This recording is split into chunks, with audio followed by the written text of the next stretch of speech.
Chapter 31. The explosion was under control, and Wujing and the others went up from the 18th floor. Without delay, they left the institute, which had been in a state of disarray due to the fierce battle. In theory, there should be some monsters in the institute that have not been dealt with. There were too many mutant babies inside. As for the mutant researchers and staff, they were all cleared out by several teams of the military academy, and the last wave was led to the roof and wiped out. Therefore, Wujing and the others did not need to stay inside any longer. Although they had escaped danger just now, no one wanted to stay inside any longer. Who knows if there will be any more problems with the reactor? In short, 5 minutes later, everyone gathered in the wasteland in front of the Gene Research Institute. Chopin looked from afar and saw the mechas that attacked them at the beginning, and his face showed displeasure. It's those guys. Yeah, I saw it. Wujing nodded, and naturally saw the extra team from the military academy. It's really the military academy team. Wujing also sighed. Who else but the military academy people would be so domineering? How dare they show up? Gumos remembered the pain of being hit on the shoulder at the exit of the jungle, so he looked unhappy when he saw them. The other party also saw the Aurora team members, and knew that they were wary of them, so they wisely did not approach them. Great, you are all right. At this time, Yuka also came over and greeted the few people through the mecha. I'm sorry I couldn't help you before. We don't have anyone who can crack the computer system in our team. The other party's tone seemed very sincere. Even though Chopin was not happy, he still nodded politely and accepted their explanation and concern. After all, you don't hit a smiling person. No matter how vigilant you are in your heart, you won't show it. It will not be good for their team to make them resentful in vain. It's okay, we understand. Chopin said. That's good. Yuka said easily, we can cooperate next time if we have a chance.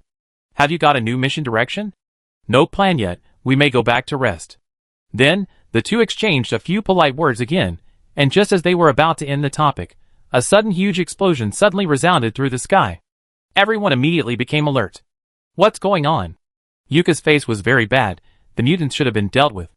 However, when the dust raised by the aftermath of the explosion gradually dissipated, Yuka saw a scene that made him angry and his eyes were about to burst.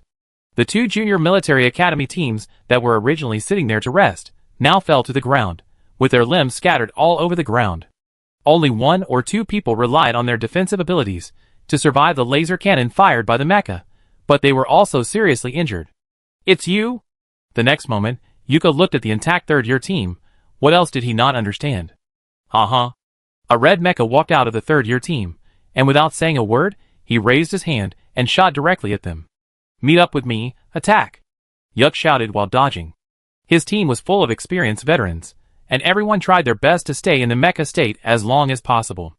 After rushing out of the research institute, they did not relax and rest directly on the spot, but went directly into the mecha to repair, so they were not injured by the sudden explosion of the opponent. At most, the mecha shell was slightly damaged. As for those in the first and second grades, they were not so lucky. They gathered together and talked and laughed foolishly, calculating today's harvest, but a shell took away most of it. Who could have thought that their senior would suddenly attack them, especially when they were just saved by the other party, and were all grateful they were killed. This sudden change made the remaining 2 junior students stunned on the spot, as if they had not yet recovered from the death of their teammates. They had not recovered from the sudden betrayal of their senior. What's going on with them? Chopin was stunned, watching 2 groups of people from the military academy being killed, and the remaining 2 groups were still killing each other. The situation changed too quickly. Fortunately, we have been on guard against them, Gumo said with lingering fear.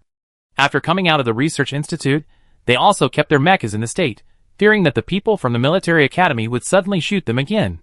But who knew that they did shoot them, and shot at their own people? Can the military academy kill each other? Wujing asked puzzledly. No, although they have fierce internal competition, they cannot harm students from the same school. Yushen also took a few steps back, alert to the 2 groups of people fighting on the opposite side. Those people are not right. Indeed, after we repelled them earlier, we should have adjusted and come in. Wujing also analyzed, but I haven't seen their team in the institute. I'm still surprised. This doesn't make sense. Then should we go to help now? Chopin suddenly asked. Wujing was silent for a while, watching those senior students of the military academy being beaten back by the desperate fighting style of her juniors team. She made a prompt decision. Go and help them. I suspect those people may have problems, be careful. Who would fight to the death and ignore their own injuries. If it is just a fight for interests, it doesn't make sense. Okay, got it. Chopin nodded, used his supernatural power to conjure a knife, and rushed over with Gummo's and others.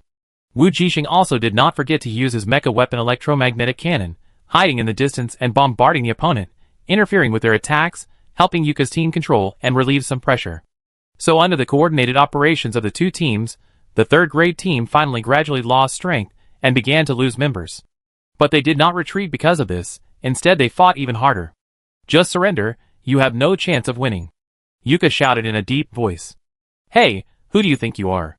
The red mecha with one arm cut off did not retreat, but advanced instead. The red eyes in the mecha flashed fiercely, and it rushed forward directly against the opponent's attacking knife, and was stabbed by the knife. Hey! Get out of the way! Yuka shouted, feeling bad. Hey, it's too late. The red mecha, that was pierced by the long sword, has now tightly hugged the teammate of Yuck, ignoring all the attacks from the opponent, and directly exploded. Asshole! With a bang, a huge mushroom cloud exploded in the sky. The wreckage and flesh of the mecha were scattered above their heads. Before everyone could recover from the shock, there were several suicide explosions in succession, which directly blew up several large pits in this wasteland. Instantly, more flesh and mechanical limbs fell, like a terrible rain. Wujing and others retreated one after another. Fortunately, they were vigilant and far away before, but they were still affected by the aftermath of the explosion. The mechas were damaged in many places, and even stained with disgusting flesh and blood. They have all mutated. Yushen looked at the purple-red blood on his mecha with a solemn face. Yes, they have mutated. At this time, the battle ended with the explosion of several people. Yuck and his teammates came to the crowd in a mess. At this time, there were only 3 people left in his team. I was negligent. I should have been more vigilant. It's not that he didn't feel something was wrong before, but because of the crisis of the reactor explosion, he didn't find the problem in the first place. With those people's emphasis on contribution points, how could they not come in to complete the task without suffering great damage? Instead, he suddenly appeared at the moment they escaped. Yuka was very regretful at this time. Not only were the 2 teams from the lower grades almost wiped out, but even his teammate, who had worked with him since the first grade, lost one. How could he not hate him? Let's go see if there are any survivors, Wujing said. She remembered that the 2 teams from the lower grades of the military academy had defensive ability users who survived, and she didn't know what happened to the other team. Let's go and see together, Yuka said, and took the lead in starting the mecha and flew over in the air. The ground was now covered with bloody remains and terrifying pits, and there was no place to stand. Wujing and others also started the mecha and flew over. Originally, that area was not directly bombed, and if they were not too lucky, the 2 survivors should still be able to survive. As expected, although the 2 were in a very bad state and had a lot of serious skin injuries, they were not in danger of life. As for the skin injuries, although they looked serious, they were really nothing in this future interstellar era with superpowers and black technology. Save me. The 2 were both defensive superpowers in their respective teams, so they were more resistant and survived. Seeing that the team had solved the enemy, they seemed to have seen a life-saving straw, and all called out to Yuk for help. However, Yuka did not move. Do you need my help? Wujing was a little puzzled, thinking that they did not have anyone with healing abilities. Thank you, no need to bother you. Yuka was silent for a moment, tightened the sword in his hand, and said to the 2, You can commit suicide. The 2 were stunned for a moment, then their faces changed drastically, and they collapsed and shouted. No, I am not mutated, believe me, I am really not mutated. The people of Wujing were frightened and took half a step back. Suicide, don't force me to do it. Yuka's tone was cold and unquestionable, his eyes staring straight at the wounds of the 2 people, the faint purple-red bloodstains. The explosion just now did not kill them, but the countless limbs and blood contaminated their wounds. Even if there is no mutation now, it will happen sooner or later. Please, I really haven't mutated, the man cried. While you are still conscious, you can tell me anything you want to explain, Yuck said again, ignoring the other party. Silence. No one made a sound. Until a burst of crazy laughter that seemed desperate, the surviving second-year student suddenly showed a ferocious look. Bah, now that I have mutated, can't I still look like a human? I didn't do anything, and I haven't mutated yet. Why do you want me to commit suicide? If I really mutated and couldn't control myself, why not take action again? This is the rule, Yuck said coldly. By the time you can't control yourself, it will be too late. Can't you see so many bloody lessons? If you do it yourself now, you can still ensure your dignity and leave a pension for your family. Otherwise, you are a second-year student, not a rookie. Sometimes it's not that you don't know, but you just don't want to give up. The man said nothing and trembled as he grabbed the dagger at hand. The next moment, when everyone thought he was going to end his life, the second-year student turned the dagger violently and stabbed Yuck in front of him, with red light flashing in his eyes and a ferocious face. "Be careful!" Yuck's teammates shouted. Swish, that was the sound of a weapon piercing flesh and blood. Before the second-year student rushed to Yuck, he had already been pierced through the body by a huge sword. Yuck took back the sword in his hand, and the darkening blood dripped down his sword. The next moment, the other first-year student, who had been watching without saying anything, looked at everything in front of him with dull eyes. Fear spread in his heart. "It's your turn," Yuck said. Simple words, like a needle piercing a balloon, took away all his energy and hope. He broke down and cried, raising the gun in his hand. "Be brave, you can do it, new life," Yuka suddenly said. The other party seemed to be encouraged and stopped crying. "Thank you." After the bitter and dry voice fell, he pulled the trigger, and a golden light followed, exploding with flesh and blood. The blood mist splashed on the open space in front of Wujing's toes. She stared at all this in a daze, her chest rising and falling as if something was choking her throat, making her throat tight and her face pale. The cruelty of this world was exposed to her for the first time, just like the dark blood in front of her toes, which was ferocious and terrifying. Mutation, danger. She had lived on Planet E before, and later came to the fourth planet hospital. She had never seen a real mutant, so she naturally didn't realize what these two words meant. Reality is different from games. You can come back after you die, and you can come back after you are infected. "Captain." Chopin patted her on the shoulder. The 4-star Academy team, even Wujing, who had some mission experience, had never seen such a scene. But those people in the military academy seemed to have experienced too much. If you don't face the battlefield, you will never know what cruelty is, and how precious peace is. "Let's go!" Yuka turned around and left with the team, and reminded them, "Remember to clean the mecha after you go back, their blood is poisonous." "Thank you." Chopin nodded, "We pay attention." Yuka said no more, and left with the few remaining people. In the whole mission, 6 teams were driven away, some died, some were injured, and in the end, only a few of them were left. Speaking of which, those people from the 5th Star Corps were driven away at the beginning. "I didn't expect that they were so lucky." Chopin suddenly sighed. "If they were there, there might be a few casualties. It is just as the saying goes, a blessing in disguise." "Yes." Wujing sighed. In this short day, she felt as if everything had changed. "Let's go too, it's not safe here." Yushen, who had been silent all this time, suddenly spoke. For some reason, he always felt a sense of uneasiness that made his heart palpitate. "Then what about leaving the remaining monsters here?" Chopin asked. "Don't worry about it, the Alliance will send someone to deal with it when the time comes." Yushen urged, "Let's leave here now." "Well, let's go." Wujing also felt a sense of urgency. "Gumos, you lead the way, we return to the spaceship by the same route." The reason behind this mutant team is unknown, which really makes people worry. She fully understands Yushen's anxiety. It was dark again. The sunshine on this planet is too short. When everyone drove the mecha all the way to the entrance of the dense forest, the sky was only a little better than when they came. "Get off the mecha, everyone be careful," Wujing said as he jumped off the mecha first and put it into the space ring. "Ah, we have to walk through this broken jungle again," Chopin said sadly. Everyone took off their mechas as well, and instantly lost half of their sense of security. "Stop talking nonsense, hurry up." Yushen hurriedly walked into the jungle before Gumos. "Keep the formation, Gumos, follow up and lead the way." Wujing found that Yushen seemed a little bit abnormal, but he just thought that he was eager to return to the spaceship to rest after going through such a difficult mission. "Senior, do you have enough mental strength? Let it rain for us to recover." "Okay, no problem." During this journey, almost no one in the team was injured, and Wujing used less mental strength. At this time, she directly propped up a small healing rain for her teammates. Her rain can not only recover injuries, but also physical and mental strength. Everyone was refreshed by the rain at this time. The waist is no longer sore, the legs are no longer numb, the head is no longer painful, and the person is no longer irritable. In short, there is a refreshing feeling that is refreshing. It would be nice if your rain could be divided into 2 types. Chopin sighed. "When no one is injured, it always feels a bit wasteful. Our teacher said the same thing about me." Wujing smiled. If my rain could be divided into healing rain and recovery rain, my ability would be more flexible and practical.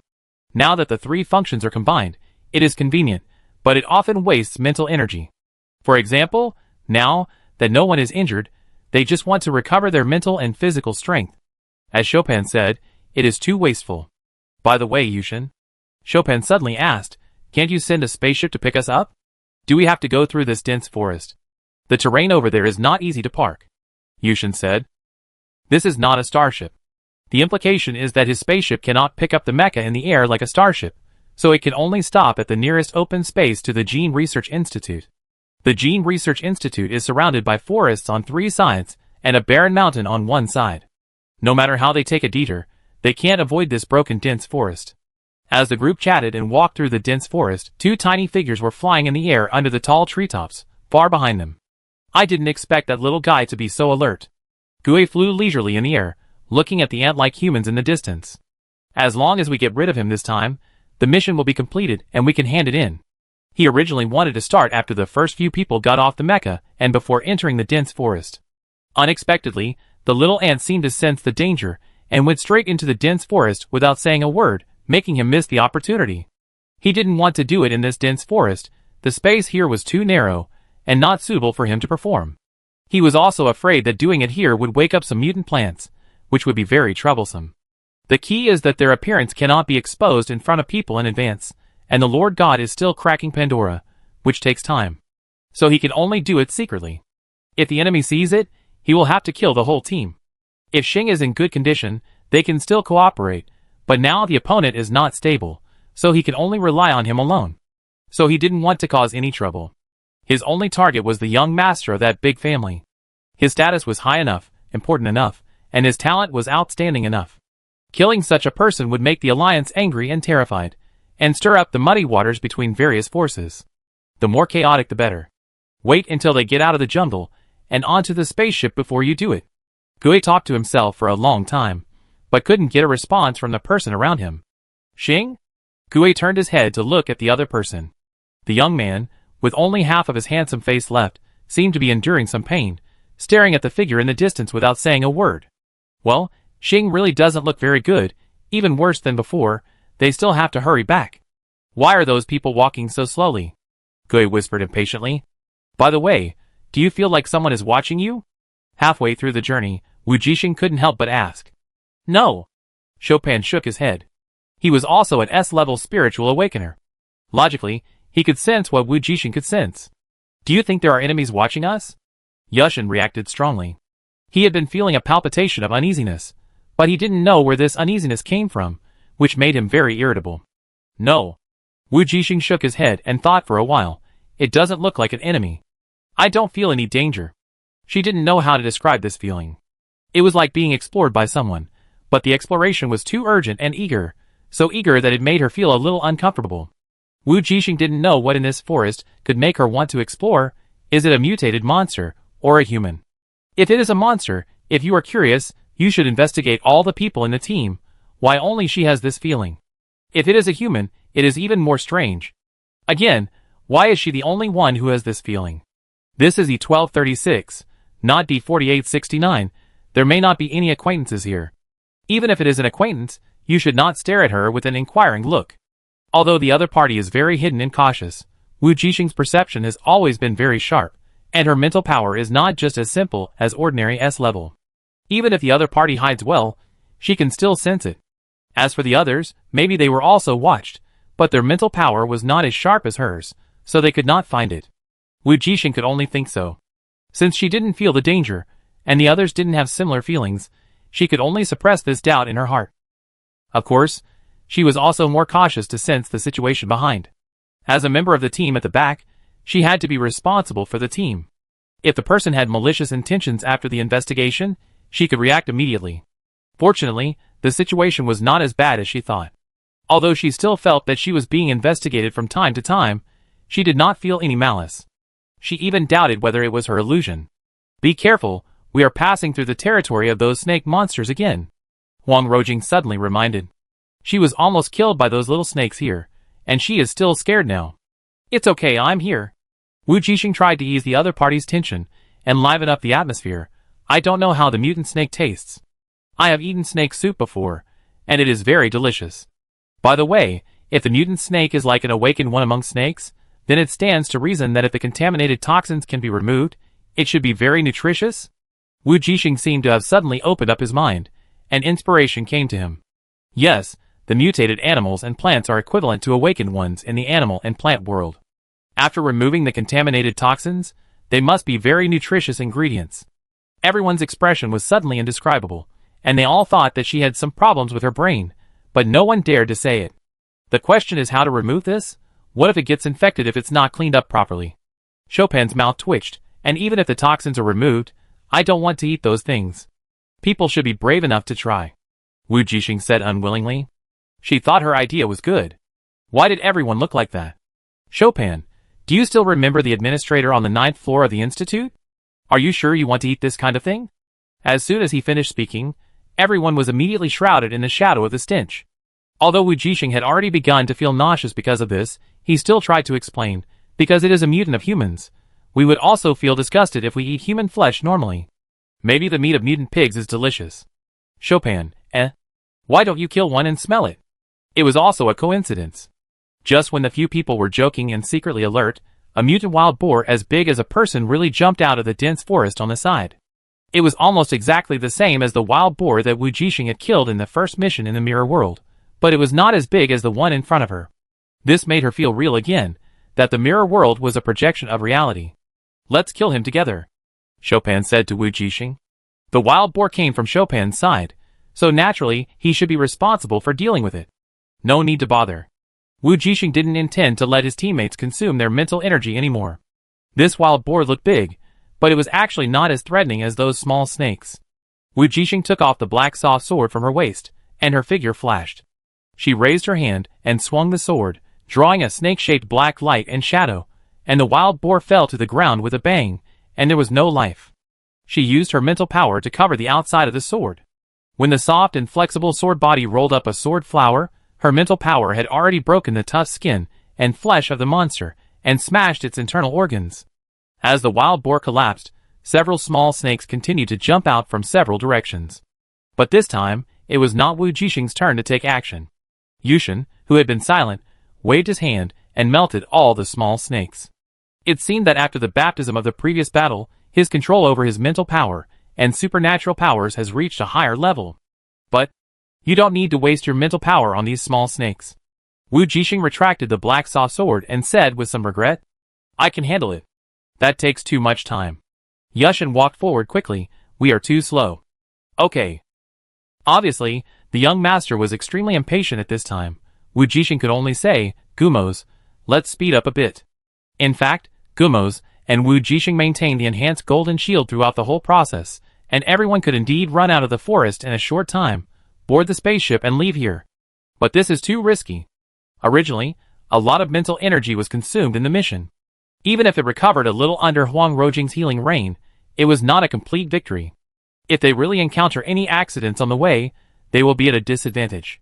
Sometimes the closer you are to victory, the more you have to stay vigilant. This is the lesson Wujing learned after being sniped by the military academy when he was leaving the jungle. But Yushen was still anxious. The uneasiness in his heart was getting bigger and bigger at this moment, making him lose his calm heart. It can only be said that his intuition is really sharp. At this time, in the sky behind everyone, under the towering tree canopy, Gue was like a poisonous snake and had locked him tightly. That little girl's swordsmanship is pretty good.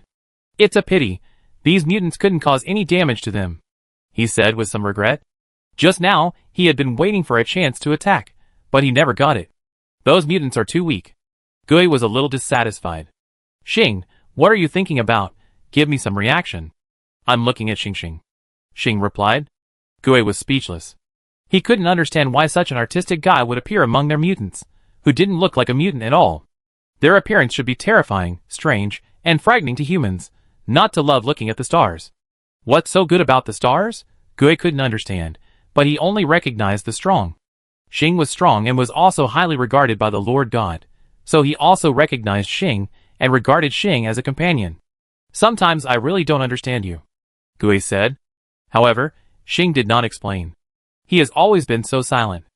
Since the day he was brought back by the Lord God, Gue has been used to it.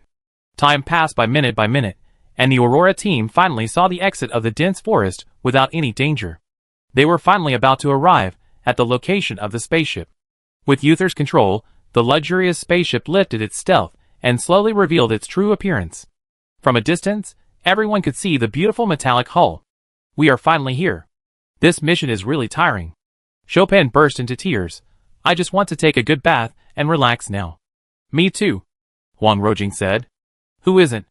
Wu Jixing also felt that she was about to collapse from exhaustion. It wasn't that she was physically exhausted, but mentally and emotionally exhausted. She had been on guard all day without a break. How could she not be exhausted? And she was the captain of the team, so she had to pay attention to even more things. Fortunately, everyone walked out of the dense forest without any danger, and the hatch of the spacecraft slowly opened. Yushen took the lead and walked up quickly. Just when everyone was relaxing, Wu Jixing, who should have been relaxing, suddenly felt her heart skip a beat. The next second, she had been sensing the sky behind her, and suddenly a terrifying mental pressure came over, making people unable to move for a while, and the world seemed to be still and slow. What was worse was that at the same time as this terrifying pressure, several blood-colored arrows flew straight towards them. The target was Yushen, who was walking at the top and had half a foot in the spaceship, so he was a little relaxed. Be careful, Wu Jixing shouted. But the terrifying mental pressure made her voice unable to reach her for a while. Everyone seemed to be in slow motion. Their hands, feet and brains seemed to be stagnant. This was a mental pressure of at least SS level, otherwise it would not have such an effect. Wu Jixing understood instantly. She didn't have time to think too much, and flew straight towards Yushen. She could move, but not much, and could only rely on the instantaneous explosive power to make herself move. The blood-colored arrows were in front of Yushen in an instant. Only then did Wu Jixing see clearly that the blood-colored arrows were made of blood. It was the color of mutant blood. Yushen also reacted at this time, but his body could not keep up with his thoughts, and could not dodge. He could only use his remaining mental power to defend himself desperately. The blood-colored arrows exploded instantly when they encountered his mental power, and only one arrow easily broke through his mental power barrier, as if it would pierce his skull in the next second. Yushen's face was pale. He already knew that the other blood-colored arrows were just a trick to deceive him to focus on defense. That's why this one easily penetrated his mental barrier. With the extremely terrifying pressure and impact, Yushen could even feel the pain from his skin. It was too late. He couldn't dodge. This was at least an SS-level attack. He had no way to resist it. However, just when Yushen felt extremely desperate, a slender white hand appeared and easily grabbed the arrow that was less than 5 millimeters away from his forehead, taking him away from the embrace of death. Wu Jixing was certainly not relaxed at this time. How could she be relaxed? When she grabbed the blood-colored arrow, she felt a series of sharp pains in her brain, which was a warning that her mental power was overconsumed. On the contrary, the blood-colored arrow did not give up, and still pretended to get rid of her pull and continued to move forward. Time seemed to be forbidden, and everyone only saw that the pale girl clenched her teeth, and after pulling with the blood-colored arrow for a century, there seemed to be a click, and the terrifying blood-colored arrow was finally crushed in her hand, and turned into blood mist and dispersed. Jixing. Captain! The pressure dissipated. Wu Jixing stumbled and fell directly on Yushen. Just now, she lifted the restrictions on her body, and completely released all her mental power, and finally crushed the broken arrow. Now her brain felt like being stabbed by a needle, and there was a bloody smell in her throat, but she forced it down. Are you okay? Yushen supported her, and his always calm face finally couldn't maintain, and asked anxiously. It's okay, I just consumed too much mental power. Wu Jixing endured the discomfort and said, Come up quickly, close the hatch. In the sky of the dense forest in the distance, because the distance was too far, after the mental pressure dissipated, Gue could not sense whether the blood arrow he shot out was successful. He only knew that at the last moment, his arrow was crushed by a force. As for whether the mission target was injured, he could not confirm it. After all, this kind of arrow with his blood, as long as it breaks even a layer of skin, can contaminate the other party and cause mutation. Xing, did you see it? Gue asked. Xing's spiritual power level was higher than his, and his perception was farther than his. In the distance, the hatch of the spacecraft was slowly closed. Wu Jixing stood at the door and looked up at the sky as if he had sensed something. There, it seemed that a pair of familiar, star-like eyes were staring at her blankly, which made her heart tighten. The hatch slowly descended, gradually blocking the sight of the two. Xing, How is it? Did you see it? See if there is blood on the forehead of the young master. If not, they will attack together and leave them all behind. Gue was a little anxious. Yes, but I can't see clearly. Xing finally spoke, but at this time, the hatch had been completely closed, and the opportunity to attack again was lost. Gue was speechless, and just as he was about to complain, he saw Xing suddenly cover his head. Let's go. I feel a little uncomfortable. Gue had no choice but to follow him. Before leaving, he looked at the spaceship that had taken off behind him with annoyance. At this time, in the spaceship, after being completely safe from danger, everyone had no time to rejoice. The captain, who was still standing, suddenly fell down, and a mouthful of blood sprayed on the neat hem of Yushen's clothes. Captain! Jixing, what's wrong with you? Don't scare me. Yusei, who was a bit of a germaphobe, didn't even look at his clothes at this time. He quickly hugged her and put her on the sofa beside him. Yusei said with an ugly face, "Do you have genius disease?" He was too familiar with this situation because he had it too. So he didn't wait for the other party to answer, and directly took out a tube of expensive injection from the space ring, and was about to inject it into her arm. At this time, Wujing, who was still barely breathing and pale, suddenly woke up and asked, "Is this thing expensive?" Yushen, You don't have to pay, he said anxiously, with a hint of barely perceptible panic on his face. Oh, that's good. The next second, Yushen directly injected the needle into her arm, and a feeling of fullness instantly filled her body, slowly healing her internal injuries. Wujing felt much better instantly, and it was indeed worthy of being produced by the eldest young master. At this time, Yushen took out a bottle of unknown expensive medicine and opened it and put it to her mouth. It's a high-level evolution potion. I guess you haven't used it yet. The effect will be good. At the end, he added, it's free. So Wujing contentedly drank another bottle of expensive high-level evolution potion. Instantly, her headache and leg pain were gone. Then, she finally had time to recall the pair of eyes she had seen under the stars in the night. Is it the person who has been watching her from behind? Why so familiar? She seemed to have seen him somewhere. Chapter 32. How do you feel now? Wujing's thoughts were interrupted by everyone's concerned inquiries. Captain, are you okay? You look much better. So you have genius disease. You really scared us to death just now. Everyone saw that she had recovered a lot, and they immediately started talking again. Jixing, I make it rain for you to recover your mental strength. As Huang Rojing said this, a piece of rain fell on Wujing's head. The cool feeling instantly penetrated her scalp and moistened her limbs. Thank you, everyone. I feel much better now. Wujing felt so good when she thought about how much good things she had just swallowed from Yushen, and how long it would take her to save up enough contribution points to exchange for advanced potions. With the contribution points she earned in this mission, she might be able to collect enough to exchange high-level star residence rights for her parents in a short time, and she felt better immediately.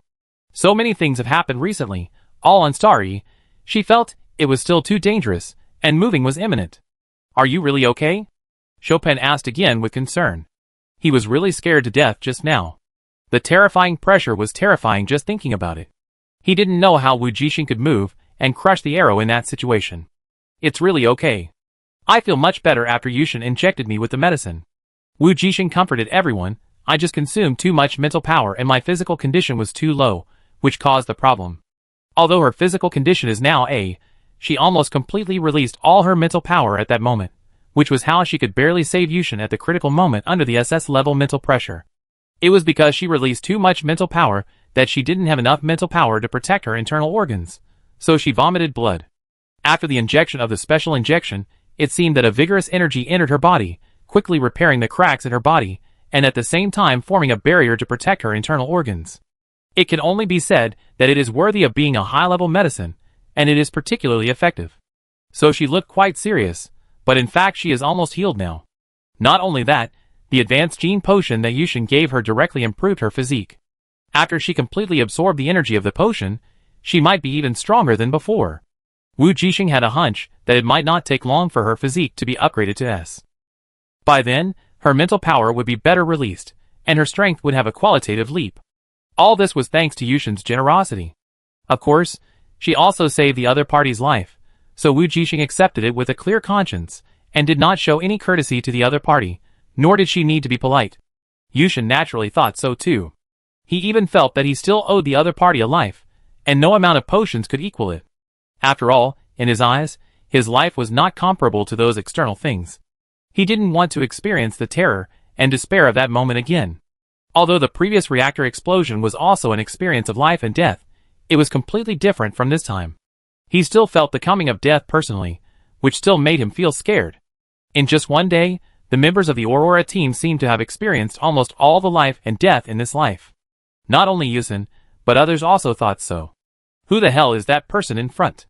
At this time, everyone calmed down and began to recall what happened just now. The more they thought about it, the more confused they were. Chopin frowned. His face was so serious that it was almost wrinkled together. Why would a SS-level strongman want to kill us? No, it should be, why would he want to kill Yushen? Yes, Yushen, what is going on? Do you know that person? Wujing also asked in confusion. Is he an enemy of your Ozen family?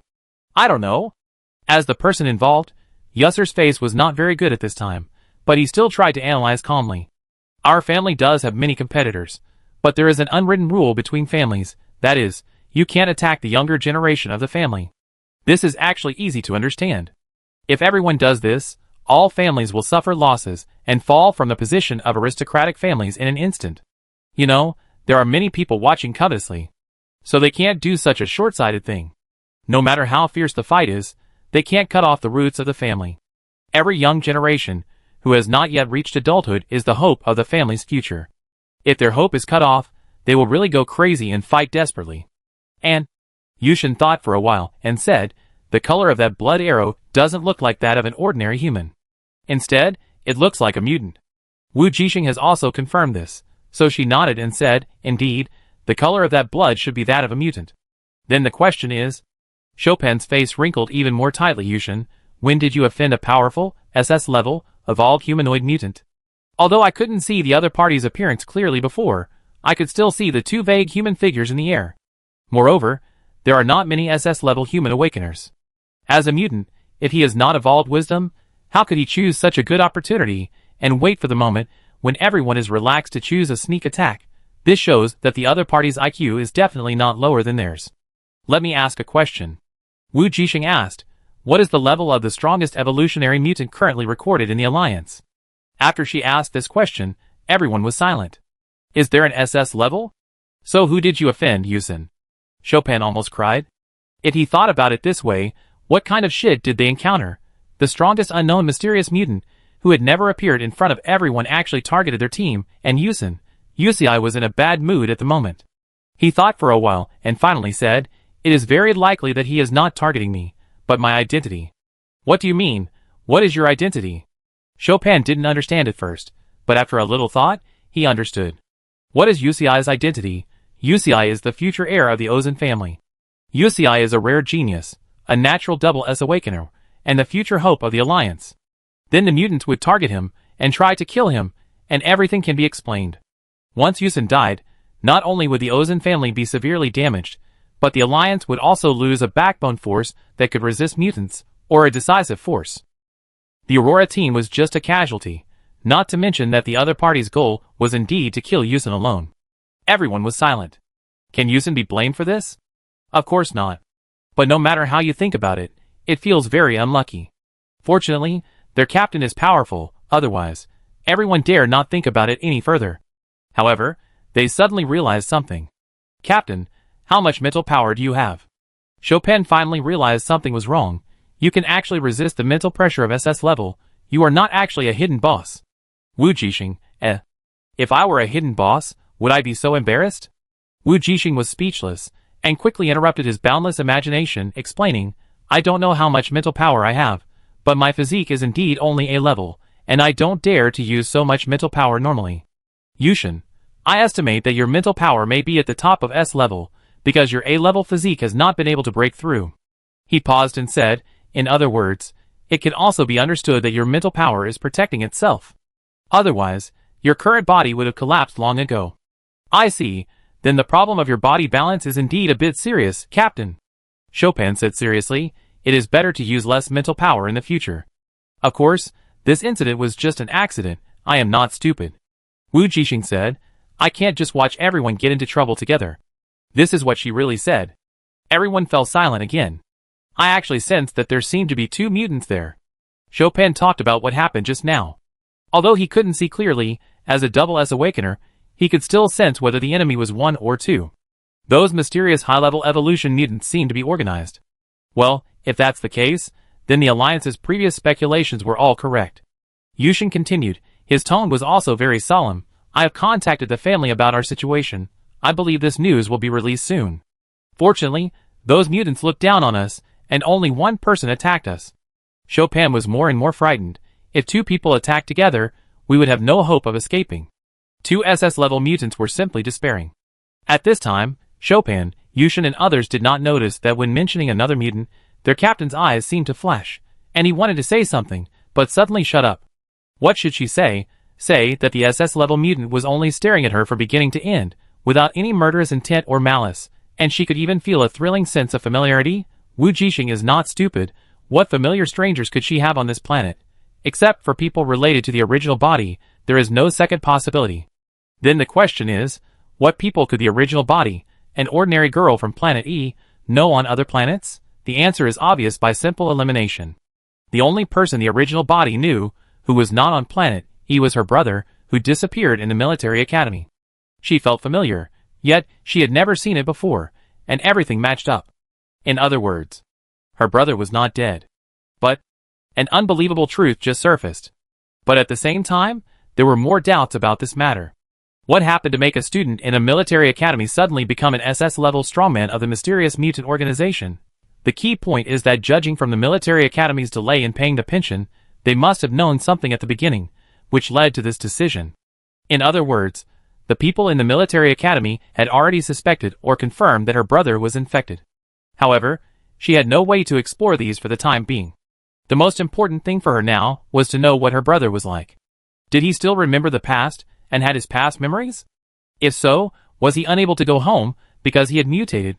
But if it was just E-Star, as a double SS strongman, he shouldn't be completely unable to contact his family. If he lost his memory after the mutation and became a complete mutant, why did he recognize her just now, or stare at her and explore her, without any malice, and didn't want to kill them? Wujing thought maybe her brother still remembered her.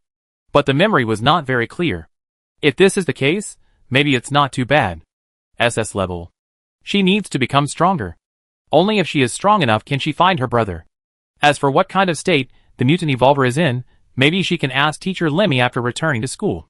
But when it comes to Lemi Os, Wujing suddenly remembered something. Her Xiaoguang. What is going on now? Wujing sighed faintly. Why does she feel that there are puzzles all around her? The spaceship is moving steadily in the vast universe.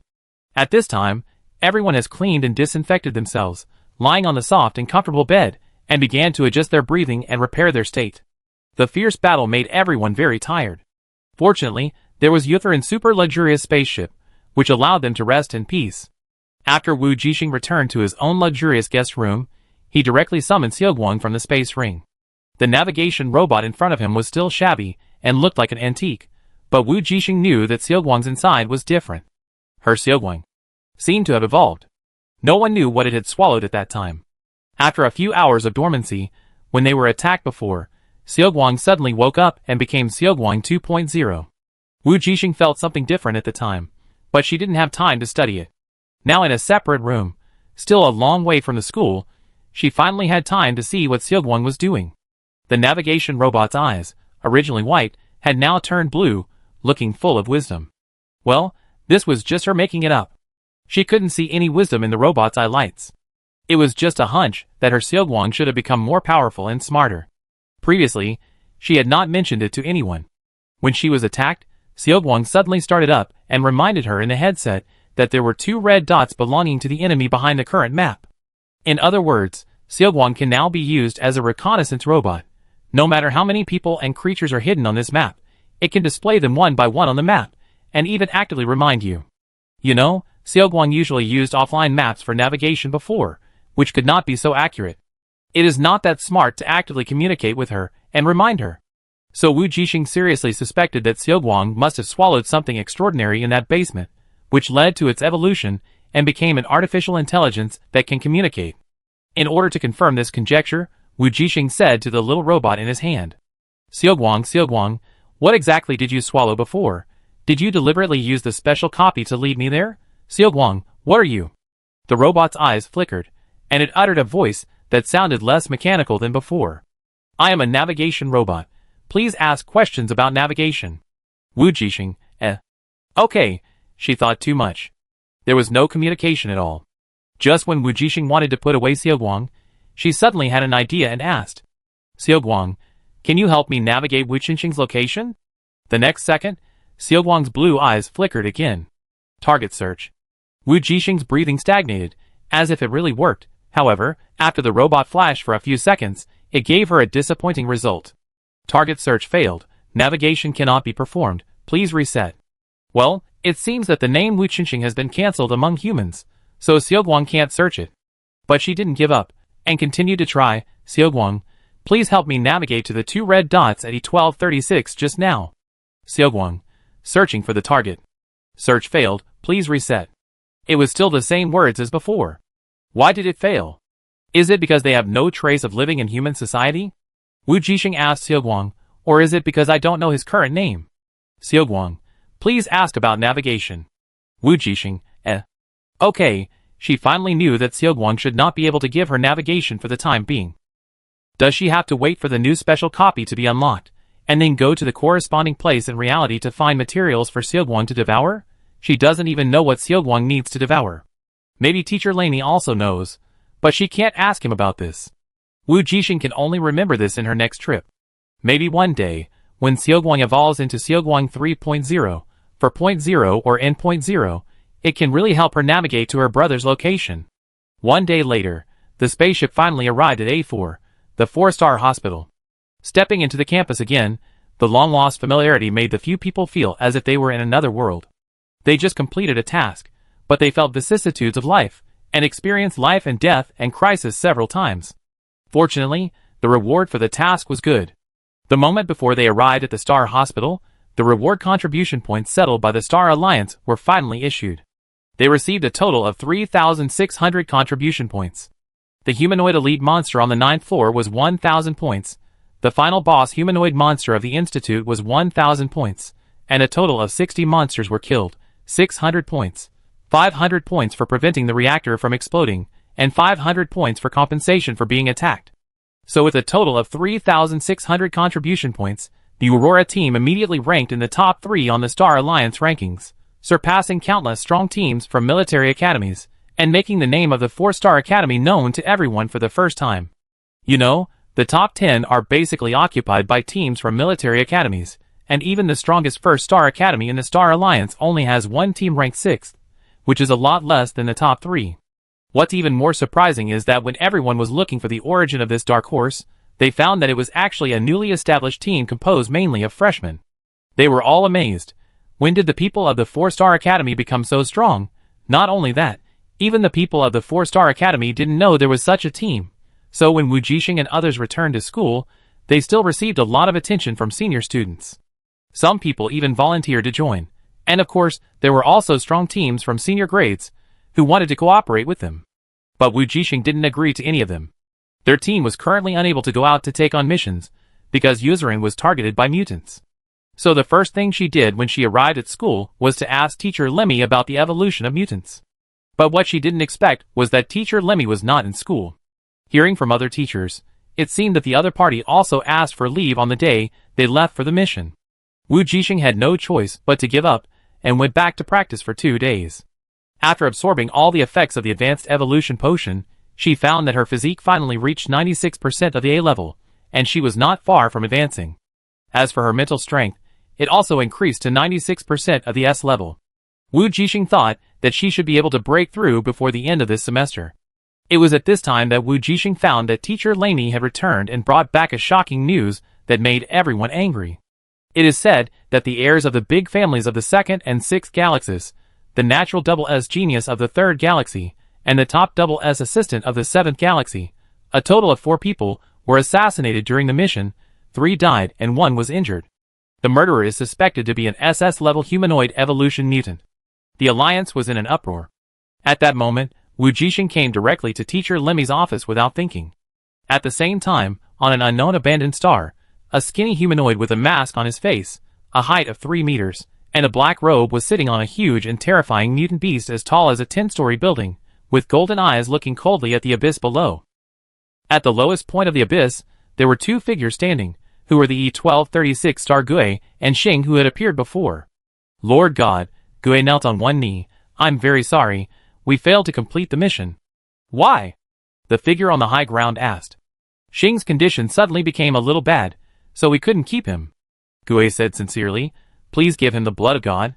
The black-robed figure called Lord God heard the words, and his golden eyes just glanced at Gui lightly, and then his eyes fell on Xing beside him. After a long time he said yes. A few minutes later, Gui took the blood of God and handed it to the person beside him. I said, if it's you, the Lord God will definitely agree. He said, looking at the God's blood that he had handed to the other party with some reluctance. Thank you. Xing took the God's blood without even looking at it, and turned away silently. You guy. Gui seemed a little dissatisfied, but he didn't say anything after all, and let the other party go away. The God's blood is the blood of the Lord God.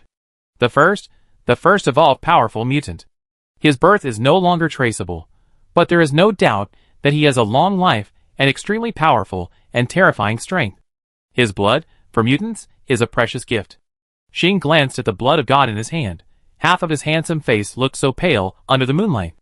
In vain, he covered his head in pain, and couldn't help but let out a low and hoarse groan that was suppressed to the extreme.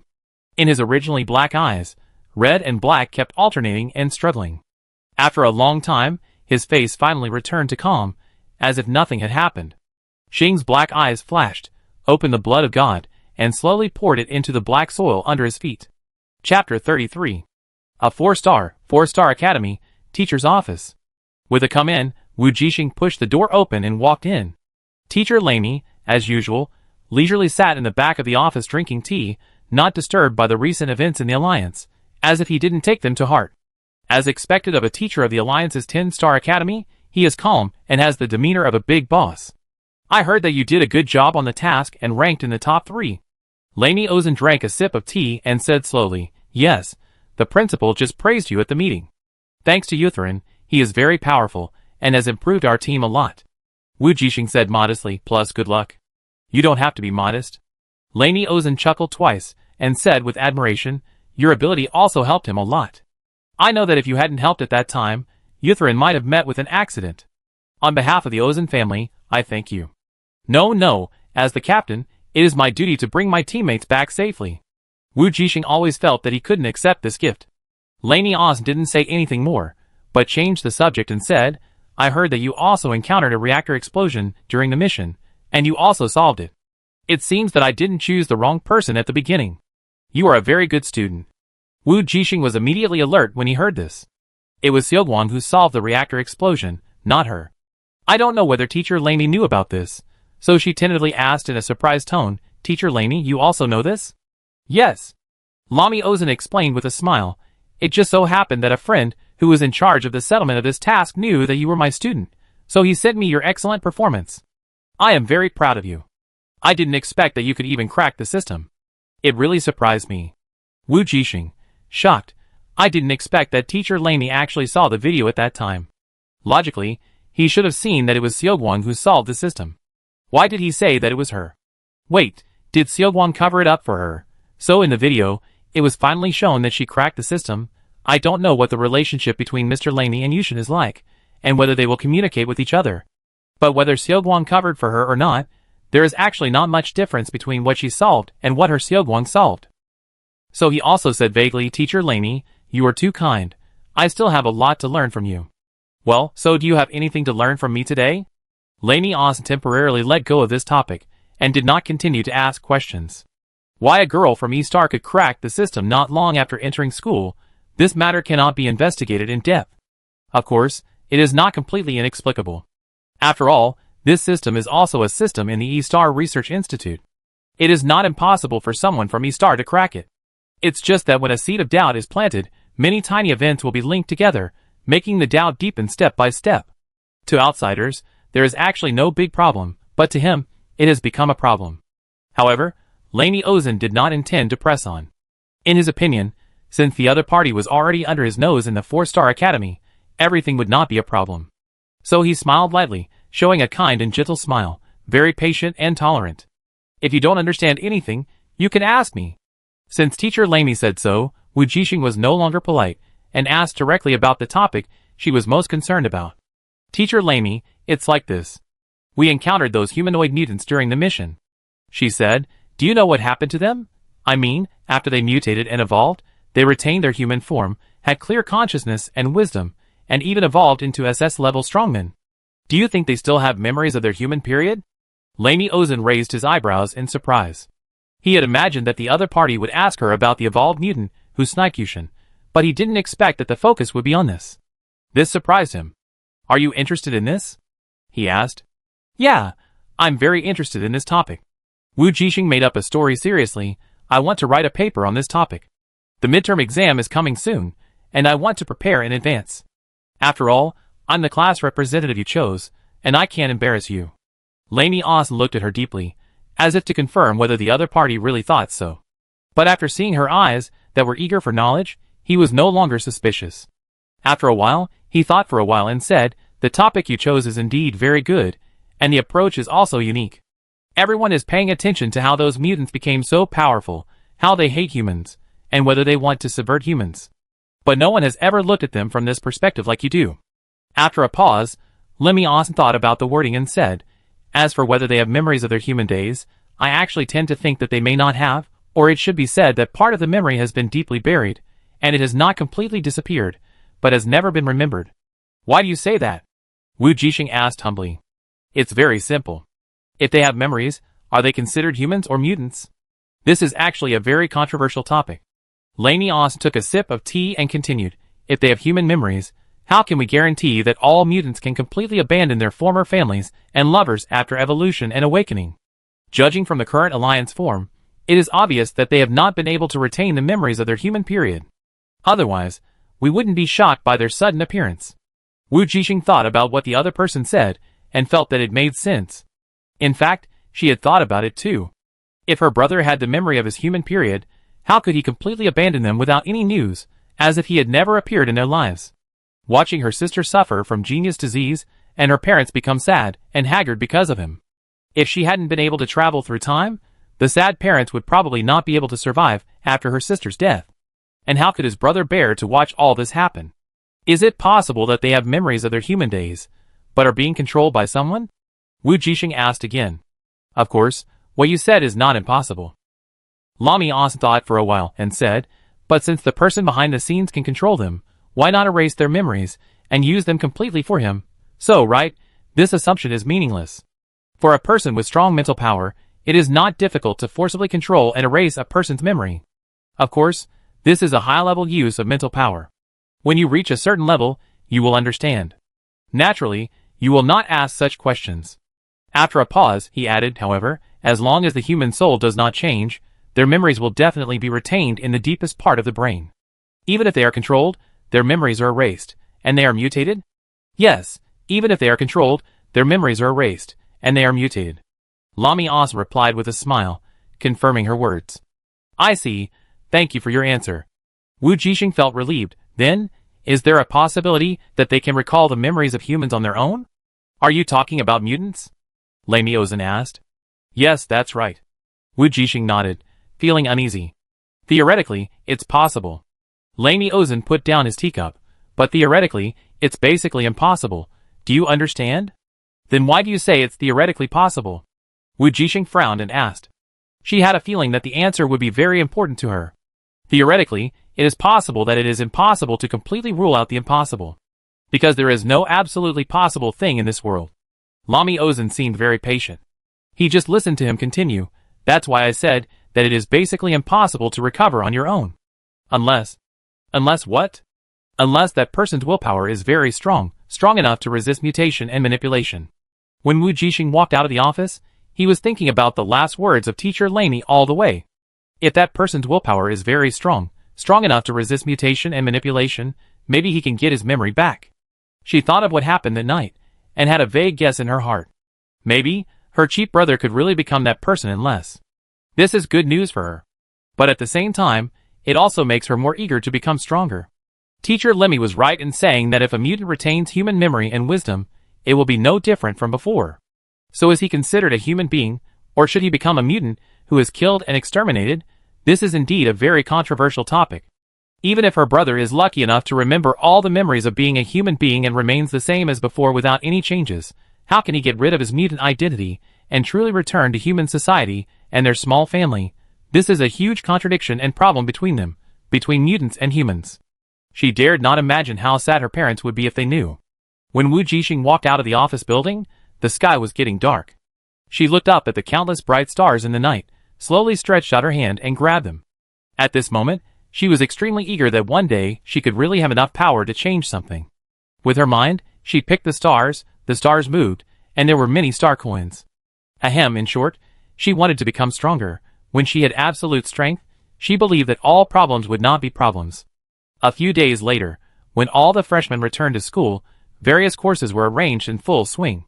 There were too many students who were sniped recently, and the Star Alliance was dealing with it urgently. Most of the students, especially the freshmen, had been recalled by the school, and did not need to go out for the mission for the time being. Of course, for this reason, the Star Alliance and the Military Academy officials jointly announced that the deadline for this mission would be extended indefinitely, and it might even become the norm in the future. This signal shows that the Alliance's future war level may be raised again. There will be more and more pollution clearing and battlefield missions, big and small, in the future. This may be beneficial to some people, but for most ordinary people, it is simply terrible bad news. Even Wu's father and mother, who were far away in the closed E-Star, anxiously contacted her through the Dream Maker company to ask if she was safe. Wujing naturally would not tell her parents anything dangerous. After all, everything was fine, so they could rest assured. And she specifically told them not to forget to drink the gene evolution potion she sent back. As for the possibility of meeting her brother, she did not mention it at all. It would be better to remain missing than to let them know the other party's current situation.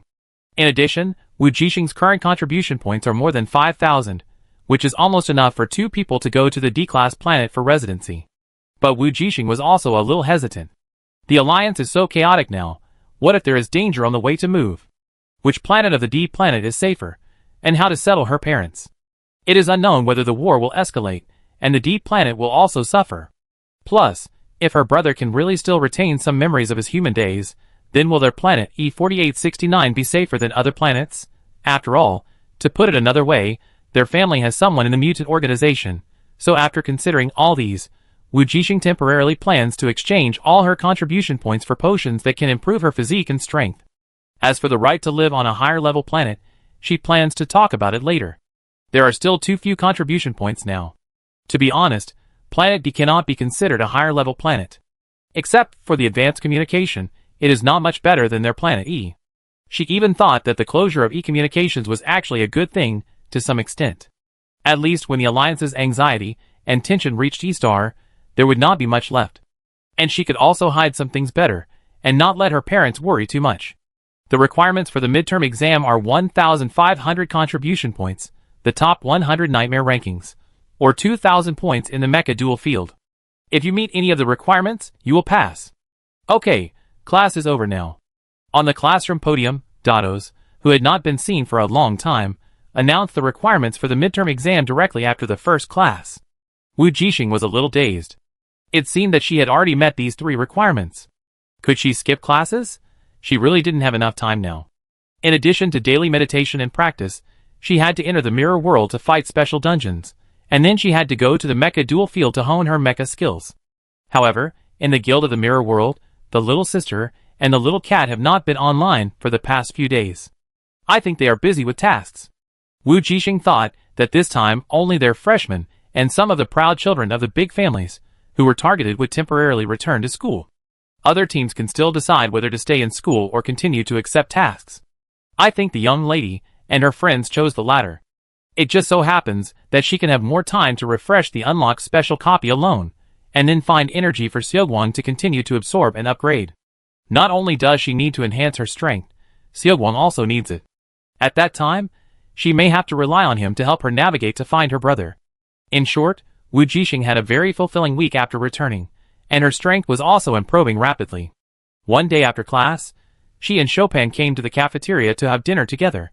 Just then, Yushen and 2 of his followers walked in. Chopin's eyes lit up, and he immediately stood up and called out, "Yushen, come here, come here."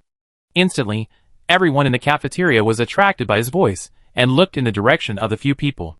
This made a certain young master feel very uncomfortable. His face was very tense, as if he was hesitating. "Don't hesitate, come here quickly." Chopin shouted again, "Come and sit here." "Master Yushen, let's ignore him, it's too embarrassing." The little follower around Yushen was a little unhappy. It was not easy for Master Yushen to come back to school, but those people still wanted to stick to each other like a dogskin plaster. The two men, one fat and one thin, were unhappy and a little jealous. After all, those people were the culprits, who snatched Master Yushen away from them when they formed the team. However, Yushen, who was between the two, hesitated for a moment, and came to the table where Chopin and Wujing were eating, and sat down expressionlessly. This made the two even more jealous. "Master Yushen, if you want to eat, sit down. If you don't want to eat, don't stand here," Yushen said to the two with a blank expression. So the two could only sit down reluctantly. Soon, the robot in the VIP area brought the three people food. But the eating process was not so peaceful.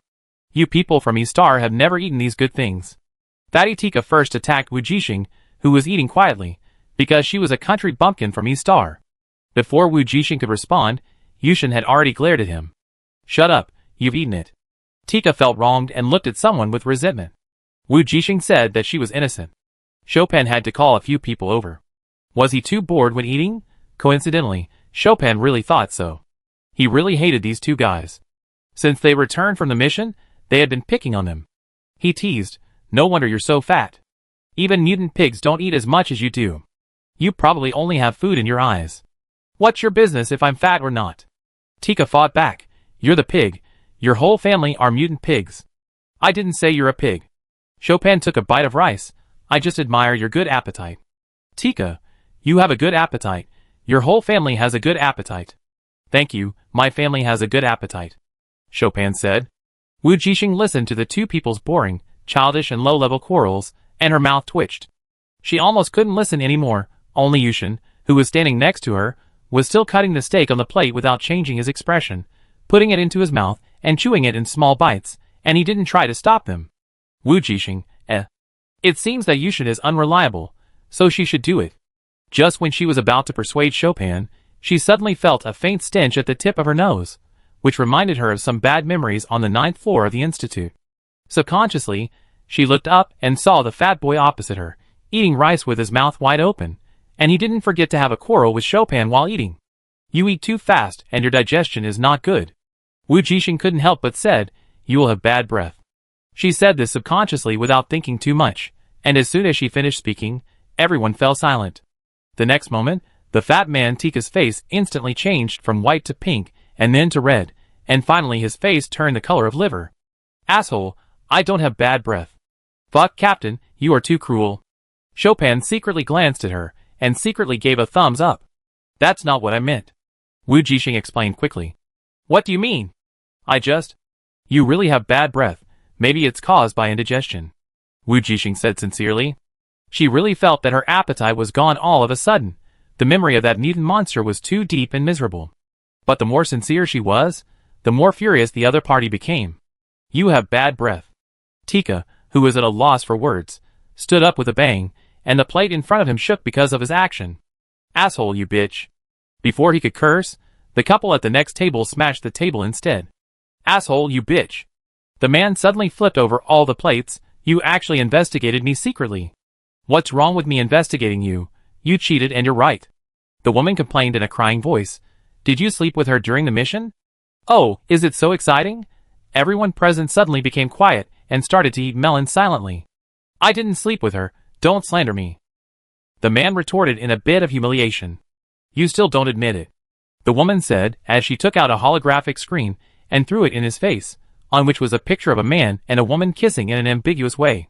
Seeing the ironclad evidence exposed in public, the man was instantly furious. His face flushed, his eyes widened, and he pointed at the other party. You bitch."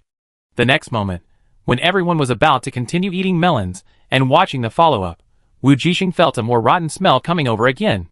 She silently looked at the cheating man who was pointing at the woman with his mouth wide open, and was so angry that he couldn't speak, and silently sat away a little, leaning towards Yushen. He seems to have indigestion too. Before Wujing finished speaking, something strange happened again. "I'm going to kill you," the cheating man threatened, His eyes widened again, and his eyeballs popped out, bounced on the table a few times, and finally fell on the plate, mixed in with a pile of meatballs, full of absurdity and humor. And his mouth suddenly split to the roots of his ears, and his tongue stretched out strangely, and flew towards the neck of the woman, who was already scared silly. Wujing was quick-witted, and threw the fork in her hand with her mental power. The next second, the mutant tongue that was about to wrap around the woman's neck was cut off by the fork she hit, and purple-red blood sprayed all over the floor. The cafeteria was strangely quiet. Everyone was shocked by the horrific scene, and forgot to breathe. God knows that they were eating melons the moment before, and they were almost at the horror scene the next moment. "Fuck, it's a mutation!" someone shouted, and the screams instantly filled the cafeteria. Finally, everyone realized something very scary. Their school was polluted. Wujing was also a little dumbfounded. Was there a copy of Xiaoguang in her special copy? Why is even a star polluted now? This is a 10-star alliance force. Is she going to stop studying? Chapter 34. The 4-Star Academy, one of the 10 stars in the alliance, is the largest local force in the 4th galaxy, and the cradle of countless future hopes in the galaxy. Such a place was infected, and the students mutated. This incident almost became the front page of major interstellar news again, shocking countless people. Even though the school has issued a gag order in many ways, it still failed to stop the spread of the news. The principal's gray hair fell out again. At this time, the atmosphere in the school was very tense and depressing. Everyone felt like a heavy stone was pressing on their hearts, and they were uneasy. After an emergency investigation by the school, it was found that the infected person, the boy who cheated in the cafeteria, was a third-year student who had recently been on a mission. Whether he was infected at that time is still unknown. You know, when someone enters the 4-star courtyard, that is, the A4-star territory, there are special screening and disinfection equipment to ensure the safety of the school. Generally, the security check of such A-level high-level stars is very strict. Once contaminated, it is not like an E-star that can be abandoned at any time. Every A-star in the Alliance is a very precious existence. If it were in other places, the pollution would be terrible, but the loss would be within the acceptable range. However, A4 is different. As the core of the 4-star system, the pollution of A4 is no different from the invasion of mutants in the capital. It is conceivable that not only the people of the 4-star system, but also the people of other star institutes are in danger. This news is almost devastating to the entire alliance. Everyone knows that as the main star of the 4-star institute, A4 security measures should be very strict, and it is reasonable that there should be no time for polluters to invade. But it actually happened, which is even more shocking and terrifying. Those mutants can actually infect high-level stars silently. There are only 2 possibilities for the mutant third-year student to be infected. One is that he was brought back from a mission a few days ago, and was not discovered by the school's security facilities. He has been lurking, and has only now completely erupted. The second possibility is that a mutant lurked in the school, and secretly infected the students. No matter which of these 2 situations, it shows a very serious matter. That is, there must be an undercover agent in the school, otherwise they couldn't do all this. Why didn't the security check facility sense it, and why didn't they find out something was wrong until the mutation broke out? And this is not the worst. The worst is whether the third-grade boy is the only one who was infected and mutated, and whether there are other people hiding, lurking, and escaping the initial security check. If this boy is the first one to be infected, it's easy to solve. As long as you pull out all his relationships and investigate the people he has recently contacted, you can lock in and quickly control the infection and mutation. If this boy is not the first one, but he just couldn't hold on and mutated, then the problem is even bigger. When you find a cockroach in a room, there is often a nest of cockroaches inside. This is also the most headache for the school now. For this reason, they can only use the dumbest and most troublesome method. All the teachers and students in the school line up, and under everyone's gaze, they go through the detection machine one by one, and have their whole body scanned to screen out the infected people. Hurry up, don't dawdle, hurry up. On the side, the teacher who had passed the test was urging the students in his class. In the square in front of the huge school gate, there were densely packed students gathered. Also called seniors, many people were doing tasks outside and had not returned, so there were not many teachers and students in the school at this time. Why is it so troublesome? Isn't it enough to just investigate the students who have a relationship with the mutant? A second-year student asked puzzledly. You don't know this, I heard that all the other parties' relationships have been investigated. I didn't expect that the person had a lot of mistresses, and basically everyone had contact with each other. There was no way to exclude it. In the end, Everyone had to be together. Fuck, this is such a mess. You're still in the mood to eat melons now, aren't you stupid? Wujing and Xiaopan walked at the front of the first-year students, and the second-year students in front of them were whispering, which came to their ears from time to time. How many people do you think will be infected? Xiaopan asked. I don't know, I just pray that this matter can be investigated smoothly. Wujing said helplessly, otherwise, what should I do if I can't go to school? Well, it shouldn't be that serious. Xiaopan was a little nervous after hearing what he said. After thinking for a while, he tried to comfort her. No matter what, Star will never be abandoned, and it's not easy for the school to have problems. At this time, students entered the machine one by one and passed a comprehensive physical examination. So far, no one has been found to have problems, which made everyone feel a little relieved. It seems that maybe only that one person was infected, and the others are fine. What about the people who came into contact with the other person? Wujing asked curiously. I heard that he just came back not long ago, and his girlfriend found evidence of his cheating, so they haven't had any intimate contact yet. Xiaopan sighed. Fortunately, the girl is lucky, otherwise she would be too unlucky. Yes. Wujing also nodded. Soon, an hour later, it was her and Xiaopan's turn. Wujing walked up first, and a large detection device kept scanning her body, carefully not missing any omissions, and finally sprayed disinfectant mist to clean her whole body. Finally, the green light flashed, indicating that she passed.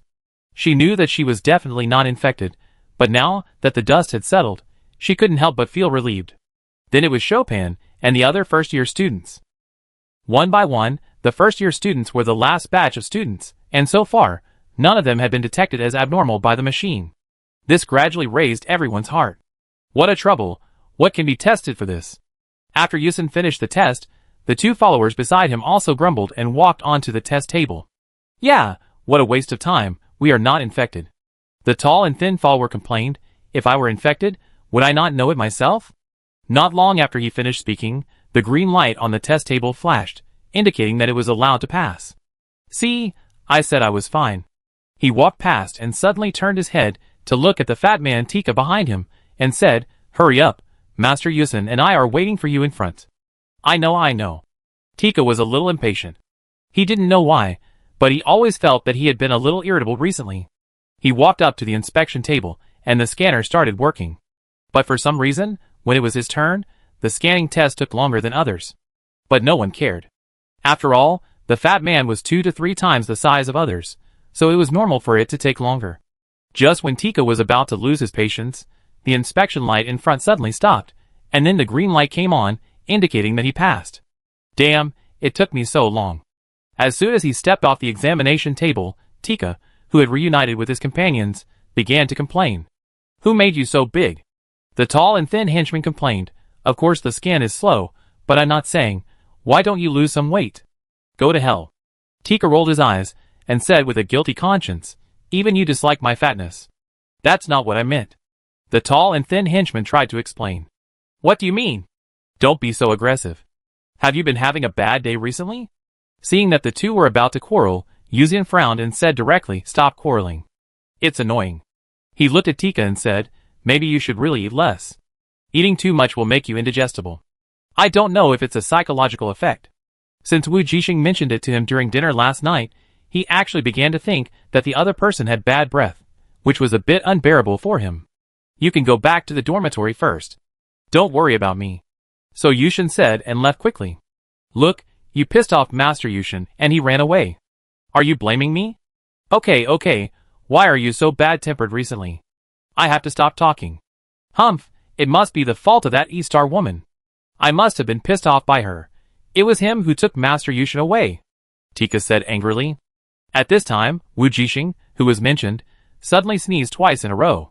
She rubbed her nose, and said to Xiaopan beside her, someone must be scolding me. Let's go eat first. Xiaopan said, just after dinner, the final results are out. Yeah. Wujing thought for a while, and said, let's go to a cafeteria farther away. I'm almost traumatized. Me too. As the two of them talked, they walked towards the cafeteria, but they didn't expect that everyone seemed to have the same idea. Along the way, there were students who had already finished the test, in groups of 3 or 2. As for why everyone left in advance without waiting for the results, it was actually very simple. If they didn't leave, If a mutant was really detected later, wouldn't it be dangerous to stay so close? But it seems that everyone was overthinking, because until the last student was tested, no contaminated person was found. That's right, not a single one. In other words, except for the mutated third-year student, there were no other infected students in the entire school, not a single one. Perhaps some people would cheer and say that this was great news, that their school was not infected, and it was just a false alarm. However, those who really had brains knew the horror of this. You found a cockroach at home, and nothing was found after thorough disinfection. Would you believe that this was the only cockroach in your home? No, at most you can just turn a blind eye and pretend that you don't know there are other cockroaches at home. At worst, you can kill them with slippers when they appear again. What about mutants now? Can you pretend that you don't see anything?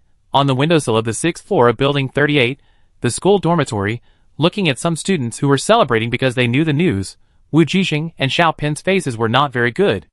Do you believe it? Xiaopan sighed and asked. Wujing didn't say anything. She looked at the stairs of the floor. Yushen happened to come up at this time. Do you believe it? She asked. Yushen paused, and his expression was also solemn. Do you believe it? The three of them looked at each other, and finally shook their heads. This time it's really troublesome. Xiaopan had long lost his previous optimism. Wujing wanted to cry. I think I really can't go to school anymore. Yushen rolled his eyes gracefully. I think you have time to sigh here. Why don't we work together to find the person who did it? There must be something wrong in the school. The teachers in the school couldn't find the problem. How can we find it? Xiaopan rubbed his eyebrows. We have no clues, no clues. We found it at the first scene. Yushen corrected. It was right next to you at the time. Did it change around me? Xiaopan couldn't help but complain. I only saw his eyeballs fall into the meatballs. Wujing. I cut his tongue, so it left a psychological trauma. Yushen, What did you find? Wujing asked. Yushen was silent for a moment and said, I just want you to think about it together. Let's think about it carefully. There must be some clues. Wujing thought about it seriously, and actually had some ideas. Actually, I have a clue that is not a clue. You say? What clue? Both of them were shocked and waited for her words. That's it. Wujing hesitated and tried to say, I smelled bad breath at that time. Do you remember? Yes, it was bad breath. That mutant third grader also had bad breath. Yushen, Xiaopan, Both of them looked at each other, with an expression of what nonsense are you talking about? It's hard to describe it in words. They are still looking forward to it. Seeing them like this, Wujing became rebellious. He was a little uncertain at first, but now he argued, you asked me to say it, and now you think I'm wrong. I just think that this might be a clue. Xiaopan held it in for a long time before he uttered, Are you sure you didn't do it on purpose? He didn't say the rest, because Wujing was talking about the fat man, who was Yushen's follower, and he still remembered it. Now she said that the mutant had bad breath, which meant that Yushen's follower had also mutated. At this time, Yushen's face also changed, but he didn't say anything. Of course, I didn't do it on purpose. Wujing defended himself. Do you remember the first mutant we killed in the research institute? Of course I remember. He will never forget this in his life. That stinky, rotten smell. I want to vomit when I think about it now. You don't mean? Yusei finally realized what she meant at this time, and said thoughtfully, The smell you smelled that day was exactly the same as the one we encountered in the research institute? Really? I really didn't notice it at that time. Xiaopan frowned and tried to recall, but found that he had no impression at all. He asked Yushen, Did you smell it at that time? No. Yushen shook his head. He really didn't notice it. But Wujing's words made him think about it, because the other party's mental power was probably higher than his. He knew it since he knew that the other party could move freely under the SS-level mental pressure. So although he didn't smell anything unusual at that time, since she said it, it was worth paying attention to. So we don't have to get close to each student and smell their bad breath for this. Xiaopan was so amused that he felt that this was impossible and too ridiculous. Wujing shrugged and looked at him innocently, as if to say, I'm just talking, I won't do this.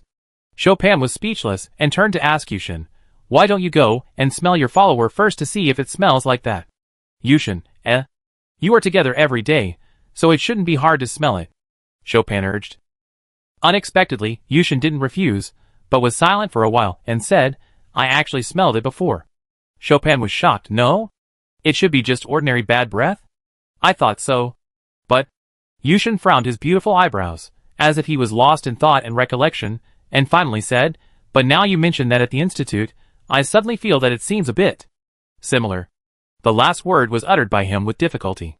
Chopin was silent. Wujing didn't expect that her guess could actually come true. She was a little surprised. Really? Yushen, why don't you try to smell it again? Really? Yushen looked a little painful. I don't like it either. Maybe you guessed wrong. It's just a coincidence. Yes, it should be a coincidence. Look, there is no problem with the previous test, right? Chopin also said. But the topic seemed to have returned to the starting point. If this is true, then who secretly tampered with the detection machine? Wujing spoke up and asked everyone's question. Even if the mutant is found through the clue of bad breath, can the person hiding in the school be caught? No, it can't. They all had a vague answer in their hearts at this moment. Chopin, okay, let's be optimistic. Maybe there is only one mutant, and everything is just a false alarm. Wujing and Yushen, However, the next day, in the school cafeteria, two students quarreled because of a collision, and finally both mutated, and staged a weird and tragic fighting performance in the cafeteria. The optimists were slapped in the face, and everyone couldn't sit still. A strong sense of uneasiness and panic quickly spread throughout the school. No one knows when your close friends and teachers will suddenly mutate and swallow you up. However, even though all the teachers and students were mobilized, they still could not find any abnormalities or clues, let alone find the real murderer hiding in the school. The situation was moving in the direction that everyone least wanted to see. At that time, Chopin, who learned the news, went upstairs and knocked on the door of Wujing and Yushen's dormitory and said, I think we may really not be able to study. Wujing and Yushen, That night, a forum, 1112 host, family members, help me, something big has happened again. 1113 anonymous netizen 2323. So funny, you only show up when something big happens, you are nowhere to be seen at other times. 1114 anonymous netizen 1111. Come on, what big thing is going on? Did the male lead show up? 1115 original poster.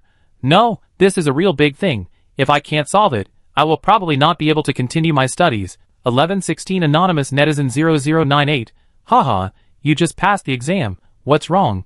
Did you fail too many subjects? Or did you fail the Mecha test again? 1117 OP. This is what happened. So Wujing quickly recounted his experiences during this period in a concise manner. 1118 OP. So now we must catch the person behind the scenes hiding in the school, otherwise the consequences will be disastrous. 1119 anonymous netizen 8769. Actually, this is very simple. According to the law of the protagonist of a novel, that person must be around you. So the range is very small, right? 1120 OP. The above, the protagonist of a novel. Can this assumption based on an assumption really be established? 1121 anonymous netizen 8769. Reply to the original poster, you said that you have only been in school for a short time, and the school is going to be gone. You are still not the protagonist. Wujing looked at the reply on the forum, and suddenly felt that he could not refute it. 1122 original poster. So let's assume that I am really the protagonist of the novel, then what? 1123 anonymous netizen 8769. Then you can test everyone around you. It's not that simple, you just need to pass by them inadvertently, and then say, don't pretend, I know everything, I know your purpose, just deceive them like this and see how they react. 1124 OP. Question mark. 1125 OP. 1123, I seriously suspect you are the one who fooled me back then. Don't think I can't recognize you just because you changed your username.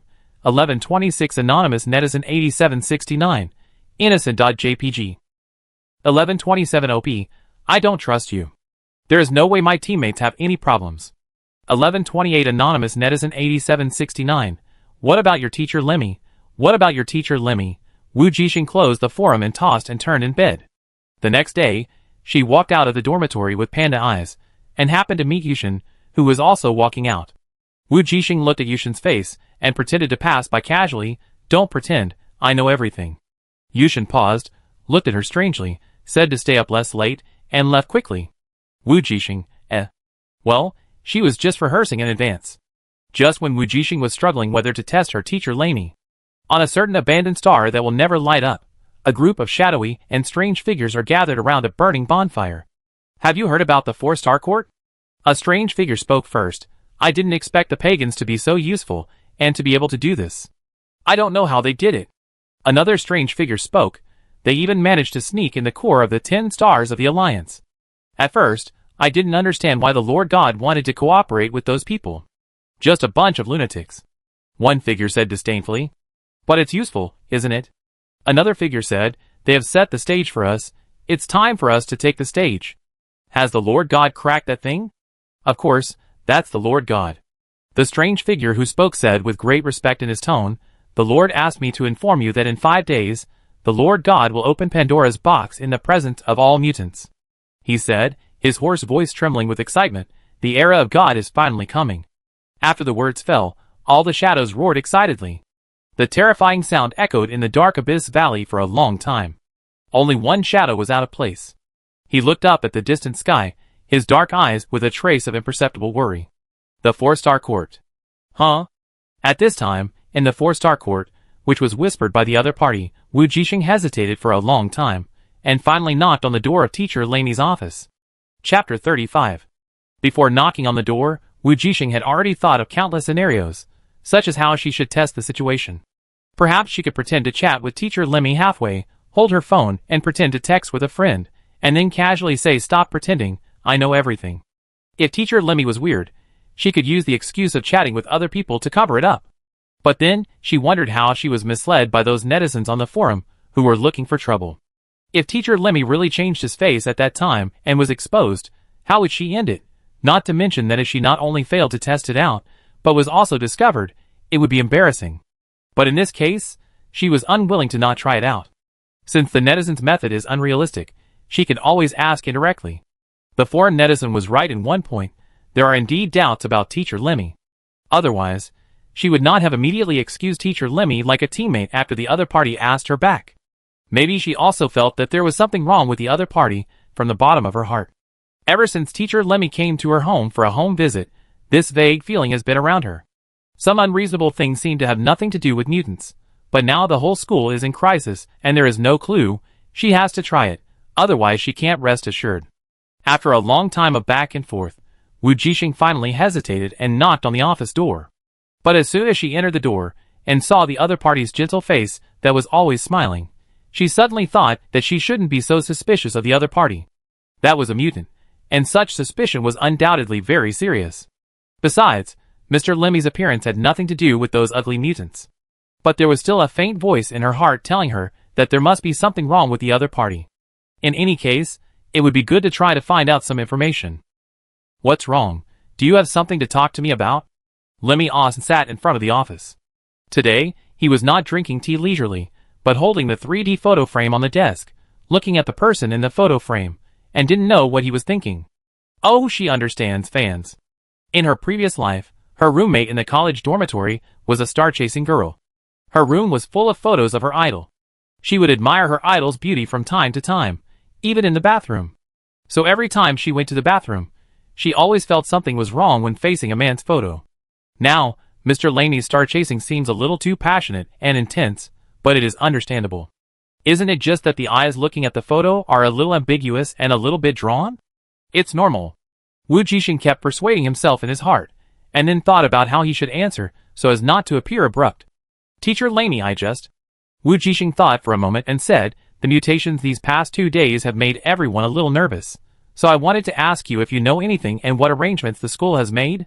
Lemi smiled softly, and put down the photo frame in his hand, and said, I think you came to me for this matter. Don't worry, the school will handle it. You just need to stay in the dormitory, and pay attention to your own safety. Of course, I also suggest going to the mirror world, where you won't be infected. The mirror world was originally created to preserve the fire of mankind and avoid infection. Today, the school is facing a large-scale infection crisis, and the mirror world is still a safe haven. I know, I was planning to play games these 2 days, but everyone seems to think so. The game cabins in the school library are full, and there are no seats. Wujing smiled bitterly. Not to mention the free ordinary game cabins and helmets, even the luxury boxes that she always went to, which required burning contribution points, were overcrowded. If she went too late, there would be no vacancies at all. Then there's nothing we can do. Lemi smiled helplessly. Anyway, don't worry, the teachers will handle it. Then Teacher Lemi, can I ask, are there really mutants lurking in our school? What kind of organization are they, do you know? Wujing asked tentatively. Of course, this is what she really wants to know now. Since the assassination of the geniuses of the various families in the Alliance, everyone has a definite common understanding of the mutant organization. That is, they are indeed doing something in an organized and premeditated manner, and there are many SS-level mutant awakeners in this organization. They usually appear in groups of 2 in various regions of the Alliance for the purpose of sabotage and assassination. And it can be inferred that the leader of this organization, that is, the person behind it, must be a strong man at the SSS level, otherwise, he would not be able to make so many powerful SS-level mutants loyal to him and work for him. So far, there are only a handful of awakeners who can reach the SSS level in the Alliance, and they are all big bosses of one force. Star Hunters, Star Pirates, and the 10-star alliances all have such a strong man behind them. Perhaps if one day, a SSS-level strongman of a certain force dies unexpectedly, then that force will inevitably be eroded by other major forces. In other words, SSS-level strongmen represent the ticket to share the big cake of the Star Alliance. This is also why everyone is so nervous when the mutant organization surfaces. Mutant organization. Lemi murmured in a low voice, with a tone of disdain. Those guys call themselves gods, but they are just monsters whose minds are full of failed muscle evolution. They are arrogant and stupid. There is nothing worth talking about. You don't need to know them at all. Wujing seems to know a little bit after hearing what teacher Lemi said. He is indeed from a big family. Although Yushen is also, he is still underage, so it is normal that he doesn't know these things. In comparison, Wujing always felt that teacher Lemi seemed like a big boss who knew a lot. Now it seems to be true. Teacher Lemi, what do you think about them calling themselves gods? Wujing asked curiously. Because people who have contacted them revealed that they seem to be very respectful to a mutant called God-sama in their words. So I think he is the person behind the organization. God. Lemi sneered and looked at the photo frame on the table, and his cold eyes suddenly softened. I tell you, remember, the only person in this world who can be called God is this person. So, Wujing was forced to listen to the crazy recommendations from the fans for another 10 minutes. In the end, she almost forgot why she came here. She could only nod her head and say, yes, Mr. Lemi, the creator of this mirror world is really great. It would be great if I could be born in the same era as him. I can't imagine that it must be a very exciting era. Of course. Lemi seemed very happy because of her words. He is the god who belongs to this world. His brilliance has never dimmed even after 1,000 years. The world he created has been protecting mankind until now. How dare those disgusting guys call themselves gods? It's really the funniest joke in the world. As he said that, he looked at me with burning eyes. You are very good, I didn't make a mistake. Wujing felt a little guilty and embarrassed when she was looked at by teacher Lemi. She said shyly, no, I'm just telling the truth. Then, in order to live up to the compliment from teacher Lemi, Wujing looked at the photo of the creator of the mirror world in the frame and said, the boss is indeed a handsome man. Even the look in his eyes when he stares at you indifferently is so handsome. His blue eyes are as vast as the starry sky and the sea, and they must be full of knowledge and wisdom. Lemi couldn't help but chuckle. This made Wujing, who was racking her brains to flatter, blush immediately. Did she flatter too much? Okay, don't worry too much. This matter in school will be resolved soon. Lemi restrained his smile and said lightly, believe me, it will be soon. Believe me, it will be soon. So Wujing walked out of the office with this sentence. She came to the corridor and stood for a while, then realized that she was a little absent-minded. Just as she was about to leave, a voice suddenly sounded in her ear. Don't pretend, I know everything. Wujing looked up and saw Chopin's big face. You are crazy, you scared me. Wujing quickly took a half step back and kept a distance from him. She said disdainfully, you are the one pretending. But she just said halfway when she realized that something seemed wrong. What the other party just said, does it sound a little familiar? Wait. Wujing grabbed Chopin's sleeve. Where did you hear that just now? Chopin laughed instantly. It was Yushen who told me that you used this to test him before, ha ha ha. Don't mention it, it really works, I tried it today. Wujing's expression froze immediately. How did he know? Ha ha, you don't think you've hidden it well, do you? Chopin held his stomach and held back his laughter for a while. Seeing that the man opposite him had murderous eyes, he explained to her, now that everyone is panicking and trying to catch suspicious people around them, your purpose is obvious when you ask this. I just happened to see that guy Yushen before, and I realized that you didn't sleep well all night, and were thinking about how to find clues, So I asked a few more questions. You asked a few more questions, and he confessed everything? Wujing gritted her teeth. How could she not know that Yushen was such a talkative person? Yes. Chopin nodded and sighed, but you are really a genius. You can actually think of this test method, haha. Wujing's mouth twitched. Are you praising me? Yes, haha, it really works. He laughed. Did you find out? Wujing was shocked and asked quickly. Yes, I found out that the showy guy next door dared to play 2 women at the same time. Now I have caught him. Chopin was instantly smug. You don't know, he's not only dating our class beauty, but he's also hooking up with a senior from the 3rd grade. Wait. Wujing quickly stopped him and said, You've been trying to figure this out for so long? Yes, what else? Chopin even nodded seriously. You don't really think you can figure out the guy hiding behind this, do you? Wujing, Isn't this just a last-ditch effort? She rolled her eyes and said, You know that people in school are in a panic. I see you are enjoying eating melons, and you still want to play. Chopin said innocently, I am just trying to adjust my mood. Otherwise, if you think about this all day, your mentality will almost collapse. When the time comes to fight, you will not be in good shape. Okay, you are right. Wujing nodded in agreement. So you came to teacher Lemi's office on purpose, not to test. Chopin was slapped in the face before he finished speaking. What are you trying to test? Behind him was a purple-haired young man, who suddenly opened the door and walked out. Lemi was standing there, smiling at the two of them. Ah, Mr. Lemi. Wujing quickly said, We were just trying to test some intelligence. So did you get it? Wujing nodded desperately. She was actually very guilty. God knows why she wanted to test the other party in a fit of rage before, but she always felt unwilling to not test him, and she did get a lot of intelligence at the same time. On the other hand, she felt very guilty. Teacher Lemi seemed to hate those mutants so much. How could she be so suspicious of him?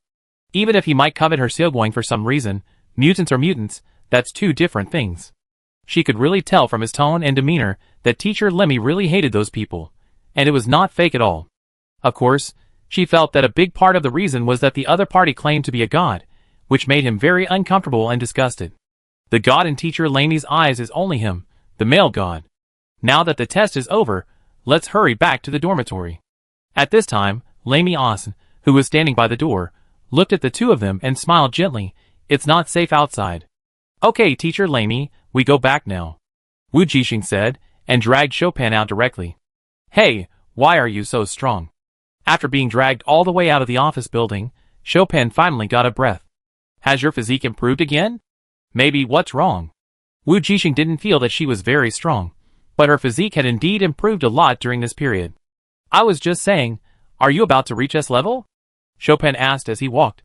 Probably. Wujing nodded. Anyway, I'm not going to the mirror world now. I plan to go back and practice and improve as soon as possible. What about you? Are you going to the practice room? Chopin asked. No, I'm going back to the dormitory. You mean to practice? Yes, I can practice in the room. Chopin was speechless, very puzzled. How to practice in the room, not in the gravity room? I didn't notice that you improved so fast. Where do you usually practice? Take me with you. I practice in bed. Wujing didn't react at first, but now that Chopin asked her, she finally realized it. She usually practiced in the ancient martial arts way, meditating on the bed, which was completely different from the others here. But it was hard to explain, so she just pretended to be stupid and didn't know. But as soon as she said this, Chopin was even more speechless. So you practice so fast while lying on the bed? Yes. Wujing nodded seriously. My unique way of practice, don't learn from me. Chopin was just about to try. Okay, so you go back to the dormitory now? He asked. Yes. Do you want to go together? Yes, together. Chopin nodded repeatedly. I'm afraid to walk alone now. No one dared to go to the cafeteria. After all, 2 mutation incidents happened in the cafeteria, which was too unlucky. So everyone tacitly called the robot to the dormitory to eat, or cooked it by themselves. In the afternoon, after Wujing returned to the dormitory, she began her practice today. Since she couldn't do anything, she might as well practice and improve herself. Moreover, teacher Lemi said that this matter would be solved soon, and she really believed what he said. In such a powerful school, the teacher should have a way to solve it, so she didn't worry about it. Of course, what Wujing didn't know was that while she was meditating, the school quietly became popular with the temptation of don't pretend, I know everything. Even some teachers in the school couldn't escape it, which made people laugh and cry. For a while, it brought some relaxed atmosphere to the campus caught in the pollution and mutation storm. Soon, 5 days passed in the practice without knowing it. Everything was calm. Just like what teacher Lemi said, the pollution seemed to be solved soon. Another day of practice ended. Wujing came out of meditation and looked at the time, and found that it was already evening. So she got up quickly, and drank a bottle of nutrient solution as dinner, then went to the bathroom to wash up and prepare to go to bed. Just 2 minutes after she closed her eyes, in the silent night, she felt a rustling sound on the roof. Although the sound was very subtle, it was so abrupt in the midnight when you could hear a pin drop, which greatly affected her sleep. You know, she didn't sleep well yesterday, and planned to make up for it tonight. Wujing opened his eyes, looked at the ceiling, and suddenly realized something. Wait, something is wrong. She lives on the 6th floor, the top floor. There is no one upstairs. She tried to close her eyes again, and sure enough, the subtle rustling sound appeared again, lingering in her ears, making her unable to ignore it. Is there a mouse on the ceiling? It shouldn't be. The school dormitory has always been disinfected and cleaned by robots. How could there be mice? Or maybe it's the small animals in the surrounding woods? You know, the environment of the school villa is very good, with green trees and flowing water. It's normal to have some small animals. So Wujing didn't care about it, but continued to close her eyes and tried to sleep. But this time, the sound on the ceiling not only did not decrease, but became louder and louder. She could even clearly hear the sound of the other party's hard claws scratching the wall. Wujing couldn't sit still anymore. The more she listened to the sound just now, the more she felt it was a multi-limbed creature, like a bug. When she thought of this, she got goosebumps. She jumped up from the bed and carefully observed the ceiling, listening. Soon, she discovered that those bug-like things were not crawling over the roof, but in the gap between the roof and the ceiling. From the sound, there were even a lot of them. Wujing swallowed her saliva, and the hairs on her arms stood up one by one. She was not afraid of monsters or enemies, but she was afraid of ghosts and bugs. What to do? Just when she was suspicious, a small black dot suddenly appeared on the ceiling that Wujing had been staring at, as if something sharp was trying to penetrate the wall. The black spot disappeared, then reappeared, becoming a little bigger. Wujing realized something was wrong, and quickly jumped off the bed, subconsciously picked up the quilt and wrapped it around her, and backed away from the door step by step. Just as she retreated to the door, the black spot on the ceiling disappeared again, and the next second a huge sharp insect leg scratched through the ceiling and stabbed straight down. Then, like a dam releasing floodwaters, the ceiling shattered, and a cockroach fell out of it. Oh no, now it can't be called Xiaoguang, but Daqiang. Wujing's eyes went dark immediately. She screamed, rushed out, locked the door with a bang, and ran out, knocking on the door of 6-2 next door. Bang, bang, bang, the fragile door was knocked by her. Yushen, who had just come out of the game cabin and slept for a while, was awakened by the scream and the continuous knocking. In the past, he would probably think that the neighbor was sick. But now, Yushen only hesitated for half a second, then jumped up from the bed, and carefully went to open the door. Seeing the door open, Wujing rushed into the room without saying anything, holding the quilt. While rushing, he pointed at the door and said anxiously, "Quick, quick, close the door." Yushen didn't understand, but seeing that her anxious and frightened look didn't seem fake, he followed her instructions, and quickly closed the door, then frowned at the person wrapped in the quilt, and curled up on the floor of his room. What's going on? Yes, Daqiang, it's terrible. Wujing's face was pale, and he pointed anxiously in the direction of his room. What Daqiang? Yushen didn't understand at all, but he knew that if the person in front of him wasn't very scared, he wouldn't be like this. She must have seen something terrible. But Daqiang, he couldn't figure out after thinking for a long time, what terrible creature called Daqiang. It's a bug. Wujing found that he didn't understand, and finally changed the name, a mutated big bug, my room. Yushen's face suddenly became solemn, and he listened attentively. Did you hear it? I heard it. However, before Yushen could react, he heard his door being knocked again. This time, the knocking sound was heavier and deeper. Who is it? Yushen frowned and looked outside the door, asking vigilantly. It's me, Tika, Master Yushen. Yushen felt a little relieved and asked coldly, What's the matter? Why are you knocking on the door in the middle of the night? There are mutant bugs, Master Yushen. Open the door quickly, and let me in. Outside the door, the fat man Tika knocked heavily on the door again. I know I come. Just when Yushen was about to go over and open the door, His hand was suddenly grabbed. Wujing had gotten up from the ground without knowing when, and grabbed him with both hands. You? Before Yushen could speak, she covered his mouth, pointed outside the door, and then pointed at her nose. Smell? Yushen sniffed subconsciously, and a faint stench came in through the crack of the door. The two of them looked at each other quickly, and tacitly took a step back. Bang, bang, bang, the knocks on the door are still ringing. Master Yushen, let me in quickly, there are mutant bugs. What if it's not? Yushen frowned and asked in a low voice, I can't just watch him get killed by bugs. But he came here alone in the middle of the night. Don't you think it's suspicious? Wujing said. Anyway, I have to open the door. Yushen shook his head. If there is really a problem, there is no point in us hiding here. Okay. Wujing sighed, and touched the black soft sword he carried with him. Yushen picked up a remote control device from the bedside and pressed it on the door. In a second, the fat man Tika, who was hammering the door, rolled in. However, in the next second, Wujing found that the other party's legs had turned into a bug. When he looked up, a hideous and terrifying face was grinning at the two of them. What a big bug! Master Yushen has a bug? He murmured. His bloodshot eyes flashed a hint of blood, and he instantly pounced on the two. Wujing, who had been hiding behind Yushen, yelled and jumped down from the 6th floor through the window. Yushen dodged the attack with an ugly look on his face, hesitated for a moment, and jumped down. However, Tika, who had mutated into a bug, grew a pair of wings from his back and flew out in the direction of the two. Wujing looked at the fat version of Daqiang falling from the sky, and wanted to cry, but had no tears. She forgot that Daqiang could fly. Instantly, the whole building was awakened by her scream, and saw the big bug flying down from the 6th floor, and the densely packed army that broke through the wall and surrounded them. All the people in Building 38 were immediately blown away, and they all escaped through the window in their pajamas in fear. At the bottom of the building, Wujing casually chopped off a bug that pounced on her, and looked at Chopin, who jumped out to find them in his underwear, and raised his hand to wipe his face. Is this what Teacher Lemi said about rest assured? It will be solved soon? She was still too early to rest assured. Chapter 36. Captain, what is going on?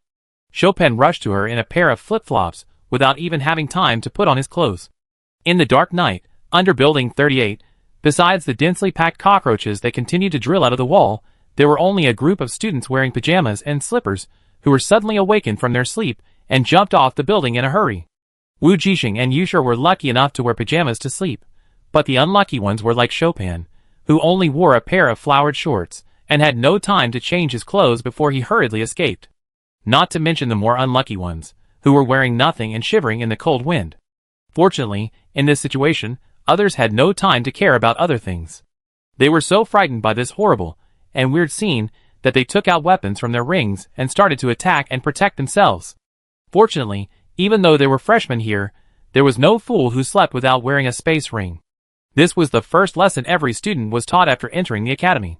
No matter what time, you must carry your space ring with you. It's just that the school teacher didn't teach me to keep my disguise when sleeping, so that if there is an accident and I need to fight, it won't be so embarrassing. In fact, most people are always vigilant when they fall asleep in the first few days, but they slack off in the following days when there has been no pollution, leading to the current embarrassing situation. After killing a few more cockroaches flying over, Wujing endured the nausea, shook the black soft sword in his hand, and said to Chopin, "Hurry up, give me a supernatural knife." Although the soft sword is easy to use, there are so many insects that it is impossible to kill them all in time. In this case, it is better to use superpowers and larger weapons. Come on, I make you a cool death sickle. I guarantee that you can kill insects as easily as cutting wheat and leeks. The superpower light in Chopin's hand lit up, and soon it really formed a large sickle with a long bone tail at the end of the handle. An ordinary long knife will do. Wujing took it with a twitch of her mouth. Just as she was about to ask him to change it, a cockroach flew over. She subconsciously used the long whip with the sickle's tail to swing it, and directly threw the disgusting insect away. It hit the insect swarm hard, and was then swallowed up by other insects. Not to mention, it's quite handy. It's really a good weapon for killing insects. The most troublesome thing about this insect is that it not only crawls densely on the ground, but also flies into the air from time to attack, which is simply impossible to defend against. How is it? I told you it's useful, right? Chopin said proudly, and pinched himself a similarly cool sickle. Thanks. Wujing nodded, and directly grasped the back half of the sickle handle, and swept it hard into the insect swarm, instantly killing a lot of insects like cutting leeks. Chopin also swung the sickle, clearing most of the insects around the two. By the way, where is Yushen? After temporarily resolving the crisis around him, Chopin suddenly thought of a young master. Wujing tilted his head with a serious expression when he heard this, pointing to a new battlefield that had been opened up not far away. Outside the dense circle of insects, there was a huge, fat mutant humanoid, which was Tika. And Yushen, holding a weapon, was in a one-on-one stalemate with the other party. "Fuck, it can't be what I thought," Chopin said in shock. "Yes, you are not wrong, it is what you think." Wujing nodded, his expression heavy. "If Yushen wants to solve it alone, let him go." Although he was a bodyguard, he had been with him for so long, so he was not without feelings. Otherwise, according to Yuthrin's temper, he would not have allowed him to stay by his side while disliking him. "I understand." Chopin held a sickle in his hand, his eyes sharp. "Let's help him clean up the place." Soon, with the cooperation of the two, the number of the insect army that kept pouring in was finally controlled. Unfortunately, the next moment, the corpses of the insects left after the cleaning were eaten by other insects, and more powerful insects were born, as if they were endless. "This is not a solution, Captain. Why don't we get into the Mecha?" Chopin said. "I cover you." He looked at the other unlucky students, who had not had time to put on their clothes, and had already found opportunities to hide in the Mecha, and he felt a little jealous. However, Wujing shook his head and said, "No, there are too many bugs. If they get into the joints of the Mecha, it will be very troublesome. It's more flexible to fight directly like this. The Mecha is more suitable for space, and it will be very useful when fighting large mutant monsters on the ground. But now there are so many big and small cockroaches, and there are many in the air. The larger mechas are like targets, and they will be burrowed into by bugs if they are not careful." During the gap between the two people's communication, a mecha of an unlucky guy was accidentally caught by bugs in the joint gap. In the end, his movements became slower and slower, and there were more and more bugs of all sizes on his body. He fell to the ground unwillingly. Wujing and Chopin rushed over in an instant, and with a wave of two sickles, they cleared most of the bugs. The unlucky student took the opportunity to escape from the mecha cabin, and quickly took out a semi-automatic firearm and fired at the bugs on the mecha body, trying to save his precious iron lump. Wujing's heart tightened when she saw this scene, and she quickly took out a gas mask from the space ring, and put it on. Just when she wanted to ask Chopin beside her if he needed it, she saw that the other party had also quickly put on a gas mask. The two looked at each other, and understood each other tacitly. There was no way. The smell of the mutant in the research institute was really too terrible, and the memory was still fresh. The stench and stink are not enough to describe it. You have to wear a gas mask. As expected, when the two put on the gas masks, a familiar sound of the moon came into their ears. Wujing looked back, and saw that everyone was indeed fuming from the smell of burning insects. Except for Yushen, who also put on a gas mask, everyone else's faces turned ugly and pale. "Don't burn it, A student who was trying hard to kill insects couldn't help shouting. "No, keep burning." Wujing shouted, "These bugs must be burned, otherwise they will become more and more." She asked Chopin to take out the gas masks in her space ring, and send them to everyone. Finally, the ears were finally quiet, and there was no more vomiting sounds that were getting louder and louder. Everyone could finally kill bugs happily again. Well, this was not pleasant. Wujing felt that she would rather encounter humanoid mutants and tentacle monsters than fight these mutants. When a creature that is already disgusting when it is small in the ordinary world is magnified several times and appears in front of you, the creepy feeling of disgust and horror is incomparable to other mutant monsters. If other mutant creatures are scary, then insects are disgusting and scary. And she is almost having intensive phobia. She raised her knife and harvested a group of insects again. The long whip behind the handle of the knife swung and killed two cockroaches that flew over and wanted to attack. Everyone looked at this black-haired girl in pajamas and cute bunny cotton slippers, hitting the most and fiercest monsters with the most fragile and frightened expression, and couldn't help but feel a huge contrast. If Wujing knew what everyone was thinking, he would say it without hesitation. The more afraid you are of something, the more ruthless you will be, so that you will feel safe. Chopin, the two of us will be responsible for cleaning up the bugs. Wujing suddenly shouted. The rest of the people will be divided into 3 groups. Those with control abilities will help sweep the monsters to us, and those with flame abilities or flame guns will be responsible for melting and removing the insect corpses here. Those who have defensive skills, please help protect the other 2 groups of teammates. So soon, under her command, the students who were originally a group of scattered sand instantly became active and began to clear the army of insects in an orderly manner. It can be seen with the naked eye that the originally densely packed big and small cockroaches were cleared by more than half with everyone's concerted efforts. Great, I really thought that this was the end of today. Seeing that the crisis was about to be resolved, the faces of the people who had been fighting insects for half a night finally showed a look of joy. Damn, these bugs are so disgusting, I've had enough, it's finally over. I thought I was having a nightmare.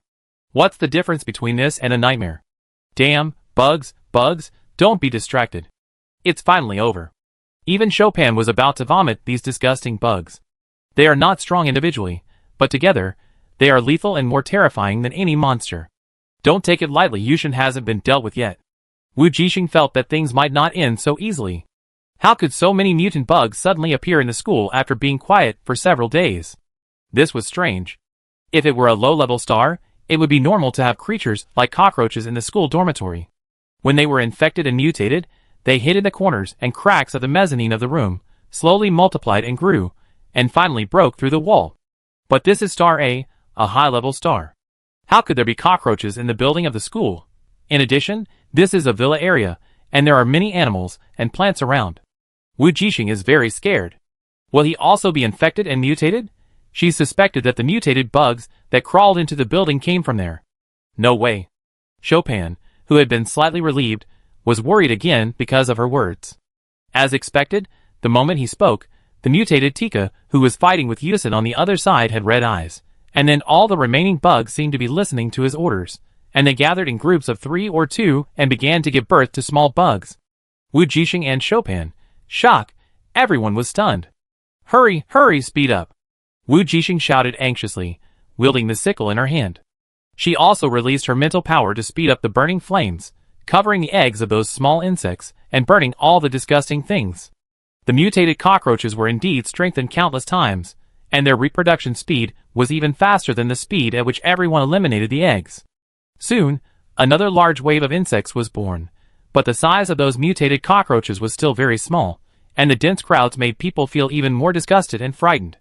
The next moment, the mutant Tika, who had turned into a humanoid giant, controlled countless newly born mutant cockroaches, and blew up a hurricane formed by cockroaches, covering everyone like a locust passing through.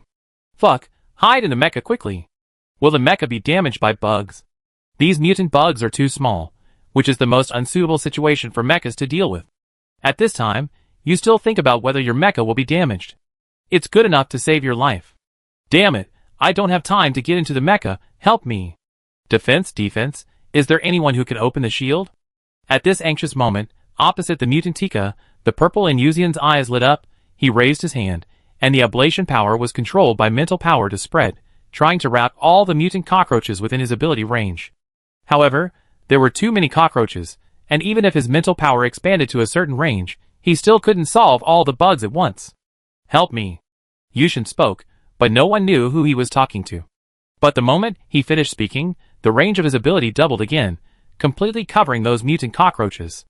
Don't forget to cover your body with your mental power. Chopin shouted, quickly hid under a sheltered object, and covered his entire body with his mental power. The next moment, it started raining over everyone's heads, black rain mixed with a foul smell, as sticky as mucus. Wujing raised her hand, and her mental power drove her supernatural power crazily, and she actually propped up an invisible barrier above her head, as if the air had condensed. As her hand waved, the mutated bugs continued to melt, turning into black viscous liquid, dripping one by one. The sky above everyone's head was covered with black clouds, and the rain continued for a long time until the gas mask could no longer withstand the stench, and then it stopped. Everyone came back to their senses from the panic, and their feet softened, and they were about to sit down on the ground slowly, but they found that the ground was dirty, and there was nowhere to step. On the other side, Yushen and Wujing looked at each other.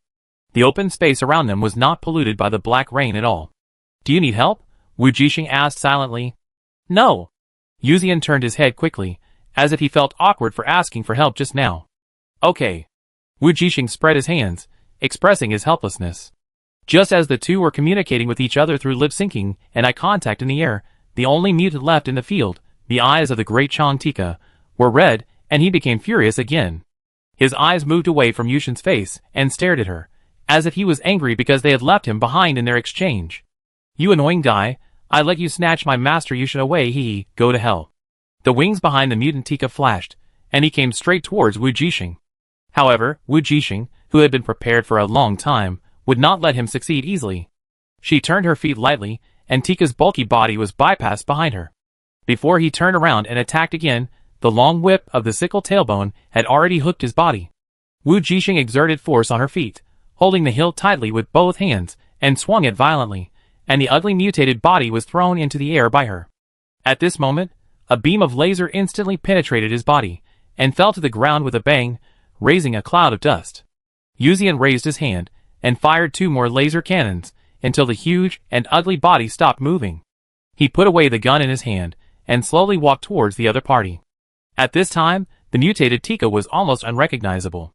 The terrible mutation had made him unrecognizable. At this time, the wound on the body that was pierced was still growing, trying to recover. It can be seen that the body after the mutation is very tenacious, and it is no longer a creature like humans. "Do you remember how you mutated? Hee hee. Who did you contact? Hee hee. Where is Takeo? He. You killed him. Hee hee." Takeo is the name of another follower of Yushen. The two lived in 2 adjacent rooms on the same floor. Most of the time, they would stay in the same room and go back to their dormitories when they went to bed.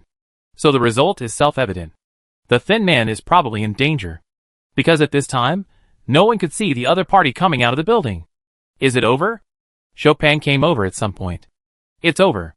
Yushen closed his eyes, and his supernatural power flowed through his fingertips, slowly melting the mutant Tika, who was completely unable to communicate. However, God always seemed to like to play jokes on people. When Yushen finished saying it's over, the grass under everyone's feet suddenly began to shake. 1 hole, 2 holes, 3 holes. Countless holes appeared, and mutant rats with red eyes came out from them. Everyone's face turned pale. They were already very tired, and their mental strength was almost exhausted.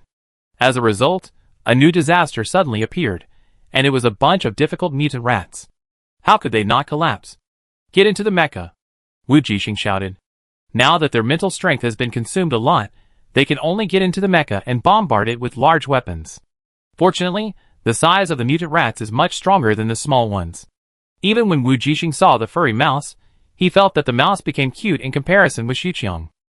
Fortunately, despite the despair, after a night of cooperation and running in, everyone seemed to have a tacit understanding in killing mice. Those ordinary mutant animals are actually not scary. The trouble is that there are too many of them, as if they are here to consume everyone's mental power. Sometimes you know it, but you can't do anything about it. Wujing thought he was very cautious. At the beginning, he only used cold weapons to fight. He only used a lot of mental power when burning a large number of insect eggs and cooperating with Yushen at the end. Now he can still hold on. "I'm just afraid that this is not over yet. After killing cockroaches, there will be mice. After killing mice, there will be flies and mosquitoes.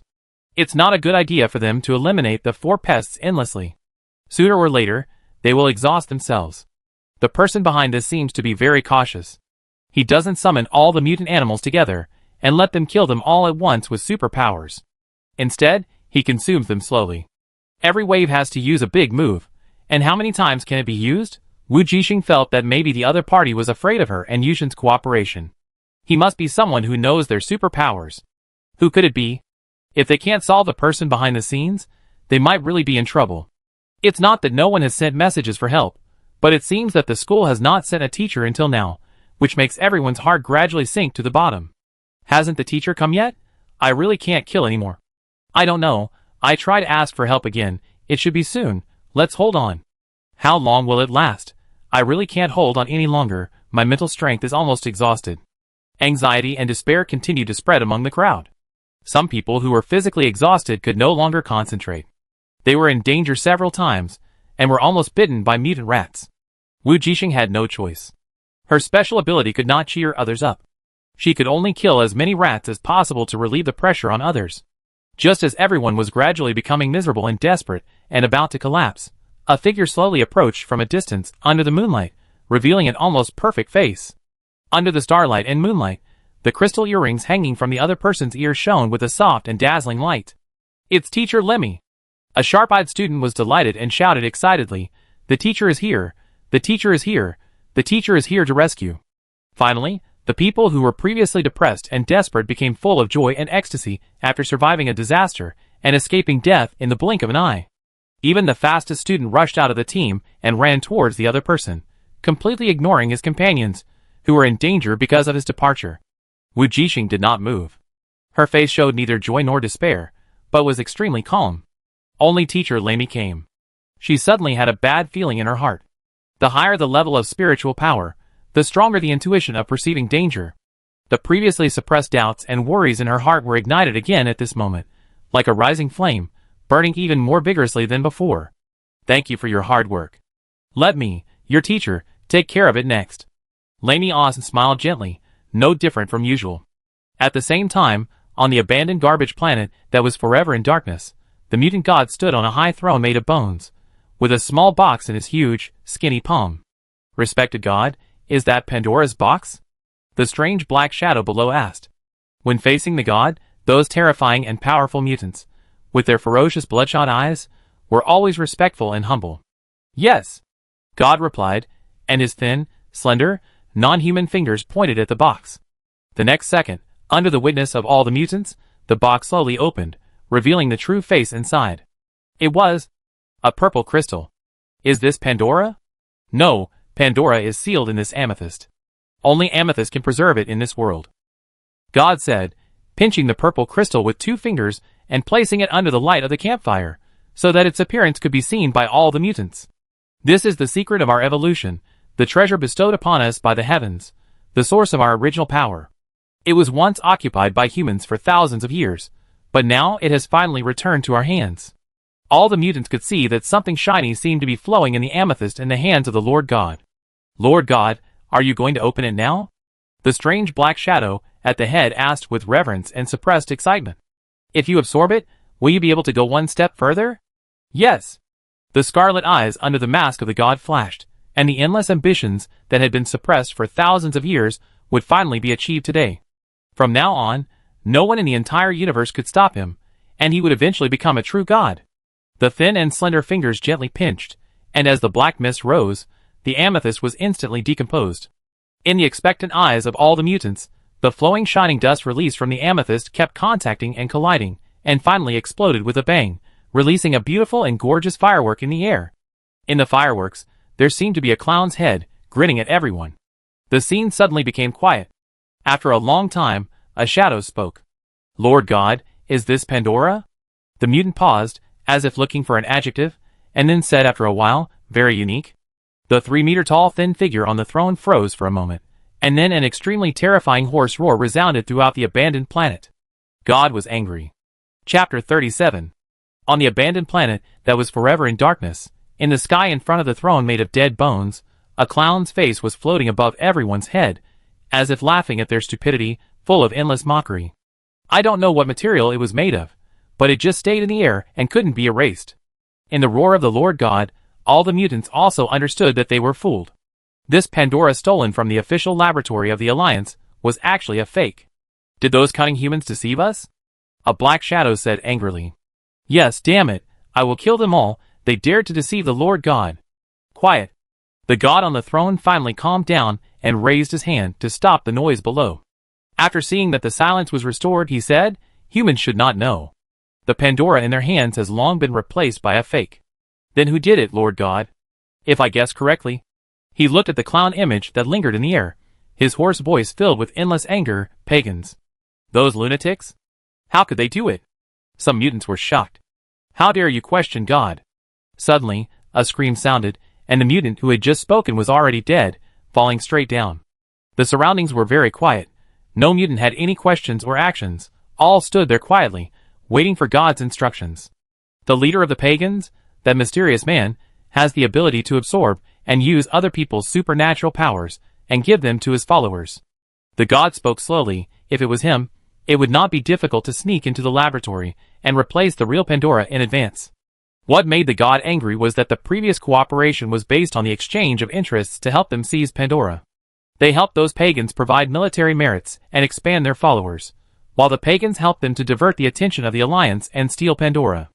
In other words, from the beginning, they looked down on those pagans, and the pagans were not really cooperating. but using them to divert attention. As if to verify his idea, a mutant hurried over to report.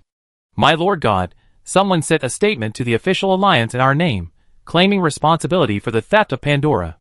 The next moment, he released a holographic screen, and the news headline of the huge project instantly came into view. Shock! The mutant organization God surfaced, claiming to have obtained Pandora and launched revenge on humans. Shock!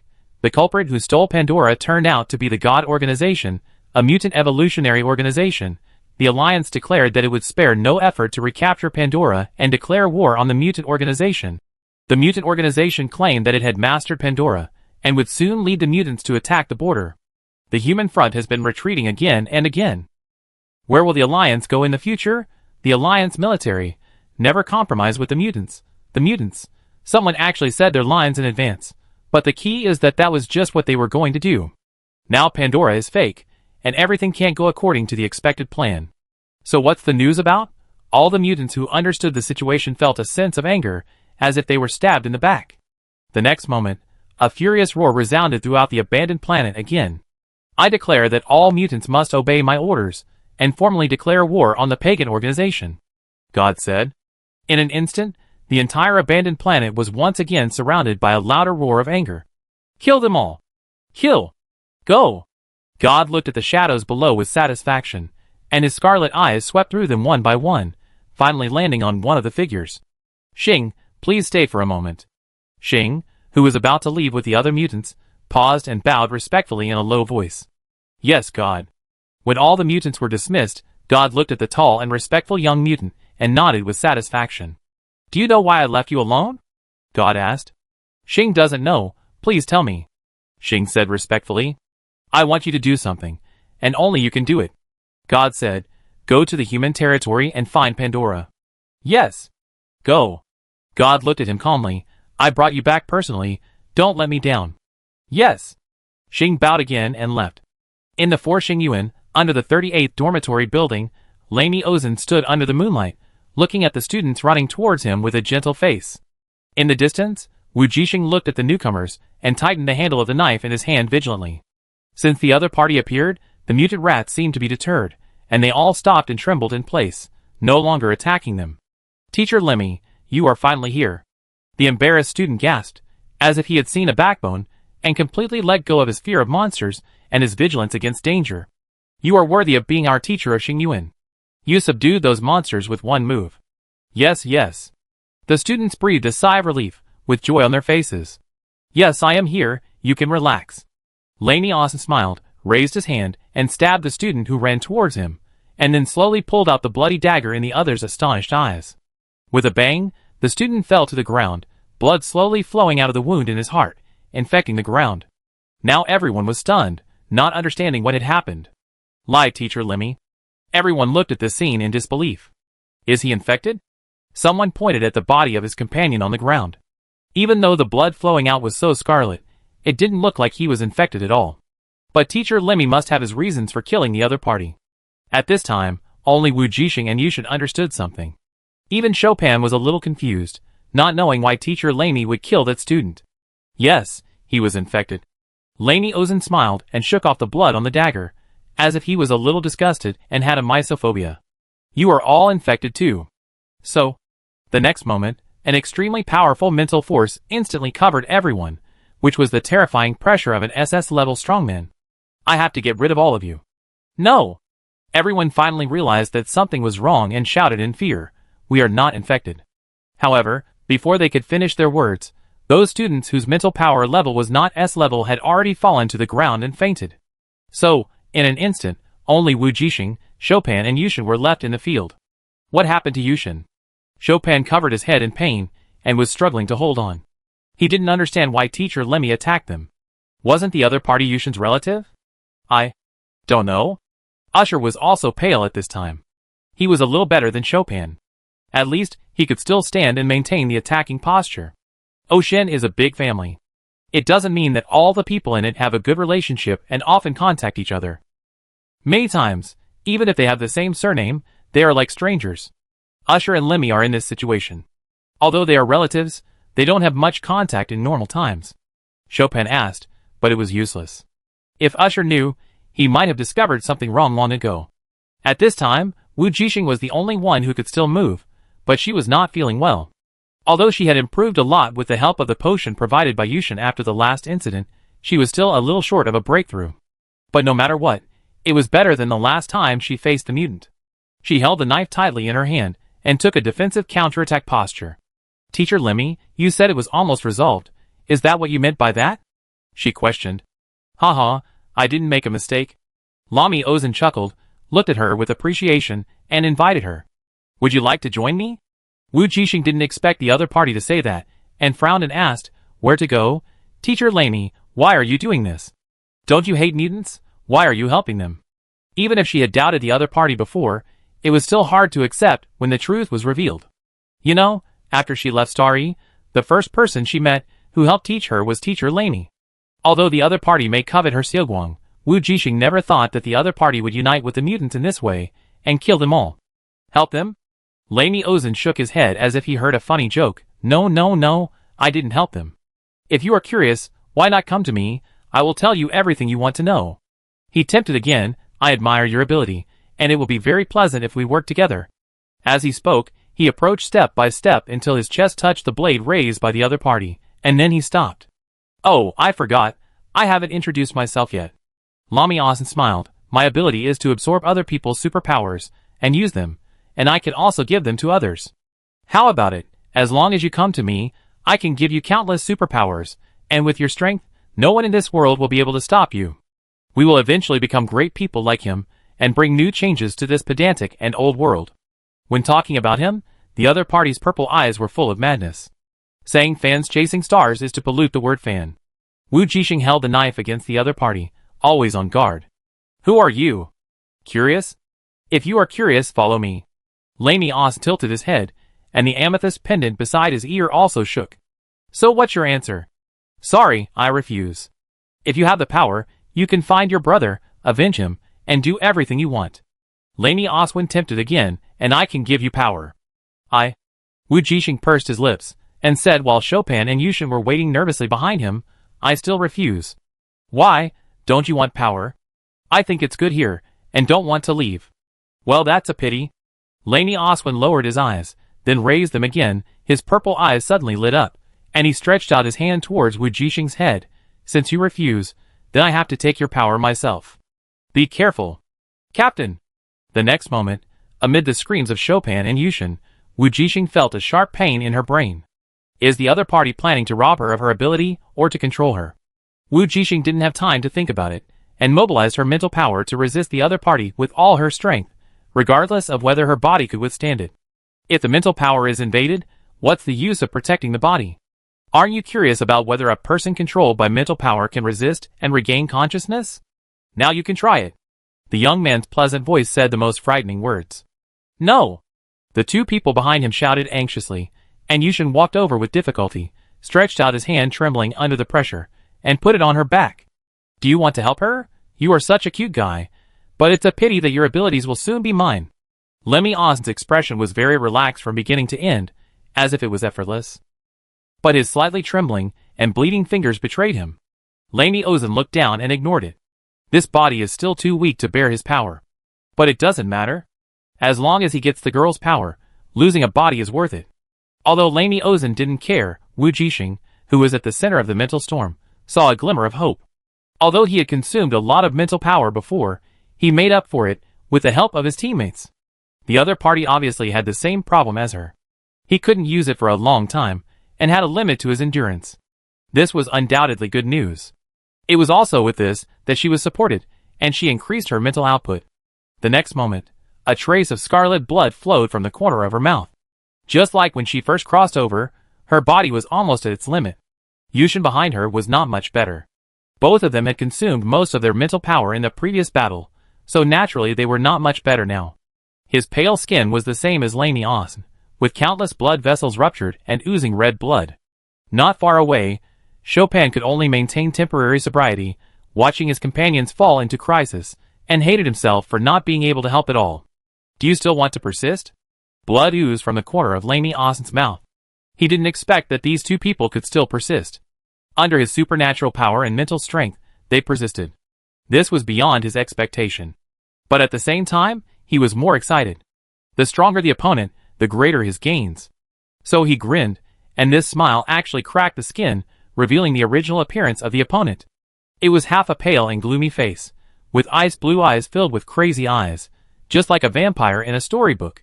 Yushen spat out a mouthful of blood and looked at the other party in shock. Yes, the original Lemi is dead. The half-cracked face, like a split personality, made completely different expressions. So your persistence is meaningless. I can give up this body, can you? As he said this, he released a stronger mental power again, regardless of his gradually crumbling body. Wujing instantly felt a dizzy pain in her head, and immediately spat out a mouthful of blood. If she completely released her mental power, she might be able to resist, but her body would probably collapse. It was indeed as the other party said, he could do without that body, but she and Yushen could not. But her body was saved, but her brain was controlled, which was something she could not accept. Forget it, at worst, she would die and put an end to it, and maybe she could travel back. She would rather die than be controlled by others. As if she had made up her mind, when her consciousness was gradually blurring, and she could not hold on, her eyes became brighter and more determined. However, just when she was about to completely ignore her body and burst out her mental power, a cold and piercing mental power without human emotion suddenly enveloped her mental power, freezing her brain and making her shiver like eating ice cream in winter. As a result, she suddenly felt herself awake, her head no longer hurt, and the world was extremely clear, as if she could hold on again, but it was a little too cold. But she woke up, and the person opposite was extremely shocked, and that calm expression finally broke. No, impossible. He screamed in shock, his body breaking apart again. Impossible, impossible, that's... Why did he? The next second, his head split open, and he could no longer finish his words. Wujing didn't care what he was saying, or what the situation was. Seeing that the other party was about to give up, she tried her best to burst out all the remaining mental power she could use, trying to repel the other party in one go. At that moment, she only felt her brain explode, as if something was breaking. She was covered in blood, her body was on the verge of breaking point, but her spirit was extremely excited and active.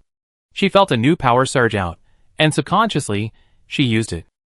Lemi was horrified. He found that his power was slowly being reduced. He had planned to give up controlling the other party, burst out his power directly, and take advantage of the moment when this body collapsed, take away her power and the thing and leave. But he didn't expect that the power had been weakened before it could be released. Fortunately, her strength was not enough. He snorted coldly, and before his body completely collapsed, a stream of energy burst out of his body, carrying the purple crystal earrings belonging to Lemi's body, and disappearing directly into the night. Wujing didn't know what happened, why the other party said those strange words, and not only that, but he also showed her a broken and resentful look before leaving, as if she had robbed him of something important. But she didn't have time to care. Her mental power was completely exhausted, and the next second she fell down. "Captain!" Chopin shouted nervously, and then another person fell to the ground. Yushen. The next day, the official alliance received another statement from the mysterious mutant organization God. The pagan organization stole Pandora, and we officially declared war on it. The alliance was in an uproar again. Chapter 38. When Wujing woke up, it was already 3 days later. As soon as she opened her eyes and looked at the ceiling above her head, she felt as if she had traveled back to the 21st century. "Jixing, you're awake?" Beside the bed, Wujing said in surprise. "Yeah." Wujing rubbed her eyes. "I feel like I slept for a long time." Then she was startled by her hoarse voice. "My throat seems to be a little uncomfortable." Wujing immediately poured her a glass of water and handed it to her, saying angrily, "You've been sleeping for 3 days, relying on nutrient solution for 3 days. How can you not feel uncomfortable without a drop of water?" Wujing took the water cup and gulped down several mouthfuls, almost choking. "Ah, I slept for 3 days?" she asked in surprise. "I thought I only slept for 1 day." "Drink slowly." Wujing filled her water cup with water again. "The doctor said that you fell into a coma because you had a breakthrough and your body and mind were exhausted. It's like a mobile phone that automatically shuts down due to low battery. It can only be turned on again when it is fully charged. Wujing is in this situation now. Now that she has woken up, it just means that the battery has temporarily been charged above the safety line. As for why she slept for so long, it was because of her breakthrough that the battery capacity of her mobile phone doubled, so it naturally needed to be charged for a longer time. In any case, although she laid down for 3 days, it was a good thing. I broke through. Wujing realized something. At that time, she did feel that an invisible barrier was broken at the critical moment, and it seemed that she had a new ability. Oh yes, I seem to have made a breakthrough. Wait, that's not right. My body was about to collapse. How could I have made a breakthrough? It would be normal if the mental power broke through under pressure. But the problem was that it was precisely because her physique could not break through to the S level that her mental power remained at 99% of the S level, and could not break through. Otherwise, if her mental power could be fully released, she would have broken through long ago. Her bottleneck was in her physique, not her mental power. This, Wujing explained with a smile. The doctor said that it was because the high-level evolution potion you drank before had some residue that had not been absorbed. So when your body was close to the limit of collapse, the hidden energy hidden in your body that had not been absorbed and digested was passively stimulated to fill and repair your body. Because you were just one step away from a breakthrough, this made up for that final push. Wujing suddenly understood. It seems that I am lucky. Yes. But it's also because you practiced hard and fast enough, just waiting for the opportunity to break through. Wujing said that she was not envious. That would be a lie. If she were in his situation, she would still be 20% away from breaking through to S level. If she were in his situation, she would be finished, not to mention a blessing in disguise. Haha, then I still have to thank the evolution potion and classmate Yushen. Wujing was happy, but also thought of the teammates who helped her at that time, and asked with some concern, by the way, where is Yushen? Are he and Chopin okay? She remembered that the other party had reached his limit, and was on the verge of collapse in order to help her. Don't worry, you are the most seriously injured among the few people. Chopin was fine that day. He was the one who supported you before the teacher arrived. As for Yushen, he just slept for a day and a night and recovered, Wujing said. But what she didn't say was that although Yushen was fine physically, he suffered a great blow mentally. First, the 2 followers who had always accompanied him died, and then a member of the family died and was replaced by the other party, who took advantage of the resources and convenience of the Ocean family, and did a lot of secret things. So although the Ozen family was the victim, this incident had a great impact on their reputation. The Alliance even sent a specialist to investigate them. As the future heir of the family, Yushen naturally could not escape. However, she did not plan to tell the patient, who had just woken up from his injury, and had not yet recovered. In addition to adding trouble, she could not help the other party. That's good. Wujing nodded, and was relieved instantly, and then he also remembered the issue of concern. Senior sister, tell me what happened later. Are you okay now? Aren't you tired? No, go ahead and tell me. I'm listening. Okay, I tell you.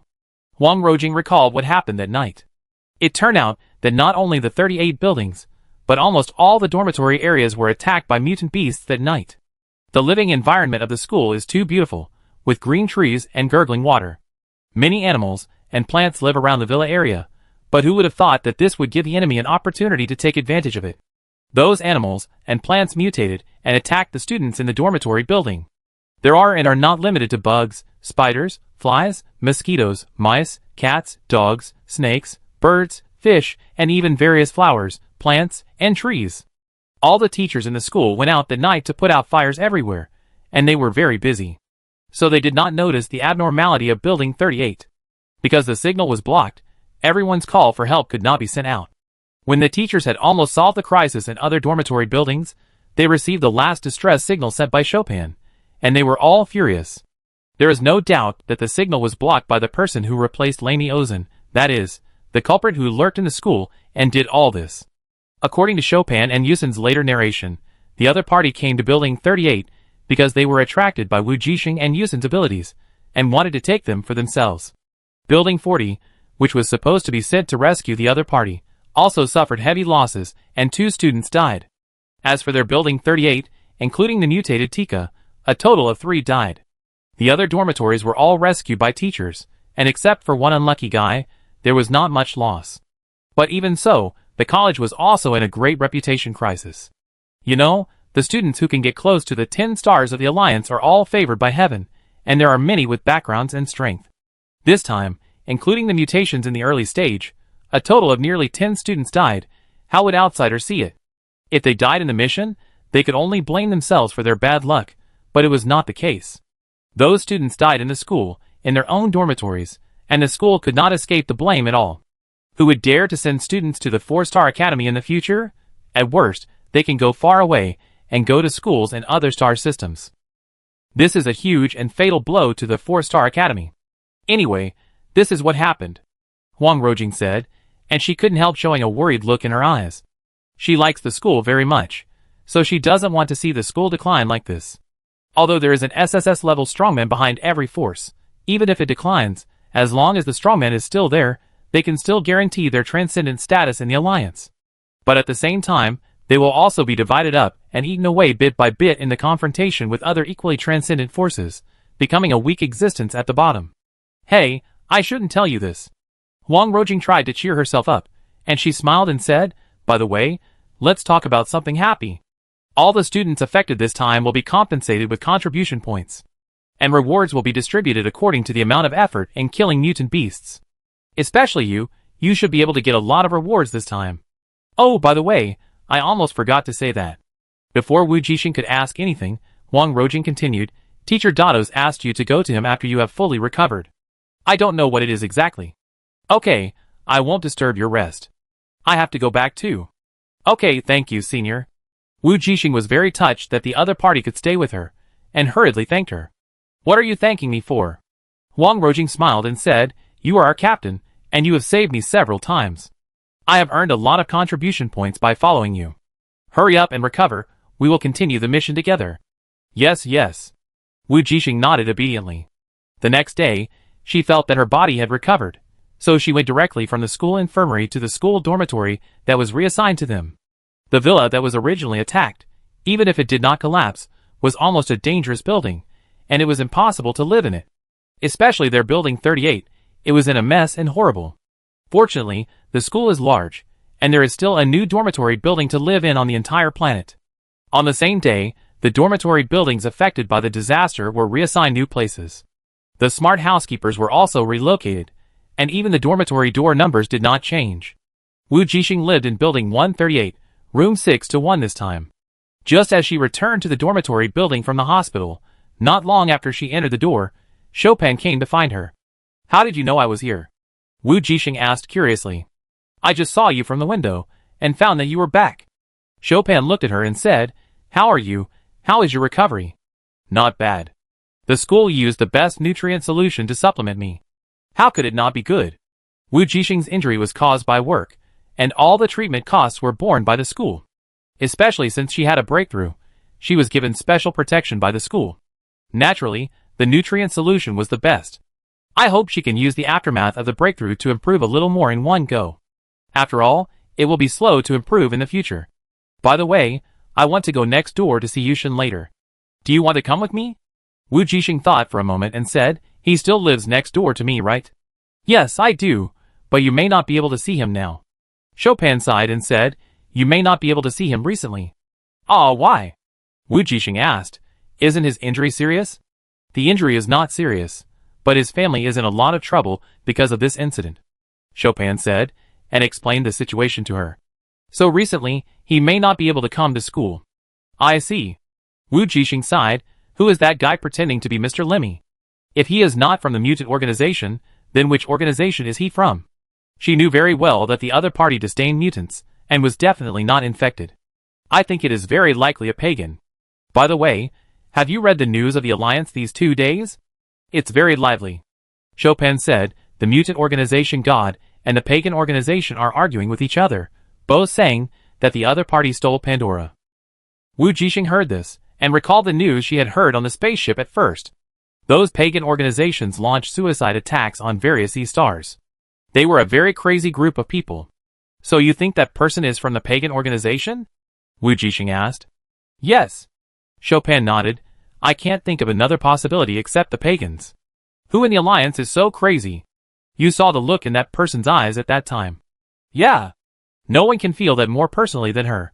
The terrifying madness that is obviously suppressed but is about to overflow. He is indeed crazy. A crazy star-chasing boss. This is the only feeling Wujing has for that person. Not knowing what the other party's last words meant, Wujing took out Xiaoguang from the space ring after sending Chopin away to visit him. The mental power that was cold at that time, but kept her awake at the critical moment, was emitted from the space ring. Except for Xiaoguang, she didn't think of him. Otherwise, it couldn't be that her mecha or other weapons placed in it had become spirits. Wujing recalled her feelings at that time. That spiritual power was not like that of a human, because it was cold and had no human emotions. At that critical moment, when Yushen's spiritual power was helping her, she could feel the other party's emotions. Only this cold spiritual power was without any emotion, which was in line with Xiaoguang's character. At that time, she only felt that her soul was like a piece of cold iron, shivering with cold. If they returned to their hot E4869 planet, it would be a natural cooling air conditioner. And at that time, she remembered that she clearly saw the disbelief in Mr. Lemi's eyes, and he seemed to know what it was. So there was no other possibility except that he wanted to find the coveted Xiaoguang. Wujing guessed that the reason why the other party targeted their 38 buildings was ostensibly for her and Yushen's abilities, but in fact it might be because of Xiaoguang, and the others were just byproducts. After all, according to the other party's introduction of his own abilities, the powerful ability that could steal other people's abilities, and use them, and also distribute them to others. Compared with that, although the abilities of herself and Yushen were also rare and useful, they were at most the icing on the cake among the many abilities collected by the other party. For that person, their abilities were not necessary. And what he really wanted was Xiaoguang. However, after that day, her Xiaoguang seemed to have fallen into silence. Wujing suspected that it was probably because she consumed too much energy and fell into a sleeping state. She didn't know how long it would take to recover, and she really had a lot of questions to ask the other party. Perhaps, after she recovered from her injuries, she would have to enter the mirror world to see if there was any new special copy unlocked, and then go to collect energy for Xiaoguang. Thinking of this, Wujing took a look and found that the other party still couldn't turn on the machine, so she took back Xiaoguang, who had not yet woken up. A week later, Wujing's body finally recovered completely after recuperation. Teacher Dado's. Wujing knocked on the door of the other party's office. "Please come in." A low voice sounded inside the door. After getting permission, Wujing directly pushed open the door of the office. As soon as she entered, she saw Teacher Dado's, who was frowning so tightly that he could pinch a fly to death. After seeing that it was her, Dado's expression finally eased a lot, and even the dark circles under his eyes faded a lot. It seems that Teacher Dado's must have been very worried about school matters recently, and he looked several years older. "You are here, have you recovered?" "Yes, no problem." Wujing nodded. "Okay, then, come with me." Dado's took her directly to a closed training field without any nonsense. There was a testing machine on the side of the field, and he pointed at the machine and said, "Go up and test it first, let me see." "Okay," Wujing responded. She was actually looking forward to her current strength. Soon, after the machine scanned her whole body, her various data were displayed on the screen. Her physique had indeed reached S. It was unknown whether it was because she drank too much high-level nutrient solution in the past 2 days, or because of the rapid absorption of meditation, or the aftermath of the breakthrough. In short, just a few days after the breakthrough, she suddenly rushed to 20% of the S level, which shocked Dado's, who had been serious and sullen, and suspected that the machine had made a mistake. Not only that, her mental power has also reached 10% of the SS level, which makes Dado's feel incredible. You know, after the S breaks through to the SS level, every 1% increase is more than 3 times the previous S level. Logically speaking, when Wujing's physique breaks through to S, even if her mental power breaks through to the SS level under pressure, it shouldn't increase so much. Physical fitness can be explained by nutrient solution and evolution potion, so how to explain mental power? Wujing has now discovered the problem. After his breakthrough, the balance problem between mental power and physique has not been solved. "I try this machine, and then you test it again." Dado's finally couldn't help but wonder if the test machine was broken. However, 10 minutes later, the test results still didn't change, and his own data was accurate, which meant that the machine was good. Dado's was helpless, and after thinking for a while, he could only say, "It seems that it may be because you have awakened a new ability. You should know that the school has changed your ability from amplification to regulation, which you can understand as amplification and reduction." Wujing nodded, indicating that she had some feelings. "This shows that your spiritual power talent was fully released after your physique reached S level." Dado's was somewhat relieved. This was the only good news the school had heard in the past few days. Of course, Wujing suspected that her ability was indeed amplified and strengthened, while the suppression and reduction might be caused by the fusion of the original body's soul. But she was just guessing. In short, to outsiders, she had awakened again. Then, Mr. Dados, does that mean my body balance problem is still unsolved? Wujing asked helplessly. In theory, that's right. Dados nodded, but there are ways to reduce the side effects of body imbalance. Wujing was delighted and asked, what are the ways? You need a stronger mecha. Dados smiled slightly, then restrained his smile and became very serious. It just so happens that I have 2 things to tell you. On the other side, on an abandoned planet. Xing, did the god send you to retrieve Pandora? Gui asked. Yes. Xing responded. Well, then I can only act alone. Gui said regretfully, if we join forces, we can directly kill those pagans' bases. But there is no way, because only you have the ability to go undercover in human territory. Otherwise, they would not have to cooperate with those hateful pagans. Well, I'm leaving, Xing said, turning around and walking towards a small spaceship parked nearby. With every step he took, his face and body changed a little. Until he stepped onto the spaceship, he completely turned into an ordinary young human male, and there was no sign of a mutant. Soon, the spaceship took off. TSK, no matter how I look at it, I think this ability is really useful, Gui murmured, a little envious. He also wanted to go to the human territory to cause trouble. Chapter 39. Just right, I have 2 things to tell you. In the training ground, Wujing looked at the other party's serious expression and stood up obediently. Teacher, please tell me. Teacher Dados said before that if she wanted to improve the delay caused by the imbalance of her body, she would need a more powerful mecha. This more powerful mecha instantly attracted her attention. She was not sure, because in the Mirror World Mecha Dual Field, the most advanced mecha modifications that could be bought with coins did not seem to be very different from her. At most, the materials used are better, and the mecha design is smoother and more beautiful.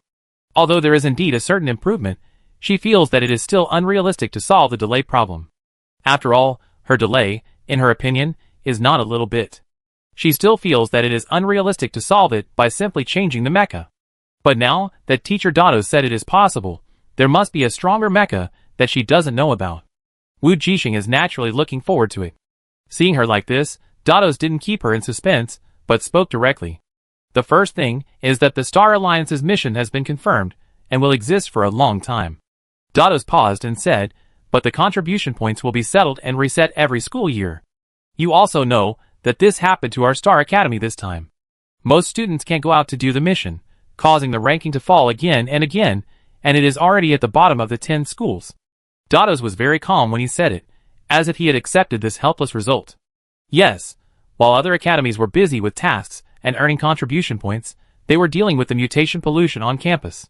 When this matter was finally over, because there were many injured students who needed to recuperate, it was conceivable that they could not go out of school to do tasks. In addition, their students were not very strong, so it was surprising that they were not at the bottom. Wujing also nodded. The ranking of the Aurora team had dropped from the top 3 at the beginning to the top 10 and ranked 16th. Even so, they are already one of the best teams in their Xingyuan. You can imagine how big the gap is compared to other schools. Teacher Dados, do you want us to rush for the ranking at the end?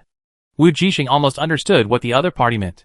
Dados nodded and said with great appreciation, yes, there is still a little time left. I hope you can lead the team to enter the top 10 again before the list is cleared. He didn't say the top 3, of course, because the gap was too big and there was no hope of catching up. But if she is in the top 10, there might still be a chance. Wujing naturally nodded in agreement. Even if she hadn't been asked by Teacher Dados, she would still do the task to earn contribution points and upgrade Xiaoguang. However, I heard that Yushen may not be able to come to school recently. Wujing suddenly thought of a key problem. Her family's powerful output is not here. It doesn't matter. The school will personally deal with this matter. Since Dados made this request, it is impossible that he didn't think of it. He paused for a moment and said he should be back in less than 3 days. Okay, Mr. Dados, I have no problem with that, Wujing said. Dados was very satisfied and finally smiled again. As long as you can successfully enter the top 10, the school will reward each of you with extra contribution points. I won't reveal the specific amount for now, but it won't be less anyway. For a big force like the 4-Star Academy, rewarding students with a few contribution points is nothing. Especially if students can win honor and more resources for the school will naturally not be stingy. Wujing was delighted when she heard this. She liked contribution points, the more the better. This time, lying in school, drinking nutrient solution every day, eating every meal as a meal, it was so comfortable. Otherwise, her physical fitness would not have improved so quickly in just a few days. This was something she was going to do anyway, and now she was told that there was an extra reward. It must be more the better. How could she not be happy? Yes, Dado said, the next thing is the second thing. Okay, you go ahead. Wujing was in a very good mood at this time. But before that, let me talk about your internship in the second year of school. Dado's explained in her surprised eyes. Originally, internships are usually given to third-year students. But you also know that the situation this year is different from previous years. All of our star schools are aligned with military schools and have advanced the tasks and internship time. Originally, except for the military academy, other schools adopted a training model in which the first grade focused on studying, the second grade began to participate in field missions, and the third and fourth grades completed at least 1 or 2 internships. However, this peaceful model was changed due to the crisis of mutant evolution. It wanted to let students contact danger earlier and learn while fighting, instead of being in a virtual mirror world as before. Although it was exactly the same, the simulation still lacked some crisis awareness training. Just because you are good at dungeons doesn't mean you can fight monsters with the same mentality when you encounter them. And early internships also allow students to grow faster. This is why, over the years, students from military academies are far better than them.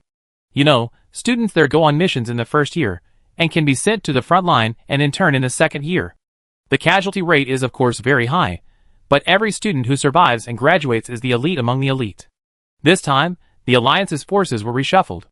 The mutant organization that had been hiding was ambitious and opened its greedy mouth and stretched out its ferocious fangs to bite off a big bite of the big cake of the entire universe.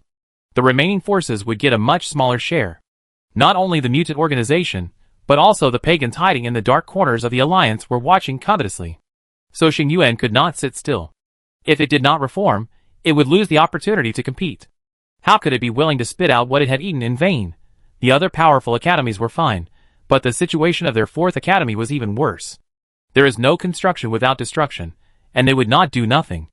But before arranging the internship, I want to see your strength first. Dado said and looked at her, to be precise, to test your new ability. Okay. Wujing didn't know whether Teacher Dados wanted to see her strength before deciding what internship task to assign to her. So she asked seriously, how do you plan to test? Of course, you use your power to suppress me. Dado said, a light flashed in his eyes, and the next moment a huge airflow surrounded him. He explained, my ability is to control airflow, that is, wind control. I can turn them into wind blades, or hurricanes. While he was talking, Wujing only felt the strong wind blowing in her ears, which made her face hurt. Faced with such a powerful attack ability, her first reaction was that this ability was not very friendly to dry skin. Come and try to weaken my power. Dados looked at her and said, use your full strength, don't stay. Okay. Wujing nodded, and then she felt the new energy in her body, and used her mental power to control it to touch the other person.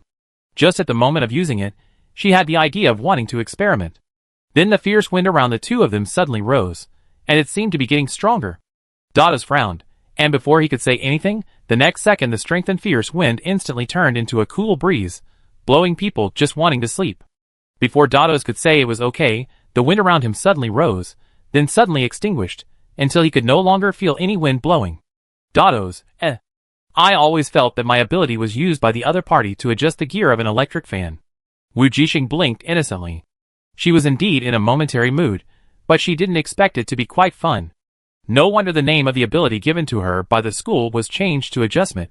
It was just adjustment. The gear of the electric fan, you can adjust it up or down as you like, it's fun. Okay, I got it. Although Dados looked a little strange, a glimmer of hope rose in his eyes. He didn't expect that this freshman would bring him so many surprises. He originally thought that the other party might not be able to use his new ability skillfully, but he didn't expect that he was worrying too much. The other party has already used this ability very well. What does this mean? It means that her use and control of her mental power has reached a very high level, a level that even the school graduates find difficult to reach, and may even be no worse than the school teachers. Of course, this doesn't mean that she is better than the teachers in the school. Because no matter how strong your ability is, the battle tests your experience and on-the-spot reaction more. It's okay when you are in a favorable situation, but if you get into trouble, the difference in combat experience will be revealed. The students of Xingyuan are not inferior to those of the military academy in terms of qualifications and abilities, so why can't they beat them? This is the reason. Teacher Dados, do you need to test me? Wujing asked. No, that's enough. I almost know your ability. Dados nodded. As for the internship, you just need to wait for the notification. The next thing I want to say is the second thing, and the most important thing. Wujing was ready, and heard the other parties say seriously, the Star Academy Alliance plans to restart the 10 Schools League. Ah. Wujing didn't expect this to be the case, and asked in surprise, didn't they say it was suspended? And this should be a competition that the 4th grade needs to participate in. Does it have anything to do with me? Yes. Dados' face darkened when he said this. The Star Academy Alliance did say that it would temporarily suspend the competition for this year's graduates and change it to a mission mode. Now that the mission mode has become long-term, they suddenly decided to restart the league. And their Star Academy had just finished the pollution incident and had not yet recovered, but they were preparing for the league without stopping. This was clearly aimed at them.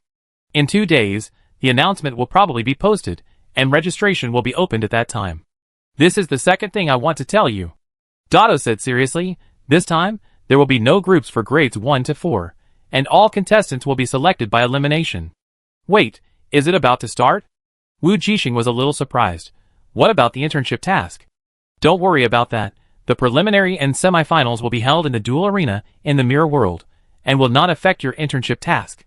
Dados explained, only the final will be held in reality. This timeline will take at least 1 to 2 years, which means, according to your training speed, you have the opportunity to completely solve the problem of body balance before the final. Of course, the prerequisite is to be able to enter the finals.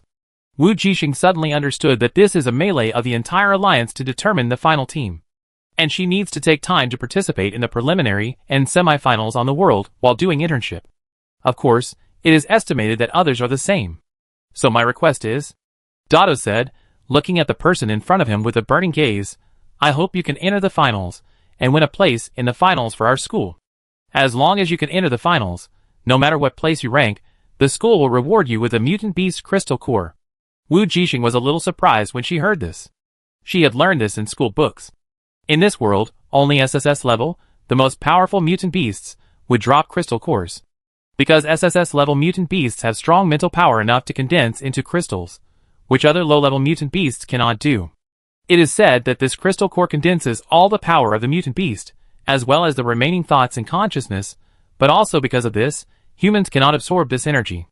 Just like humans will not eat the meat of mutant beasts, humans will not absorb that energy. If you are not afraid of mutation or being directly destroyed by the remaining thoughts, you will become a fool, or another mutant beast. So Wujing didn't know what the reward here was for. The SSS level mutant beast crystal core was indeed precious, but it didn't seem to be of any use to her. As if seeing her doubts, Dados raised his lips. Didn't I say that you should have a stronger mecha? Ah, you mean? Wujing's eyes lit up. Can this crystal core be used on a mecha? Yes. Dados smiled and nodded. Although the SSS level mutant beast was very powerful when alive, after death, the level of the crystal core will drop by 1 level, which is just within your tolerance range. At that time, the school will make you a special SSS level biological mecha. Wujing understood that as long as she could win a place in the finals for the school, she could get the strongest mecha for free. What about contribution points? Wujing asked expectantly. Dados' mouth twitched slightly. Of course there will be. You may not know the value of an SSS level mutant beast crystal core. Compared with it, contribution points are nothing. SSS level mutant beasts can only be hunted by SSS level strongmen. There are only a handful of strong people like the Alliance, and only a big force like the 4-star academy with top bosses can possibly have the crystal core of an SSS level mutant beast. Wujing left the school training ground and returned to the dormitory. Everything that teacher Dados asked her to do just now was a good thing for her. There were dangers, but also opportunities. It should be that the school hopes that students with potential can stand up in difficult times, so it gives generous treatment. If it were normal times, it might not be so generous. She believed that at least the crystal core of this mutant beast, unless it was the first in the finals of all the schools in the Alliance, it would not be easy for ordinary schools to take it out. And she happened to catch up with the period of the Alliance's reshuffle and redistribution of benefits, and the school was in a trough. Adding the two together, she could get such a core as long as she entered the finals. Thinking of this, Wujing's heart was burning. The strongest mecha, This is no different from owning a world-class supercar in the 21st century, and it's free. So 3 days later, Wujing waited excitedly for the official news and registration link from the league. As Mr. Dotto said, this competition is very long, consisting of 3 parts: the preliminary round, the semifinal, and the final. The preliminary round and the semifinal are both individual competitions, and the final is composed of 2 parts: the team competition and the individual competition. As long as one person from this school enters the final, they can get a team quota, even if their teammates fail to advance in the individual competition. After all, some people who specialize in supporting are not strong in individual competitions. No wonder, Teacher Dotto's asked her to enter the finals. As long as she entered the finals, she could play in the team competition with the other 4 people. That is to say, it would give the school one more place in the competition. If there are more than one person from a school who enters the finals, then the team competition will be more advantageous, because they have more than one team and can cooperate with each other. Vice versa, if no one enters the finals, the school will not even be qualified to enter the venue to share the cake. I think this is why Teacher Dotto's is so angry. It is obvious that other schools want to take advantage of the situation. When they have not recovered from the polluter incident, they have started such a league and adopted an elimination system. If they are lucky, they may be able to drive their school out of the finals. After Wujing briefly read the rules of the competition, she entered the registration interface to register for herself, fearing that she had forgotten. But when she clicked on the registration interface, she suddenly found that the Alliance did not prohibit students from other ordinary star schools from participating. As long as they had a student ID from a star school or military school, they could register. In other words, this competition was actually a big melee among all the schools in the Alliance. TSK, this is different from what Teacher Dotto said. She thought it was just a 10-school league. Of course, the name is indeed the 10 Schools League, but it does not prohibit students from other schools from participating, which is also very interesting. Wujing suddenly felt that it was normal for the school to be anxious, and even promised things like crystal cores. Soon, Wujing signed up for herself and began to wait. If she could have an SSS-level super mecha, she would not only be able to temporarily solve the delay problem caused by body balance, but also would not have to worry about not having mechas in the future. She could go anywhere in the vast universe, which would greatly improve her strength. "Captain, have you signed up?" At night, Chopin approached her mysteriously. "I heard that this is a battle for the entire Alliance. It's really exciting." "Of course." Wujing nodded. "How could I forget?" "Hee, I wait for you to make it to the finals, and take me with you." Chopin smiled very attentively. After knowing that Wujing had made another breakthrough, and awakened new abilities, he naturally had to hold on to the big boss's thighs tightly. "You can also work hard to get into the finals."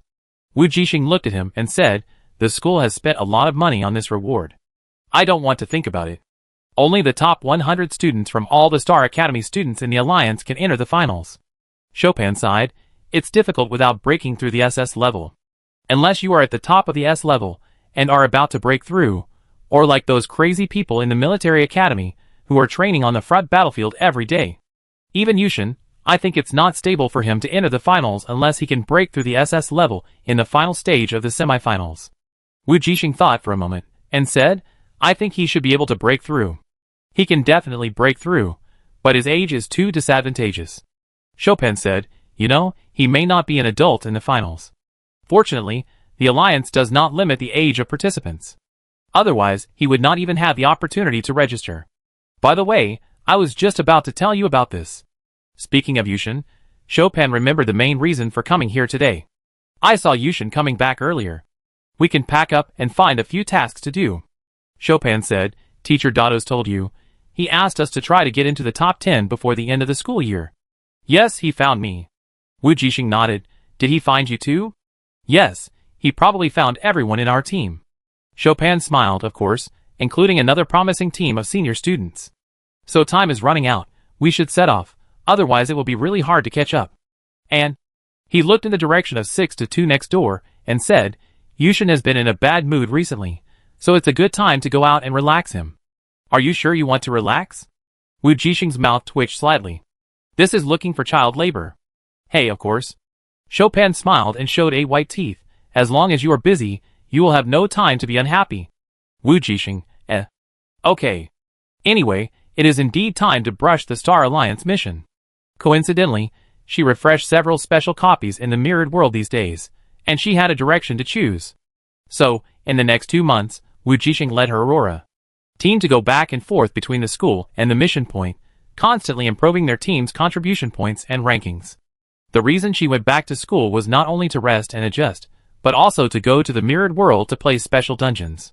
As she expected, every time she received a task related to a special dungeon, Xiaoguang would temporarily wake up from hibernation, devour the unknown energy bodies hidden in various machines, and then fall into hibernation again.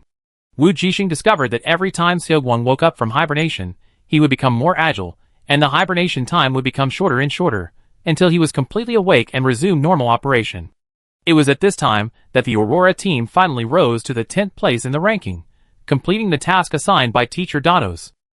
Finally, when the school year officially ended and the rewards were calculated, they went one step further and reached the 9th place. Even Dados was amazed at the efficiency of their team.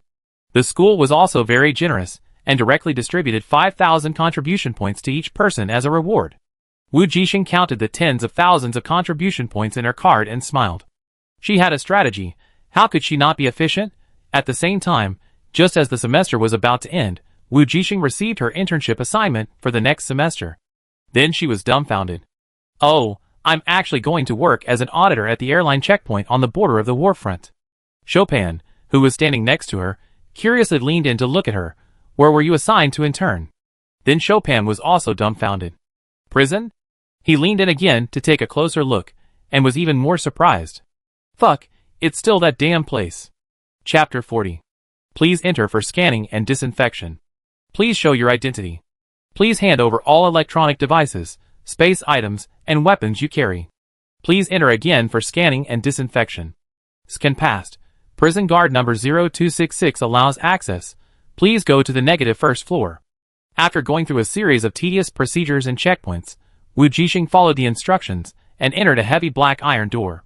After she entered, the iron door slowly closed, and the space was dark, and she couldn't see her hand in front of her. A few seconds later, with a click, the ground slowly sank. It was called the underground floor, but in fact, the floor here was 100 meters deep. The sinking speed of this old elevator was very slow, and Wujing closed her eyes and took a nap out of boredom. It was 12 o'clock in the morning, and she should have gone to sleep, but she had to work the night shift. Unexpectedly, she experienced everything she had not experienced in her previous life after traveling through time. This was the location of her internship mission, an old and gloomy federal prison that held serious criminals. On the first day of coming here, Wujing realized why Chopin was so surprised when he saw the location of this prison. It turned out that this prison was the oldest and most strict prison in the Federation, and it held some extremely vicious criminals sentenced to life imprisonment. In other words, as long as you enter here, you will never get out in this life. Similar to the 4-star court, this entire planet is a huge prison. Therefore, this planet does not have an alliance number, and people only call it the prison star. The prison star is actually very famous. As long as you are born on a planet with a star network, everyone knows the name of this planet. Even when children are naughty, their parents will scare them and send them to the prison star if they don't obey. Almost every child in the Alliance has heard of the great reputation of the prison star during their growth period. On the contrary, the prison star is very mysterious, and no one knows where it is. Even if someone wanted to break into the prison, they couldn't find this planet at all. There is no doubt that this is a planet floating in an uninhabited galaxy, outside all federal forces. Therefore, when Wujing was arranged to arrive on this planet, she went through layers of inspections, and was finally taken to a mysterious portal to the surface of the planet. As soon as she entered, she felt the difference of this land. It was gloomy and lonely, without any vitality. There was no moon or sun in the sky, and as for the stars in the night sky, they were also wrapped in a powerful energy shield. You couldn't tell which star was real and which was fake, so you couldn't guess the specific location of this planet based on the astrological signs. This is a real, abandoned lonely star in the vast universe. The only thing that is connected to human society is the only portal. It is said that this is a door left by an SSS-level strongman with the ability to move in space. Even though he has passed away, the portal still exists because of the power left by his thoughts, and cannot be destroyed because people cannot touch its body at all. At least Wujing does not have to worry.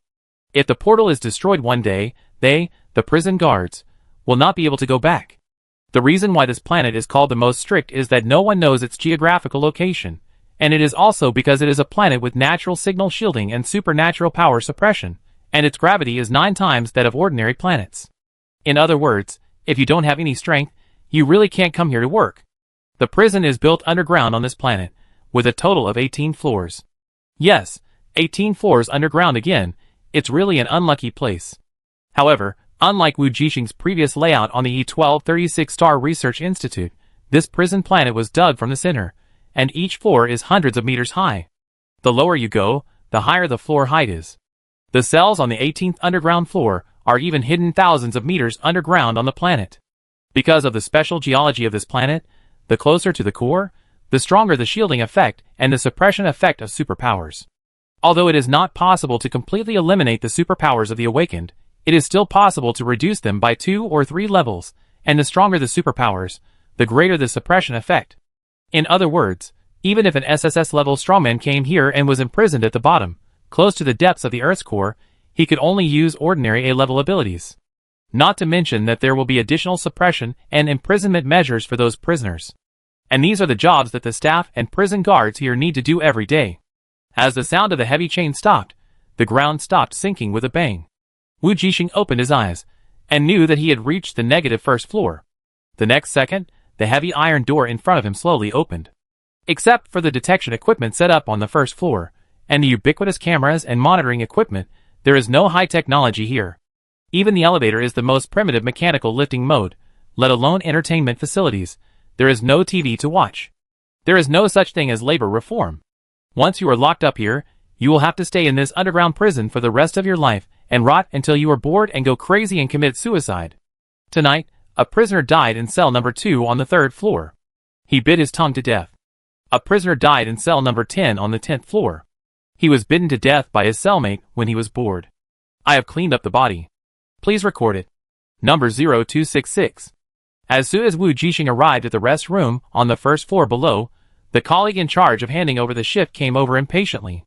She was a woman who was 1.9 meters tall and sturdy, exuding a fierce aura that was not to be trifled with.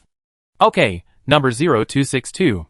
Wujing nodded, turned around and walked to the desk in the rest room, opened the drawer with a password, took out a workbook from it, opened it, and took a pen to start recording. Everyone here called each other by the prison guard number, including the most mysterious warden here, who also called her number 0005. But I have never seen her before. When there are orders, they are usually conveyed through audio, so everyone only knows that she is a woman of some age. Of course, the prison warden's age can be seen from the prison guard's number. Only when the Alliance's strongmen break through to the SSS level can they have a long life, so the prison warden must be a top-level strongman.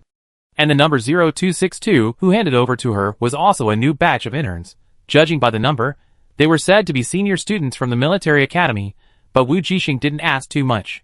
She knew that here, it was necessary to be cautious in what she said and did. TSK, I really don't understand why a little girl like you is allowed to come to this kind of place for internship. Wujing was silent, recording quietly there, while number 0262 couldn't help wanting to chat with someone. There was no other way. This place was too depressing and boring, and facing those ugly prisoners in the prison all day long made her feel extremely bored. Even on duty, one person was responsible for a period of time, and the only time she could chat with a living person was during the handover time. I don't know either, the school sent me here. Wujing replied ambiguously. Of course, it is understandable that this prison has few people. Not to mention that this place has high requirements for one's own strength and strict review. It is not a good place. Anyone who wants to come can come. For those who really have a background, such as Yushen, his internship is digested within his own company. However, Wujing also understands why the school sent her here. First of all, this mission must be very important and difficult, and the contribution points issued by the Alliance internship are naturally high. Secondly, her newly awakened ability is simply born to be suitable for this place. Suppressing superpowers. Is there any place more suitable for displaying than this prison? Although her mental power was suppressed and downgraded here, she could still use the abilities between B level. At this moment, on the negative first floor, she could display the peak of A level close to S level. The lower she went, the lower her ability became. When she reached the 17th floor, she could only display the peak of B level. As for the 18th floor at the bottom, she had not been there yet, because there was a prison guard in charge of guarding. Number 0262 looked at the weak, quiet, thin and small figure in front of her and curled her lips. No matter how she looked at it, she felt that the other party was not suitable for this prison at all. However, she also guessed that those who could come here were either fierce-looking, tough, and strong like her, or those with special abilities. I think the girl in front of her should belong to the latter, but she didn't want to say it, so she didn't continue to make trouble. 0262 had a bad temper. She was already angry to come to such a place. The only colleague who could chat with her was still a quiet person. She could only helplessly say, "Be careful, those rubbish are not easy to mess with. I'm leaving first. If I don't stay in the photogenic world for a while, I go crazy." "Okay, go ahead." "I be careful." Wujing nodded in gratitude. She knew that the other party was reminding her that those vicious criminals would always want to tease her for fun when they saw her so weak and vulnerable. Although number 0262 has a hot temper and looks very ruthless and hard to mess with, he is actually a good person inside. "Yeah." Faced with her gratitude, the other party nodded reservedly and left in a hurry. "If you stay in this kind of place any longer, you will definitely get sick. Fortunately, the prison guard's accommodation upstairs can be shown on camera, otherwise you will really go crazy." After seeing number 0262 leave, Wujing stood up with his notebook and started his patrol duty for today. According to the regulations in the prison guard manual, their patrol task should start from the bottom and go up layer by layer, so that they can deal with the most serious prisoners at the bottom when they are in the best condition and have the best energy. So Wujing took the notebook and pen and entered the elevator again. The heavy metal chain creaked and finally brought her to the 17th floor underground. "You're here?" The elevator door opened, and she first came to the monitoring room on the 17th floor. There was an old man with the number 0113, sitting there motionless. When he saw her, he just moved his eyes. The monitoring rooms on each floor are all old employees of this prison, and they are basically not replaced. They sit here every day, watching over these prisoners. There are 2 people taking turns on each floor, and many people have worked here for their entire lives. It's because it's actually very safe here, and the salary is high, and the contribution points are high. As for the hard work that needs to be done with the prisoners, it's all done by students like Wujing who come here for internship. "Well, I'm number 0266, here to get today's injection," Wujing said to the small window in the monitoring room. She has been interning here for almost a week, and the old man naturally knows her, so there's no need to introduce herself, but the procedures still have to be followed. "Got it." The old man with the number 0113 nodded, took out a thermostat from a large safe beside him, unlocked the password, and pushed it in front of her through the small window. There are a total of 19 injections, with numbers on them. Don't make the mistake. Because Wujing is a newcomer, the old man would remind him every time, never getting tired of it. Of course, maybe he was just bored and wanted to say a few more words. "Okay, thank you, I got it." Wujing nodded and thanked him, picked up the incubator, and turned to walk inside. The entire prison has an inverted pyramid structure, which gets smaller as you go deeper. So the area of the 17th underground floor is not large, and it also holds only 19 prisoners. Of course, except for the 18th floor, the prisoners who can be imprisoned here are the prisoners with the heaviest sentences. Wujing didn't know what crime they had committed or what they had done before, because the information of these prisoners was only known by 0113 and his partner, who were responsible for monitoring this floor. As interns, and as people who actually come into contact with criminals, they should not know this. However, she can know the abilities and skills of those people. After all, if there is any accident or riot, as interns, they need to suppress it immediately. For example, in the cell 17-1 in front of us, there lives a guy with a terrifying toxin ability. He can carry those toxins through his mental power, and can kill people invisibly without being noticed. He is a very dangerous existence. Wujing knew without even thinking that the other party must have killed a lot of people before being sent here.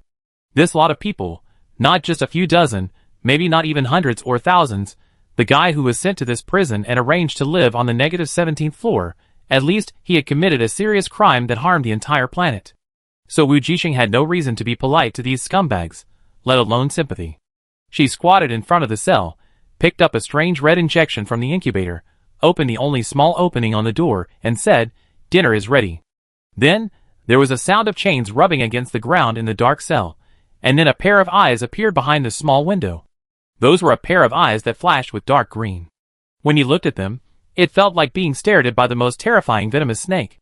Wujing just blinked his eyes, and raised the needle expressionlessly, saying, "Do you want me to pierce your eyes?" The other party sneered and showed his neck. This kind of serious criminal will have his whole body tied up, including his mouth, so he can't speak, and can only express his dissatisfaction and disdain with a sneer. However, the next second, Wujing directly stabbed the opponent's neck with force. When she stabbed, in order to pierce the skin of those guys, she even covered the needle with mental power. You know, even with her current S-level physique, she can still achieve the level that ordinary knives and guns cannot penetrate the body without the mental barrier covering the body. So giving injections to these top-level heavy criminals must be coordinated with mental power. Soon, the bright red liquid was injected into the opponent's body, and the originally calm prisoner instantly let out a painful groan. It was a special injection that mixed nutrient solution, mental inhibitors, muscle relaxants, and some neurotoxins. Of course, the nutrient solution inside was very small, and could only maintain their basic minimum survival needs. When the medicine ran out, Wujing pulled out the syringe, and the prisoner inside fell to the ground with a thud, screaming in pain, making a terrifying and tooth-grinding sound. Wujing stood up and turned to the next cell. Excluding the negative first floor and the negative 18th floor, there were a total of 16 floors of cells. She still had countless injections to give, and she had no time to pay attention to everyone. A few hours later, at 4 in the morning, she finally completed most of the tasks, leaving only the top negative second floor. That was also the noisiest floor, because there were the most prisoners and the lightest prisoners, so they were not tied up and could speak. When Wujing went up, she heard bursts of strange screams and laughter, as if something was happening in a cell, but it had nothing to do with her. Wujing hurried over with the injection on this floor. As soon as everyone saw her coming, the noise stopped for a moment, then it started again, and there was even a faint whistle. There was no way, she didn't look intimidating, and everyone only shrank back in fear after seeing the injection in her hand. There was no way, it hurt when you injected it, and your whole body became weak, but you could not inject it, otherwise you would starve to death. So the prisoners loved and hated this injection. "It's time for dinner," Wujing said lightly. After beating this batch quickly, she could go back to slack off and wait for the handover. To be honest, she would rather go to the ground floor to beat those heavy criminals who were tied up and unable to speak, rather than come into contact with these noisy and rough people. What was sad was that these people were the most numerous, about 100 of them. She squatted in front of the cell, took out the pink injection inside, and urged the people inside, "Come here quickly." The upper floor was different from the downstairs. It was not a single room for one person, but an ordinary cell, some with 2 people in a room, and some with 4 people in a room. As for any conflicts among the prisoners inside, they didn't care. At most, they came to collect the bodies. Of course, Wujing would rather they were all peaceful. Giving injections was fine, but she didn't want to do dirty work like collecting bodies. "Oh, it's you again, little bitch." The burly prisoner saw her again, and immediately looked wretched. He pulled down his pants, and pointed his bare butt at her. He said, "Come on, come and fight, I'm waiting so anxiously." Wujing, who was caught off guard by the sharp look, subconsciously kicked him. The opponent had no time to dodge, and with a bang, he flew to the wall on the other side of the cell, and his head sank into it. Unexpectedly, just this kick, the fat man who was dizzy and fainted directly. Everyone was silent and gasped. You have to know that this guy with a body of 2.5 meters is the strongest guy on this floor. Relying on his strong physique at the peak of S level, he often bullies his cellmates. In the more than 10 years he was imprisoned here, his roommates have changed batches, all of whom were killed by him directly or indirectly. Of course, the prison would not care about this matter at all. The people here are all serious criminals, none of them are good people, and it is not a pity to die. Those prisoners did not expect that this new prison guard, who looked weak, was not a good person, so they all behaved. Sure enough, there is no weak person who can come to this prison, and they are no worse than the fierce female prison guard in the daytime. Wujing was very satisfied. She should have kicked him up earlier. After finally finishing the injections for all the prisoners on this floor, she returned to the lounge on the first floor, recorded today's situation, and waited for the end of get off work. At 12 o'clock in the afternoon, the colleague who took over came. When he was packing up and preparing to leave, the radio in the room suddenly sounded. Number 0266, report directly to the negative 18th floor at 12 o'clock tomorrow night. Wujing was stunned at first, and then immediately responded, number 0266 received. You were actually sent there. Number 0262, who had just come in to take over, also heard the broadcast and looked at her, shocked. She knew that their interns would not be sent to the negative 18th floor. And she was a newcomer who had just been here for a week. I don't know either. Wujing was also confused, curling his lips and said, "It's really unlucky there. Number 0262, that's true, it's not very auspicious. Okay, let's stop talking, I have to go to the mirror world later." Wujing was going to clock out. "By the way, you signed up for the league, right?" Number 0262 asked. "I heard the preliminaries have already started today. Which day are you scheduled for?" "Yes." Wujing nodded. So she was planning to go back and take a nap, and then go up to participate. "Tomorrow during the day, just when I'm resting." "What about you?" "I also have a preliminaries during the day, and it happens to coincide with my duty time." Number 0262 said helplessly, "I said I'd switch with you. Now I can only apply to the higher authorities, which is really troublesome. Since Wujing has been transferred to the negative 18th floor, he can no longer work with her. Moreover, the preliminaries of the two will be held tomorrow, which is even more of a collision." So after a brief chat, she left the prison, went back to the dormitory to sleep for a while, and then logged into the mirror directly. On the other side, on a planet in a chaotic star field, a space pirate with a gun and a fierce face broke into an underground tavern. "Take out all the money, and I will spare your life, otherwise, don't blame me for being rude." The tavern owner and a group of guests were so scared that they ran away, and the star pirate was even more proud and laughed wildly. However, he didn't act rampant for long. When the star pirate was about to shoot at the store, a young man sitting at the bar in the tavern suddenly stood up. "You?" The star pirate was about to say something cruel, but the next second his throat was pierced by a flying knife, and he was silent on the spot. But before everyone could react and thank the savior, the young man had already carried the body out of the tavern and turned into the alley next door. A minute later, another figure walked out of the alley. It was not the young man, but the pirate who died earlier. "Tuck, where have you been? You haven't robbed anything in such a long time, haha." Outside, a group of pirates gathered and laughed at him. "Let's go, the boss said he has a new mission for us, which seems to be to escort a batch of supplies to those pagan lunatics." The young man named Tuck nodded and left with the group. Chapter 41. Wujing's preliminary round was at 5 p.m., which was conveyed to her through the message in the mirror world. Because their signal was blocked, they could not log into the star network, and could not contact the outside world through reality.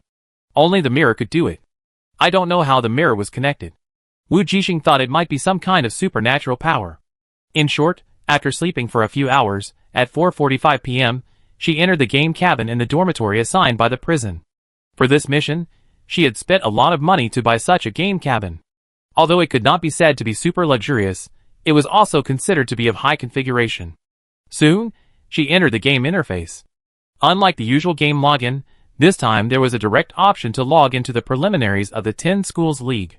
Wujing chose the preliminaries login option without hesitation. As expected, her school, name, and student ID were listed. Come to think of it, since it was such a formal competition, how could she not use her real name and information? There is no face pinching, no fancy stuff. The game interface directly presents a Mecha shop assembly page. All the products in it are unlocked, and you don't need to spend money, you can choose at will. Wujing understands that this is to make this competition fair to a certain extent, and everyone can play freely. And there is another key, that is, you cannot use real superpowers in the mirror world. It all depends on your proficiency and understanding of the use of Mecha. Without thinking, she directly chose a light attack Mecha that she usually used. The whole black body, equipped with a double-headed black foldable long sword, thought about it, and equipped the Mecha with a light small caliber electromagnetic cannon as a means of control. There is no delay in the mirror world. With a light Mecha, she can fully display her agility and dexterity without worrying about delay. Fortunately, the preliminaries and semifinals were held in the mirror world, otherwise she would have a headache. After she confirmed the Mecha, she waited for the countdown to the start of the preliminaries. She took a quick look at the situation. She was surprised that there were more than 13,000 students registered for this league.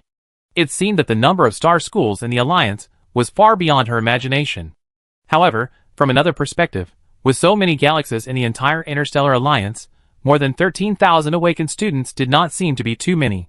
This preliminary round will eliminate more than 12,000 students, and only the top 1,000 will enter the finals. The competition is fierce. Wujing has seen the schedule.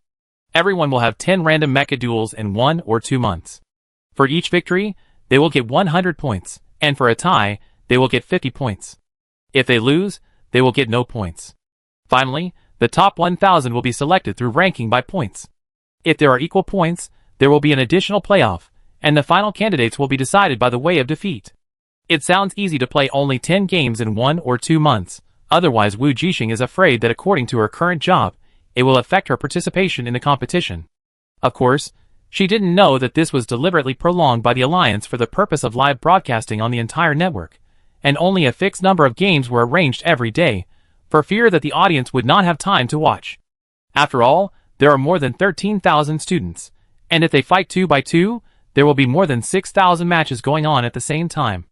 If they are not separated, the best broadcast effect will not be achieved. 5 minutes later, the countdown ended. Wujing's eyes turned, and he found himself in the duel field. The preliminaries, the venue is fixed, and there is no difference from the Mecha duel field in the mirror world. A square field, if you fall out of bounds, you lose. If you fail to defeat the opponent within 5 minutes, it is a draw. At this time, the interface showed a preparation time of 1.5 minutes, during which she could adjust her status and observe the opponent. Tariq, heavy attack mecha, equipped with heavy sword and shield. A third-year student of Darkleton Academy, the first star system. 1 win, 0 losses, 0 draws, 100 points. Wujing had never heard of this academy. She only knew that her opponent was not easy to deal with. Obviously, the opponent should be a defensive warrior type. In order to fight a personal battle, he changed to a heavy attack mecha, which can be both offensive and defensive, and has almost no weaknesses. At the same time, this type of mecha will also restrain players, like her, who are agile and lack defensive power. Once they are attached to the opponent, it may be difficult to fight. At this time, some scattered viewers also clicked into the live broadcast room of her match. Oh, I saw Darkleton Academy, and I clicked in immediately. Me too, but I followed Tariq in his last game. His performance yesterday was so cool. Scream. I followed him in yesterday's game as well. Today's opponent seems to be from the 4th Academy. Tariq is in trouble. The 4th Academy is not doing well now. Darkleton has been amazing in recent years. If it weren't for the strong pressure from the 1st Academy, they would be no worse than the Alliance 10-star Academy. That's right. The 4th Academy had pollution again this year and has fallen. Even mutants can get in. I am optimistic about Darkleton. A lean camel is bigger than a horse. I think it's better not to underestimate the 4th Academy. Wujing certainly didn't know about the discussion in the live broadcast interface of the Star Network. After thinking about the tactics and responses for a while, she stretched her limbs and waited for the game to start. Countdown. 3, 2, 1. With the sound of a mechanical simulation, the game officially began. Just as Wujing had expected at the beginning, the man named Tariq on the opposite side rushed over without hesitation with a shield in hand, with the momentum of a tiger, trying to use his quick start to directly knock away the light mecha in front of him. Wujing naturally couldn't let the other party do what he wanted, so he moved to the side and lightly dodged the other party's straight attack. Perhaps in the real world, she couldn't dodge such a swift and fierce attack so easily, but this was in the mirror world, and her movements were very smooth, without any obstruction. However, the opponent was also cunning, or had anticipated her movements. After seeing that the attack failed, he immediately adjusted the direction and rushed towards her again. Not only that, every time Wujing changed direction to dodge, he was able to immediately change his sprint direction, and his momentum not only did not weaken, but became stronger and stronger. It appears again, Tariq's continuous charge. So cool, I was not disappointed, it was really cool, this is a real man, fuck, just came in, who is this? So fierce, brother, this operation is too good, how can he achieve continuous change of direction and charge without losing momentum? This is unscientific. The little girl from the 4-star courtyard, it seems that he will be by him, brother is really fierce. Yesterday he relied on this move to KO his opponent. I didn't expect to use it right at the beginning today. It seems that because the opponent is a 10-star player, he has to go all out right at the beginning. In the field, Tariq in the heavy mecha stared at the light mecha in front of him, his adrenaline soared, and he was very excited. He enjoyed the pleasure of forcing the enemy into a desperate situation step by step, leaving them with no way to retreat, and finally killing them with a final blow. Moreover, the person in front of him was a 10-star person, so he planned to go all out from the beginning and use a gorgeous performance to tell everyone that their Darkleton Academy was the strongest school in the 1st-star system, second only to the 1st-star Academy, and was not inferior to the 10-star schools in the Alliance. Thinking of this, Tariq became more excited. Seeing that he had already forced the opponent back to the edge of the duel field, a gleam of light flashed in his fierce eyes. The time has come. He slowly raised the heavy sword in his hand. After several changes of direction, his momentum has reached its peak. This is the last sprint. He will directly KO the opponent in the most amazing way. Damn, 7 changes of direction. So abnormal. The Mecha of the 4-star court has been forced into a desperate situation. Come on, it's so cool. It's really the most exciting to watch this kind of game. The 2 long-range mechas next door hit from each other for 5 minutes and finally tied. I almost fell asleep watching it. Ah, I came in a step late. Is it going to end soon? It's too fast. On the live broadcast platform, the barrage messages are no longer refreshed because everyone is infected by the tension at the last minute, holding their breath, wanting to see the amazing ending of the last moment. At this time, Wujing on the ring was indeed forced back to the corner, but her expression did not change at all, and her eyes were calm. She was not panicked, nor did she lose her composure. She just looked at the enemy, who was rushing towards her with a sword. At the critical moment, she used her long sword to gain momentum on the ground, and jumped up lightly with her toes. The next moment, the whole mecha flipped in the air. Then the black knife light flashed, and the enemy's heavy mecha was instantly split apart and fell heavily to the ground. KO, in 9.03 seconds, Wujing of the 4-star Academy wins. The mechanical sound rang out, announcing the end of the match. Both parties withdrew from the duel. At this time, the live broadcast room was silent, and the first bullet comment popped up half a minute later. Fuck, I didn't see clearly just now. What happened in the end? Amazing. So this is the strength of the Alliance 10 stars. I was wrong. So why did the black mecha of the 4-star Academy win in the end? I don't understand. Look, there's a slowdown shot. In the live broadcast room of this match, the 9-second battle just now was played in a loop. Especially the last wonderful shot, which was specially slowed down several times to make it clearer for everyone to see. In the picture, the heavy red mecha rushed forward and forced the light black mecha back to the corner of the duel field. Just when the black mecha had nowhere to retreat, it took advantage of the force of the long sword on the ground and jumped into the air at an angle that the red mecha could not expect and flipped. The scene freezes, the black mech turns head down and circles over the red mech's head. At the same time, the red mech also makes an emergency plan to dodge quickly, but as soon as the mech's legs are raised, an electromagnetic cannon has already landed on it. The moment the red mech is frozen by the electromagnetic force, a black knife flashes above its head and chops down directly in midair. The next second, the black mech lands, and the red mech staggers, splits in the middle, and hits the ground heavily. After the slow motion ended, the audience finally saw what happened in that short 0.5 seconds, and they were all shocked. Damn, this is too cool. I'm going crazy. I have goosebumps. You said the red mecha was cool before. I was wrong. A lean camel is bigger than a horse. Dark Layton can't touch a 10-star school. The students of the 4-star school are so awesome. I watched the slow motion replay several times before I finally understood. What speed is this? She won the game in 0.5 seconds. This hand speed, this reaction speed is amazing. How could she do so many things in such a short time? I also felt that the electromagnetic cannon and knife of the black mecha were almost launched at the same time, too fast, and the eyes could not follow at all. Is this the strength of the elite? Or are all the 10 stars in the Alliance such strong monsters? Anyway, I have been watching the competitions of the strongest schools these 2 days, and most of them were code in 1 second. I can't see anything. Doesn't that mean that other schools are more powerful? No, from the beginning, the black mecha was just strolling in the garden, not using its full strength.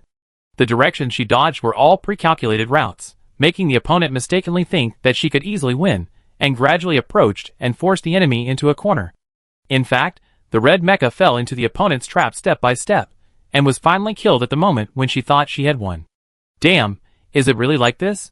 I understand. The black mecha belonging to the 4-star Academy was actually luring the opponent into a trap from the beginning. There is a saying that goes, advanced hunters often appear as prey. Thanks for the analysis, I cried. If it weren't for your explanation, I wouldn't even understand the game. Thanks. In the Chaos Star region, on a starship belonging to the Horia pirates, Tuck turned off the holographic screen in his hand. Why don't you continue watching the game? The pirate who was watching the league live on the holographic screen looked at him strangely and muttered, you know what? Those 10-star students are really amazing. They knocked them out one by one. Those ordinary students are no match at all. I just blinked my eyes because they were itchy, and the game was over. Damn, I was watching it in vain. His voice was loud, and someone in the room immediately echoed him. That's right, I wish I could be that good someday. You're just dreaming, ha ha ha. Amid the noise, Tuck stood up. Tuck, where are you going? It's still a few hours to the destination of the transaction, so I watch it for a while to kill time. No, I didn't sleep well last night, so I go back and rest for a while. Okay, I call you when we get there. Tuck smiled and said, when you call me, it might be over. Haha, you little brat, get lost. Tuck said nothing more and turned back to the room. As soon as he entered the room, his originally rich expression suddenly became cold, as if he had completely changed into a different person. He sat down by the bed and opened the holographic screen in his hand again. The interface was the live broadcast room of the match between Wujing and Tarek.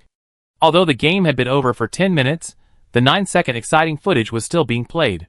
This young man named Tuck sat by the bed, his eyes focused, watching over and over again without getting tired, and even had a touch of tenderness on his face that he himself could not detect. After a long time, the barrage popped up again. Boss, you are not one of the 10-star contestants, are you? Tuck's eyes dimmed, and his face returned to its previous coldness. No. On the other side, Wujing, who had just won her first victory in the preliminaries, was teleported out of the duel arena. Without the Star Network, she naturally did not know the comments about her in the live broadcast room. At this time, the interface in front of her showed her record.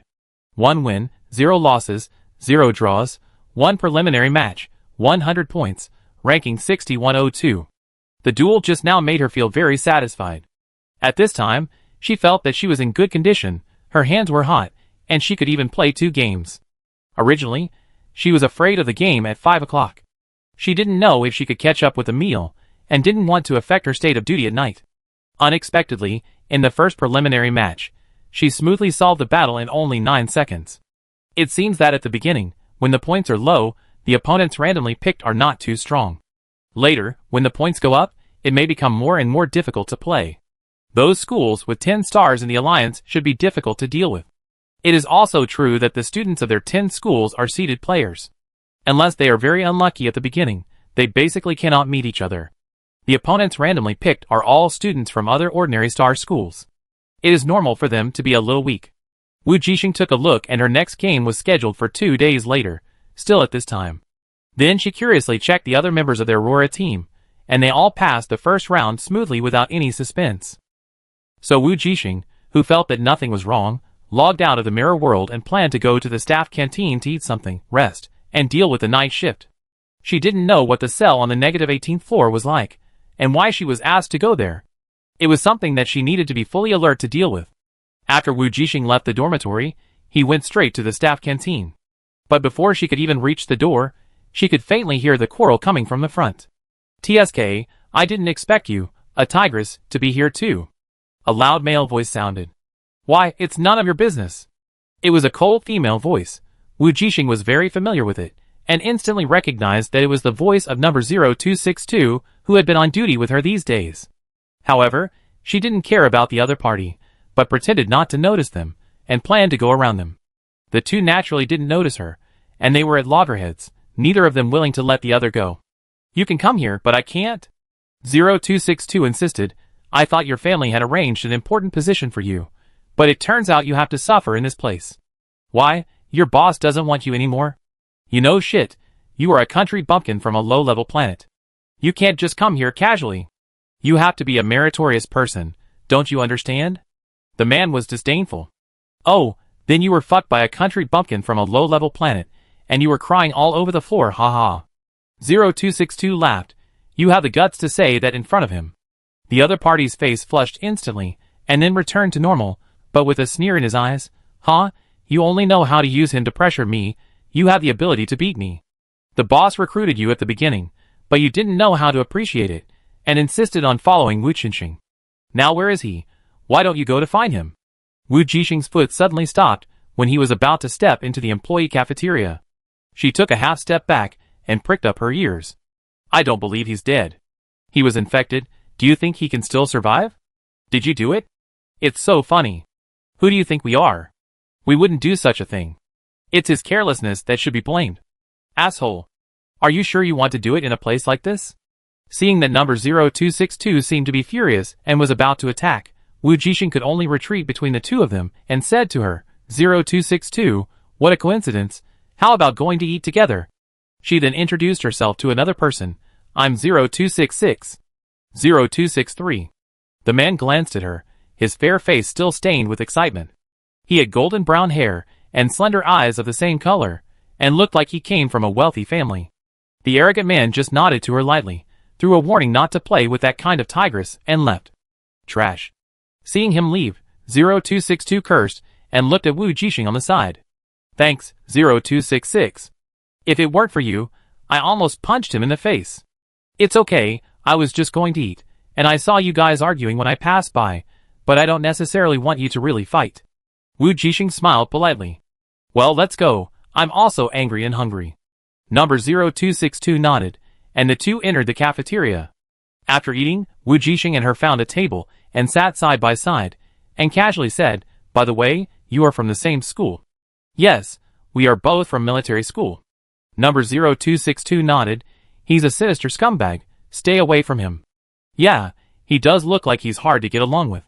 Wujing asked tentatively as if chatting, I just heard you quarreling, did he kill one of your teammates? That's the one called Wujing. 0262's face was still angry, and he seemed to want to talk. No, he's not my teammate, he's always been alone on missions. It's just that he saved me once, when I was in danger during a mission. Wujing, I see, he is doing the mission alone, so he must be very strong. 0262 hearing this, his always fierce and tough face showed a look of admiration and respect. Yes, he is very strong. How strong is he? Wujing took a bite of rice and asked curiously, can you tell me about it? I heard that the people in your military academy are very strong. At the same time, on the other side, on the starship belonging to the Star Pirates, Took's door was knocked. Get up, Took, we are here, it's time to work. Okay, right away. Took, who was beside the bed, turned off the screen, changed his expression, opened the door, and walked out. Chapter 42. The Chaos Star region is a no-man's land between the Alliance and the Mutants. This area was once under the jurisdiction of the Alliance. Since the border was polluted by mutations, it has become a battlefield for confrontation between the two sides. The originally peaceful border planet was affected by the war. The rich fled and immigrated away. The poor people at the bottom can only live in fear all day long. Later, one day, the Alliance military believed that this war-torn and damaged star region was no longer worth investing a large amount of manpower and resources, so they gave up evacuating here, allowing pollution and mutations to run rampant on this land. Of course, they were not completely irresponsible. Before the evacuation, they issued a notice to remind and suggest people to evacuate and live in other star regions. The government could provide free spaceships. However, the families here who had the money to immigrate had already evacuated. Even if the remaining families were provided with free spaceships, how could they gain a foothold in the new city? Even if they left their homeland at all costs, the transfer spaceships would be overcrowded and not enough for everyone to evacuate. Moreover, not everyone was willing to leave their homeland. While people were cursing and despairing, a group of star pirates seized the opportunity to unite and jointly sent troops to drive out the mutant monsters here, completely controlling this area. As for why the things that the Alliance could not do were easily accomplished by a group of star pirates, it was because there was a top SSS-level strongman among the star pirates. On the day he broke through, he easily integrated the star pirates, who were originally scattered, and led them to capture this star field and drive out the mutants. From then on, this star field was called the Free Star Field by these star pirates, and it was their paradise of freedom. They became the masters here, expanding wildly in this star field and recruiting soldiers. Because they repelled the mutants, even if the common people were trembling with fear, they would rather believe in these bandits than the Human Alliance officials who had abandoned them. What's more, some of them became crazy fans of the star pirate leader, swore allegiance to join, and were proud to be star pirates. The Alliance officials had no choice but to give up on this place. Due to the birth of new top-level masters, they tacitly accepted that the pirates occupied this star field and truly became a major force. So in the name of the Alliance, this place became a chaotic star field, a no-man's land. All illegal and non-compliant transactions in the Alliance would be conducted here. At this time, a pirate starship slowly landed on a planet in the chaotic star field. The hatch opened, and the pirates with banditry came out one after another. Each of them was big and strong, only about 1.8 meters tall. Took, who had a normal body, stood out in this group of people. There are only 5 minutes left before the transaction, and those people haven't come yet. Muru, a strong man with a beard beside Took, spat on the ground with a somewhat dissatisfied tone. The Horia Pirates, although only a small pirate organization, is also a regular army with a starship, far from being comparable to the small fish that robbed the school ship of the 4-star system. Naturally, the regular army has its own arrogance. Even a small soldier in the regular army looks down on the pagans.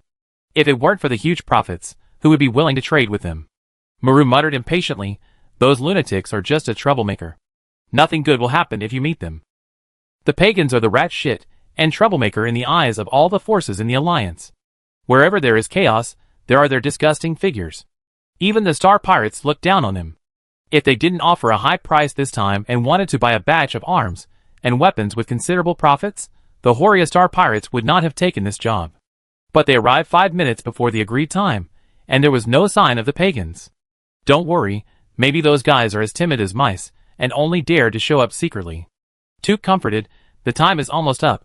They should show up soon, after all, they need us. For the sake of the large amount of gold and silver treasures, wait patiently. Well, you are right, after all, those guys are good at making money. There are many rich people among their followers, who contribute their wealth. The bearded man Mulu laughed.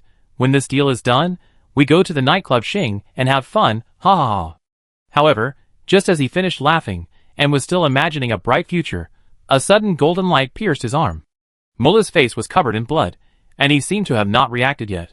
He looked down at his bleeding broken arm in confusion, and his brain buzzed, and he finally realized something. Those people wanted to rob the thieves. Sure enough, the next second, more golden light swept down, and the field was in chaos. Tuck on the side had no time to care about Muru, who fell to the ground in pain due to a broken arm, but rather dodged the golden attacks from all directions, and the pagans, who suddenly jumped down from the starship above his head. Assholes, they are high-level awakeners, they want to rob openly. The leader of the Horia pirates used a shield to protect himself, and shouted angrily, damn it, you dare to rob in our pirate territory, aren't you afraid of retaliation? However, no matter how loud he shouted, those pagans with crazy faces and ferocious eyes did not change their color at all, but rushed over more crazily and desperately. Obviously, the pagans who dared to carry out suicide attacks didn't care about these things. Retreat, retreat, hurry up and get back to the starship. The leader of the star pirates kept screaming, but found himself completely surrounded. His defensive ability made him gradually fall into the encirclement of the pagans, who rushed up desperately, because at some point, everyone around him was killed one by one, leaving only him struggling to hold on. In the back, the low-level members also suffered countless casualties, and only a few were left. Where are the people? He was startled, and then he found that his most trusted confidant was showing the same crazy expression as those pagans. He suddenly felt a jolt in his heart. God is above. The confidant laughed and attacked him regardless of anything. How dare you? Aren't you afraid of revenge from that master? He was careless, and it was his fatal mistake to despise the enemy and those pagans. He thought that in the Star Pirates' own territory, under the deterrence of the top strong, those pagans would not dare to act rashly. But who would have thought that he kept calling those crazy people all day long? And it turned out that those pagans were even crazier than he thought. No words, no expression, no rules, no reason, just go for it. Of course, the most desperate thing is that there is a real pagan undercover beside him. Perhaps, this deal is a scam from the beginning to the end. The other party is not robbing the robbing, but intends to catch them all in one fell swoop. However, just when the leader of the Horia Star Pirates was struggling to hold on, Tuck, who was still paddling, had a flash of red light in his eyes, and instantly the powerful mental pressure spread out. On the other side, in Prison Star, Wujing, who had listened to her brother's heroic deeds for a long time, left the cafeteria contentedly and began her duty today. Scan passed. Prison guard number 0266 allowed to pass. Please go to the -18th floor. After passing a series of strict scanning inspections and disinfection, she took the exclusive elevator all the way down. With the very slow speed of the old elevator, she finally reached the -18th floor several thousand meters below when she was about to fall asleep. A very unlucky place.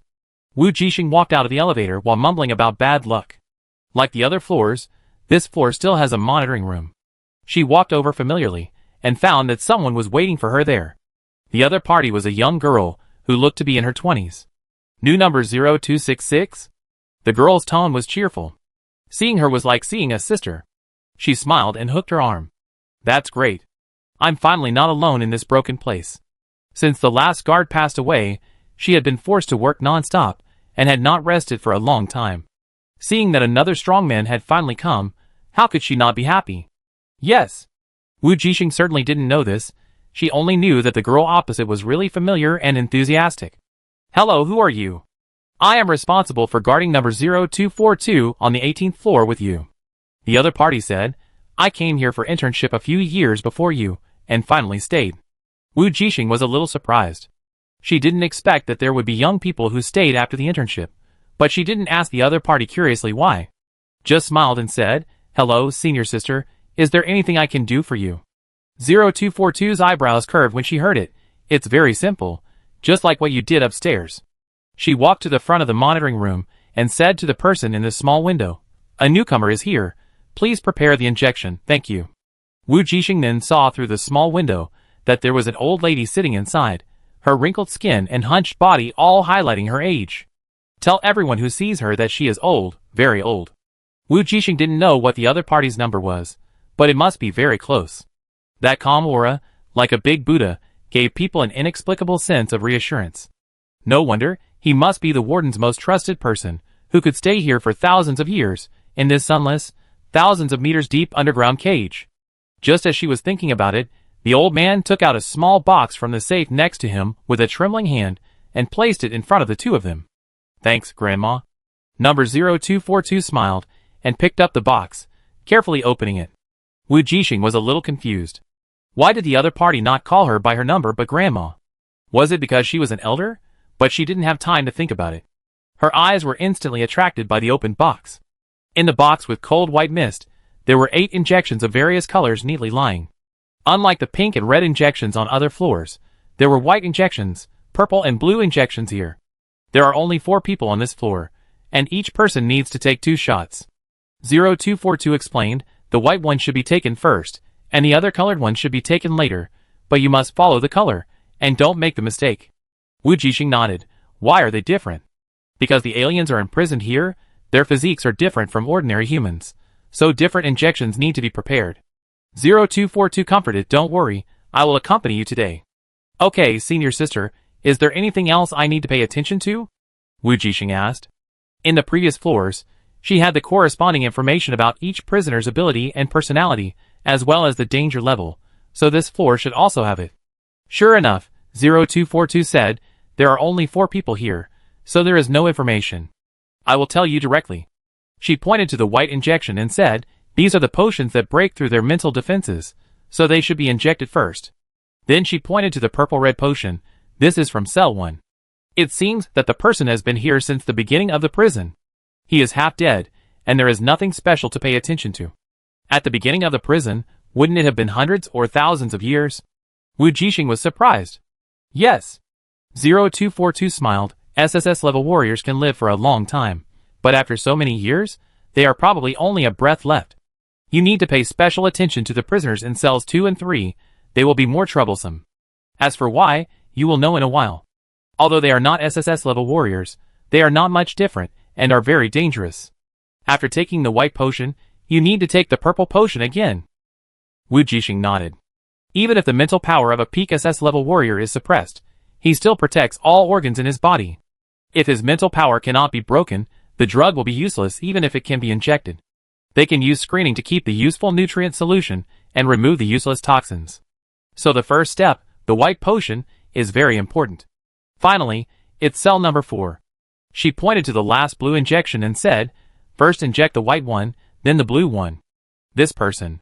0242 hesitated for a moment, and reminded hesitantly, it's better to be polite to him. Why? Is he special? Wujing asked subconsciously. Yes, he is quite special. 0242 nodded, smiled mysteriously, because number 2 and number 3 were sent in by him. Wujing suddenly shuddered and asked tentatively, Star Hunter. 0242 didn't say yes or no, she just handed the injection box in her hand to Wujing. Her face became serious, and she was a little nervous. Let's go, it's time. Okay. For some reason, Wujing was also a little nervous because of her tense expression. It seems that everyone on the negative 18th floor is a big shot. As the two of them slowly went deeper, terrifying, Meaningless hoarse roars gradually came from the underground cell. Those who didn't know would think that the people imprisoned inside were not people, but mutated beasts. What made people feel eerie and uncomfortable was that the echoes, like the roar of a beast, were mixed with some more weird suppressed laughter, which sounded like a human but not a human, like crying and laughing. That's number 2 and number 3. 0242 lowered his voice and said, "No matter what they say in your mind, ignore it." Wujing was shocked and nodded. She didn't expect that even though their ability level had been suppressed, the two prisoners could still use their mental power to interfere with others. As if seeing her doubts, 0242 explained, "Yes, the real strong ones have reached the extreme of using their mental power. They don't need to release much mental power to do it." Wujing said he knew, since they can directly use mental power to interfere with other people's brains, why do they still make these meaningless sounds? Isn't it just to create a terrifying atmosphere in this 18th floor prison? There is no need to be so dedicated, Wujing complained in his heart, and saw the other party shrugged, probably to take revenge on number 4. They were all big bosses, but they were all sent in by number 4 to exchange for merits. I think now that I see that the other party is unlucky and has come in, I will mock him every day. I see. She didn't dare to ask why the number 4 boss came in, thinking that it must be related to something important, such as some secrets of the Alliance. But you still have to be careful. Although you have to be polite to number 4, it is said that he is only a step away from breaking through the SSS level. 0242 reminded again seriously, he is a very important person in the Alliance, and there must be no mistakes. Wujing nodded. Okay. As the two talked, they walked towards the gloomy and dark prison cell step by step, and every step was very cautious. Even though they knew that the prisoners were under control and could not pose a threat to them, the aura of the strong and the residual spiritual power still spread through the deep cell. The closer they got, the greater the pressure. By the time the two of them arrived in front of cell number 1, it was already a bit suffocating. Not physically, but psychologically. No wonder Senior 0242 was so happy to see her. This hard work, someone finally shared it. Wujing pulled the corner of his mouth. Although being in charge of floors 2 to 17 is much more physically tiring and takes longer hours, these 18 floors are mentally tiring. But no matter how tired you are, you still have to do the work. Wujing held a white injection, looked at a small window on the cell door, and said tentatively, "Hey, it's time for dinner." However, there was no response from inside. 0242 on the side, Wujing looked innocent, and signaled the other party with her eyes. If the prisoner ignored her and didn't come to the window, how could she give the injection? "You're doing the same thing upstairs?" 0242 didn't know whether to laugh or cry, looking at the injection box in her hand. "Well, it's time for dinner." As she spoke, she took out a special key from her waist, turned it back and forth in the keyhole twice, and with a click, the door opened. "Go in," she said. Wujing nodded, and as soon as he entered the door, he found a skinny old man with white hair sitting inside with his head drooped. Just as 0242 said, the man was like a living dead, without any movement. Wujing quickly followed the instructions, first injecting the white injection, then the purple-red one. When both injections were completed, the other party did not react at all. "Let's go next one," 0242 said.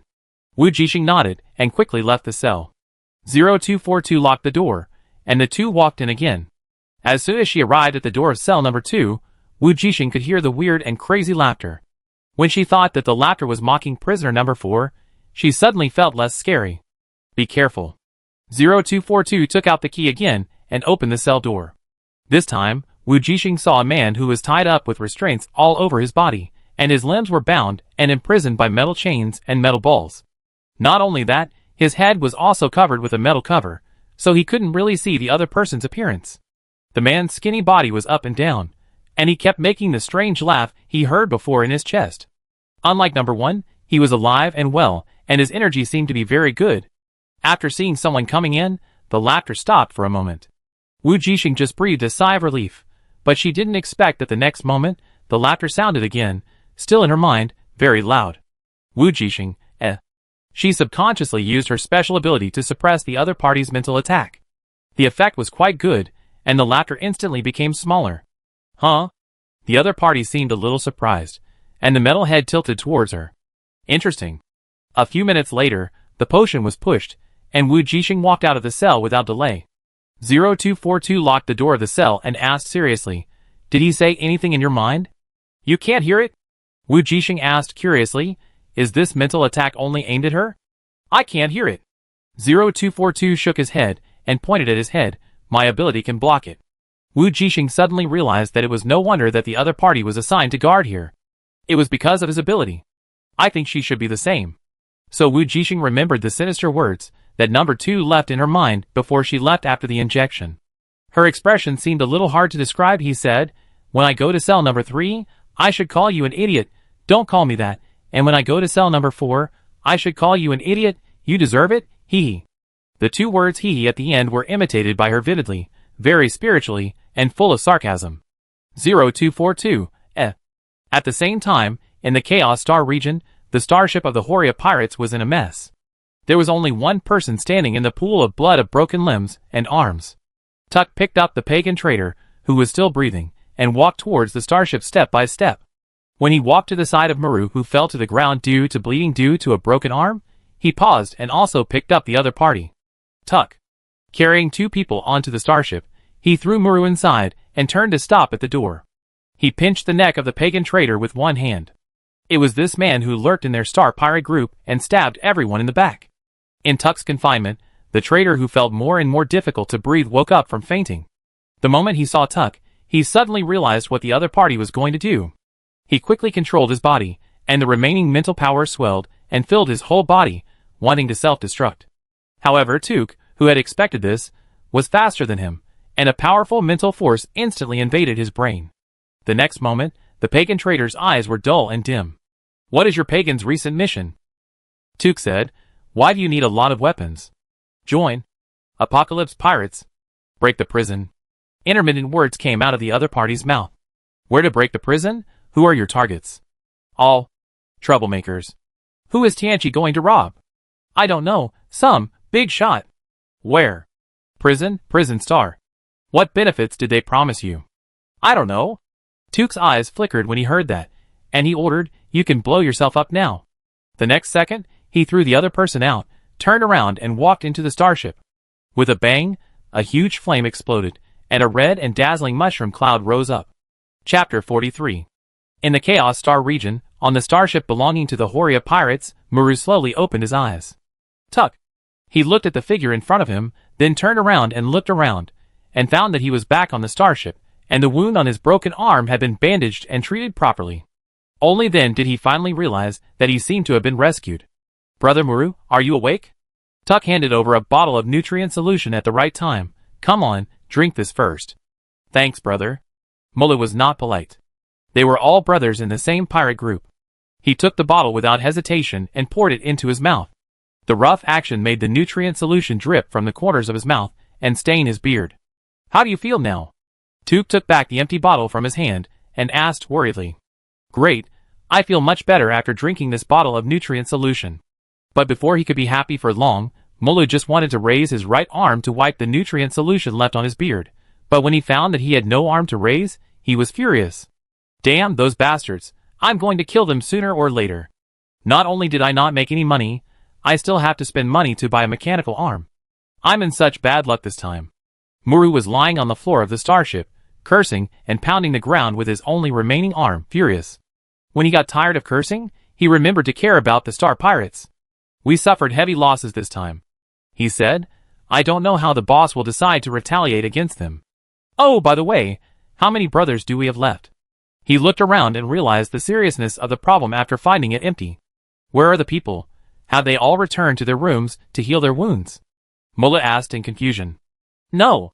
Tuck pointed at himself, and then at the other person, showing an ugly expression like crying. All gone, only the 2 of us are left, Brother Mulu. Mulu widened his eyes, and looked at the other person in disbelief. What the hell did you say?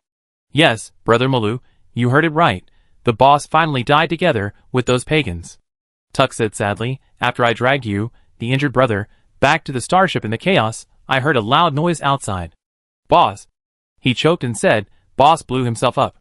Muru jumped up from the ground in shock, his eyes wide open. Say it again. Brother Muru. Tuck said sadly. There are only 2 of us left in the Horia pirates. You must cheer up. Cheer up, bullshit.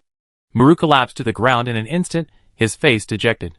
He had worked so hard to become a member of a well-known regular star pirate group, But before he could enjoy it for a few days, the entire star pirate group was gone in the blink of an eye. Not only that, he also broke an arm. All the money he saved had to be paid back. A mechanical arm is very expensive. However, Tuck in front of him obviously didn't think so. He suddenly said, "Brother Muru, we still have this starship, and now you are the leader of the Horia Star Pirates." Mulu, who was originally looking sad and calculating how much money he could spend on a mechanical arm, was stunned when he heard this, then suddenly looked up. His brown eyes widened. Gradually, his pupils expanded and contracted, and finally he closed his eyes and laughed. Mulu stood up again and patted the shoulders of the young man in front of him. "Yes, yes, yes." He laughed and muttered, "Haha, why didn't I think of it? We still have a starship." "Tuck, you are a great kid. From now on, you are my confidant, Captain Muru, and the deputy leader of the Horia Pirates. Ha ha ha ha." Muru laughed until he was tired. Because of his excited laughter, his chest kept rising and falling, and he was panting. He almost got a stitch in the side and coughed twice. "From today on, I am the new leader of the Horia Pirates." Muru, who had a depressed look a few minutes ago, was full of energy at this moment. "I officially appoint you, Tuck, as the deputy leader, responsible for everything on the starship." "Yes, Captain." Tuck pretended to be excited. "By the way, Captain Muru, should we recruit some new people?" "Yes, yes, let's go to the mechanical star. I'm going to replace my arm and recruit people at the same time." Captain Muru quickly got into the role. "Deputy Captain, you did a good job." "Thank you, Captain." Tuck smiled shyly. "By the way, Captain Muru, I'm a little worried. If someone finds out that there are only 2 of us on this starship, will others covet us? It's okay if the recruits are honest, but what if the recruits find out the real situation and have bad intentions?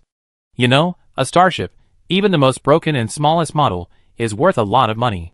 There are only 2 of them, and their strength is average. How can they save themselves? Don't let their lives be lost. The star pirates in the Chaos Star region are not easy to deal with. They don't care about morality at all, and they only care about interests." Mulu was reminded by him, and his enthusiasm just now disappeared, and he began to worry again. "Deputy Captain, do you have any good suggestions?" Mulu asked anxiously. He was just a rough guy, with a good body, reckless and fierce. He usually relied on his muscles to conquer the world, and didn't like to use his brain. Even if he wanted to move, he couldn't. Now the only person he could rely on was the young man in front of him. Tuke curled his lips, as if he had an idea. Or, from the beginning, he had been guiding the other party step by step, following his script. At this time, it came to the most critical part. Tuke hesitated slightly and said, "I actually have a way, but I don't know if it is feasible." Mulu was delighted when he heard that. "It's okay. Just say it. If you say something wrong, I won't blame you." "Okay, I tell you then." Tuke seemed to be encouraged and told his own plan. "Boss, I remember you know a big shot from the Apocalypse Pirates, right? How about you tell us that we were stabbed by the pagans, the original leader died, and we want to join Apocalypse and become their affiliated pirate group. The Apocalypse Pirates is the #1 pirate group in the Chaos Star domain. Its founder is the hero who broke through the SSS level and gathered the unified Star Pirates to conquer the Chaos Star region. He is the hero of the Star Pirates and a great figure they admire. And his Star Pirate group is naturally the impeccable first Star Pirate group in the entire human alliance. Not only in terms of strength, but also in terms of scale, it is well deserved to be the first. The Apocalypse Star Pirates group has a total of 9 subgroups, and the number of people has exceeded 1,000. Not to mention the affiliated Star Pirate groups that have joined them, there is no telling how many. Tuck's suggestion was to join the other party's affiliated Star Pirate group directly, so that with the support of the big boss, no one would dare to covet them. Mullah heard this, and immediately fell into thought. He did know someone from the Apocalypse Star Pirates, but the big shots were just his bragging when he was drunk. That person was not a big shot, but a small follower in a branch of Apocalypse. Although he was a small follower, he could really speak. "But, do you think Apocalypse will accept us?" he said suspiciously. Although he was stupid, he still had some self-awareness. Who was he, and who was Apocalypse? Even if it was an affiliated Star Pirate group, there were standards, and not just anyone could join. Before today, with the size of their Horia Star Pirate group, it might have been possible, but now, the Star Pirate group existed in name only, and there were only 2 of them left. How could it be possible? Upon hearing this, Tuke not only did not show any worry or difficulty, but smiled and said confidently, "Don't worry, boss, As long as we cry about the tragic experience of being deceived and destroyed by the pagans, and arouse the resonance of other star pirates, they will definitely be excited, and then the people of Apocalypse will definitely come forward to help us solve it. At this time, if we want to apply to become an affiliated group, in exchange for Apocalypse's protection by providing starships, it will definitely succeed. Tuck said a lot, and Mullah felt his brain buzzing. He could understand every word, but he couldn't understand what the other party was saying when they put them together.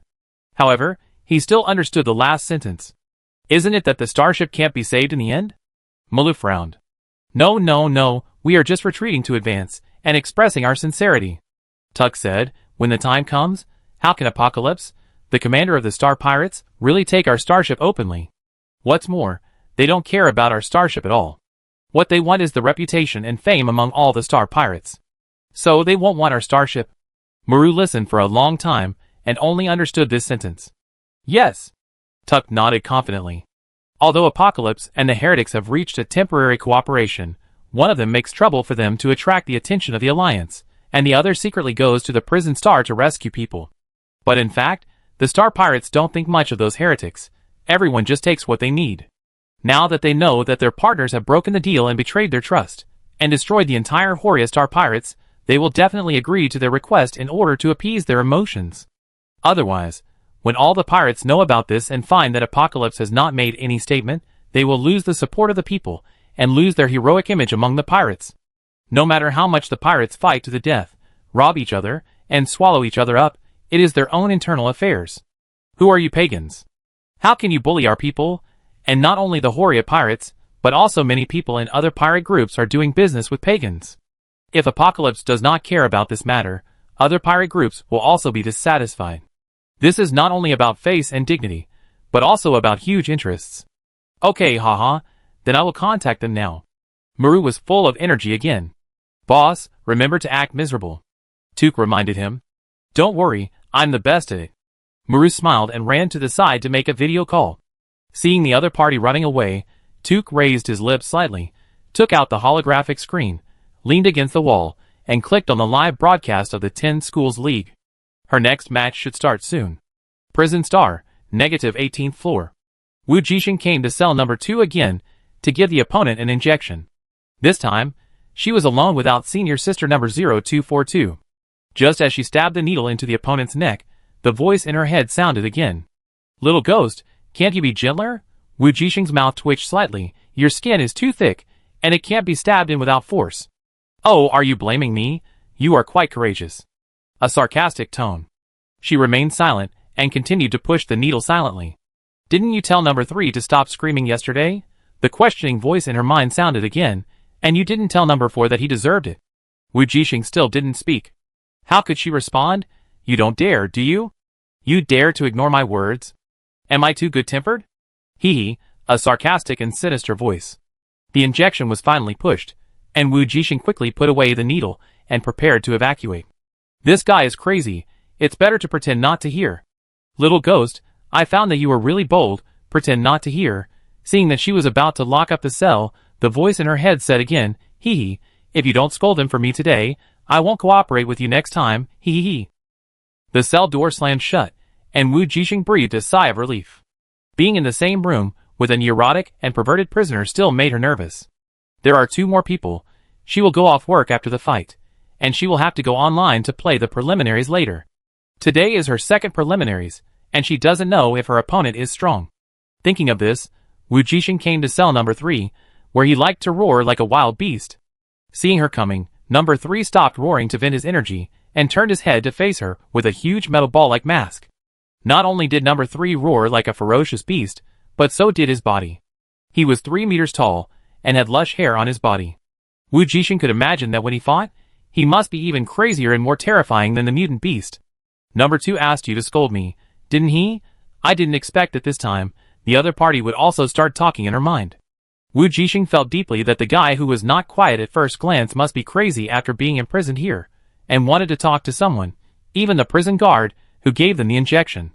You know, 0242 has the ability to shield mental power, and they probably know it, so after finding out that the newcomer didn't have the ability to shield, they caught her and talked hard. Wujing can suppress, but can't completely block, so when those people's words entered her brain, Although the impact was not great, and the voice was very light, she could still hear it clearly. At this time, number 3 asked her, but Wujing didn't intend to answer. Although the other party wanted to chat, she didn't want to chat. But the other party was relentless, and refused to cooperate. He kept yelling and howling at her, and was laughing there. Not only that, the other party's neck was shaking like a hyperactive person, making it impossible for Wujing to aim properly. In the end, she could only nod helplessly yes, but I refused. He asked you to stop yelling, it's so annoying. It was really annoying, and it made her head hurt. The beast-like prisoner number 3 just sneered, he was nothing, a weakling. Oh, by the way, did he ask you to scold number 4 too? Ha ha ha, if you go, take me with you. Wujing pursed her lips, quickly pointed the needle at the opponent's neck, and began to push the medicine. I dare not, don't take me with you guys when you fight. She said sincerely, thank you. TSK, coward, so boring. Number 3 snorted disdainfully, and then started his daily roar time again. Seeing that the other party ignored her, Wujing quickly finished the injection and left cell 3. Soon, she came to room 4 with the last injection. As soon as she entered the door, she saw a man sitting in the cell, motionless. Unlike the others, he only had a restraint belt and a metal chain iron ball to suppress his superpowers, and did not wear a heavy metal helmet on his head. So Wujing could see that the other party had long black hair and a pair of eyes that were always closed on his face. He was very quiet, just like prisoner number 1, without making any movement, sitting there all the time, as if an old monk was in meditation. Wujing walked in and took out a white injection. The ears and neck skin of number 1 that were exposed from the gaps in the restraints were very ordinary for humans. His ears were pointed, and there were white joints behind his ears, which were very hard. The skin on his neck was also covered with many white joints. When Wujing was looking for a place to inject, she had to avoid it deliberately. It was her first time to see aliens, and they looked much stronger than ordinary humans. Even when number 4 was sitting, the aura he exuded was like the deep sea. Under the calm surface of the sea, there was an unknown and turbulent force that swallowed everything.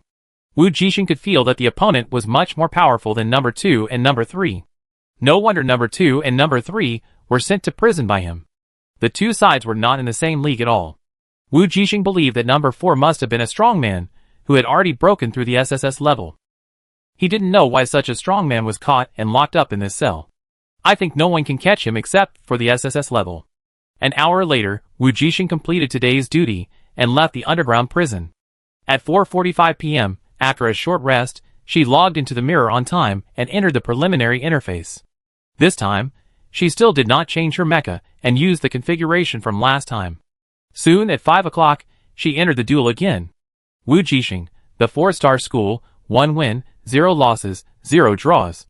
Lujiu, the 2nd-star school affiliated school, 1 win, 0 losses, 0 draws. Both of them were in the second game of the preliminary round, with the same record. Just as Wujing was carefully checking the opponent's information, several viewers clicked in one after another in the live broadcast room of the duel arena where the two were. Because neither of them was from a strong school, nor was they a famous person, there were very few comments. Oh, this match is between the 4-star academy and the 2nd-star academy affiliated school. It seems interesting. It shouldn't be too weak. It's hard to say. The 4-star academy seems to be really bad.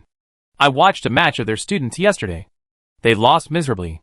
Who did they lose to? I'm curious. Isn't it the time for the 10 schools to meet yet? Lost to Dark Layton of the 1st-star system. Damn, the 4-star academy is so lame now. What a coincidence. I just watched the game of this 4-star academy student 2 days ago, and her first victory was against Dark Layton. The 4-star academy deserves to win, and if it loses, it is lame, no contest. How about the 2nd-star academy affiliated school? It seems that the student is trained by the same faculty of the 2nd-star academy, so he should be very good. I have watched this person's game. Anyway, it is not very enjoyable to watch. You will know after watching it. Then why are you still watching it? I just clicked in casually. Who knew I had such a good relationship with this guy? Hey, I'm leaving. I switched to another channel. Don't leave. Believe me, you will be surprised. Really, don't lie to me. That's right.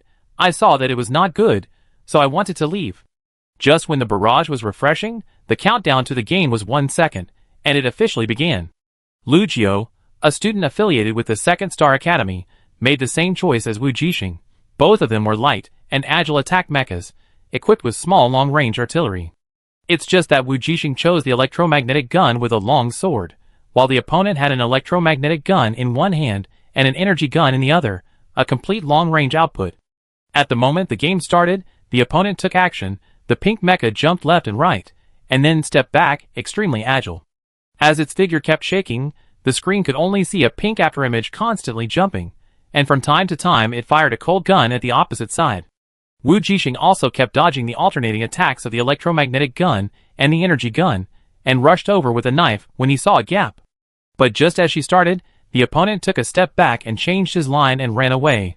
The two kept pulling each other in the field, the pink mecha fired cold shots, the black mecha sprinted, the pink mecha retreated, and ran around the ring.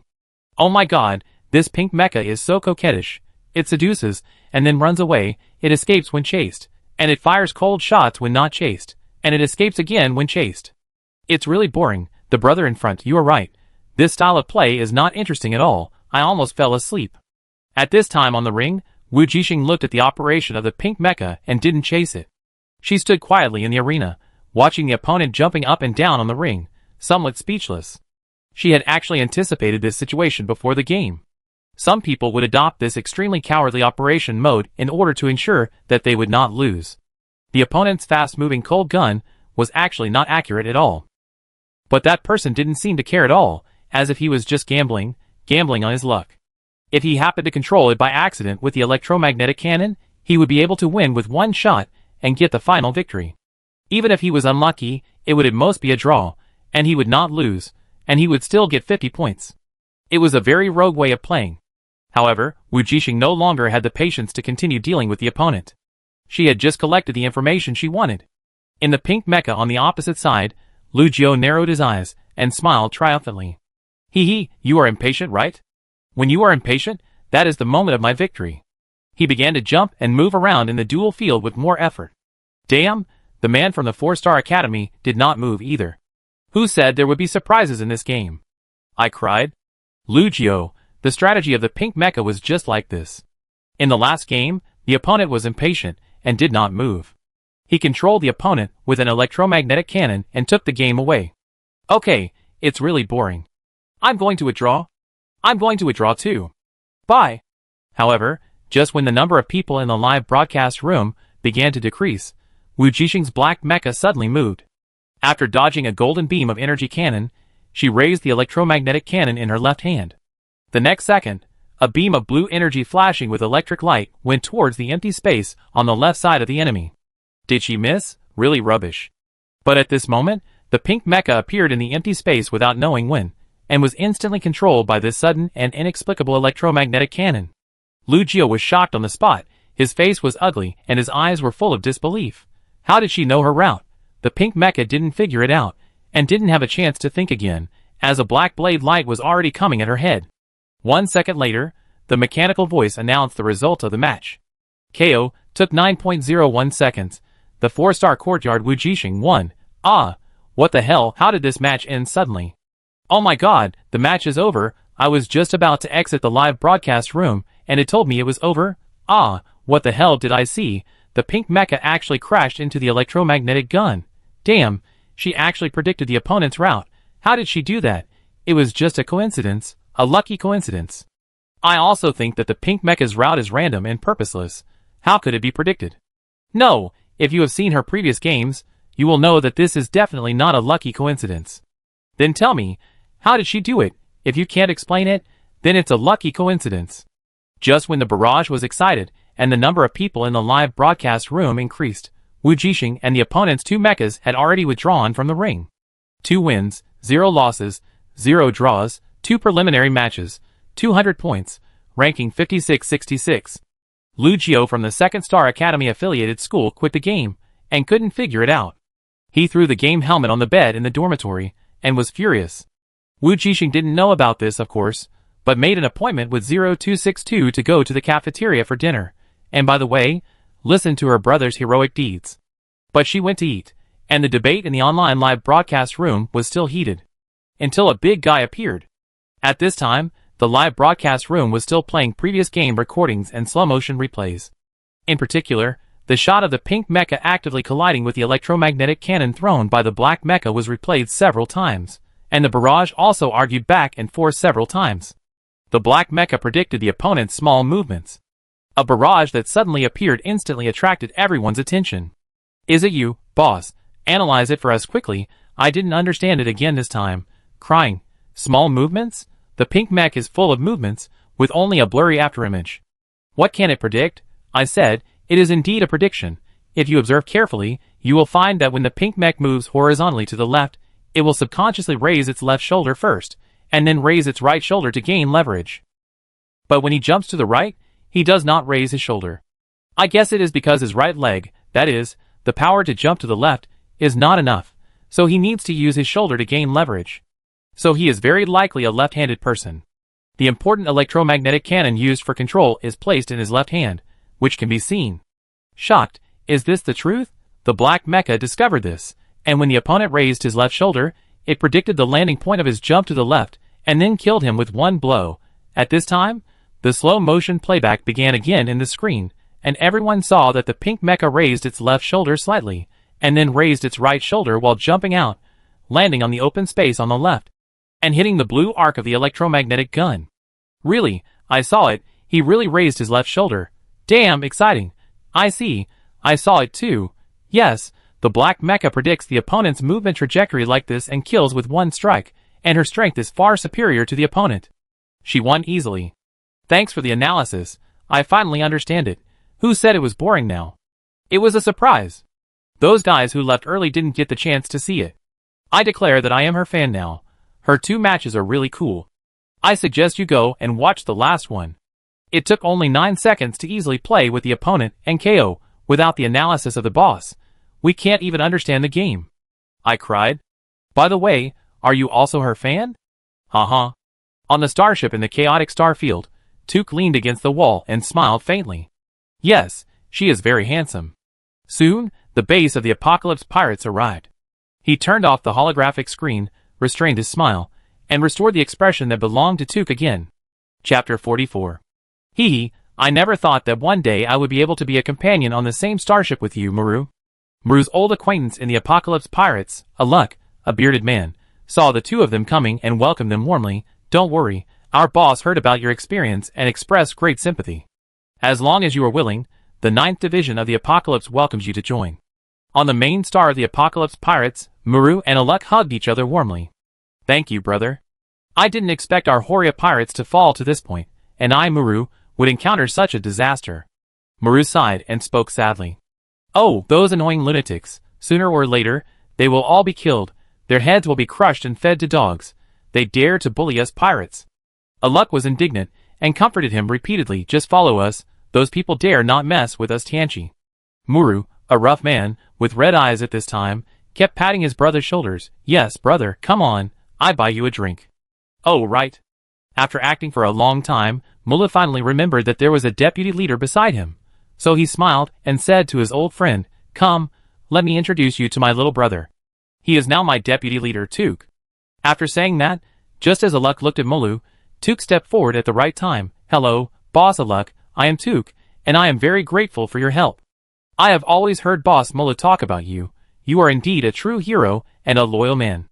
Ha ha, Mulu, why does he speak so elegantly? Aluk laughed. Just call me Aluk, kid, let's go, I show you our apocalypse. So Muru and Tuck looked at each other, followed each other to the base of the 9th Division of Apocalypse, a very impressive starship.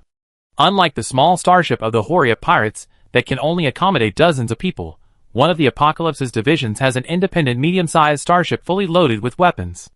There are about 200 people in our group, and the boss is an SS-level Awakener. As they walked, Aluk proudly said, if those people dare to come, we will beat them into a sieve. Of course. Aluk suddenly changed the subject. Although I sympathize with your plight, but now, we, Apocalypse, are temporarily not suitable to go to war with them. Why? Molu was puzzled. Hey, don't ask yet, you will know later. Aluk said mysteriously, we have a big mission this time. Since you plan to join, I hope you will stay on the starship during this period of time, don't go out casually, and don't communicate with outsiders casually. Don't worry, brother. I'm not a newbie. We know the rules. Muru patted his chest and assured. Aluk nodded. He was just telling him symbolically. They were monitoring and shielding equipment on their main star base. If the other party really broke the rules, they couldn't escape. What's more, those two people were not able to spread any news to the outside world. Aluk was not worried. Haha, of course I believe in you, brother. Aluk said seriously, but let me be frank. This mission is more important. Even that adult will take action. Aluk pointed upwards. Muru was shocked and pointed upwards as well, swallowing his saliva and saying, "Is it the man I was thinking of?" "Yes, it's the man you were thinking of." Aluk looked respectful and yearning. "I have to say, you are really lucky to have arrived just before we set off, and this is a big mission that only comes once every few decades." As he spoke, the three of them came to the corridor on the bottom floor at the end of the starship. Aluk pointed to two small rooms next to each other at the end of the corridor and said, "This is your room. You can go in and take a look first. I will tell you the specific tasks after we set off." "Thanks, brother. I am confident in your arrangement. No need to look." Muru asked about the issue that he was most concerned about. "It's my arm." Before he finished speaking, Aluk laughed. "It's easy. We are equipped with the best medical equipment and doctors on our starship. Come on, I take you there." I almost forgot about it. A few hours later, when the starship of the 9th Division of the Apocalypse Pirates took off, Muru already had a mechanical right arm full of exquisiteness and metallic beauty.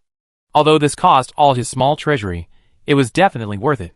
Mullah felt his right arm was full of strength again, even stronger than before, and he became energetic again.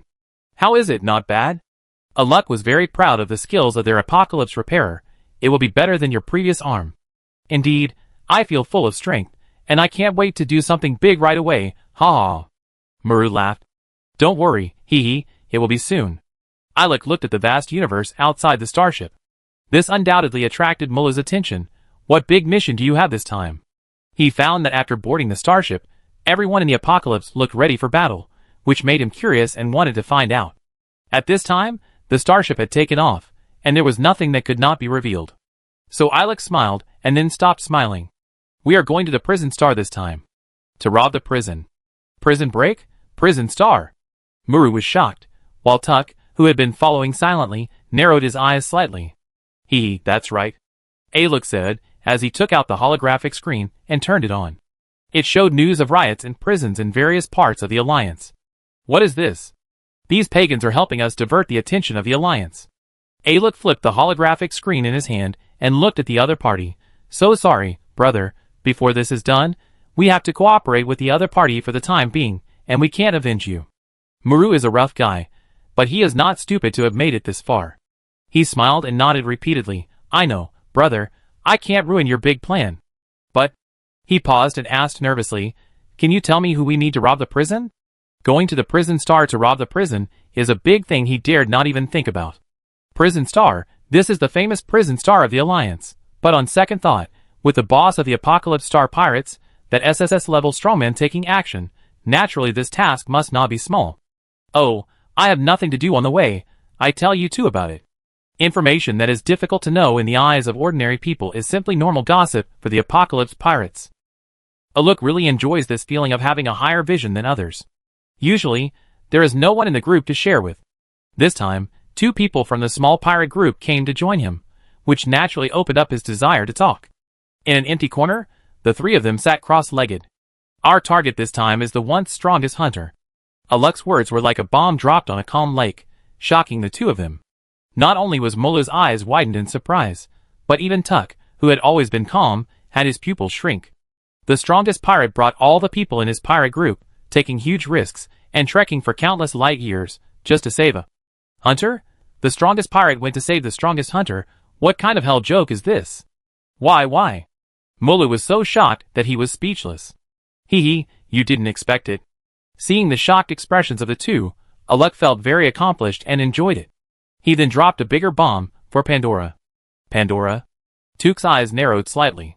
He didn't expect that the other party was actually related to Pandora. Isn't Pandora said to be in the hands of one of the mutant organization and the pagans? Tuk asked. That's right. Aluk nodded, but no one can tell what the real Pandora looks like. Does the one we are trying to rescue know? Tuk could grasp the key point at the right time. Yes, it is said that the hunter was imprisoned by the Alliance's SSS-level strongman for the crime of attempting to steal Pandora, which was regarded as betrayal by the Alliance. Aluk said, so he must know something that the Alliance does not want to disclose, including the true appearance of Pandora. At this time, Mulu was already a little confused, and couldn't help asking, "What the hell is Pandora? If you try to steal it, you will be arrested and sent to the prison star. There are so many people who want to rob it. What's the use?" You don't know this?" Aluk lowered his voice and said, "Legend has it that Pandora is related to the accident 1,000 years ago." "Brother Aluk, you know so much." Tuk was shocked and said admiringly, "Haha, it's okay, it's okay." Aluk laughed triumphantly. "Then brother, how long will it take us to fly to the prison planet?" Muru didn't seem to be interested in Pandora. He always felt that it was not as attractive as gold and silver treasures, so he changed the subject and asked about what he was more concerned about. "We should have a good idea and prepare in advance." "I don't know either." Surprisingly, Aluk shook his head. "No one knows where the prison star is and how long it will take. When we arrive, the boss will notify us." On the prison star, Wujing, who had no idea, spent her days chatting with 0262 in the cafeteria and then going to the -18th floor for duty. During these days, she learned that her brother was actually very famous in the military academy. Because he always went alone, even the missions were completed by himself. This is due to his brother's ability, which is said to be able to disguise himself, making it more suitable for one person to complete tasks. Of course, the same is true when going to the battlefield to complete tasks and fight mutant beasts. His mecha combat level is one of the best even in the military academy, and he is fast and fierce. He doesn't need teammates at all. One person and one mecha walk on the battlefield, and the speed is extremely fast. Having teammates will actually slow down his speed and make it difficult to fully exert his advantages. Wujing felt emotional when he heard this, and he also had some yearning. One person and one mecha walk on the battlefield, how romantic it is. When she said this, 0262 beside her showed a strange look. 0262 was also very excited, otherwise she would not have praised Wujing so much, but she never used the word romantic to describe him. She just thought it was cool, powerful, and strong, which she could not do. Then why did he disappear? Wujing asked tentatively. It stands to reason that such a strong person would only encounter a stronger opponent. Could it be those evolved humanoid mutants? I don't know. 0262 shook his head in distress. It's very strange. He was always alone at that time, but suddenly the school assigned him a group task. I don't know why. Maybe it's because I couldn't talk to people around me when I was in the military school. After coming to this prison and meeting 0266, I want to talk about this matter that has been weighing on her heart for a long time. Anyway, the two of them don't know each other's names, they only call each other by numbers, which makes her feel a little safe. She can talk to a stranger about things she can't talk to normally. Then what?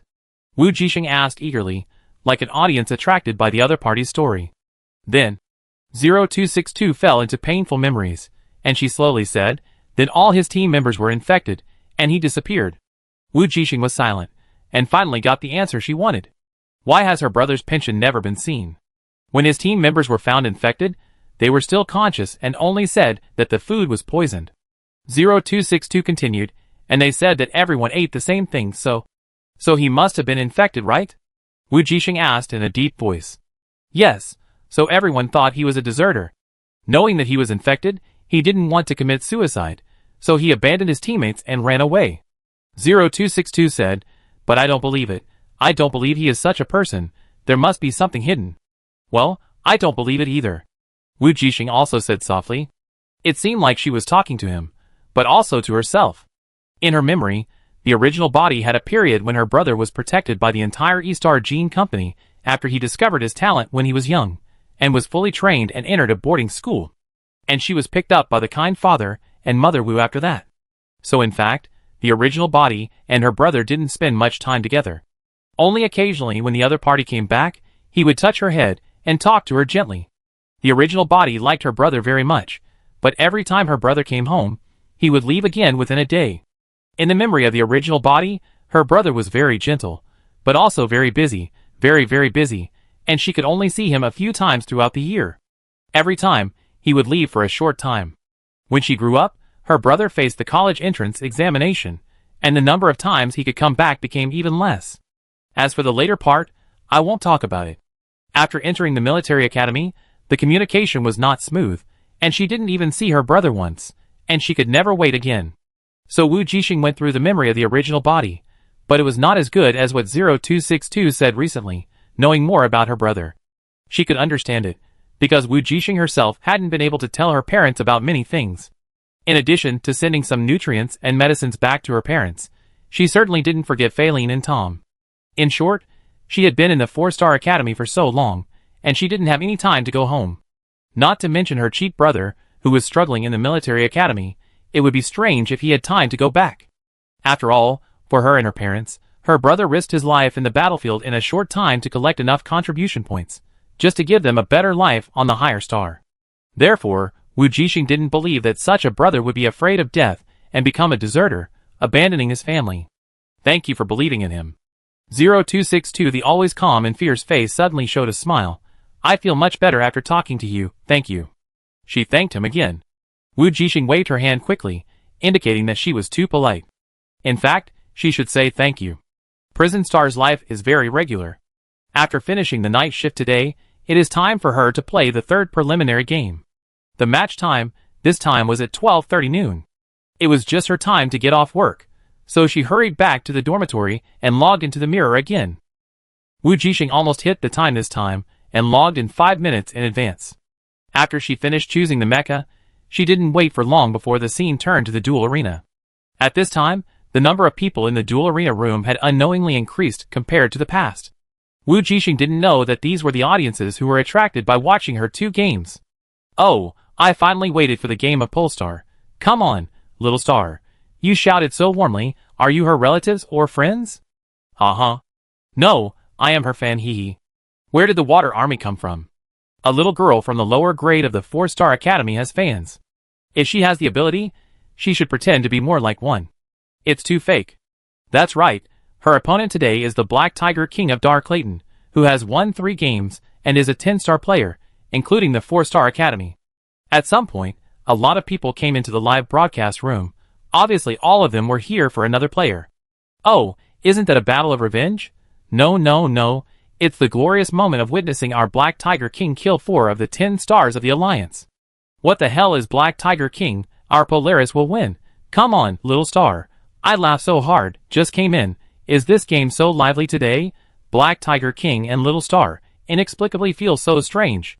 Black Tiger King, in fact, his full name is Wang Heihu, and his twin sister Wang Baihu, are known as the Black and White Stars of Dark Layton, and are the strongest figures of their generation.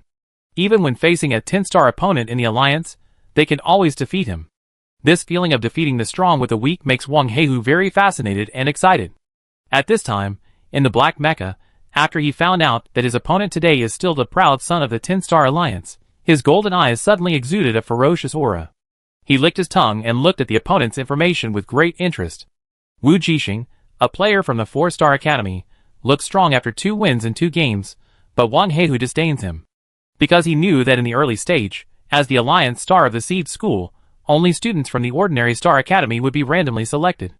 Even if she won 2 games, it was nothing, and it did not mean that she was very strong.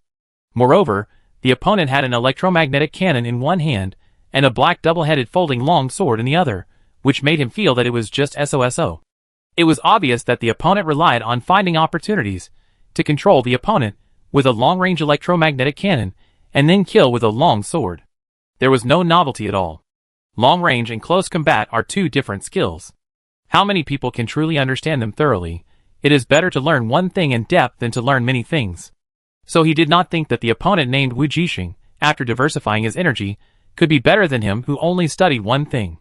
It is even possible that both of them learned only averagely, better than students from ordinary schools, but that's all. When she thought that she could capture and kill another 10-star opponent in the Alliance, she could not help but get excited.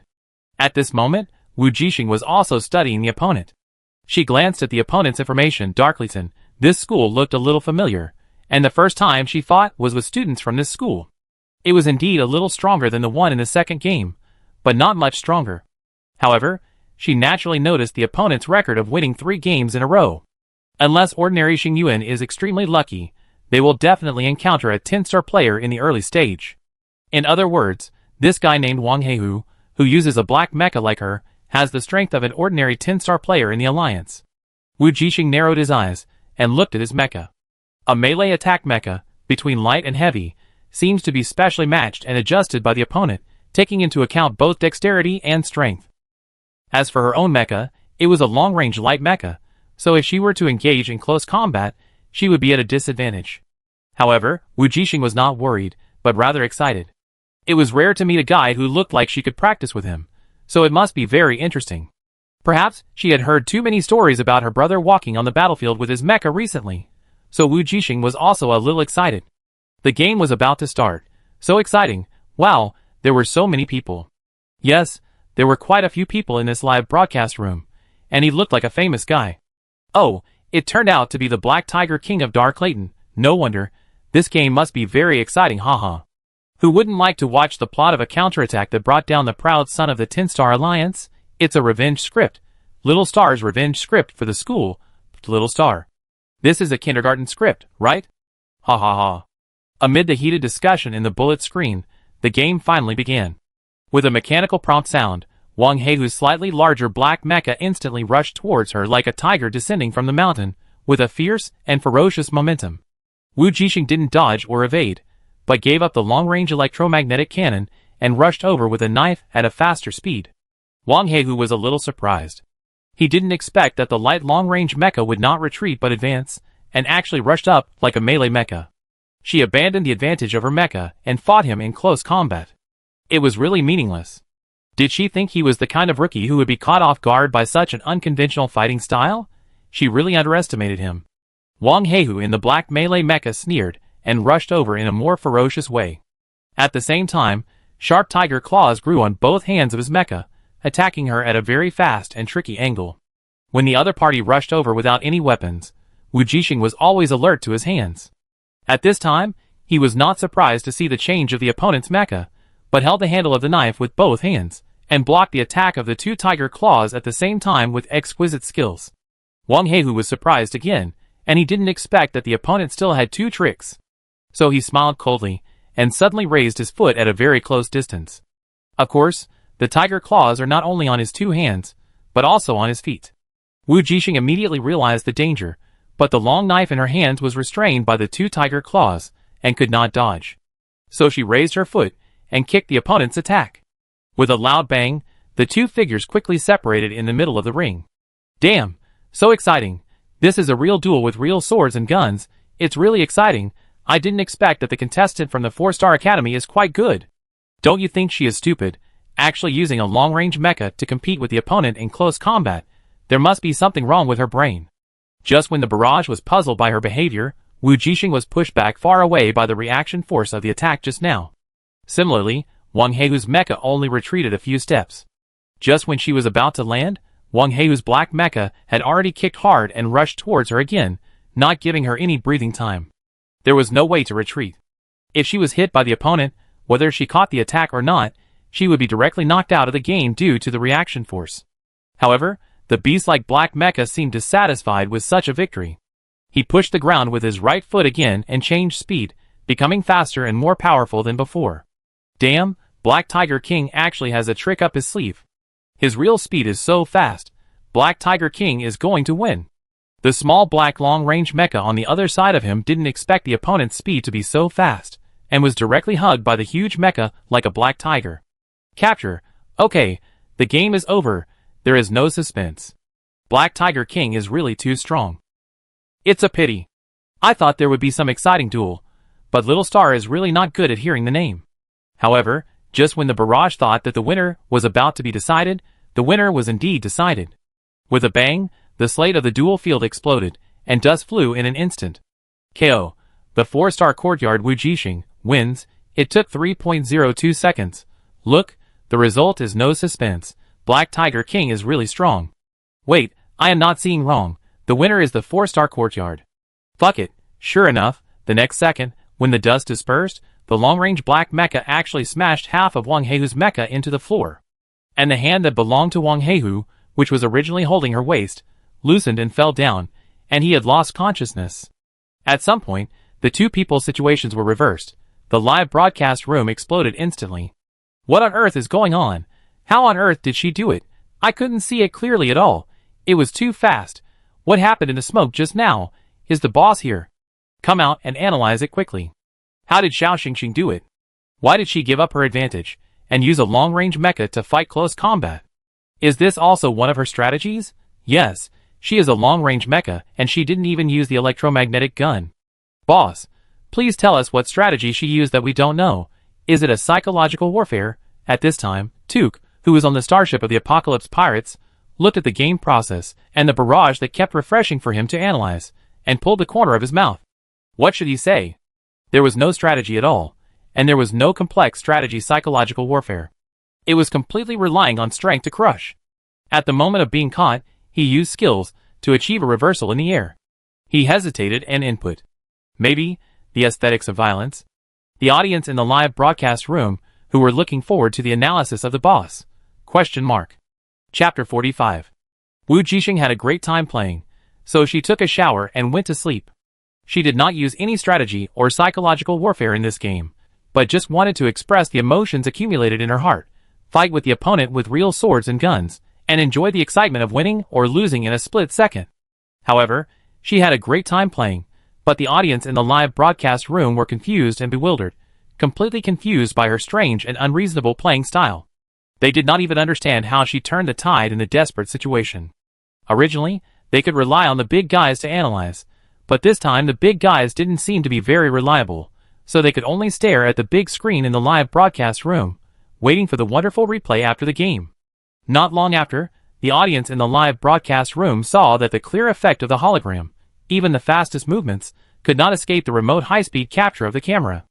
The picture was moving quickly, just as the audience had seen before. The two people collided, the light mecha of the 4-star academy flew away, and the player of Dark Layton took advantage of the situation to chase, speeding up again, and directly captured the opponent, ready to kill with one blow. It was at this time that the situation reversed. Through slow motion, it was discovered that the contestant from the 4-star academy adjusted her posture in the air. At first, the audience thought that she was making a final struggle when facing the opponent's grab. But now, everyone gradually realized that this was obviously an aerial leverage action, which means that before being grabbed by the opponent, she had already paved the way for the final reversal. At the moment when the opponent grabbed her, the two of them were in a vacuum state because of the contact between the mechas. This state was very short, just a few tenths of a second. But it was these few tenths of a second that became the best time for Wujing to reverse the situation. She took advantage of the force and flipped in the air in this fleeting moment, grabbing the opponent's mecha and throwing it violently, inserting the opponent's mecha directly into the floor. Simple, clean, neat, live audience. The whole process was full of the beauty of power. Especially the size difference, which was even more shocking and unforgettable.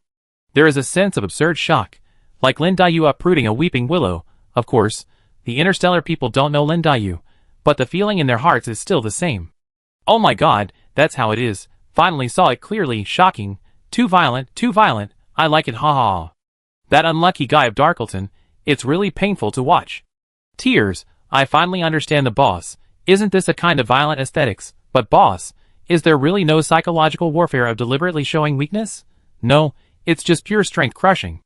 For experienced players, like Black Tiger King, the psychological tactics of showing weakness are meaningless in front of them. They will only catch your pain points and hit you mercilessly. Is it possible that he deliberately created a reversal situation to make the game more exciting? It's not impossible, haha. It's too cool, but it's too fast.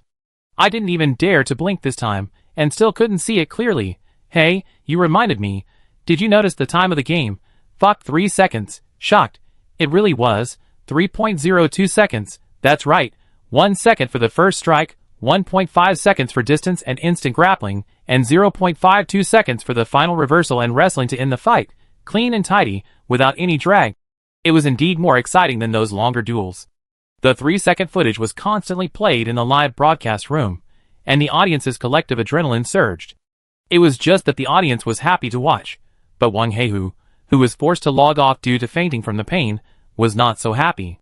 In Dark Layton's dormitory, Wang Heihu, who was ejected from the game cabin with a pale face, was in a very bad mood. Brother, what's wrong with you? At this time, Wang Baihu happened to come in for something. Seeing his brother's expression, he immediately raised his eyebrows. Lost? Could it be that you are so unlucky that you met a strong man from the military academy or the 1-star academy? Humph, no. Wang Heihu almost spit out a few words from between his teeth, with a sense of gritting his teeth. At that time, just when he thought he had won, he suddenly felt a reversal in front of his eyes, and then he lost consciousness with a sharp pain in his lower body. He didn't even know how he lost. He lost the game in disgrace, and was awakened by the reminder sound of the game cabin. It was obvious that after discovering that he fainted, the system automatically prompted emergency measures. No! Wang Bai, who didn't go to watch her brother's game just now, because she also had a game and won it, and defeated a 10-star student in the alliance, spreading the reputation of Dark Leighton. She was planning to come here to share the joy, but she didn't expect that her brother actually lost, and the loss looked a bit tragic. Who is it? Wang Bai, whose face darkened. I will avenge you. Don't let me meet him. It's a newcomer from the 4-star academy, named Wujing. Wang He, who said, no more. I want to go to the Star Network live room to watch the replay. How did he lose? So a few minutes later, his face became even darker, and he punched the table next to him, directly hammering a big hole. Brother, you deserve to lose. Wang Bai, who frowned, repeatedly studied the live replay, and finally said, even if it was me, I might not be able to win for sure. That's right, this pair of twins, the younger sister Wang Bai, who is stronger than the brother. Her slender golden eyes narrowed slightly, like a beast, but if I really meet her, I will definitely make her pay. Apocalypse Star Pirates, on the starship of the 9th Division. Hey boy, are you watching this too? Alok laughed. The 1st Star Academy and the Military Academy are really strong. I plan to study which ones are stronger, and then I will bet on them specifically. Maybe I can make a lot of money, haha. Do you want to come with me? The 10 School League of the Alliance is very popular in this StarCraft. Every time they play, there will be people in the black market who will bet on the game, just like betting on football, which is much more exciting than a football game. It's just that there are too many people in the preliminaries now. When the finals come, the market will be opened, attracting countless people from the StarCraft to bet enthusiastically. Of course, in the early preliminaries, some old gamblers have already started to run around on various live broadcast platforms, just to observe and collect information, so as to prepare for the bets in the finals. This kind of interesting game, they can watch exciting games and bet on a game. How can it not be popular among the StarCraft pirates? Basically, every pirate group is discussing the recent competition to some extent. As a member of the Apocalypse Pirates, Alok will not fall behind. He has been preparing for the preliminary round, and has taken a fancy to several players. Thank you, brother Alok. I have already taken a fancy to one, and am ready to go all in. Tuk said honestly. All in? Alok was surprised and laughed. You are good, you are so gambling, not bad, it's exciting. Which one do you like, the one from the Military Academy or the one from the 1st Star Academy? I think the 1st Star Academy is strong, but in terms of combat experience, it has to be the one from the Military Academy. Seeing that Tuk didn't say anything, Alok guessed again, is it the hot candidate from the Military Academy this year, the guy named Elite? His odds are too low. Even if he gambles, he won't win much money. When Tuk heard the name, his eyes narrowed slightly, and then he smiled and said, no, if you want to play, play big. The person I gambled with is not famous, and it can be said that he has no reputation at all. He is a newcomer. If I can win, I won't have to worry about food and drink for the rest of my life. Alok was shocked and looked at him, as if he was a madman. After a long silence, he pointed at his nose and laughed. You are crazier than I thought. Have you ever thought about what to do if you lose everything? You can't even get a wife, ha ha ha. Tuk shrugged. Anyway, we become space pirates for freedom, and to do whatever we want. If we lose everything, we can just make more money. As long as I follow you and Brother Maru, why should I be afraid of not having food to eat? Alok laughed again. Okay, follow me. I won't let you miss out on food. Thank you, Brother Alok. It's a small matter. By the way, I came to see you for something. Alok said, tell Maru not to drink alcohol in the next few days, and be prepared at all times. Tuk narrowed his eyes. Are you saying that we are almost there? It's hard to say, but the boss asked us to prepare. We can't ask about anything else. Okay, Brother Alok, I go talk to Brother Maru right away. At this time, in the vast universe, in the large starship belonging to the main group of the Apocalypse Pirates, a 2-meter-tall figure with short hair and wearing a training suit slowly walked to the main control room. How is it? Have you located it? The man's voice was low, with an imposing aura without anger. Boss? In the main control room, a tall woman who was in charge of the navigator saw him coming and hurriedly replied respectfully, almost, I have calculated the approximate location. Very good. The man called the boss nodded. You have worked hard these days, Elena. It's not hard. Elena said in panic, I am doing my job, and I am also a member of Apocalypse. The man smiled. If it weren't for your ability, we might not be able to find that place, so we still rely on you. Elena was flattered, and was about to say something when she saw the other party wave his hand. Are you curious about why I would go to jail at all costs, even if I had to cooperate with those lunatics? The man asked. No, Elena hesitated for a moment and said, well, it's true, but I guess it's because the other party knows the clues of Pandora, which can help you go further. Pandora? The man shook his head. It's not that easy to go further, I just owe that guy a favor. I see. Elena was a little curious, but didn't dare to ask more. So she said, don't worry, it won't be long before I can find the location of the prison star. The man nodded, looked at the vast starry sky outside the starship, and said nothing more. Prison star. Wujing slept until night, stretched, practiced on the bed for a while, and then prepared to get up and go to the cafeteria for dinner. She didn't have to be on duty tonight, because every 10 days, the prison would give them 2 days off to relax. Otherwise, if there was no rest for the whole month, even the awakened people's mental strength and physical fitness would go crazy. After all, they had to maintain a highly vigilant mental state every day on duty. If they didn't have time to rest, problems would arise instead. This is the prison star, the most important prison in the Alliance, and there can be no mistakes. Soon, Wujing changed her clothes and went out. Coincidentally, as soon as she went out, she met a group of people who also came out of the dormitory to eat dinner. They walked to the cafeteria together. However, Wujing only knew 0262. In addition to the stinky-faced 0263, there were 2 others that Wujing had never seen. One of them was a baby-faced boy with brown curly hair and big honey-colored eyes. He was so cute that Wujing thought of a puppy raised by the neighbor next door. Hello, I'm 0265. How about you? The baby-faced boy looked cheerful and friendly. When he saw Wujing, he jumped over to greet her. Hello 0265, I'm the number behind you, 0266. Wujing was also infected by his smile, and smiled widely. This place is so depressing, it's really rare to smile. Wow, so she is 0266. 0265 shouted to his companion, and then introduced to Wujing, he is 0264. The other party seemed to have nothing to do with 0262 and 0263 of the military academy. It was probably someone from another star academy, Wujing guessed. Hello. She smiled and greeted another person. 0264 was a calm person, tall, broad-shouldered and long-legged, with a sturdy figure. He looked like a defense awakener. Except for 0265, the others in the group had a wooden face, without much expression or desire to speak. This made this cheerful baby-faced person feel suffocated. After seeing Wujing, he whispered in her ear, as if he had seen a savior. Oh, it's really boring here. I'm going crazy if I stay any longer. 0265 complained.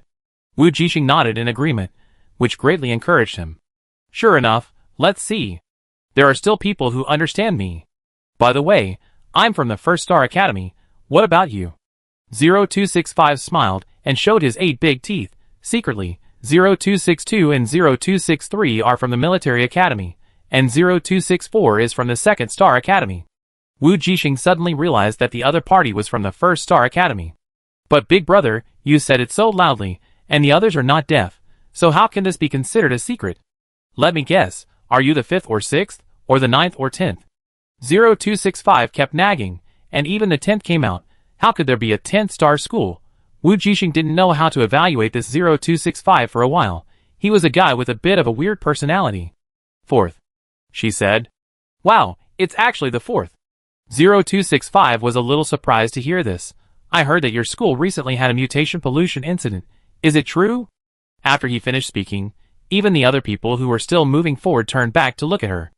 Wujing nodded. Yes, it's true. You are from the 4-Star Academy. 0262, who was walking beside her, was also surprised. It seemed that everyone here was surprised that someone from the 4-Star Academy would appear here. In their impression, the 4-Star Academy has been on a downward spiral in recent years, almost at the bottom of the list, and the campus pollution incident has left a worse impression on people. They always feel that there will not be any powerful people here. You have to know that Prison Star is not for ordinary students to come. Everyone here is the elite among the elites. It should be a special ability. 0263 said disdainfully. As the pride of the military academy, except for the strongest 1st Star Academy, he almost looked down on any student from other schools equally. Wujing didn't care about his attitude, and didn't say yes or no. For such people, the more you ignore them, the more unhappy they will be. Sure enough, seeing that no one responded to him, 0263 snorted coldly and walked quickly into the cafeteria. He didn't want to stay with a bunch of weaklings. Heh, that's just how he is, he thinks highly of himself. 0262 sneered, with disdain on his face. Several people also walked into the cafeteria, and 0265 sat down at the table with Wujing and the others. You don't mind, do you? He asked. No. Wujing shook his head, but you're not with your friend. That's good. 0265 felt relieved and explained, we're not really friends, we take shifts together. By the way, how did you all come out together? What a coincidence. Wujing asked curiously. In the few days here, I really haven't seen everyone eating together. I guess it's because of the league. The preliminaries of several of us are scheduled at about the same time. 0265 thought for a while, and said, by the way, how was your game? Not bad. I didn't encounter any difficulties in the first 3 games. Wujing said casually without any hesitation. If her opponents in the first 3 games knew this, they would probably look very unhappy. Haha, that's right. As a student of the First Star Academy, 0265 felt that there was nothing wrong with what she said. If even ordinary Star Academy had a hard time playing against them, then there would be a problem. But next, we might face each other, haha. Because in the 4th game, everyone's ranking was within 4,000, and if there were no surprises, almost all of them would be opponents from the 10-star schools in the Alliance. There will be some very powerful students in Ordinary Star Academy, but they are rare. You know, there is a huge gap between Ordinary Star Academy and Alliance 10-star. Every year, students in Ordinary Star Academy are expelled because they cannot awaken within 4 years. But this is almost impossible in Alliance 10-star. Their minimum requirement for admission is that students are about to awaken. Basically, after entering the school, they can successfully awaken within the first month. There is no one who cannot awaken. The difference is huge, not a little bit. I can't recognize him even if we meet. 0262 said, but if I meet someone from your Star Academy, I will pay attention to him. Or can you tell me what type of mecha you use? 0265's smile on the baby's face froze. You don't want to beat me up, do you? How could that be? It's just a friendly exchange. 0262 didn't like or dislike this familiar guy, but he just thought he was a little noisy, and he always stuck to 0266 like a dogskin plaster, because he thought he was too easy to talk to. Wujing didn't care that much, but he also joined in the fun. Yes, is your mecha a long-range one? Oh, it looks like a melee one, you are an attack type, it doesn't match your face. Ahem, stop guessing, I admit defeat. 0265 begged for mercy, but his tone was still smiling. In fact, he was not affected, he was just joking to tease the two. Wujing and 0262 naturally didn't take it seriously, but I don't think it should be such a coincidence. There are so many people, how could we meet? It is true that it is not so easy to meet, but when Wujing met the player from the First Star Academy in the 4th preliminary match the next day, he still thought seriously about whether the opponent could really be the babyface 0265. In the live broadcast room with the players from the First Star Academy, there are basically a lot of people, as if they have their own traffic. At the beginning of the Alliance, when all the Star Academies were established, they were named according to their rankings. Apart from the Military Academy, the strongest is the First Star Academy, the Second Star Academy, and so on. The 9th Star Academy is the weakest at the bottom.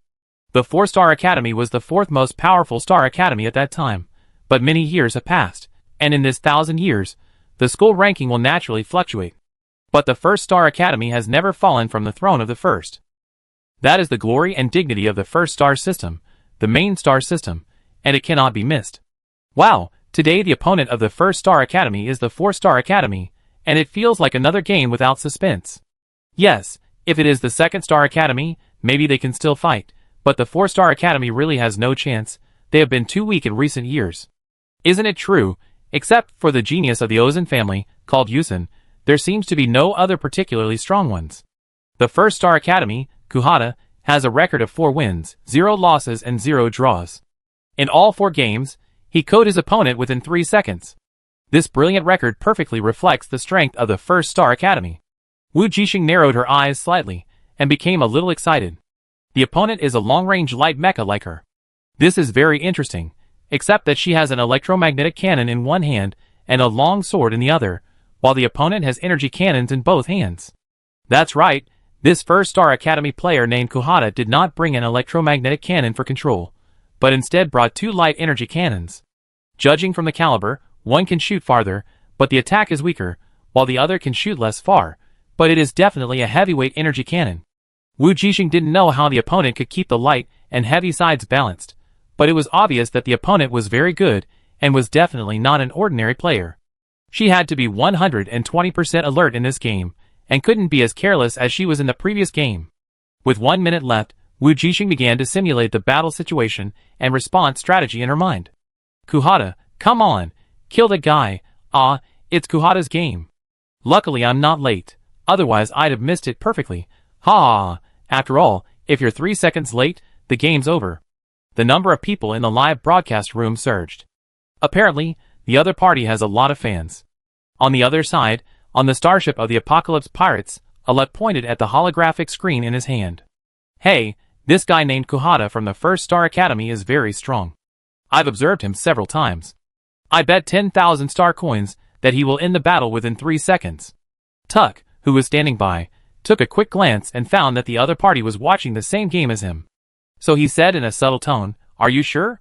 "I'm sure. If it's 1 more second, I lose," Alec said confidently. Molu also came over at this time. "Hey, I know this guy too, count me in." Seeing the unbelieving look of his deputy leader, Molu was not to be outdone and said, "I bet 10,000 too." "No."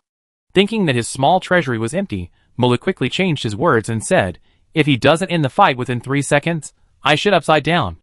Tuck, that's not necessary. Just as the few people were communicating, the game officially began. Chapter 46. On the duel arena, 2 mechas, one black and one white, stood on either side. As the mechanical sound of the match started, the 2 retreated at the same time and raised their guns at the same time. In an instant, the small duel arena was full of flames, like a large laser show. In just 2 seconds, the attack and defense were switched at the same time, and the guns were fired continuously, which made the audience in the live broadcast room dazzled. The naked eye seemed to be unable to keep up with the attack rhythm of the 2. Especially the white mecha belonging to the First Star Academy, his left and right hands kept firing and attacking, and his steps of dodging were not disordered at all, which showed his strong strength. Wujing narrowed her eyes slightly, and found that the opponent seemed to be using 2 guns to shoot continuously, trying to control her route. Why did she feel this way? Because it stands to reason that the opponent's 2 guns, with their super fast hand speed, can definitely suppress her only electromagnetic cannon. But it didn't happen. In the 1 or 2 seconds, the 2 of them quickly switched between offense and defense for 4 or 5 times. It seemed that the situation was evenly matched, and neither of them could do anything to the other. It looked like a long and difficult tug of war. But is it really so? Wujing didn't think so. Even if she was confident in herself, she would be at a disadvantage with 1 gun against the opponent's 2 guns, no matter how fast her hand speed was, not to mention that the opponent was a long-range expert with guns. Combined with the fact that the opponent had easily defeated the opponent within 3 seconds in each previous battle, she couldn't help but think about it. Generally speaking, it is easier to kill the enemy in close combat. As long as you approach at super fast speed and swing the knife to cut, you can resolve the battle as quickly as possible. For a long-range mecha with guns and cannons, if it wants to kill with 1 shot, it needs a certain amount of time to charge. Guns and cannons can be fired quickly, but they are often not powerful enough to deal a fatal blow to the enemy. So in general, the usual routine of long-range guns and cannons is like the pink mecha she met in the second game, which first controls the opponent with an electromagnetic cannon, and then charges the energy cannon to kill with 1 shot. So now the question is, today's opponent, the white mecha of the First Star Academy, how did he manage to KO the opponent within 3 seconds every time without a control electromagnetic cannon? If the opponent is too weak, then are all opponents weak? Wujing doesn't believe in coincidences, she believes in her own judgment and intuition. After discovering that the opponent seemed to be deliberately letting her win, she began to think, until after the 2 of them quickly finished another round of attack and defense, her mecha came to the edge of the ring without knowing when, and the distance between the 2 did not increase, but became closer. Wujing narrowed her eyes slightly. She might know the opponent's plan. Long-range rapid-fire guns and large-caliber short-range heavy-energy cannons, under the hunter's delicate weaving, slowly lead the prey into the trap. And she, in the eyes of the opponent, may be the prey that has unknowingly entered the trap. 3 seconds, not a minute more or less. Just when the countdown was about to reach 3 seconds, the white mecha that had been using long-range guns and cannons suddenly moved. As his figure swayed, the white mecha turned into a white light with a trailing shadow, and attacked in the blink of an eye? No, at a speed that was too fast to blink an eye. That's right, it wasn't the energy that attacked, but the mecha itself. In a flash, Wujing felt the scorching light of the large-caliber energy cannon in front of her. Good guy, he was waiting for her here. It's true that energy cannons need to be charged to kill the enemy instantly, but energy cannons close to the face don't need it. This guy is really insidious. First, he made the enemy think that he was a long-range gun expert, calculating the shooting distance and landing point, with precise techniques and extremely fast hand speed. As a result, before they could react, he had already turned into a melee gunner, and with a speed that was clearly not inferior to that of a melee expert, he directly attacked the face with the muzzle of a large-caliber energy cannon. If it were usual, by the time the opponent had realized it, even if he had a faster reaction speed, the energy cannon would have already blown off his head at such a close distance. As expected, she was a player from the First Star Academy, very strong. Wujing sighed in her heart, but it was a pity that she was not unprepared, and it would not be so easy to KO her. Because at the moment the white mecha started, she had already seen through the opponent's intention in advance, and had accumulated strength under her feet, ready to dodge and leave. The reason why he left after the white mecha took action was to see the opponent's true intentions and to lead the shrewd hunter into the trap he had carefully woven for himself. That's right, when Wujing dodged and left, he did not forget to leave a little surprise for the opponent. 3 seconds in, the blazing energy cannon lit up at the edge of the ring, and the white light instantly swept the entire open space in front of the white mecha, and also illuminated the screen of the live broadcast room, and the audience suddenly became excited. Here it comes. A 3-second kill. Kuhata is so handsome. Energy cannon close to the face. So exciting. The mecha head of the 4-star courtyard. I guess there is not even ashes left. Ha ha ha. Great, so great. I like to watch this. At this time, in the duel field, amid the cheers and celebrations of the audience, only Kuhata in the white mecha frowned slightly, because he knew that his fatal attack just now actually missed. But before he had time to think about the reason, his heart skipped a beat, and the sense of crisis instantly jumped up from his tailbone to his brain. Subconsciously, he had only one thought in his mind, that is, to leave here as soon as possible, the sooner the better. Wait, no, she seems to have dodged. Ah, she actually dodged. How is it possible? Is this the speed of a human? I knew that Jixing was awesome. At this time, the audience in the live broadcast room was boiling, and they were not as calm as before. What did they see? They saw that the black mecha that was supposed to be killed by the energy cannon actually jumped out at the critical moment and came directly to the side of the white mecha. Not only that, she also raised the electromagnetic cannon in her hand towards the other party. Not good, Kuhata, run away.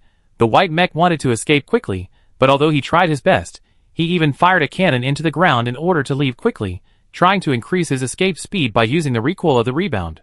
However, the blue arc of the electromagnetic cannon still brushed against his mech and spread to his whole body, causing him to fall into a terrible state of stiffness. Fortunately, he dodged quickly enough, and the electromagnetic cannon failed to completely control him. It only took 0.5 seconds, no, even less time, for him to get out of this stagnant state. However, the black mecha on the opposite side did not give him a chance. Since the script has been designed, how can there be no subsequent plot to follow? At this moment, less than 0.1 second after he was hit by the electromagnetic cannon, another blue electric light from the electromagnetic cannon hit him, completely freezing him in place. The outcome is determined. In despair, Kuhata saw the elegant and sharp black knife light in the blue electric light, and he lost consciousness the next second. It's too late. It's over. Sure enough, at this moment, the mechanical referee announced the result of the game. KO. The 4-star courtyard Wujing wins, time 3.99. In the live broadcast room, there was silence for 10 seconds. This feeling of riding a roller coaster in a short period of time made them temporarily lose the ability to speak, and they were in shock and astonishment, unable to recover for a long time. Until 10 seconds later, after there was finally a barrage, the live broadcast room exploded. Kuhata actually lost. Oh my god, what a shocking reversal. I thought Kuhata would win. He said before the game that he would win. Ah, I have goosebumps. This is too exciting. This is her routine. I am numb after chasing her for 3 games. I cover my chest. I can't take it anymore. I need to breathe in some oxygen. I forgot to breathe just now. Who doesn't? Fortunately, I can't bet on the preliminaries, otherwise I will lose all my underwear. Who would have thought that the contestant from the 4-Star Academy would defeat the opponent in 3 seconds? Isn't it said that the 1-Star Academy is very strong? This looks too weak. Some people who don't know Kuhada in the barrage are wondering why the people from the 1-Star Academy were defeated by the players from the 4-Star Academy so quickly. The key is that the 4-Star Academy is now ranked last among the 10 schools. It's not that the 1-Star Academy is weak, but that the people from the 4-Star Academy are too strong. Yes, Kuhada almost escaped in the end.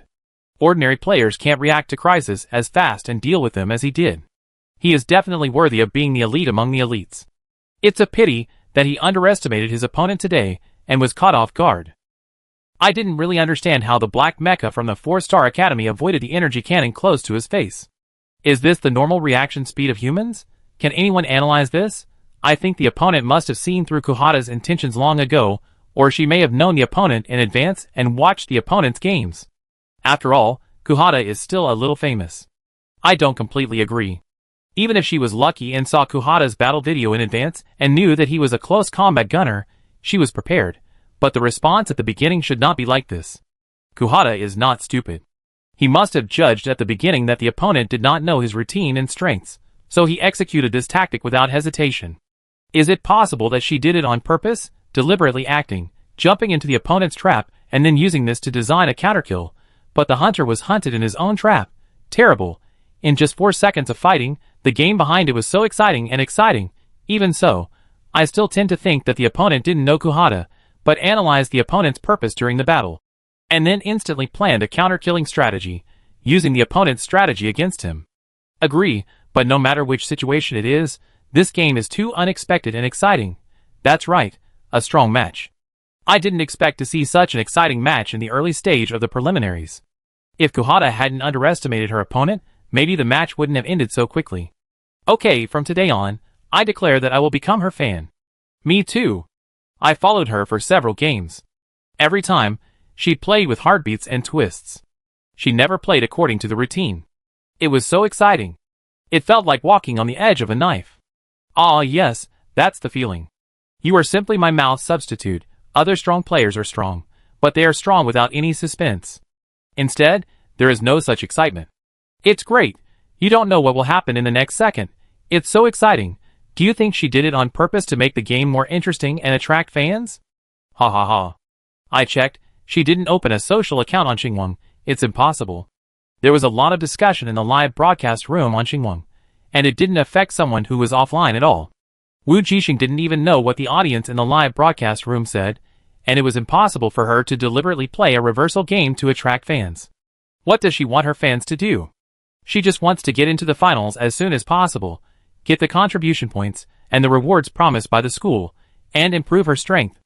Then she can find her brother to find out the truth and find a way to reunite the family as soon as possible. Fortunately, including the last game, she has won 4 games, and there are only 6 games left to enter the semifinals. For wins, 0 losses, 0 draws, for 100 points, and a total ranking of 3,109. However, Wujing can already feel that every game after today will not be easy. As her points and rankings rise, she will encounter stronger and stronger opponents. The players of the 1-Star Academy are indeed worthy of their reputation. If their overall strength is the same as today's opponent, then the 4-Star Academy is indeed a little worse than that. Wujing was sighing at the strength of the opponent. On the other side, in the office of the 1-Star Academy Student Union, a tall and long-legged figure was lazily leaning on a large and luxurious sofa, with his feet on the desk, watching the live broadcast of the league. Kuhada actually lost. It's really a disgrace to our 1-Star Academy. A voice sounded in the room. That's right. Not only did it disgrace our 1-Star Academy, but it also disgraced our student union. Another person said. Obviously, the viewpoint of that person just now was unanimously echoed by others. I said that his application to join the student union should not be approved. He is not strong enough. His strength is not bad. He just underestimated the enemy. Someone said something fair. In the 1-Star Academy, the result is everything. Another person sneered and disagreed, and he said sarcastically, underestimating the enemy? In the final analysis, he is not strong enough. Only those who are strong are qualified to underestimate the enemy, because no matter how they underestimate the enemy, they have the ability to turn the tide, instead of finding excuses for underestimating the enemy after failure. You are right. His words were agreed by everyone, and even the person who just spoke for Kahada no longer had the intention to refute. Then let's do this. I think everyone should have no doubts about expelling him from the student union. Isn't it too inhumane to lose just once? Why not kick him to the reserve for the time being and decide based on his performance? You have to know that this is the First Star Academy. We only look at the results, not the personal relationships. Seeing that the discussion seemed to be deadlocked, everyone looked at the lazy figure sitting behind the desk, waiting for the other party's decision. But to their surprise, the other party ignored them, but continued to focus on the holographic screen in front of him. President? The man called the president finally came to his senses, but he answered the question irrelevantly. Do you think this person's name is familiar? Who? Everyone was confused, not knowing what their president was talking about. That kid from the 4-star courtyard. Wujing. He raised his eyebrows. Why do I feel that his name is similar to someone's? I've decided, from today on, I'm going to go all in on this guy. In the starship of the Apocalypse Pirates, Aluk, who lost the bet, was not upset, but was excited because he found a dark horse. Tuck, I finally understand why you're going all in. This is the charm of all in, ha ha ha. Find a strong but unknown player, bet all your weight, and then wait quietly for the result. Either you have nothing, or you win big and become rich overnight. This feeling is enough to make your adrenaline soar, exciting and addictive. The only difference from Aluk is that Mullah's face is not very good. He has no money, and he never thought that Kuhada would be defeated by the player from the 4-star academy. Not only did he fail to defeat his opponent in 3 seconds, but he was reversed in less than a second and lost the game. But the bet had already been made, he wouldn't really perform a handstand shit. Mullah regretted it, and wanted to slap himself. You are such a bad mouth. Fortunately, Tut didn't want him to fulfill his promise, but how could Aluk miss this great opportunity to laugh at his brother? He laughed and looked at Mullah like he was watching a good show. I have transferred 100,000 to Tuck. It's your turn. Mullah, He closed his eyes, and made up his mind. Okay, I get the feeling first. Tuk's mouth twitched. Forget it. No, I want to see him pooping upside down. Ha ha ha. Aluk laughed loudly, attracting strange looks from all around. Aluk, you kid. Someone came over and patted his shoulder from behind. Don't poop upside down, be quiet. Deputy Commander? After seeing who was coming, Aluk was startled and quickly stopped smiling and said seriously, Deputy Commander, do you have something to ask me? The deputy leader glanced at them calmly and nodded. Nothing, I just want to inform you that the main starship has confirmed the exact location of the prison star. In the next few days, the starship will move at full speed. You should be ready to fight at any time. The hearts of the several people were suddenly startled when they heard this, and they no longer had the heart to joke. Received. Chapter 47. Just as the Apocalypse Pirate starship was heading towards the prison star at full speed, Wujing had just come down from the game cabin, still recalling the previous battle process. But she didn't know that the contestant from the 1st Star Academy named Kuhada, who had just competed with her, was quite strong even in their school, and was well known on the Star Network. So after this game, her personal fans increased a lot. There were even viewers who gave her the title of the Queen of Reversal after watching all her game recordings. Because it is very interesting that every time she plays a game, when everyone thinks her opponent is going to win, she suddenly reverses and KOs the opponent with one blow. And the audience's emotions are always from, this person can't win, this person is finished, to how can this person win? It is no wonder that there was a barrage of complaints before, saying that this is her routine operation, and you will be numb after watching it too much. But every time, you still can't help but cover your chest. Even now, many people have been misled by another barrage that thinks she deliberately creates exciting reversals in the game, thinking that she should enjoy the excitement brought by the reversal, so she doesn't use her full strength at the beginning every time, and waits until she is about to fail, making everyone think she is going to lose, and then suddenly wakes up and ends the game. Of course, Wujing is not, and this is not her fault. She is just a little too cautious. She habitually sees through the opponent's routines and strategies, waits for them to show their fangs, and then makes a move to decide the outcome. Be safe, and don't lose the game because of underestimating the enemy.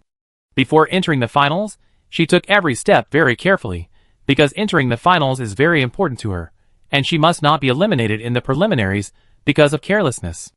Of course, not only that, she was also overly cautious because she didn't know the strength of other star academies. She was not born and raised in the interstellar world, so she didn't know which colleges were strong and which colleges were at the bottom, so she didn't need to worry. If she wasn't in the Prison Star, she might be able to get a lot of information about the players and schools from the Star Network before the game. For example, there is a rough prediction ranking in the league discussion area now. Among the top 100, the Military Academy and the First Star Academy almost dominate most of the seats on the list. As for the 4-Star Academy, only Yushen and another senior in the 4th grade made the list, ranking 89th and 99th respectively, which shows the decline of the 4-Star Academy in recent years. However, no matter how lively and heated the discussion was on the StarNet, it had nothing to do with Wujing, who was far away on the Prison Star.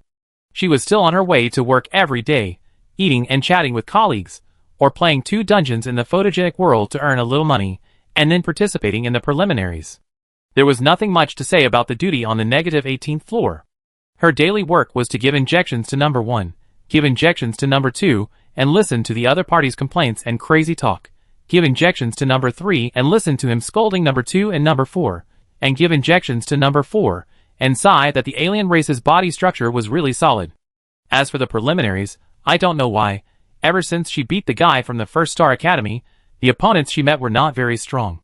Perhaps they were deliberately screening to prevent strong players from meeting each other too early in the preliminaries, so that the subsequent games would lose their appeal. In order to make the semifinals and finals more exciting and intense, they deliberately left suspense. So Wujing won 4 games in a row smoothly, and her points reached 900 points. She only had to win the last game, and she could enter the semifinals and rest for a while. No need to work and play games every day, it's too tiring. Fortunately, after today's game, it's over for now. Wujing thought about the contribution points that the school would reward, and her heart was burning. Not only entering the finals, but also the semifinals will have contribution points reward, the more the better. Of course, she didn't forget to take time to practice. Wujing even found that practicing on this prison planet, with 9 times, the gravity was much better for her body than other places. Although the natural energy on this planet is almost thin to non-existent, and the effect on spiritual power cultivation is minimal, this is exactly what she needs. While improving physical fitness, suppress the growth rate of spiritual power, narrow the gap between the two, and achieve a relative balance. It can be said that except for the fact that life here is a little boring, it can't be better just based on the 2 points of more contribution points, and suitable for cultivation to suppress genius disease. Wujing suddenly felt that this might be one of the reasons why Teacher Dados arranged her to come here. She didn't know where her progress bar was. When she got back, the first thing she would do was to test her current physical and mental strength. After all, on this planet where her abilities were completely suppressed, she hadn't felt her true strength for a long time. Thinking this way, Wujing lay down in the game cabin and logged into the mirror world. This was the last time, and she didn't know what kind of opponent she would face. Soon, she quickly selected her mecha as usual and entered the duel field. The information of her last opponent also popped up at the same time. Wujing raised his eyebrows when he saw it, a little surprised. Lemi, Alliance Military Academy, 8 wins, 0 losses, 1 tie. He turned out to be a student of the Military Academy. Just looking at his record, it seems that he is not undefeated. His strength in the Military Academy should be average. Wujing analyzed that the opponent was the first Military Academy student she met in the preliminaries. Maybe he is a good opponent like the one in the First Star Academy, but not the most powerful one. Maybe she would be more conservative and cautious at the beginning because she didn't understand the situation. After winning 9 games in a row, she gradually felt the gap between the schools. There is no doubt that the military school and the First Star Academy are the strongest, but if the opponent can't even win the preliminaries, their strength must be discounted. Wujing knew that her 9 wins were not that difficult, and her opponents became luckier after she defeated the students of the First Star Academy. However, she would still try her best and not fail in the last game. She won all 9 games, and has basically secured a place in the semifinals, but she doesn't want to lose, and doesn't like to lose. Wow, what did I see? This time, Wujing's opponent is actually from the Military Academy. It's not a perfect record, so we won't see a strong confrontation. I also found that the league seems to be deliberately avoiding the situation that the seeded players encounter in advance. No matter whether it's strong or weak, our reversal queen has the same script, ha ha ha. After 9 consecutive wins, Wujing has become a so-called seeded player. Or should we say that after she defeated Kohana of the First Star Academy, she replaced the opponent's seed status and gradually attracted the attention of many people. Obviously, this is a dark horse, and the audience likes this kind of unexpected surprise the most. At this time in the ring, Wujing was checking the opponent's information with all his heart. It was a melee attack mecha with black and red colors, smooth and powerful. When it stood quietly with two black slender blades, it had an indescribable sense of loneliness and power. This feeling was very strange, which forced Wujing to improve her judgment of the opponent's strength. Perhaps there was something unexpected in the draw of this military school player. He gave her the feeling that he was no worse than the guy named Kuhata from the First Star Academy, and even stronger. Wujing immediately became alert and thought, if she had chosen a melee attack mecha, she might not hesitate to fight the opponent head-on with real swords and guns, and have a hearty fight. It's a pity that she is now a long-range mecha. Although the speed is fast, the mecha is too light, which will be at a great disadvantage in a melee duel. In this match, she couldn't just use her strength to crush her opponent without any scruples, as she did in the third match. However, what Wujing didn't know was that while she was preparing for battle and thinking about tactics, in the black and red mecha of the opposite Alliance Military Academy, Lemi looked at her message and felt a little confused. Wujing, this name reminded him of Senior Wujing. The two names were so similar, and the opponent's strength seemed very strong.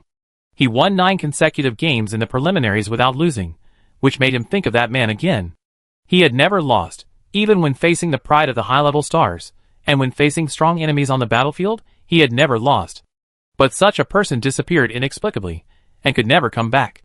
Thinking of this, Lemi felt a little depressed. Now, he just wanted to go offline to check the other party's information, and he was eager to know where the other party came from, and whether he had any relationship with Wujing. What happened to Lemi? He was a little dazed today. If you didn't know, you would think there was no one in the mecha. An audience, who was familiar with him, found something wrong. Generally, before the game, each player will move their whole body to adapt in advance. So it is rare for the opponent to be motionless like now. Is he scared by the opponent's undefeated record? Haha, if he loses this game, his place in the rematch will be unstable. How is it possible? He is a student of the military academy. And he is actually very strong, but he was unlucky to fight a civil war in the military academy, so he didn't win all the games. Okay, the game is about to start, and we will see the results soon. The script of the Reversal Queen: first show weakness to the enemy and observe the opponent, and then suddenly reverse at the moment of losing. I can recite it, haha. Just as the barrage was constantly refreshing, the game officially began. Lemi in the black and red mecha finally came back to his senses. His eyes changed from confusion to seriousness. As the mechanical prompt sounded, both sides moved at the same time. In an instant, two afterimages kept intersecting on the ring, the blades drew long shadows, and the blue light of the electromagnetic cannon flashed from time to time in the blade light. Wujing's black mecha just used long range to constantly harass the opponent's knife and movement trajectory. She was very familiar with the opponent's weapons, because she also knew how to use them. So she could naturally predict the opponent's movements when swinging the knife. Each of her electromagnetic cannons accurately hit the opponent's uncomfortable point, affecting his sword swing and making it no longer smooth. Lemi in the black and red mecha frowned slightly. It seems that his sword skills are still not practiced enough. On the contrary, the opponent knows how to use the sword better than him, and each attack is just right. Wujing was actually very puzzled at this moment. Logically speaking, the momentum of the opponent should not be so weak. Although her attack will definitely work, for a real sword master, this bit of coercion is nothing. At most, it will make him less resolute when he draws the sword, but it will not affect his own sword movements. If he is a true swordsman, he can change his sword posture at any time to deal with her attack. Wujing has even prepared how to quickly follow his movements and continue to exert influence when the opponent changes his attack method. As long as there is a slight chance, when he wavers in his determination to draw the sword, she can seize it and win with one strike. However, her plan has been made, but the opponent did not follow her idea. He did not change his sword posture to deal with her attack, but because of her pain point attack, the sword action was affected. Could it be that the other party was a guy who pretended to be weak and wanted to show weakness to the enemy, and then suddenly attack and kill her when she thought she was going to win? It was not impossible. However, Wujing was not afraid. She was very confident in her body movement and speed. Now that the opportunity came, she must not retreat because of hesitation. Just after she attacked the mobile armor with the electromagnetic cannon again, the action of swinging the knife was slightly deformed. Wujing's pupil shrank, and he exerted force on his feet and swung the knife directly. The next moment, the dazzling and sharp black knife light instantly came in front of Lemi. The speed was extremely fast, and the angle was strange, as if the black light suddenly appeared and had been cut down at some point. There was no way to avoid it. Even if he realized it, his body could not keep up with his consciousness. Lemi knew that he was going to lose. But there was no frustration on his face. Instead, his eyes were bright, looking at the familiar yet unfamiliar black knife light in front of him. The opponent was definitely a master of knife, otherwise every swing of his knife would not be seen through. Sure enough, when he saw the opponent's fatal blow, he knew that his guess was right. It was a beautiful and sharp knife that was as dazzling as that person, as if it cut through the night. A meteor streaked across the sky, and also across his mecha. KO. The 4-star courtyard Wujing wins. It took 6.66 seconds. Wow, 10 consecutive wins. Win. Handsome, handsome, handsome. Although guns and cannons are also beautiful, but I don't know why, every time she uses a knife, she is the most handsome. I think so too. It's really beautiful. The Queen of Reversal didn't reverse today. Because the opponent didn't give her a chance to reverse today, haha. I just saw her looking at the wreckage of the opponent's fallen mecha in a daze, as if she didn't expect the battle to end with one strike. It made me laugh to death.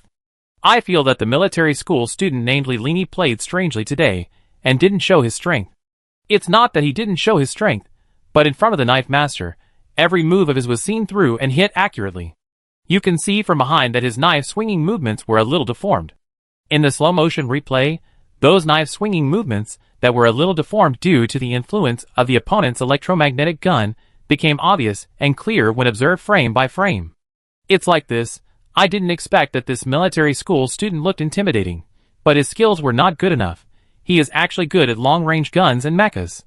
Cut, don't try to save face. It's ridiculous to use a mecha that you are not good at in such an important game. The audience in the live broadcast room didn't pay much attention to that comment. Ola, don't explain for me. Lemi, who had already come out of the game cabin, waved his hand to his teammates beside him. I was too willful in this matter. You still know that you are willful. Ola was a very cute baby-faced girl. Seeing the other party's decadent look, she was so angry that she put her hands on her waist and shouted, I know that Senior Chinching's departure is a big blow to you. I also know that you are his little fan, but you don't have to use a mecha that you are not familiar with to participate in the preliminary round.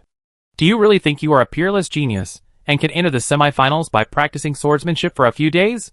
Lemi bowed his head, and admitted his mistake. This matter was indeed his own problem.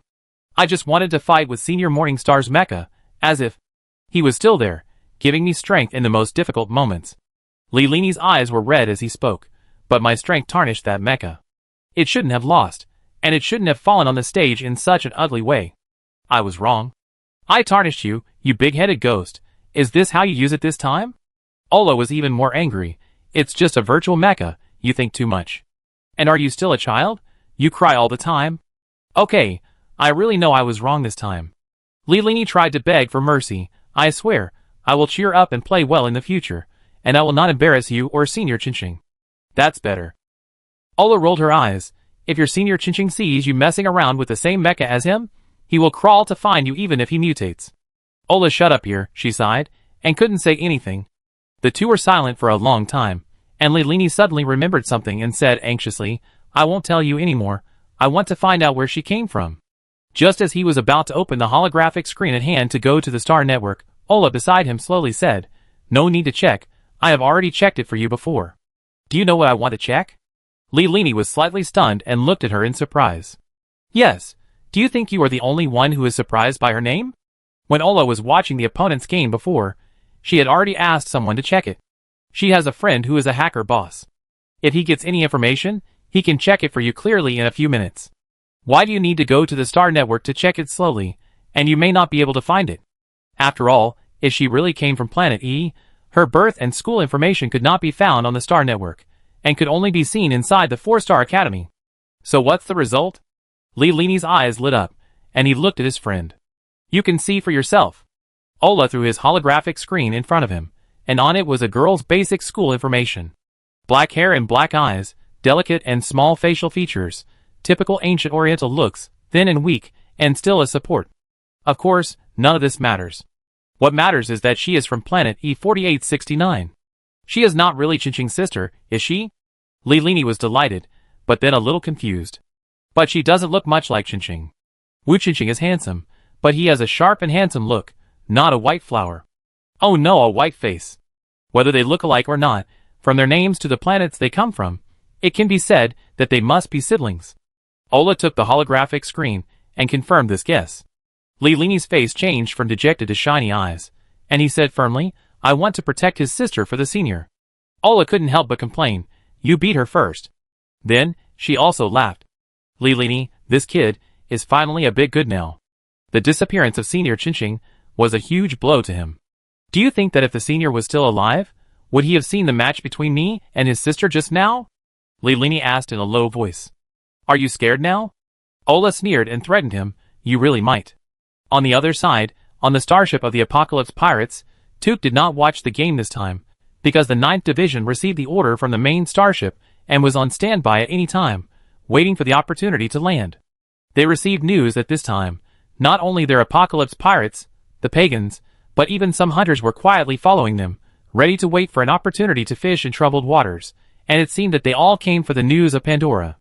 It was strange that the leader of Apocalypse turned a blind eye to these people, neither rejecting nor inviting them, as if he didn't know anything about it. But Took didn't care, as the pagans were the ultimate goal of his trip. Prison star, Wujing, who had just finished the last game, was relaxed at the moment, and walked briskly to the prison to start her duty tonight. Although she felt that the last game was a bit weird, it was good to win, so she didn't think about it anymore. The rematch would be held in a month, so much time was enough for her to rest. Hee, kid, you look very happy today, the unique tone of number 2 sounded in her mind. This big guy is always laughing all day long. Wujing has become accustomed to pretending not to hear. Hee, kid, are you in love? Oh no, then do you want me to introduce you to someone? He put away the needle, turned around and left, closing the door. Wujing didn't want to stay any longer. After quickly dealing with number 2 and number 3, who were still noisy as always, he hurried to number 4's room. Although number 4 is the boss, he is also the least troublesome. Wujing opened the door of number 4's room, picked up the white injection, and walked to the other side. But this time, what made her feel a little strange was that the other party's momentum seemed to have changed. He was like an old monk sitting still before, as quiet as a stone man, but this time, Wujing could feel that he was alive. It should be said that he seemed to wake up from his own spiritual world. Wujing walked in carefully, looking at the neck exposed under his restraints, the only few needle points, thinking about which point would be better today. However, just as she was observing and thinking, she caught a glimpse of the other person's eyes, which were always tightly closed, and the eyelashes seemed to tremble slightly. The next second, a pair of terrifying golden vertical pupils rushed into her field of vision. Wujing's heart jumped suddenly, and her throat was a little tight when she was stared at by these eyes. Before she could say anything, she felt a low voice coming from her brain, which made her head buzz. Get out of the way, he said. Wujing's heart suddenly skipped a beat, and she felt a kind of hair bursting. Subconsciously, she jumped back a few meters and left the cell. At this moment, a dazzling beam of light struck down from the sky with a majestic and terrifying power, splitting the atmosphere, splitting the shield, and splitting the entire prison deep underground, as if it was going to split the entire planet completely. Wujing only felt the earthquake shaking, and golden light fell in front of her eyes, cutting a deep gully between her and number 4 on the floor, straight into the center of the earth. Above the sky, outside the orbit of the prison star, a large black starship appeared at some point. The man standing on the top of the starship overlooking the universe actually ignored the vacuum environment of the universe, floating in the air, and his voice rang in everyone's mind. Go up, the target is on the -18th floor. Chapter 48. In an instant, the entire prison built deep underground was split in half. The rubble and dust flew, the earth broke into pieces, the earth's core was shaking, and the planet was wailing. Everyone was stunned by this sudden crisis, and the expressions on their faces were like a fantasy dream. This is the prison planet, the most mysterious prison planet in the Alliance for thousands of years. Even if it was an ordinary planet, they would be stunned when they encountered such a sudden energy cannon from the sky that split their planet, let alone the prison planet with strict defense. The airtight shield in the past, under the bombardment of the energy cannon of the large starship, was like paper, crumbling and fragile.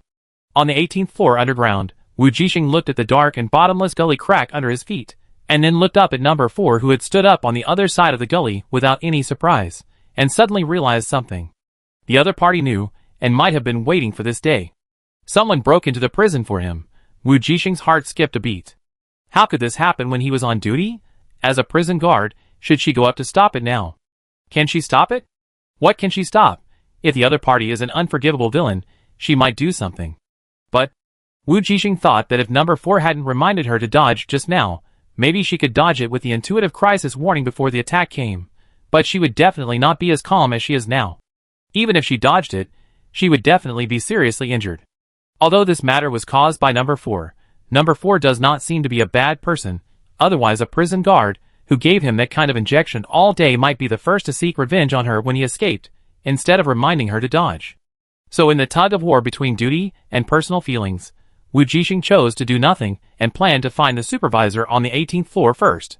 But before she moved, number 2 and number 3 started to curse. I don't know if they were too angry, but even though they were far away and consumed more mental energy, they still cursed in her mind. You bastard, you just gave me the injection and you encountered a prison break. Can't you wait a little longer? Can't you start with that lunatic number 4? You have a grudge against me, right? Wait, you be finished when I get out. This is number 2. He seems to be so angry that he doesn't even have time to laugh. I'm going to kill you. It's not even a minute since I beat you up, you piece of shit. Get out of here. This is number 3. He's as violent and vulgar as ever. But Wujing just wants to laugh now. Fortunately, cells 1 to 3 have been injected first. If they hadn't been injected, if the prison is in this situation now, maybe they will escape and cause more trouble. But thinking about the frustration of those two guys, Wujing felt a sense of gloating. Just when she was about to ignore the two guys cursing in her mind and leave, number 4 in front of her suddenly spoke. Shut up. These two simple words, with murderous aura, echoed throughout the negative 18th floor. In an instant, cells number 2 and number 3 were completely quiet. Obviously, when the two of them were cursing in their own minds, they also tried to enter number 4's head and curse, but ended up annoying him. Before Wujing could think about it, with that loud roar, the momentum of number 4 suddenly began to rise, rising step by step, and a strong and terrifying force emanated from his body. The restraints on his body burst inch by inch, and his long black hair was lifted, revealing his true face underneath. Wujing didn't know how to describe that feeling. She didn't pay attention to the other person's appearance, but was completely attracted by the pair of golden vertical pupils. She couldn't leave, or in other words, when the other person is looking at you, you can't move your eyes away even for a moment. She felt that every muscle and nerve in her body, every cell, was clamoring for danger, and her throat was tight. Number 4's momentum was still rising, and even the metal chains on his body began to crack and tend to break. Wujing didn't understand. Wasn't it said that this was a specially suppressed metal? Didn't it say that even if the SSS level came here, they would be demoted by at least 2 levels?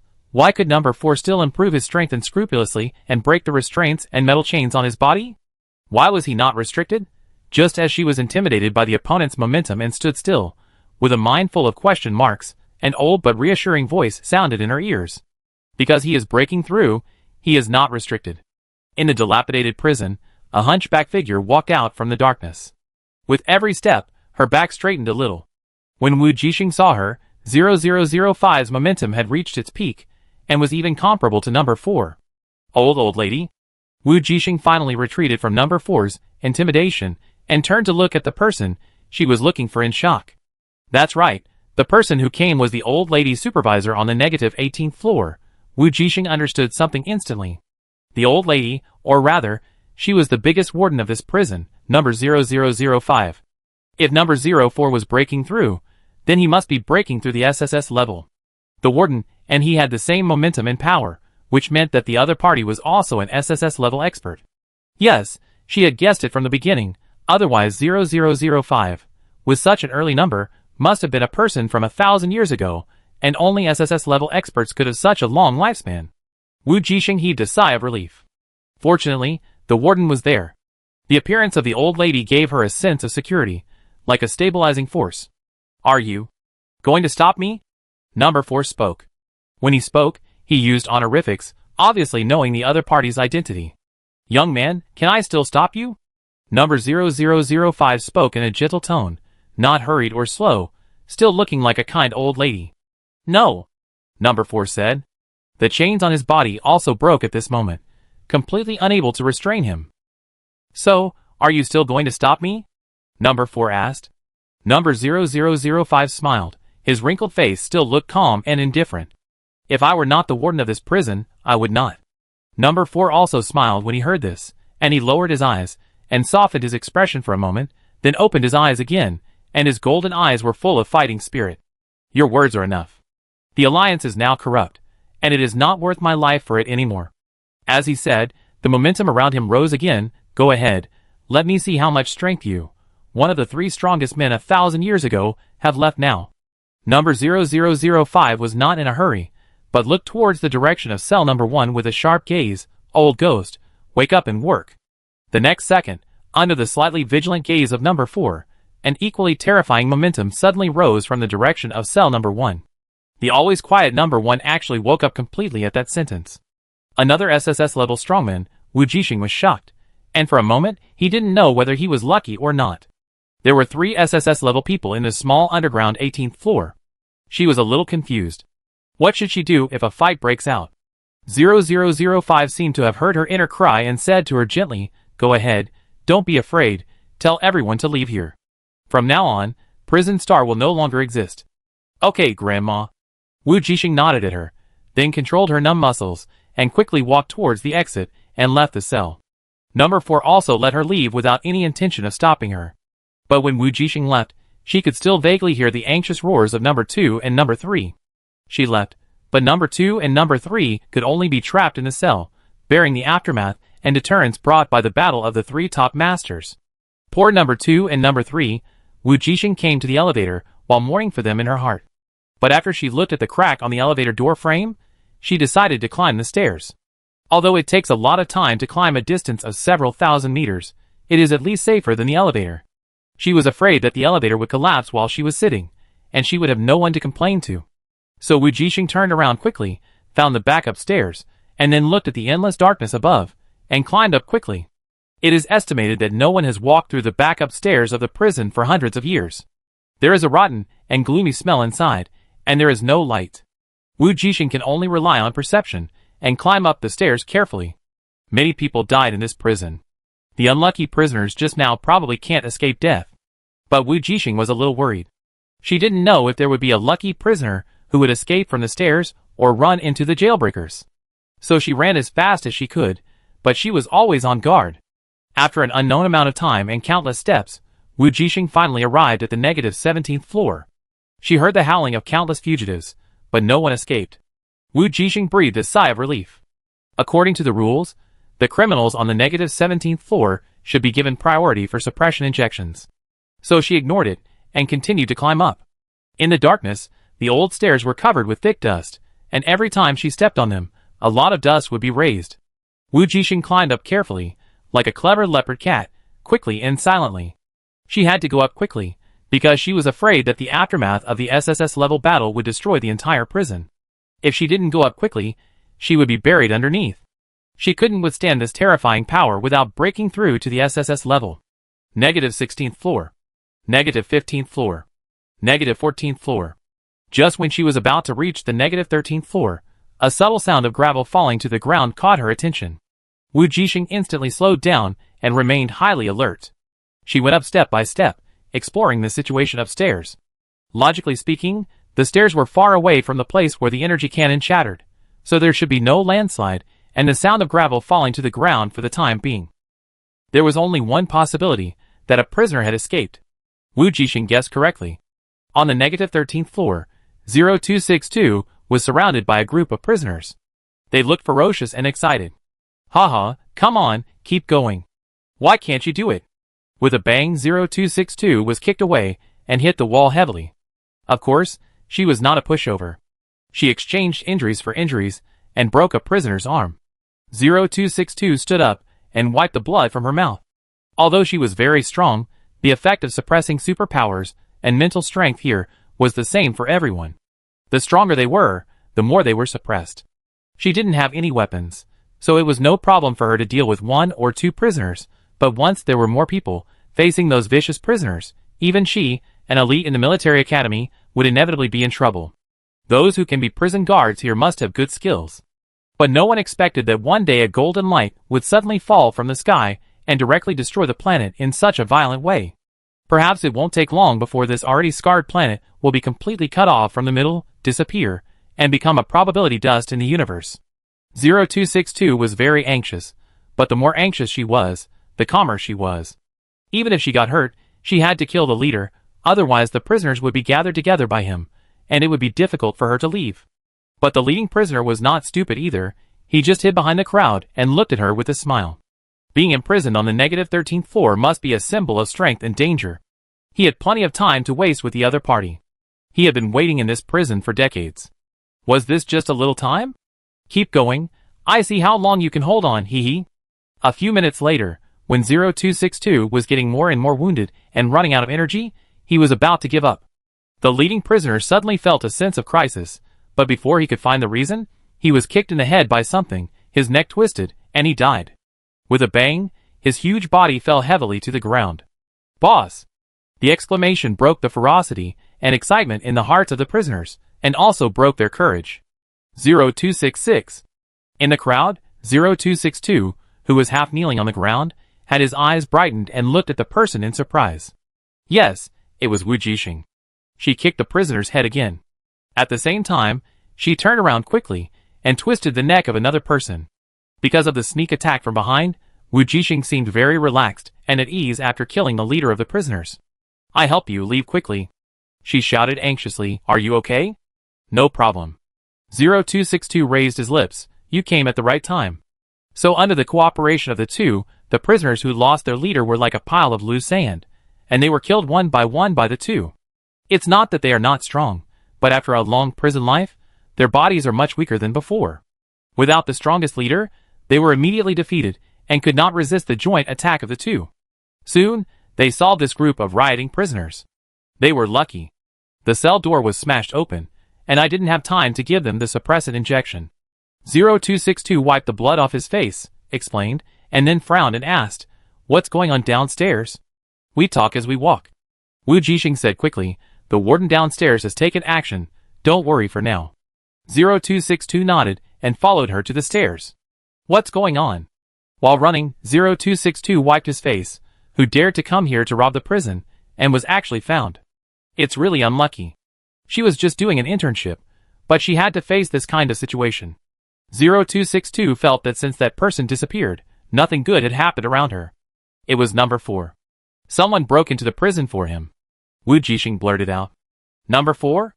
0262 asked, is number 4 the number 4 cell on the -18th floor? Yes. Wujing nodded. 0262 took a breath. Who is that person? I don't know. I heard he is a very powerful hunter, and he just broke through the SSS level downstairs. Wujing dropped another bombshell, then number 1 and the warden teamed up. They are also SSS level. 0262, What kind of people are you there? Those who are imprisoned at the bottom. As expected, there is no simple one. You should know that SSS level is the top power in the universe. Only when each force has SSS level combat power can it come to the table, and become the one who makes the rules. This is the same as the nuclear in the previous life, it is a deterrent. And now, in this small prison, there are 3 SSS level masters. I feel that the prison breaker might be another one. Wujing said again, expressing his own analysis. 0262, I can't refute it, and since you said that number 4 is a hunter, I roughly know what the situation is. You know? Wujing asked curiously.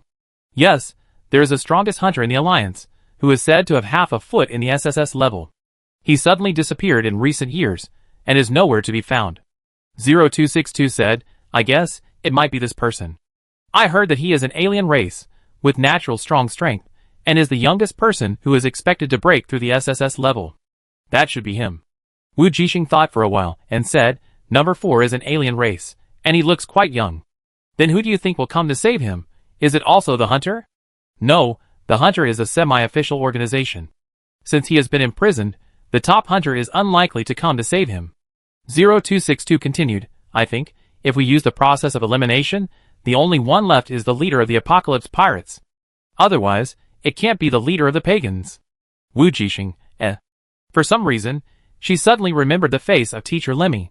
No matter how you look at it, it doesn't look like he would break into the prison and save people. Soon, while the two exchanged information, they were already approaching the ground quickly. On the other side, in the sky of the prison starships and spaceships continued to land one after another. Except for the main starship of the Apocalypse Pirates, It was still high up, overlooking the planet from above. At the moment when the pirates entered the atmosphere, countless mechanical weapons and robots emerged from all directions of the planet, trying to stop the enemy's invasion.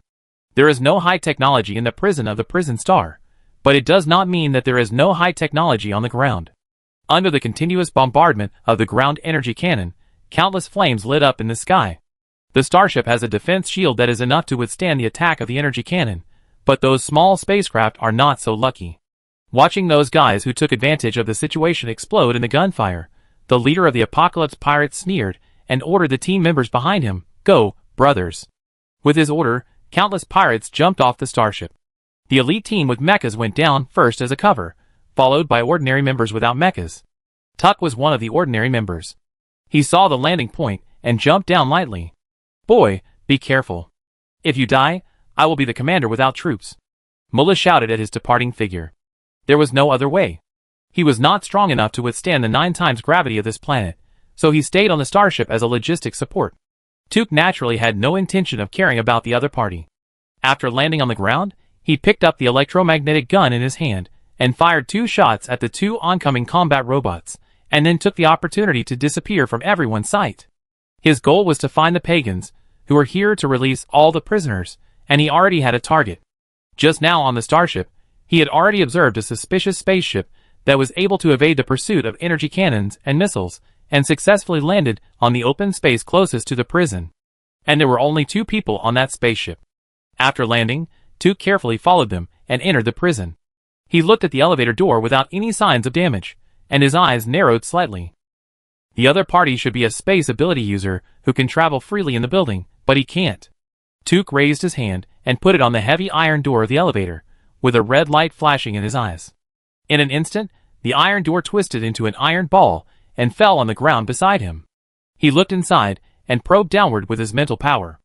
This elevator was just a lift platform without a roof, and it stopped 100 meters away. The next second, he jumped down. Before leaving, he did not forget to change the elevator door back. This planet does suppress superpowers, but the A-level ability is enough. A second later, Tuck landed and opened the door of the elevator on the negative first floor in the same way. But this time, he did not put the door back, but the iron door turned into a long metal knife in his hand. He followed the 2 people's mental fluctuations and looked for the stairs to the second floor below ground. Without the ability to travel through space, he could not reach the second floor below ground instantly like the other party, so he could only look for a spare staircase. But it didn't matter. If the 2 people wanted to release the prisoners in the prison, they had to stay on the second floor below ground for a while, enough for him to arrive. But what Tuk didn't expect was that just when he found the stairs by following the road, he didn't expect that 2 people were running up quickly downstairs. In the darkness, Tuk took a quick glance and his pupils suddenly shrank. 0266, did you feel a shadow moving upstairs just now? At the bottom of the straight staircase, 0262 looked up and frowned. The first floor here is too long, and the staircase is naturally very long, as if it has no end. It is dark and gloomy, so the vision is not good. It seems so. Wujing also frowned and felt it, but why do I feel that there is someone on the second floor below? Was there any when we came up just now? No, we have used our mental power to feel every floor. There will be no problem. 0262 thought for a moment and said, it's possible that there are people with space ability among those who broke into the prison. Since they came to break into the prison, they must be prepared. Who is that upstairs? Wujing looked at the other person, and the other person also looked at her. I don't know, let's go up and take a look first. 0262 said. Shouldn't we care about the prison breakers on the negative second floor? Wujing asked. Since the warden asked us to leave, it means we don't need to care. Although this is the case, I still feel uneasy and want to go down and take a look. Wujing winked. 0262 understood. Okay, I really can't do anything to you. Let's go back and take a look. As soon as the voice fell, the 2 looked at each other, and in tacit understanding, they simultaneously exerted force on their feet and burst out at the fastest speed.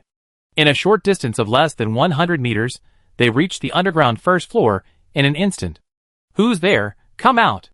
0262 shouted sharply. Tuk, who was hiding by the wall, sighed softly, and he raised his hand to cover his face.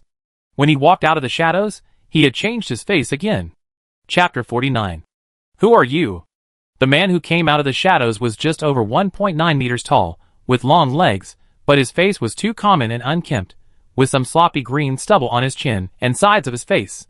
He had a melancholy and depressed temperament. Wujing felt it was strange. It was obviously a common face without any characteristics, not good-looking but not ugly, but the temperament of that person was very unique and impressive. But facing a stranger they had never seen before, both she and 0262 were very alert and ready to take action at any time. "Sorry, did I scare you?" Tuk showed an apologetic look and introduced himself. "I am a hunter, and I am here to track down the pagans." "Pagans?" After hearing that the other party was a hunter, 0262 frowned slightly. "You are not saying that the people who came to break into the prison are pagans?" "No." Tuk shook his head. "You may not know that there have been riots in major prisons of the Alliance recently, and the culprit is them. The pagan organization, the troublemaker of the Alliance, the rat shit, this is a well-known fact, and this explanation is reasonable." But 0262 still asked vigilantly, "Then why do you have the symbol of the Apocalypse Pirates on you? Aren't you a hunter? How do you prove it?" Tuk looked down at the symbol on the arm of his clothes, and said calmly, "I received a clue that the people of Apocalypse are coming to the prison star to rob the prison, and it seems that they have joined forces with the pagans, so I mixed in and arrived here via their starship. As for how you are going to prove it..." He paused and looked towards the -2nd floor. "The pagans are there, and their goal is to release all the prisoners and make the Alliance better and better. If you want to verify, we can go down together. But be careful, those pagans can use a variety of superpowers, including spatial abilities." Wujing raised his eyebrows when he heard this, and looked at 0262, thinking, it is indeed the Apocalypse Pirates. And what the other party said is basically consistent with the situation on the -2nd floor they just sensed. It turned out that the pagans had taken advantage of the situation to fish in. So the two of them relaxed their vigilance a little. The other party seemed to be just as he said, a hunter who had infiltrated the Star Pirates organization, and his target was the pagan organizations that were causing trouble in the prison. 0266, what do you mean? Should we go to the -2nd floor to take a look? 0262 asked.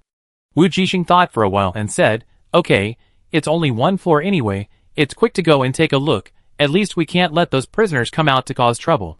Those are criminals sentenced to life imprisonment, we can't let them escape easily.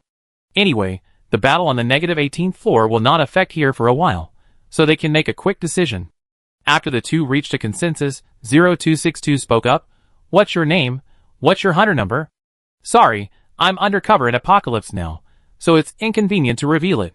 Tuk smiled helplessly and said, I hope you can keep it secret, and if we don't hurry up, those people may leave. Okay, I trust you for now. 0262 said no more, and the three of them quickly turned around and ran downstairs to the 2nd floor below ground. This guy was right, that is, if they delayed any longer, they might not be able to catch the pagans. Soon, the three of them were equally agile and nimble, and it took only a dozen seconds to jump down the hundreds of meters of stairs. Going downstairs was much easier for them, the awakened ones, than going upstairs. But this also made Wujing and 0262 more vigilant. This hunter's skills were very good, not worse than theirs. If the two sides go to war, even if they fight 2 against 1, it will be difficult for them to win. After all, 0262 is injured now, and cannot be compared with his prime state. Moreover, the opponent is an outsider, and must have a space ring on him. If there is a space ring, it must be used to store weapons, as well as the metal long knife in his hand at this time. If she is not mistaken, it is made of metal that is unique to the prison star, and can suppress superpowers. Wujing doesn't know how the other party did it. There is no doubt that it is probably his ability. But she and 0262 had nothing in their hands, otherwise 0262 would not have been trapped by a group of prisoners before. Fortunately, the other party seemed harmless for the time being, and there was no conflict of interest with them. They had the same goal of dealing with pagans, so they could cooperate for the time being. At this time, Wujing and 0262 were vigilantly observing each other in their hearts, and Tuk on the other side was also observing the two. His mood was somewhat complicated, and his gentle eyes were relieved, guilty and lonely. In a short time, they all grew up and changed a lot, and no longer needed his protection, which made Tuk feel as if he was in another world.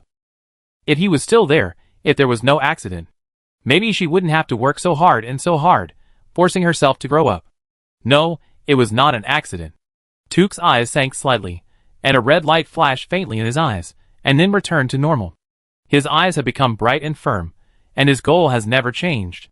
Since he can no longer stand in front of her to protect her from the wind and rain, then change another way, change another identity, stand behind her silently, and clear the obstacles around her. It's not too late, he can still do something for her. As if he had made up his mind, Tuk's temperament seemed to have undergone some subtle changes. This surprised Wujing, who had been observing him silently, and he didn't know what happened to him in just a few seconds. The depressed and lonely mood suddenly disappeared, as if he had encountered something happy, and he felt a lot more relaxed. Thinking of this, she also asked, "You seem to be in a good mood suddenly." Tuk raised his eyebrows in surprise, surprised by her sharpness. 0262, who was standing next to him, was confused, frowning subconsciously, as if asking, "How the hell did you know he was in a good mood?" In 0262's eyes, the other person's ordinary face had not changed at all. However, what surprised her even more was that the man actually admitted it. "Because I suddenly figured out something." He no longer felt lonely, guilty, and confused because of the change of identity. Perhaps with this identity, the identity of a mutant, he can better protect the people he wants to protect, even if they can no longer recognize each other in their former identities. But thanks to his special abilities, he can still protect silently. Just like before, nothing has changed. In order to improve his strength and get into the military academy, he missed too much time with his family. He naively thought that as long as he was strong enough and made a name for himself, he could give his family a better life. All sacrifices are worth it, and temporary separation is just for a better reunion. So he was very busy, always very busy, and even too busy to go home. However, he was wrong. Everything did not go as he expected. A premeditated accident easily destroyed everything he had. At the moment of complete awakening, he was in pain. Wujing died from the moment of infection and mutation. And he was still alive. Tuk smiled and slowly said in the curious eyes of the opposite side, "And my goal is still there, isn't it worth being happy?" Wujing heard the words, and immediately used his mental power to feel, and heard the situation on the negative second floor. The pagans were indeed still on the negative second floor, releasing the prisoners one by one. "Thanks for the many cells on the negative second floor, it's really hard work." Wujing joked, "I don't know how many contribution points that pagan is worth." "Tuk, sorry, those are all mine." As he said that, he rushed out with a knife. Wujing and 0262 were stunned at the same time, and both followed each other, and ran to the cells on the negative second floor. But when the two of them went over, the other party had already started fighting with the suspected pagan, and they were suppressing the other party, leaving them no room to fight. And none of the released fugitives went to help.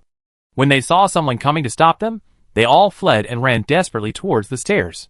Wujing and 0262, who had just come from the stairs, would naturally not let them go and attack together. The fugitives on the second floor were the lightest in this prison, and the least threatening and powerful. After being in prison for a long time, the remaining strength had also declined a lot, and naturally they were no match for the two. Wujing and 0262 were seen moving swiftly among the crowd, and wherever they passed, the prisoners who were originally fleeing in panic fell one after another, and lost consciousness. They couldn't even see the movements of the two, let alone resist, and could only fall down unwillingly. While the fugitives were wailing and wailing, Tuk had already resolved his own battle. Before the pagan hidden under the black cloak died, his eyes were filled with madness and unwillingness. Unwilling that he had not been able to complete the important task assigned by the leader, mad that he wanted to die with everyone here. But Tuk knew the style of those pagan madmen very well. When the other party wanted to self-destruct, he grabbed the top of the other party's head, and his mental power far superior to the other party instantly invaded his brain, and read the information in the other party's mind. Unfortunately, the brains of those madmen are different from those of ordinary people. After eliminating madness, there are only some scattered information left. There was no other way. Although this approach was too rough, under the current circumstances, he did not have the time or the convenience to slowly guide the other party to play a question-and-answer game. Tuk did not intend to expose himself too much in front of the two. He did not want to, and could not let them recognize him. It was not that he was unwilling, but that he could not. The truth was too cruel, and sometimes it was best not to know. Although they had become much stronger, which was somewhat beyond his expectations, it was still not enough. The next moment, Tuk's eyes flashed with a fierce light, and he directly destroyed the enemy's brain. He would settle accounts with the pagans and mutants one by one. Soon, except for the three of them, no one could stand on the entire negative second floor. In the cell, the prisoners, who had not yet been released, trembled instantly when they saw the corpses on the ground. The prisoners, who had just been secretly hating their bad luck and not being rescued in the first time now only felt lucky. Otherwise, they would also be among the corpses lying on the ground. But before they could be happy for long, there was a sudden shaking from the ground, which made everyone worry again. Will this prison collapse? Will we be buried alive? Don't worry, we are underground now, and it won't collapse much. It can collapse to the 18th floor. Brother, this joke is not funny at all. While everyone in the cell was whispering, Wujing and his companions, who felt the vibration from the Earth's core, looked unhappy. Let's go up quickly. This place is about to collapse, Wujing said. She knew that the battle between the three strong men had made this broken prison overwhelmed. Even the entire planet will completely collapse and disintegrate in the near future. What about the other pagan? 0262 asked. That person should be a space power user. We can't catch up with him, so leave quickly. Tuk said, as long as we guard the entrance, we won't let the fugitives out. We don't need to go down. Wujing nodded in agreement, then let's go. Wait a minute. Seeing that the two men had no weapons in their hands, Tuk walked quickly to the empty cell and used the metal shackles and metal railings that originally locked the prisoners to make two long knives and handed them over. Wujing and 0262 were both surprised and took the knife he handed over. Is this your ability? So cool. Wujing couldn't help but praise. Tuk smiled and took out two portable guns from his space ring and handed them over. It's very chaotic outside. You can't do it without weapons. Thank you. The two thanked him and looked at each other with a strange look. Unexpectedly, this undercover star pirate, who claimed to be a hunter, turned out to be a good person. It's just that they felt like a big brother was taking care of them, which was a bit weird. They had only known each other for a few minutes. Why did they feel this way? Wujing buried her doubts in her heart. At least the goodwill expressed by the other party was beneficial to them. The few of them ran back along the original route. On the way, Wujing asked curiously, why did the leader of your apocalypse pirates come to rescue a hunter?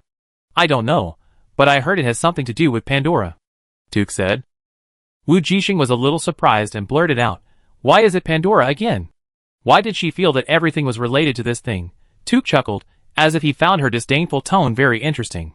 He nodded, yes, it's this again. It is said that the former hunter betrayed the Alliance because he failed to steal Pandora. So now, apart from the Alliance officials, only he knows what the real Pandora looks like. So what is Pandora? Wujing had no interest at first, but now the events and dangers around her were all related to that thing, which made her curious, and also to avoid having anything to do with it in the future. From the hijacking of the spaceship when entering the school, to the turmoil of the mutant organization and the pagans, to the prison break, the shadow of Pandora is hidden behind. It seems that everything is for this thing. Pandora? Tuk thought for a while and said, that was the source of the accident 1,000 years ago. He didn't mind revealing some of the information he knew to them. The more you know about this world, the better you can save your life. Of course, the premise is that you can control your greed well, and don't be ambitious about things you can't have. He believed that neither of them was such a person. As expected, Wujing and 0262 did not have much fluctuation after hearing it. Perhaps, they may not know what the source of the accident 1,000 years ago meant, or they may have a vague sense of it, but controlled their curiosity. Oh! Wujing did not react, for the former reason and the latter. In short, it was a hot commodity that everyone wanted, so she casually said, so what is Pandora like? It should be an invisible thing stored in amethyst. Tuk casually said a secret that most people in the Alliance didn't know, just like he was talking about what to eat today. Before Wujing responded, 0262 looked at him in shock and disbelief. Didn't you say that only the former hunter knew? Tuk shrugged indifferently in the face of the other party's questioning, so I said it should be. Listening to the conversation between the two, Wujing couldn't help laughing. But as she laughed, her face froze a little. For some reason, when she talked about amethyst, the unforgettable scene in her memory suddenly popped up in her mind. In the pollution incident at school, when teacher Lemi collapsed and fled, Wujing remembered very clearly that the other party deliberately took away the amethyst pendant. She still remembered that scene as clearly as yesterday. It was the pendant that teacher Lemi had been wearing on his ear since the day she met him at school.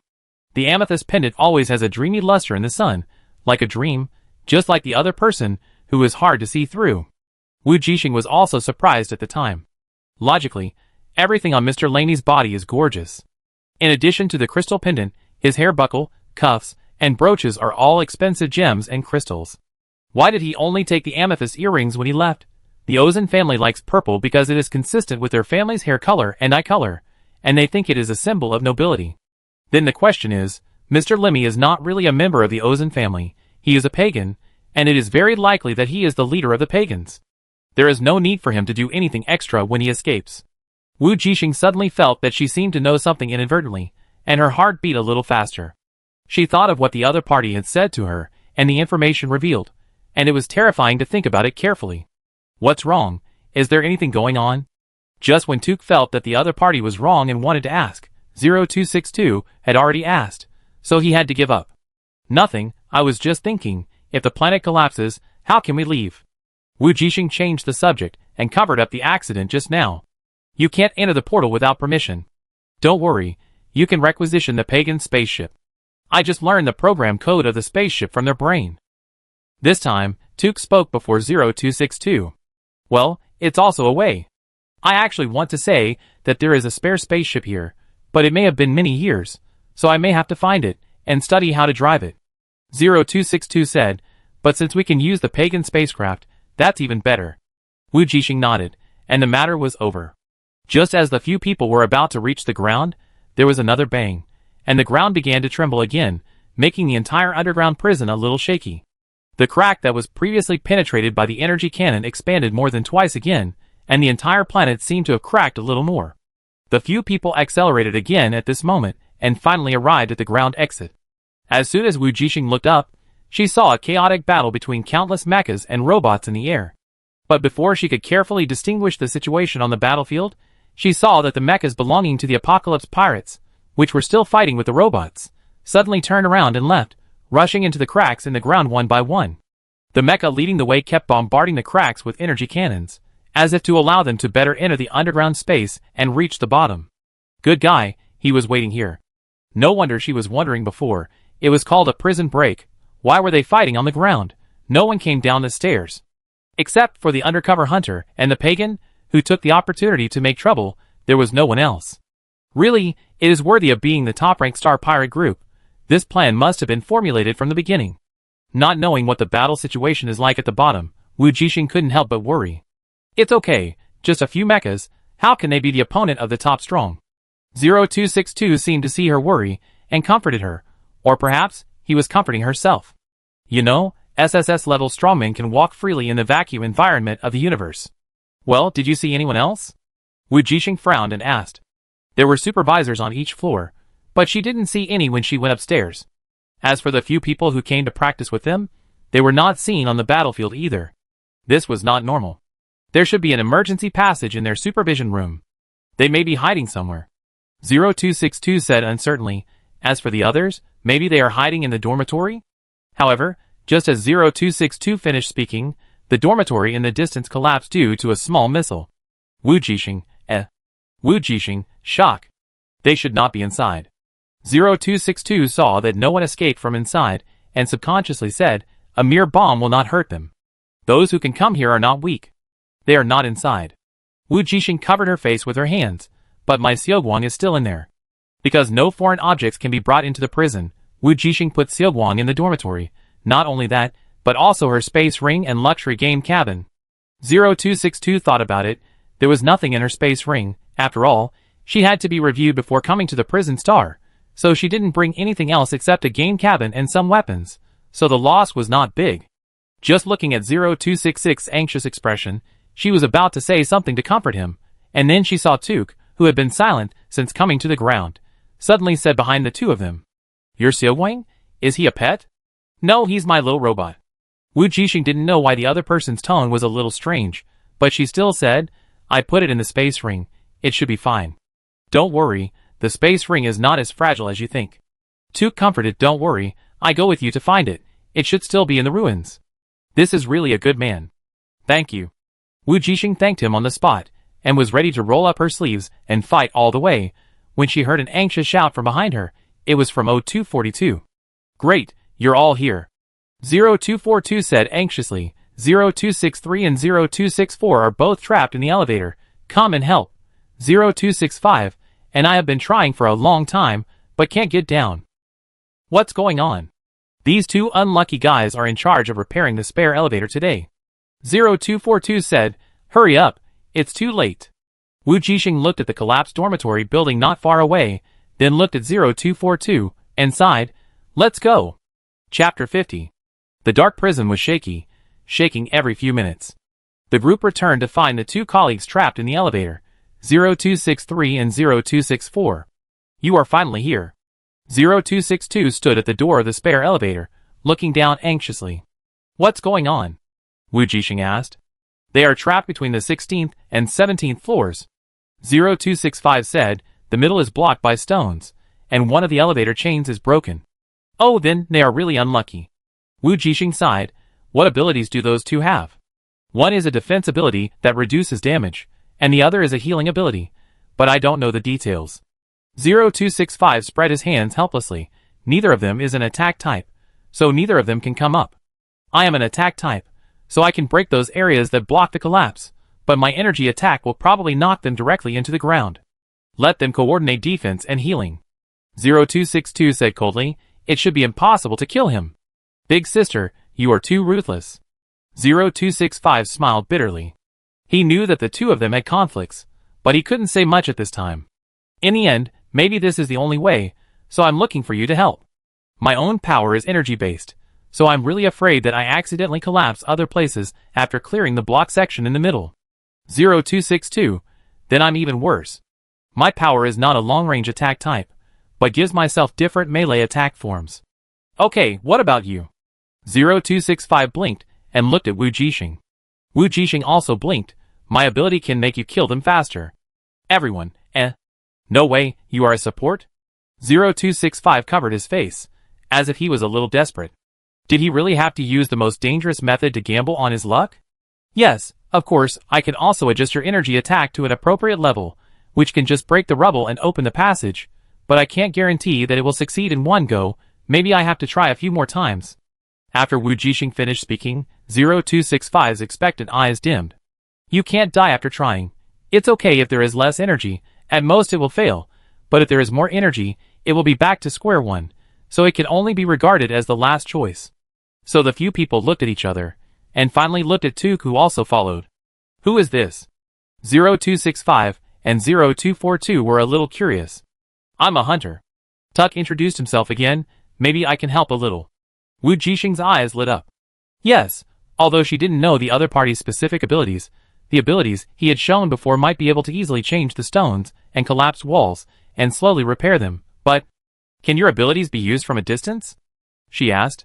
Sure enough, Tuk shook his head after hearing this. I can only do it through contact, so I have to go down. Wouldn't that be too dangerous? Wujing said, and at this moment, there was another vibration from the ground, even more fierce than before. The rubble on the wall kept falling, making the blockage of the elevator passage even worse. There's no time. We have to hurry. Tuk said, as he jumped onto the only remaining chain and slid down. I go with you. Wujing felt that he couldn't let an outsider take risks, so he quickly followed his example, jumped lightly, grabbed the chain and slid down. 0266. Everyone shouted anxiously, you have to be careful. Got it. Wujing made an okay gesture and quickly landed, imitating Tuk's movements. Tuk looked up at her, a little surprised. I can do it alone, are you worried? No, I just thought it was time to come down, so I came down. Wujing thought for a while and said, if you have to say why, it is that she is not the kind of person who will wait for the result, but habitually wants to control the rhythm and process. So instead of waiting anxiously on the rooftop, waiting for others, it is better to come down together. Maybe you can help a little. In the dark, Tuk couldn't help but chuckle, and was keenly discovered by Wujing. What are you laughing at? She said. Nothing, I just think you're interesting. Tuk said half-truthfully. Of course, in fact, he was just a little happy. Really? Wujing pouted. By the way, you haven't told me your name yet. Tuk's eyes darkened. I tell you when we meet next time. TSK, if you don't want to tell me, don't tell me. Why are you being so mysterious? Wujing snorted. I'm not going to report you as an undercover. Tuk did not refute anything, but changed the subject. Be careful, we should be close to the area where the blockage collapses. Yeah. Wujing responded, and his movements were not slow, still maintaining the same speed as the other party. A few minutes later, When the two were about to reach the target position, there was another violent shaking, causing the entire elevator chain to shake continuously, and it felt a little shaky. Wujing frowned, a little worried that the chain would not break. "Don't worry, even if it breaks, I can fix it in an instant." As if he had guessed her worries, Tuk quickly comforted her, "My ability can change the form of everything I touch, so I can naturally change the broken chain back to its original state in an instant." Of course, he didn't elaborate on the fact that his ability was not limited to this. But even so, Wujing calmed down and couldn't help but sigh, "Your ability is really useful." "Yeah, that's right," Tuk said lightly. "Ability that is too useful can sometimes be a double-edged sword." Finally, the chain stopped shaking, and the underground prison seemed to have returned to calm, and the two began to follow the chain down again. After reaching a distance of about 3,000 meters, Wujing and Tuk finally saw the collapsed blockage in the middle. "No wonder they can't get up at all, it's really blocked here." Wujing looked down. There was no gap in the entire passage at this time. "Do you need help?" she asked. "No, I try it first," Tuk said. As he spoke, he turned over, his feet wrapped around the chains, and his hands went down to touch the collapsed steel bars and huge rocks.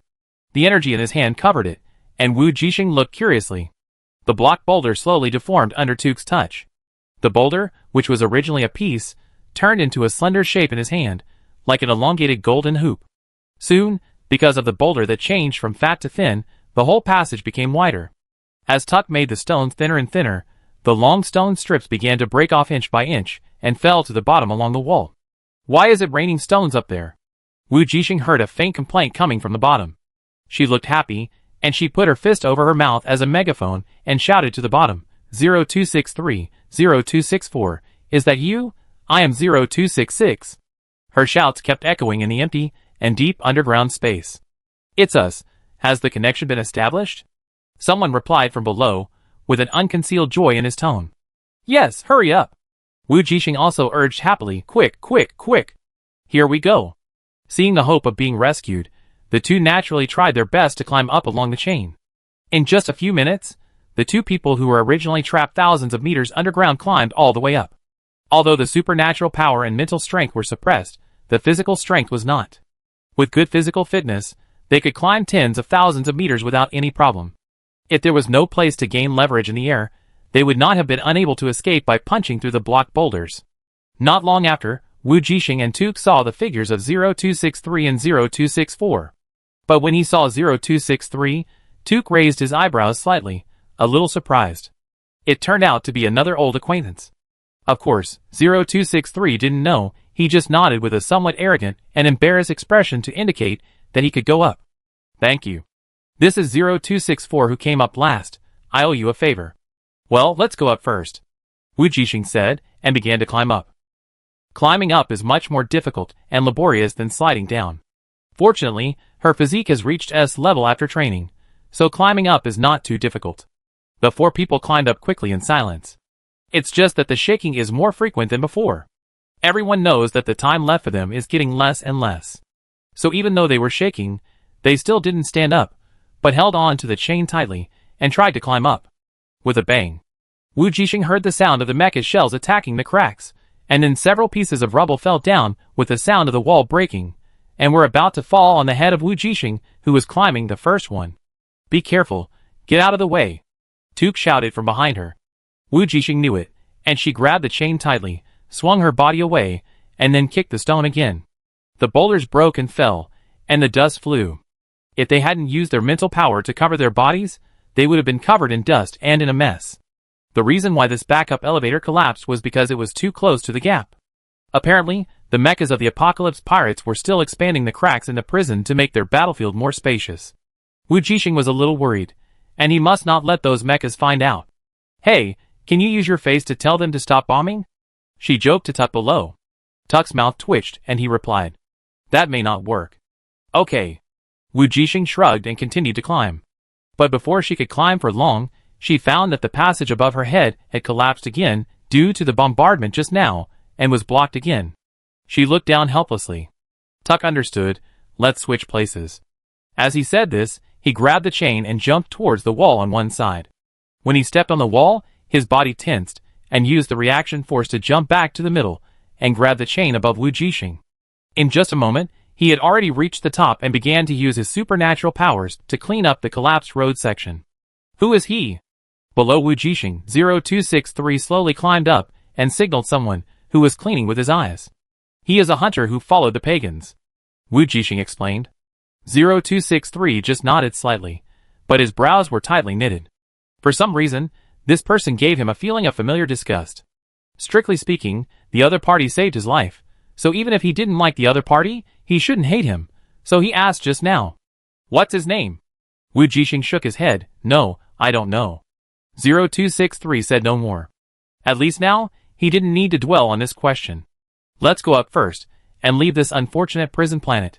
Tuke's cleaning speed was still very fast, and soon, several people were on the road again. The only trouble was the increasingly frequent shaking, and the bricks and rubble that kept falling from the wall.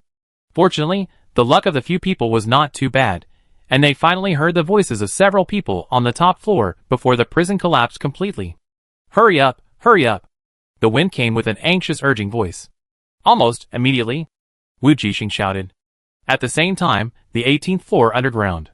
In order not to completely destroy the planet, to give everyone time to escape.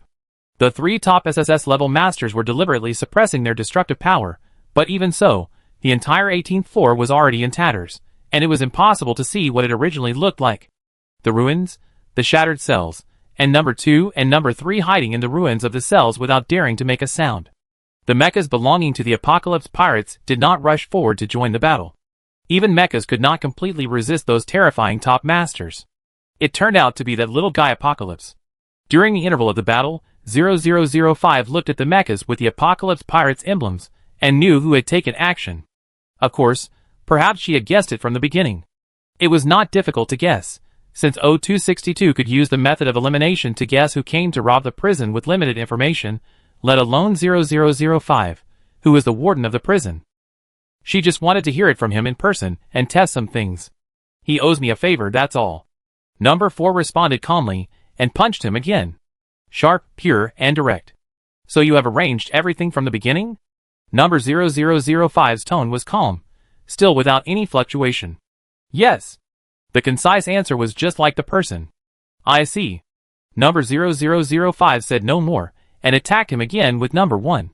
With a loud bang, the wall collapsed, the earth shook, and the air waves stirred up by the fists blasted through one wall after another, directly hitting the top of number 3's head. A crisp clang echoed, which was the sound of number 3's metal mask hitting and colliding with the air waves.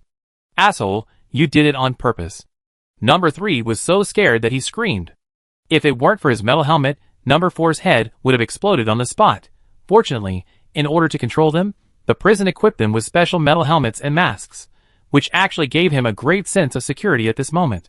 Just as the battle became more intense, number 3, who was hiding in the ruins, suddenly found that an air wave appeared in front of him without knowing when. What happened? He looked at the place where the wave was generated vigilantly, and saw that the next moment, a guy in a black cloak suddenly stuck out half of his body from the air wave. Who are you? Number 3 narrowed his eyes slightly. However, the other party did not answer, but walked directly to his side, and gently covered the metal helmet that had just saved his life. The next second, the helmet fell off, revealing the surprised and alert face of number 3. Then, the black-robed man followed suit and easily removed the other restrictions on him. At this point, even if he was stupid, he knew what the other party was doing. Number 3 climbed up from the ruins, moved his hands and feet, and felt the long-lost freedom. He wanted to laugh out loud, but after seeing the 3 people fighting fiercely in the distance, he quietly shut up. Who asked you to save me? Number 3 narrowed his eyes, and asked dangerously. The other party just glanced at him indifferently, said True God, and turned to walk towards cell number 2. Obviously, he also wanted to release the guy number 2.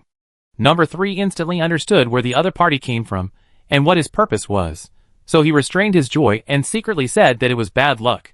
He thought it was his men who found someone to rescue him, but it turned out to be those pagan guys.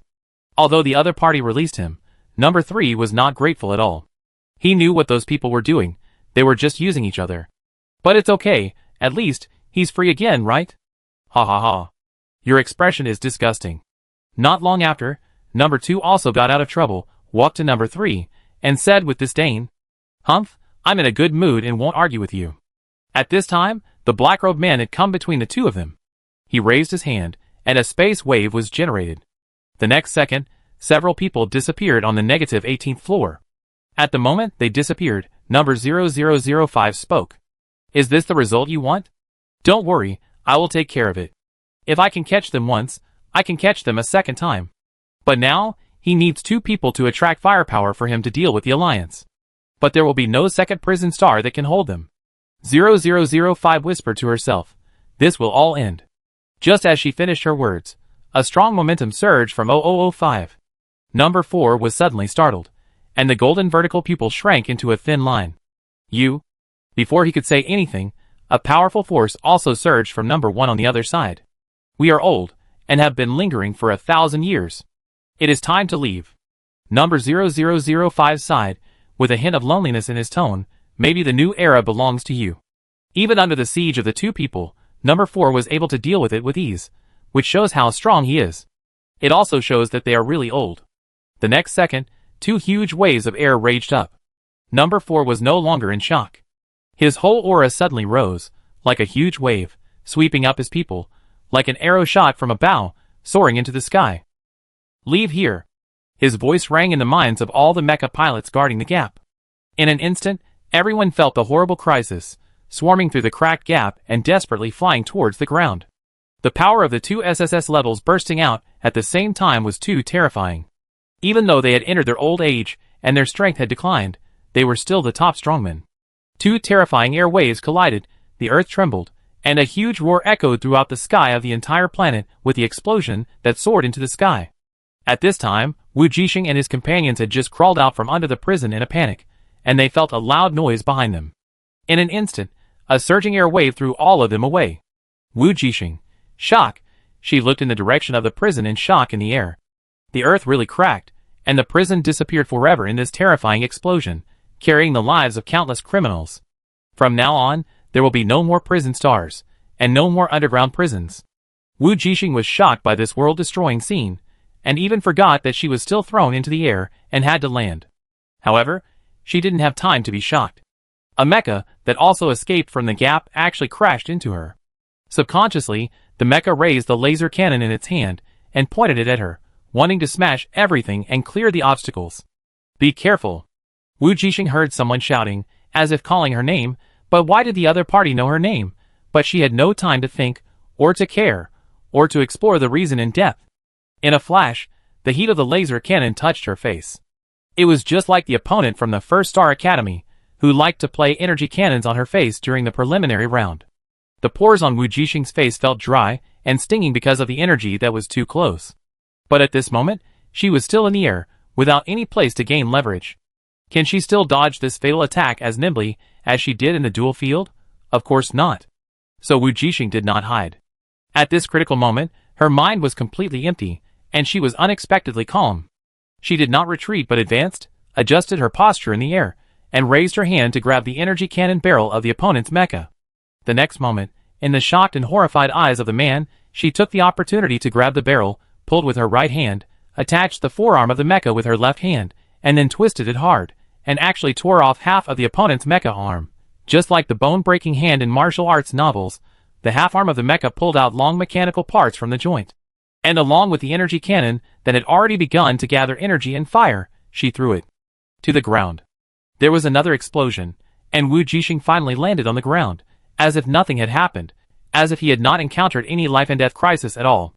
The owner of the mecha had already flown away, dragging the broken mecha as if he was a madman. Wujing patted the dust off his body, and stood up calmly from the ground. She turned around, and saw Tuck running over with an anxious look on his face, looking at her in shock. She asked in confusion, "What's wrong?" She wasn't really calm, as if nothing had happened. She was just thinking that if her master knew that one day she would use the martial arts he taught her to tear apart a mecha with her bare hands, he would definitely be very pleased and touched. She just felt a little sad suddenly. Nothing. Tuck was speechless for a while, and finally remembered to ask with concern, "Are you okay?" "It's okay." But, after resolving the crisis, Wujing finally remembered and looked at the ruins of the collapsed dormitory building. Xiaoguang might be in trouble.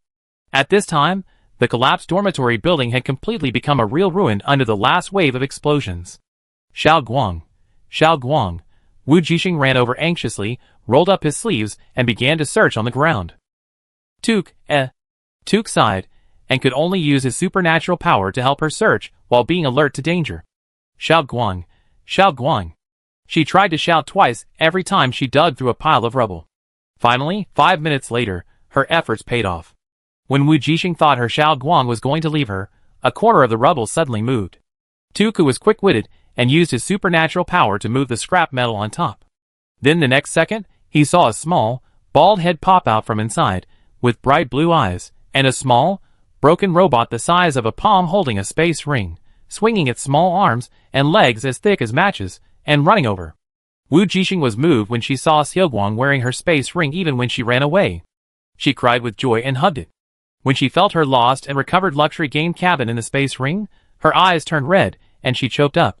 Xiaoguang, wow, you are so nice. Tuck on the side, Chapter 51. Didn't you say your little robot was in the space ring? Tuk asked in confusion, as he looked at her holding the broken little robot. Oh, maybe I remembered it wrong. Wujing didn't expect the other party to have such a good memory, so she could only explain casually, maybe I took Xiaoguang out before I left and forgot to put it back. Of course, this was not the case. She was no longer surprised by Xiaoguang's magic. You know, she clearly remembered that Xiaoguang was in the space ring at that time. Now it not only came out of the space ring, but also helped her put the luxury game cabin in the room before the explosion, and escaped while protecting the space ring. Seeing Xiaoguang in her space ring and the luxury game cabin unharmed, Wujing was moved and hugged her tightly on the spot, holding her tightly in his arms, and refusing to let go. Who understands this feeling of losing and regaining? Tuk stood aside, his expression changed from surprise to shock to speechlessness, and finally a trace of guilt flashed in his eyes. Is it important to you? She treasured a shabby little robot so much, which shows that she must have had a hard time during the 2 years when I was away. Yeah. Wujing nodded. I picked up Xiaoguang from the garbage dump in my hometown, and he has been with me until now. Tuk sighed, feeling even more guilty. He decided to give her a better and more beautiful little robot in the future. Let's get out of here quickly. At this time, he looked at the people of the Apocalypse Star Pirates, who had evacuated one after another, and knew that the matter was almost resolved. If they could not leave in time, they might have to stay forever on this planet that was about to collapse and dissipate. Wujing put Xiaoguang on his shoulder, put on his space ring, and then stood up. The situation around them was still chaotic. The battle was coming to an end but not over. Instead, as the prison star slowly withered, large areas of land cracked and slid, and it was filled with the tension of the coming disaster of the end of the world. I just saw your companions all go to the back. Tuk pointed to the place behind her. There should be a starship belonging to your prison over there. You can escape from here with them. As if to confirm his words, Wujing turned around and saw that the ground suddenly cracked where the other party had just pointed, and a small starship rose from it. Wujing could see that the door of the starship was not closed yet, and 0262 and others were standing at the door anxiously waving at her.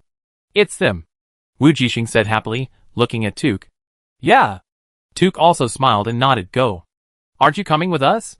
Wujing asked subconsciously, and then seemed to remember something. Oh yes, you are still an undercover agent of the Star Pirates.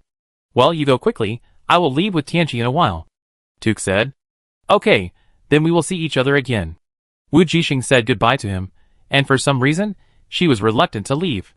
It was just a short time together, but it felt like a long-lost friend and elder brother. There will be a chance. Tuk waved his hand, and turned away gracefully. Wujing also turned around and ran in the direction of his companions. But her luck was always good and bad.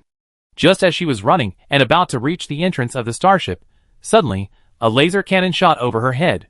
Wujing quickly jumped away and avoided the attack of the cannon fire. But although she avoided the attack, the ground that was penetrated by the laser cannon suddenly cracked. As the ground trembled, the crack became larger and larger, and the bottom could not be seen. The crack was like a chasm, separating her from the starship, making her so close yet unable to take a step forward. Wujing looked up and found that there was a starship above her head. The laser cannon that just stopped her from moving forward and attacked her was fired from this starship. 0266. At the entrance of the starship, everyone shouted anxiously. At this time, the starship was full of numbered employees of the prison.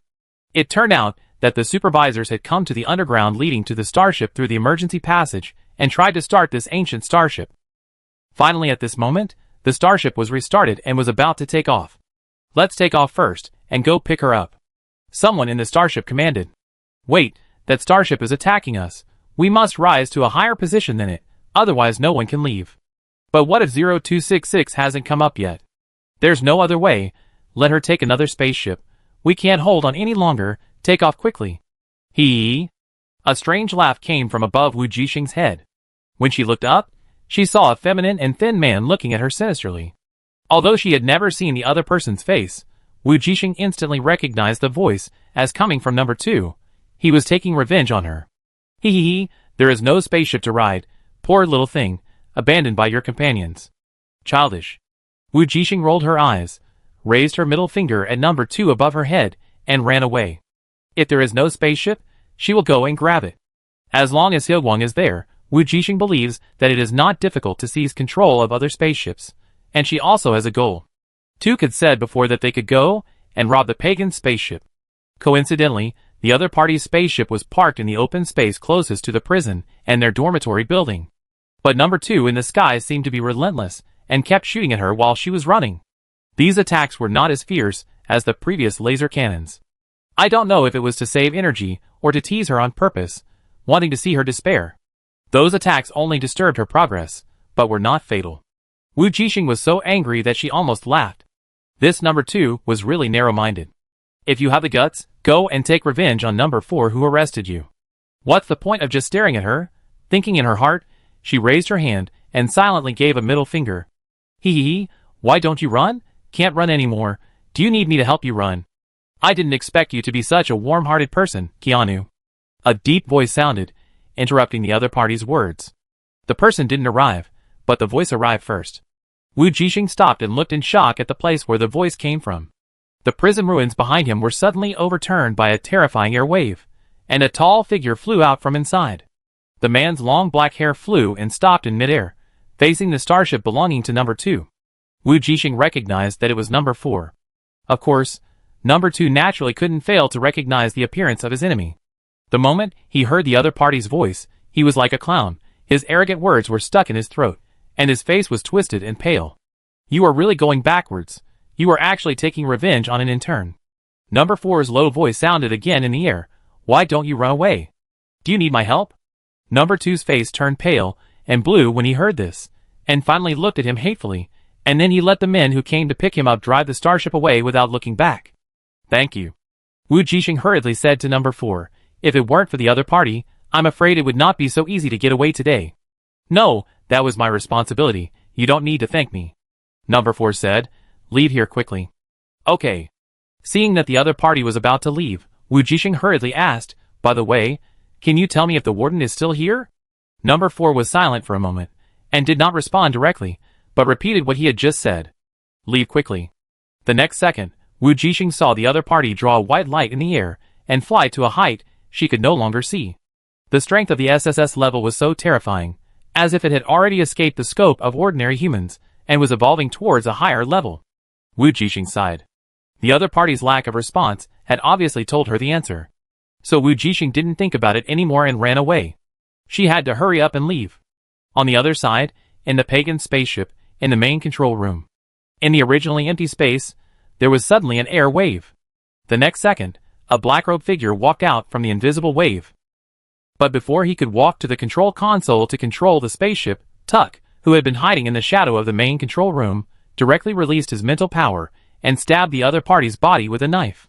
The black-robed figure had no idea that he would encounter an enemy sneak attack the moment he returned to his territory. He was caught off guard and was directly controlled by the terrifying mental power. As usual, Tuck quickly searched the information in the other party's mind and then destroyed him humanely.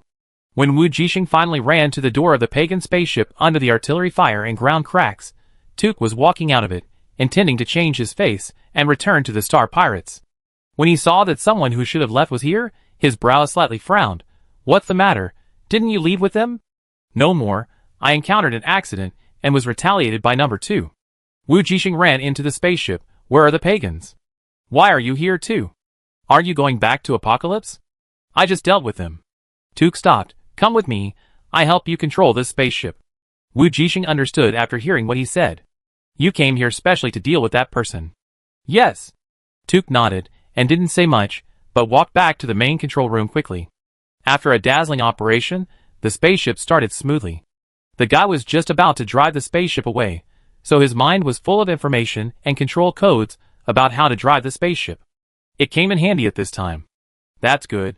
Tuk quickly handed her the relevant information about the spaceship driving and planned to leave. Do you understand? No problem, I'm leaving. Tuk's teaching was clear and patient, and Wujing certainly understood and learned it. Outside the spaceship, the ground cracked more and more, and it was getting bigger and bigger, with uneven heights and scars. The prison star was about to collapse completely. Inside the spaceship, it was peaceful and quiet. I can open it, but if you leave now, it might be too late and too dangerous. How about we go together? Wujing invited. No. Tuk shook his head. He still needed the identity of a star pirate. However, at this moment, the robots belonging to the prison star, which were still chasing the outsiders, spontaneously activated the self-destruction program after discovering that the enemy had begun to evacuate and the prison was completely destroyed. One robot after another exploded, trying to take the invaders with them to the funeral of the prison star. The Earth's disintegration speed accelerated again due to the robot's self-explosion. Wujing immediately launched the spaceship and quickly left the ground. Then I take you to the vicinity of the star pirates. Wujing said, you jump over by yourself. She was really worried about the other party leaving at this time. Who knows if the ground will suddenly crack under your feet, and it will be almost impossible to move without a mecha. Tuk looked at the situation outside helplessly, nodded and said, okay, I send a message to my companions. Soon, Mru and Aluk in the starship of the Apocalypse Star Pirates Group 9 received his message, and quickly reported the model and characteristics of the other party's spaceship to their boss, asking them not to attack the spaceship for a while. In the main control room of the spaceship, Wujing drove the spaceship and slowly approached the starship of the 9th Division of the Apocalypse Pirates. Is that the one? Wujing asked. Yes, just stop beside it. I have already greeted them. Tuk said. Okay. Wujing stopped 2 or 3 meters away from the opponent's starship, enough distance for the opponent to jump over. Let's go, Tuk said as he turned to leave, but was suddenly stopped. Wait a minute. Wujing spoke and walked over quickly. When Tuk looked back in confusion, he saw the other person walking up to him. You? Before he could finish his words, he felt that he was gently hugged, and suddenly his whole body froze in place. Wujing stepped back and smiled, thank you. She was really grateful to the other person. After the accident on the prison star, if she hadn't met him, everything might not have been so easy and safe. From providing intelligence, to solving the pagans, to helping use his ability to rescue 0263 and 0264 trapped in the elevator, until now, he is still helping her solve the problem of the spaceship. Without him, Wujing could already foresee how difficult it would be for them in this accident. So since the other party refused to leave his name, and did not give her a chance to repay, then here, a hug to express gratitude at the last departure was the only thing she could give him now. Tuk did not expect her to express gratitude in this way suddenly. After a moment of stiffness, he returned to normal again. Well then I leave. He smiled and accepted the thanks. Goodbye. Wujing waved and watched him leave. She also watched him climb up the outer edge of the spaceship through the window in the cockpit and jump onto the starship of the Apocalypse Pirates. The other party had his back to her the whole time, so Wujing didn't see that after he finally jumped onto the Apocalypse starship, he looked up and his face had turned back to the original Tuk.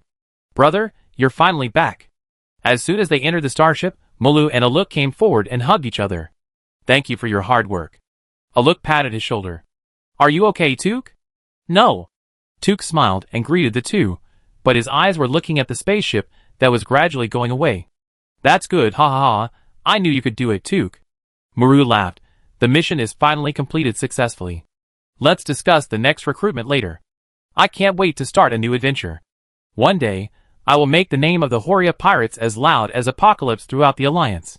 In the starship of the 9th Division of the Apocalypse Pirates, Muru was imagining a better tomorrow. On top of the main starship, the leader of the Apocalypse Pirates was standing in the universe, looking at the figure slowly flying towards him. You're here, he said. Congratulations on the breakthrough. Yes, I'm here. The next second, the figure landed beside him. Then let's go. Okay, thank you for your hard work, Apocalypse. I'm just fulfilling my promise. With that, the two walked into the starship.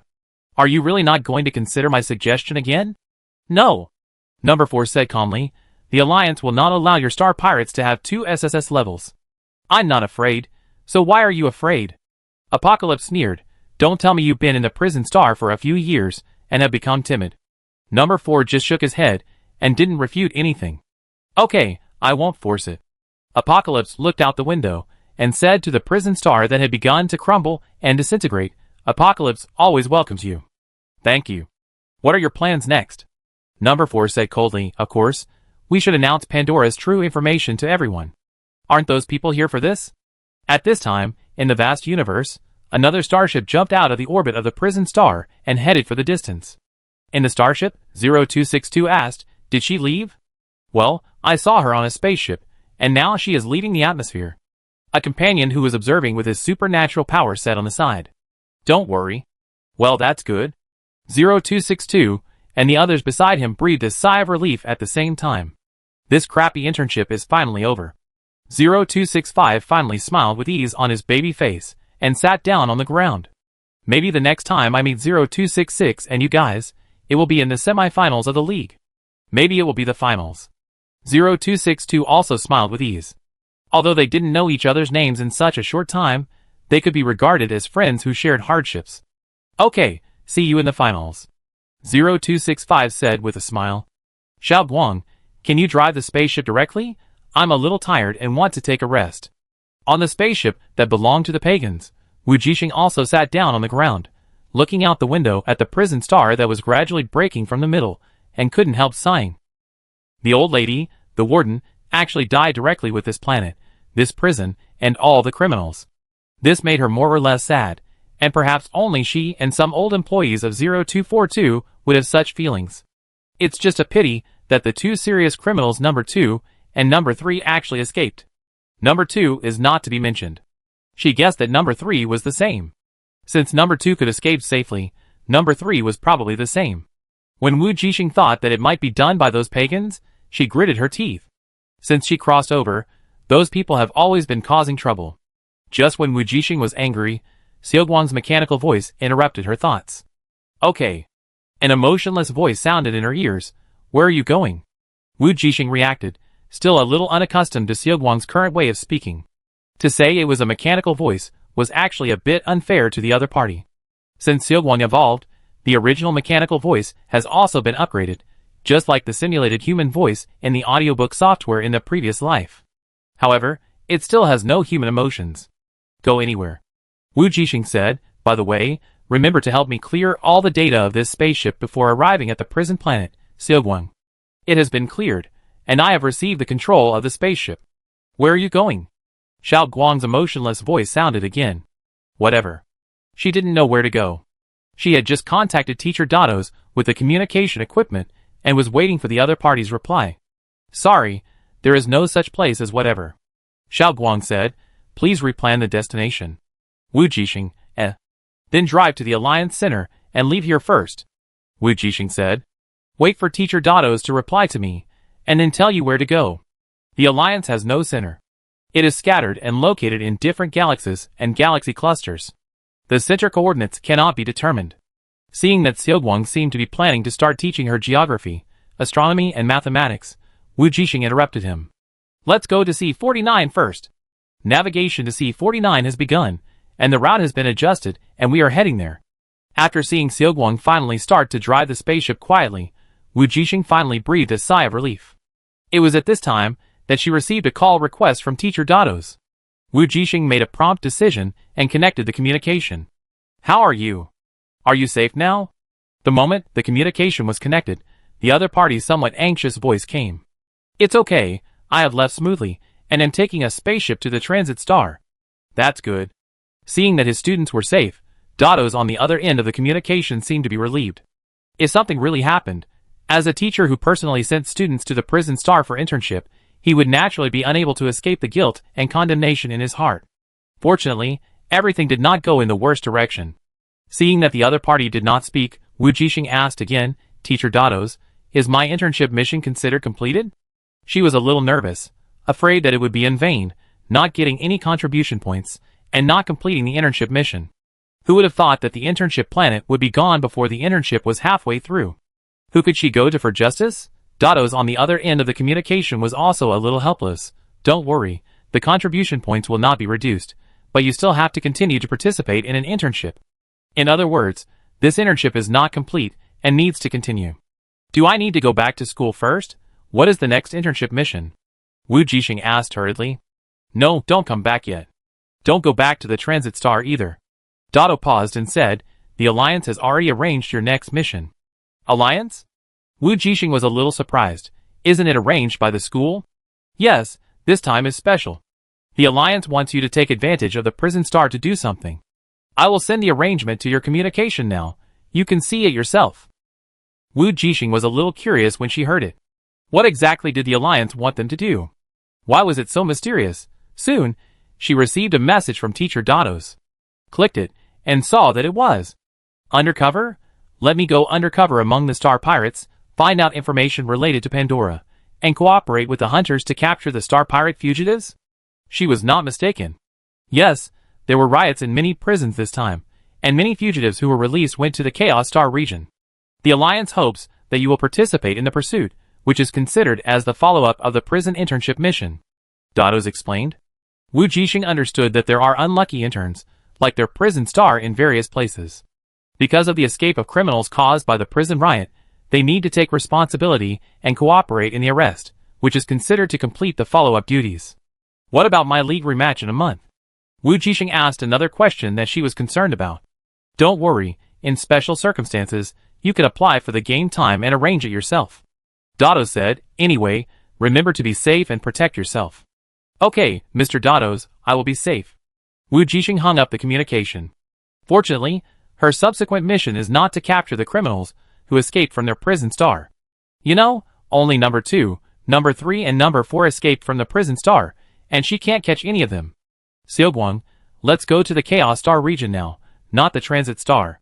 After just a little thought, she asked Xiaoguang, by the way, check for me which Star Pirate groups are recruiting new members now, without any threshold, and more free. After all, she will have to find time to play in the rematch, so naturally she needs her own free time. May I ask which planet in the Chaos Star region we are going to? Xiaoguang paused and replied, after searching, the Star Pirate group that is currently recruiting new members without any threshold and meets all the requirements is only the Horia Star Pirate group. Chapter 52. Horia Star Pirates? Wujing asked, Xiaoguang, can you tell me about this Star Pirates? In fact, Wujing has been a little worried since she received the undercover mission. It's not that she is afraid of going undercover among the Star Pirates.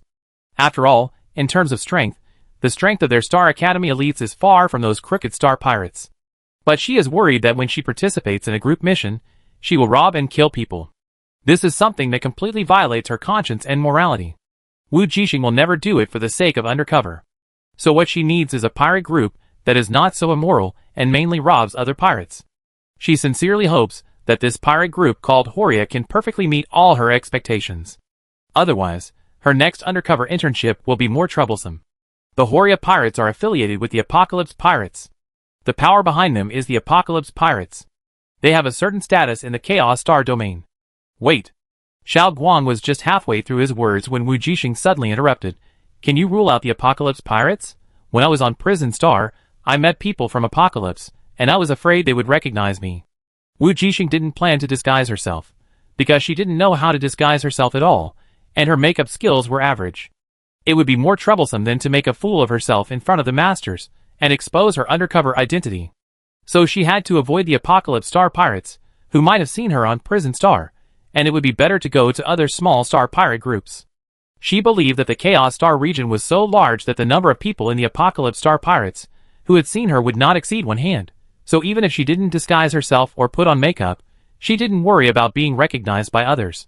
After eliminating them, there are no other pirate groups that meet your requirements. Xiaoguang said. That's it? Wujing asked unwillingly, which requirement eliminated most of the pirate groups.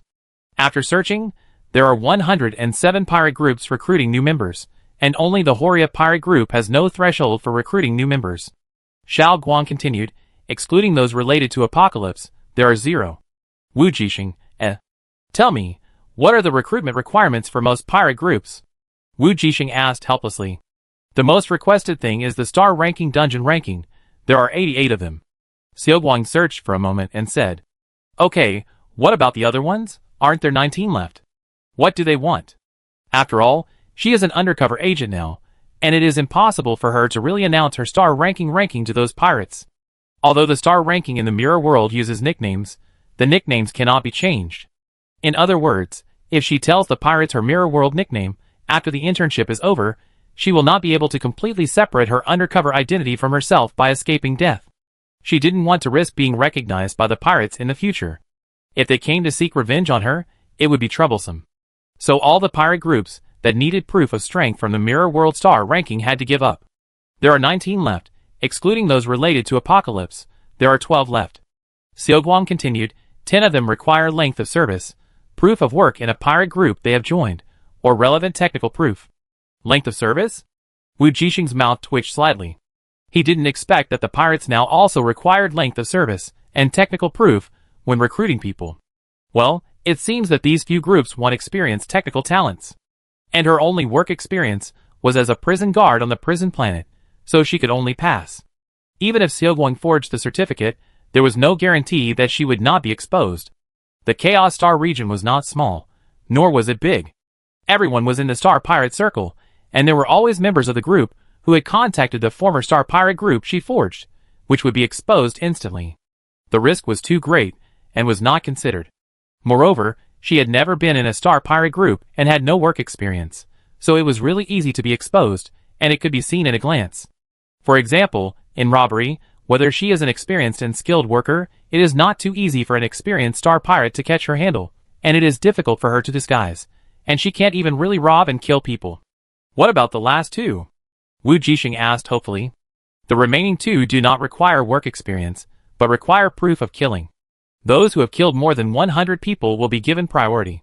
Xiaoguang said, friendly reminder, these two Star Pirate groups need to surrender, with the heads of hunters to join the group. Wujing, shocked, this sounds like a violent, evil pirate group. To be honest, I guess all the pirates in this group are criminals with a bounty of tens of millions. Most of the criminals who escaped from prison went to this kind of pirate group. Of course, the pirate group is not stupid. The rule of using hunter heads as a surrender to join must be to prevent hunters and official members of the alliance from going undercover. So even if everyone knows that this is the most suitable pirate group for undercover, they will not really sacrifice the hunter's life to go undercover. It can be said to be an open conspiracy. So the only group without a threshold is the Horia pirates? Wujing's tone was somewhat resentful. She knew that the undercover mission was not that easy. Xiaoguang, do you have any suggestions? Wujing was unwilling to give up, and wanted to hear Xiaoguang's answer.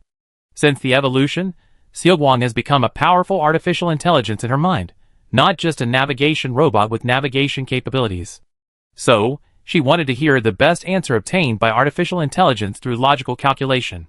According to calculations, the probability of the Horia pirates and the Apocalypse pirates coming into contact in the future is 5%, and the probability of you being recognized is 0.05%. Xiaoguang said, I suggest joining the Horia pirates. Wujing's eyes lit up. What information did you use to determine that the probability of their contact is 5%? The number of people who had seen her on Apocalypse was no more than 5. At that time, the prison star was in such chaos that only number 4, and the Apocalypse member whose mecha arm she twisted off could recognize her. Others may have seen her, but have never really come into contact with her.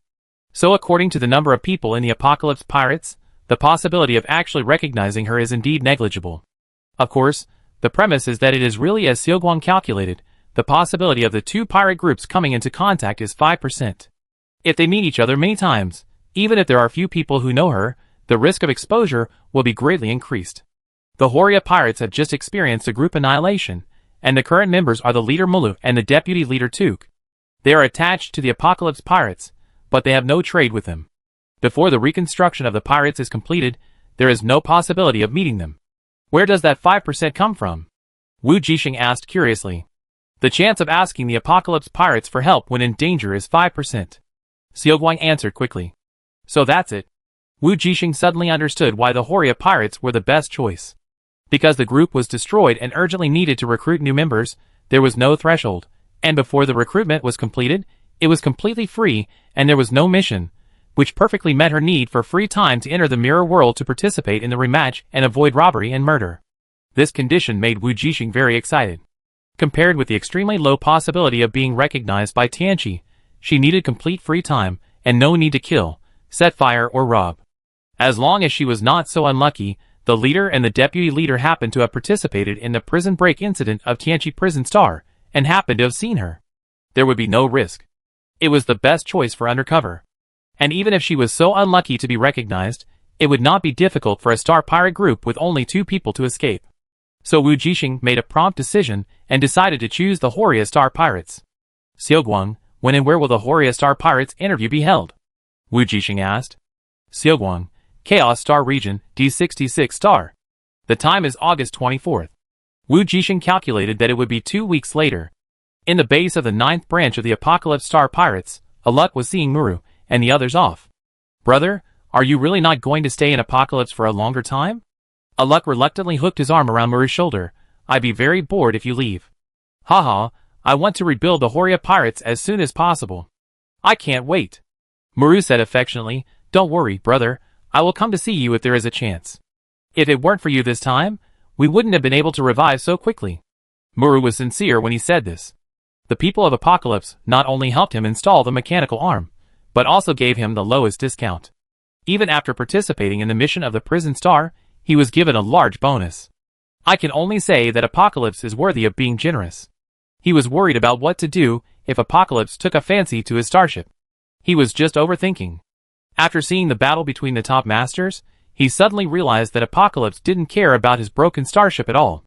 And he, the leader of the Horia Star Pirates, Muru, was also a big shot who participated in the attack on the Prison Star. Thinking of this, Muru's heart was filled with ambition, and he couldn't wait to rebuild his own star pirate group. Okay, let's stop talking. We are leaving. Mullah patted Aluk's shoulder. My deputy captain is waiting for me. Okay, brother, have a safe trip, haha. Aluk let go of his hand and watched him leave. In the main control room of the small starship belonging to the Horia Pirates, Tuk looked at Mulu who came in and nodded at him. Captain, are we leaving now? Yes. Let's go, we go to D66. That was the sphere of influence of the Horia Pirates and the base camp. Even though the destruction of the group made the surrounding small star pirate groups eager to annex them, when they knew that Horia had joined Apocalypse, no one dared to covet the territory that originally belonged to them. I have to say that the brain of our deputy leader is very good. Mullah thought, a little proud. By the way, he suddenly remembered something and asked, have you sent out the new recruitment information? I have sent it out. Tuk said, as he drove the starship into the air. According to your requirements, there is no threshold set, and there should be many people who will come to apply. Well, that's good, haha. Muru sat in the control room, enjoying the identity of the leader, and reminded, try to recruit newcomers who look easy to control, and never recruit fugitives who are difficult to control. Now there are only 2 people in their Horia Pirates. If they recruit some troublemakers, his position as the leader of the pirates will be difficult to sit. Muru is not a fool. He knows his own strength very well.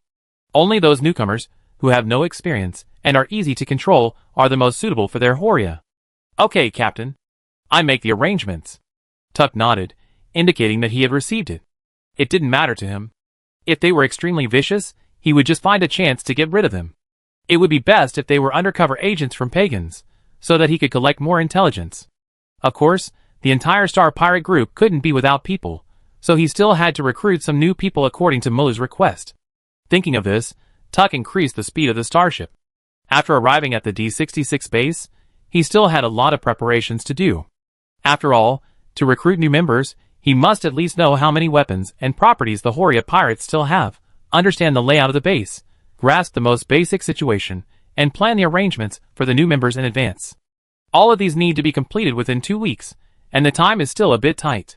13 days later, the spaceship that Wujing was riding finally arrived at the Chaos Star region, D66.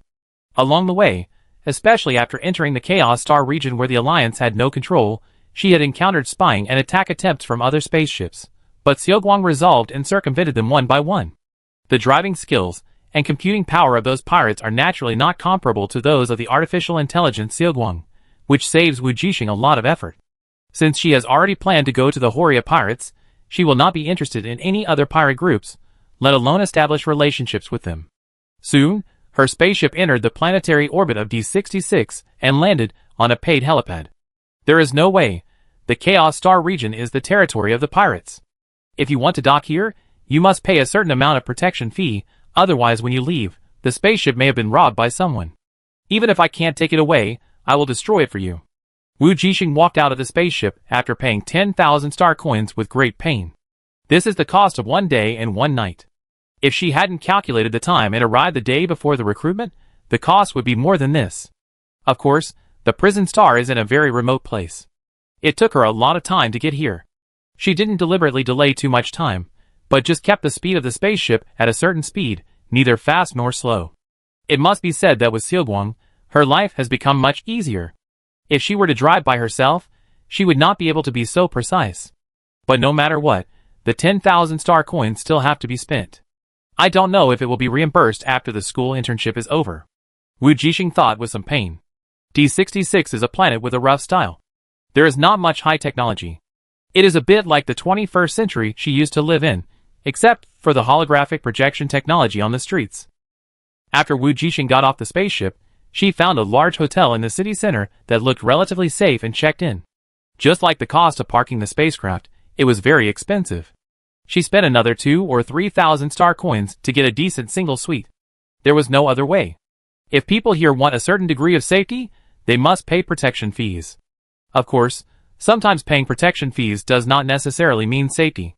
It depends purely on the size of the sphere of influence you live in, and whether the money you pay is enough. After Wujing checked her room and found no problem, she went downstairs to the hotel restaurant for dinner. Do you know that the Alliance Laboratory just released a photo of Pandora? Hey, I took a look. Isn't this just an ordinary amethyst? In the hotel restaurant, many people were discussing the recent events. I don't know if it was due to pressure from all parties. The official laboratory of the Alliance finally released the true appearance of Pandora in Pandora's box. Wujing had already learned about this news through the news when he was on the spaceship, but he didn't expect to hear people talking about it as soon as he got off the spaceship. Yes, now the amethyst on the black market is going to skyrocket. If I had known earlier, I would have stocked up more and made a fortune. No, who would have thought that Pandora was stored in amethyst? But I'm still surprised that the Alliance would be willing to release her. Hey, isn't this related to Apocalypse? Someone asked mysteriously, have you seen the news? The prison planet was destroyed, and it was Apocalypse who was behind it. As for why Apocalypse wanted to break into the prison planet, it was for Pandora's information. Does anyone among the prisoners know Pandora's real information? Smart. So the Alliance was anxious and hurriedly announced it. I also heard from my friend Tianchi that according to that mysterious person, Pandora is the source of the virus thousands of years ago. Wujing paused while ordering food and listened attentively. What? Is it true?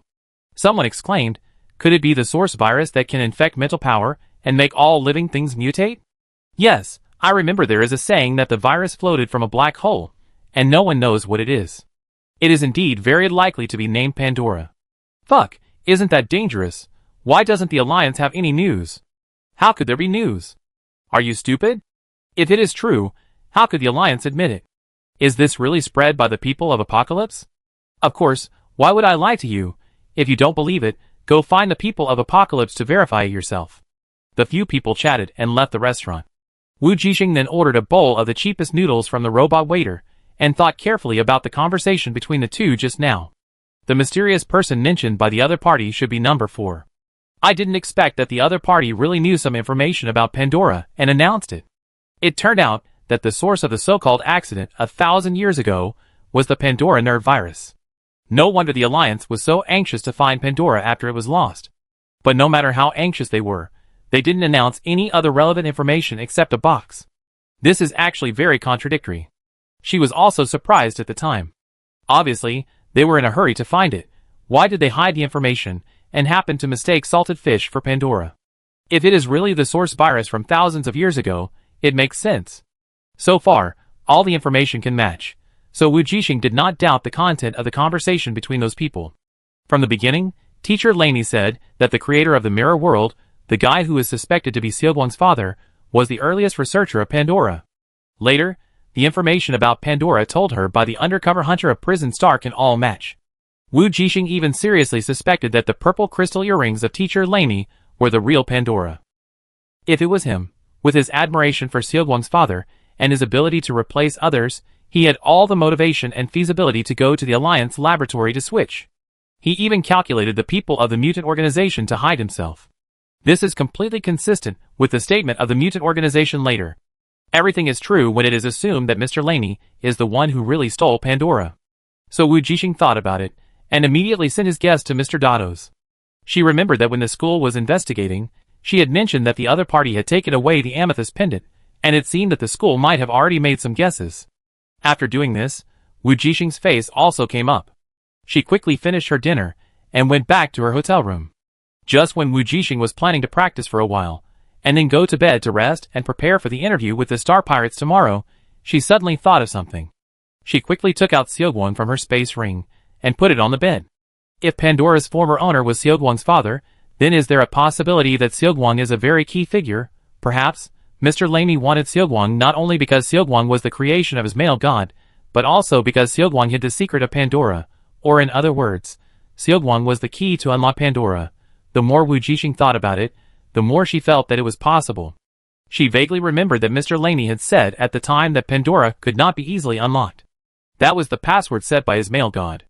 Therefore, after getting Pandora, Mr. Lemi needs a key to unlock Pandora, that is, he needs Xiaoguang. That is to say, Pandora was in his hands from the beginning, and his behavior of going to EP31 to find Xiaoguang can be fully explained.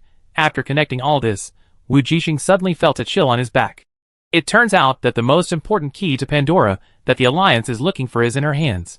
But whoever gets Pandora and wants to unlock the seal must find her Xiaoguang. Wu! Jixing's mouth twitched, and she sighed as she looked at Xiaoguang, who was lying quietly on the bed. She not only picked up a golden finger for herself, but also a big trouble for herself. Xiaoguang, do you know Pandora? Do you know where Pandora is? Wujing suddenly took a deep breath and asked tentatively with hope. Perhaps those were all her guesses. Navigating Pandora. Xiaoguang heard this, and his blue eyes lit up, and he began to navigate. No, wait, don't. Wujing rushed over excitedly, anxiously saying, don't navigate Pandora. Okay, navigation has stopped. Wujing breathed a sigh of relief. She was really afraid that she would be navigated to teacher Lemi. Besides, what if she was discovered by the other party? Although Xiaoguang is evolved now, she doesn't know if the other party has other means to locate the other party through Xiaoguang's navigation and sense something. However, Wujing confirmed one thing. Xiaoguang can really navigate Pandora's location. She just felt that she was in big trouble. This secret must be kept. No, it should be said that she had to forget everything that happened just now. After all, she didn't want to be involved in these troubles at all, at least, before she became stronger. Xiaoguang, do you know how to unlock Pandora's seal? Wujing asked her the last question. Source code? Xiaoguang said. Do you have it? When Wujing asked, he felt his throat tighten. However, Xiaoguang's answer to her was a little unexpected. It said, memory loss. Amnesia? What does that mean? So, Wujing was troubled by the amnesia that night. The next day, an interviewee with a black circle on his head came to the Horia Pirates base. Wujing rubbed his eyes, and followed the instructions on the recruitment information to the Horia Pirate starship. That's right, the interview was held on the Horia Pirate starship. In addition to security, only the interviewee can board the starship, avoiding the possibility of siege and attack, and also showing the interviewee the strength of the Horia Pirates. That was a powerful pirate group with starships. I'm here for an interview.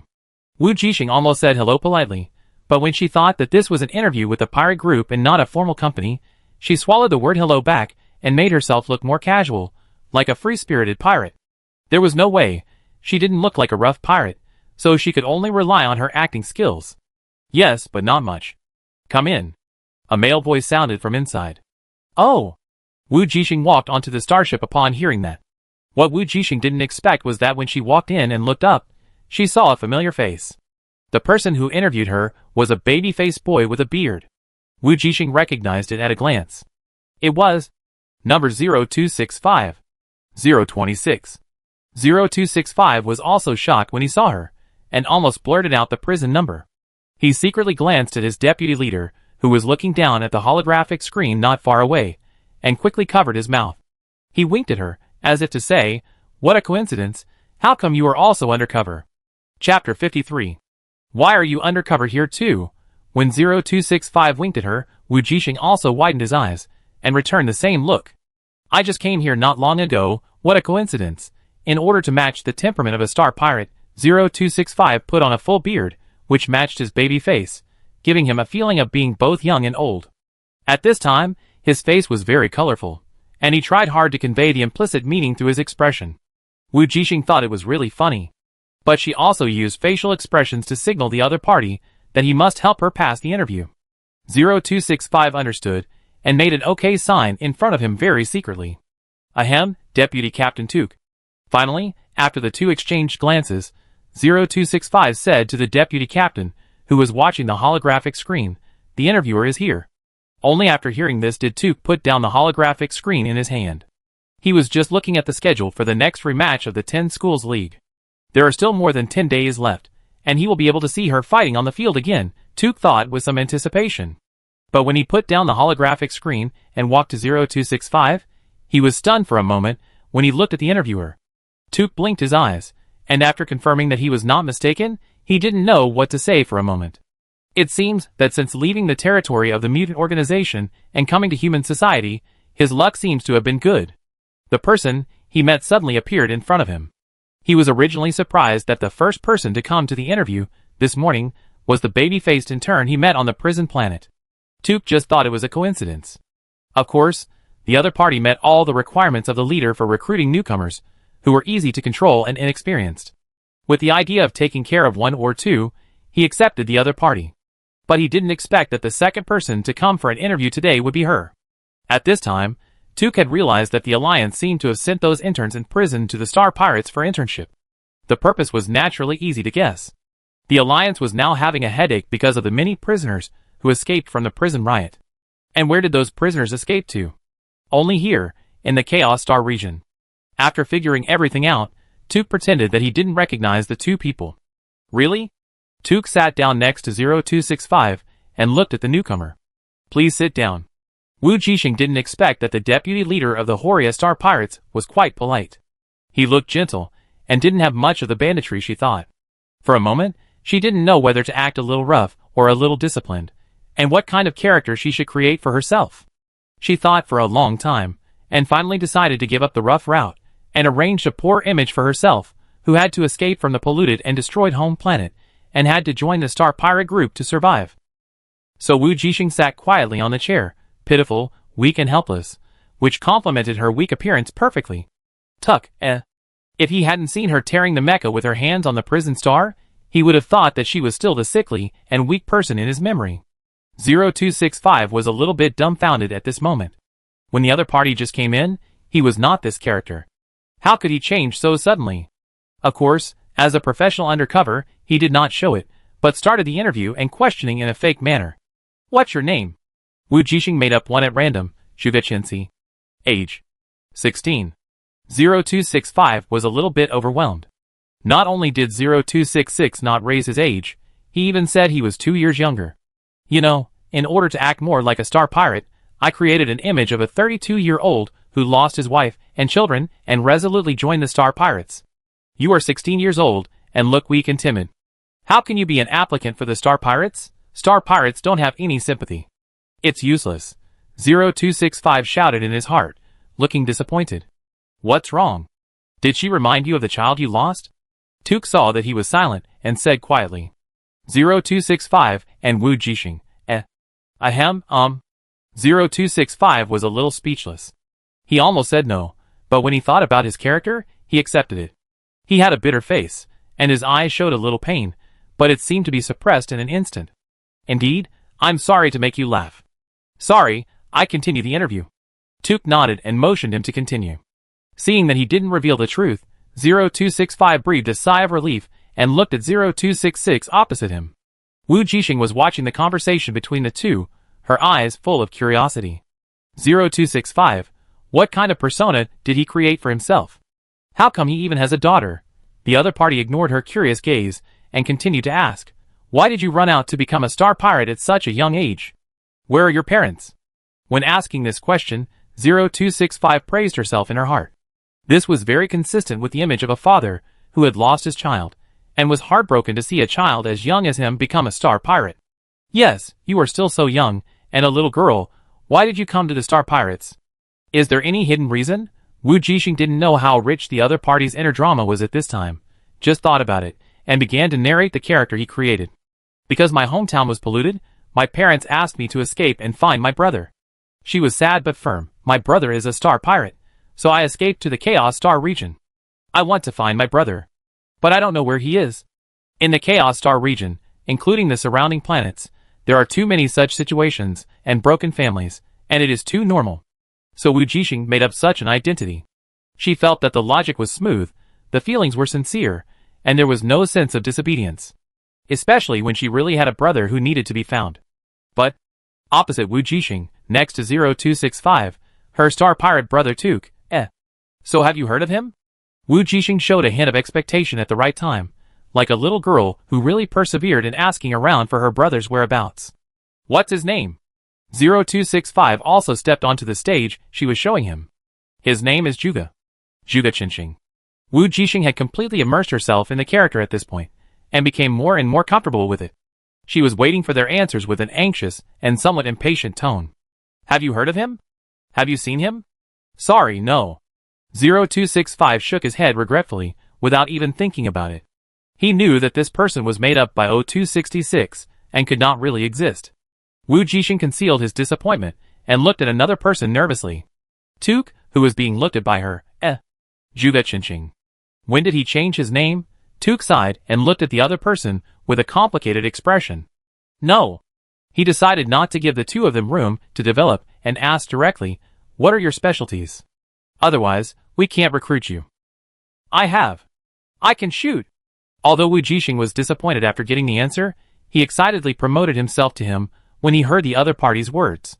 My father and my brother both said that I have a high talent for shooting and a good sense of guns. As long as I can see anything, I can shoot it down.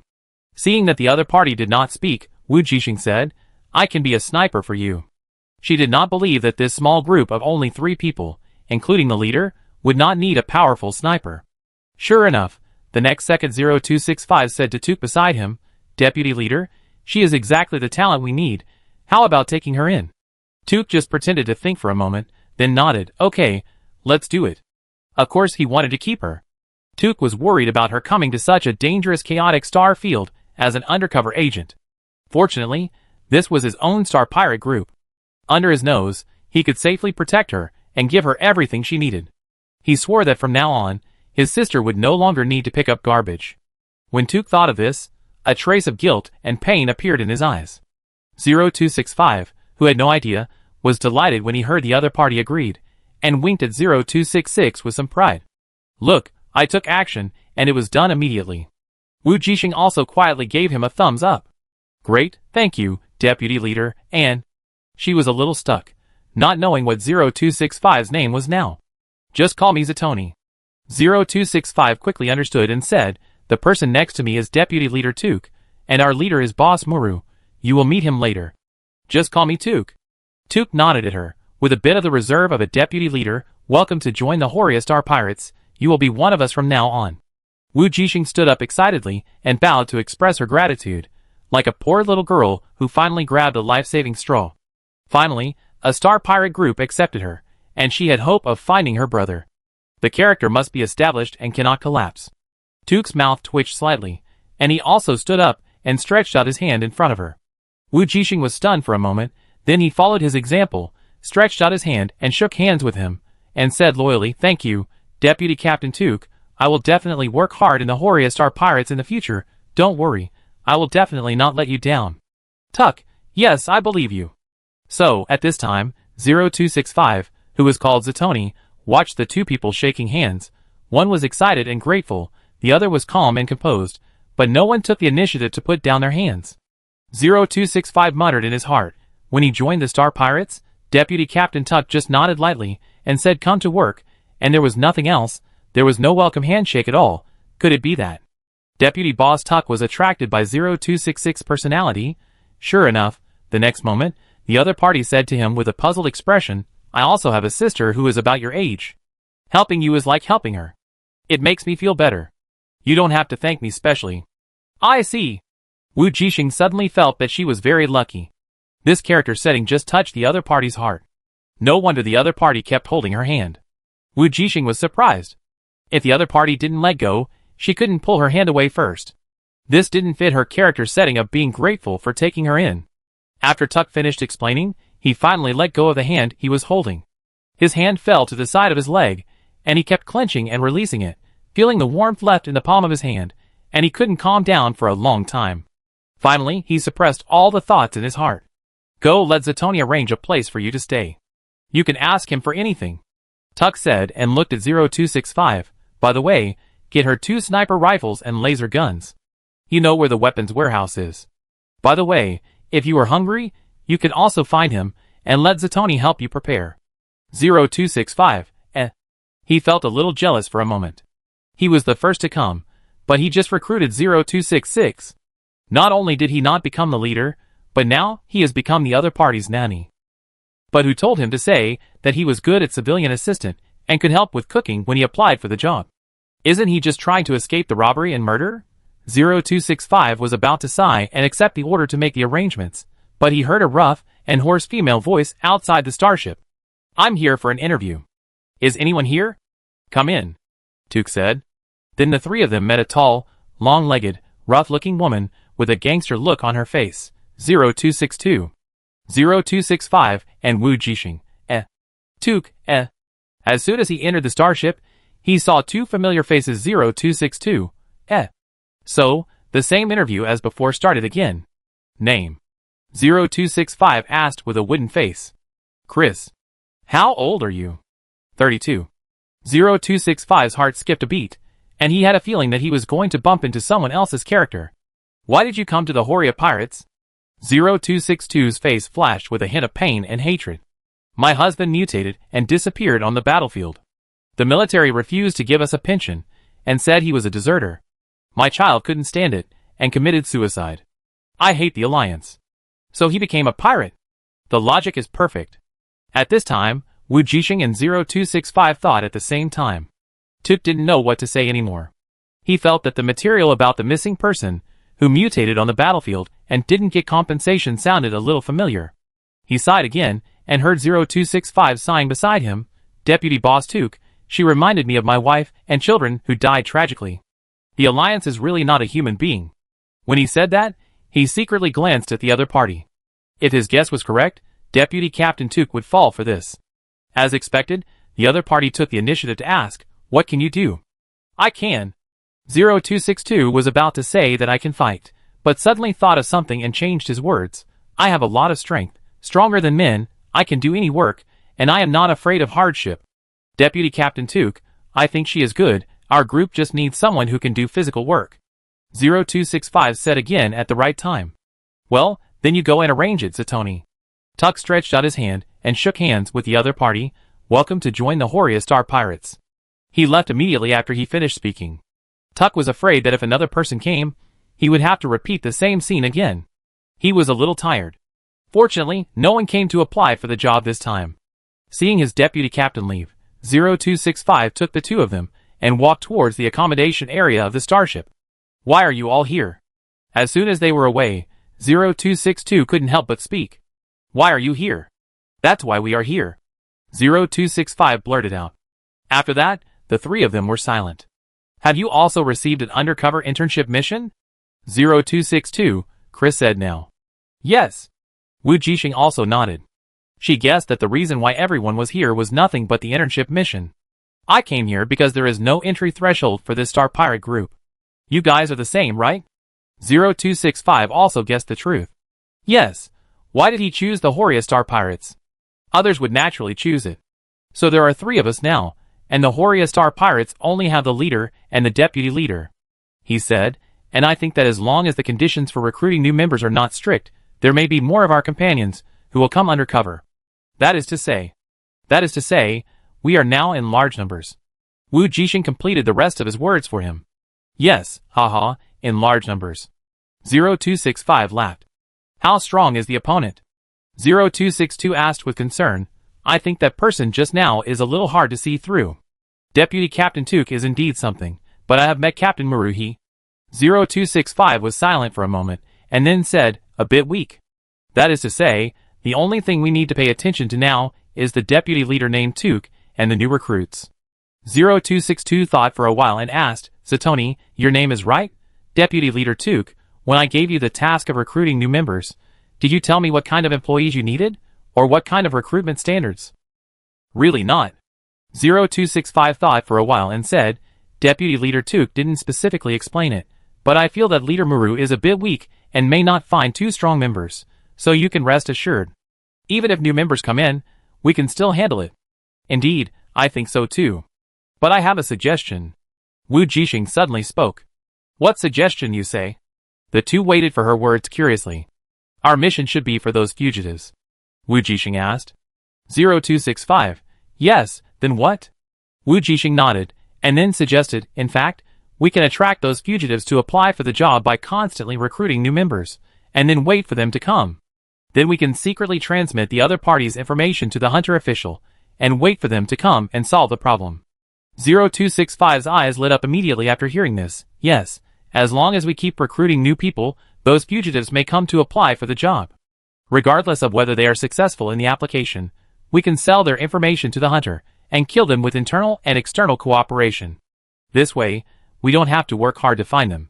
In this way, maybe the internship task will be completed smoothly, and they can get a lot of contribution points. Since it is an internship, there is naturally an internship salary plus bonuses. The head of a criminal is a considerable contribution point. Even if they did not catch the criminal themselves, they can still get a share.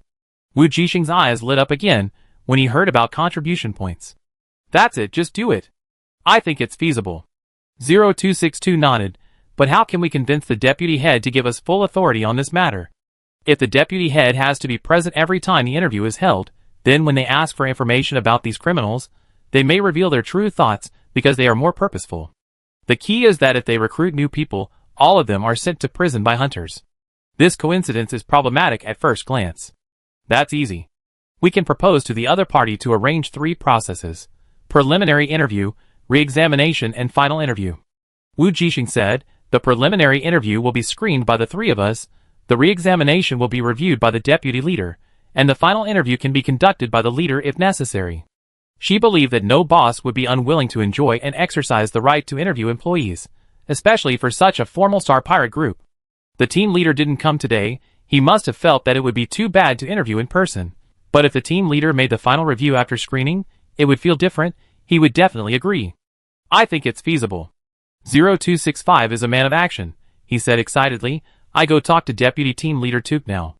By the way, if he agrees, you can ask the other party if they can change the content of the recruitment information. Wu Jixing said. What do you mean? 0265 asked curiously. I want to add a line to the recruitment information, telling the applicants basic information and reasons for application before the interview, and then let them come for the interview after they are approved. Wu Jixing thought for a while and said, in this way, we can use the application information and reasons to distinguish whether the other party is a prisoner and make preparations in advance. Okay, I go now. 0265, who understood her intention, ran to find Deputy Captain Tuk on the spot. 10 minutes later, Tuk listened to his plan and nodded. Just do it according to your ideas, he said, and immediately changed the recruitment information.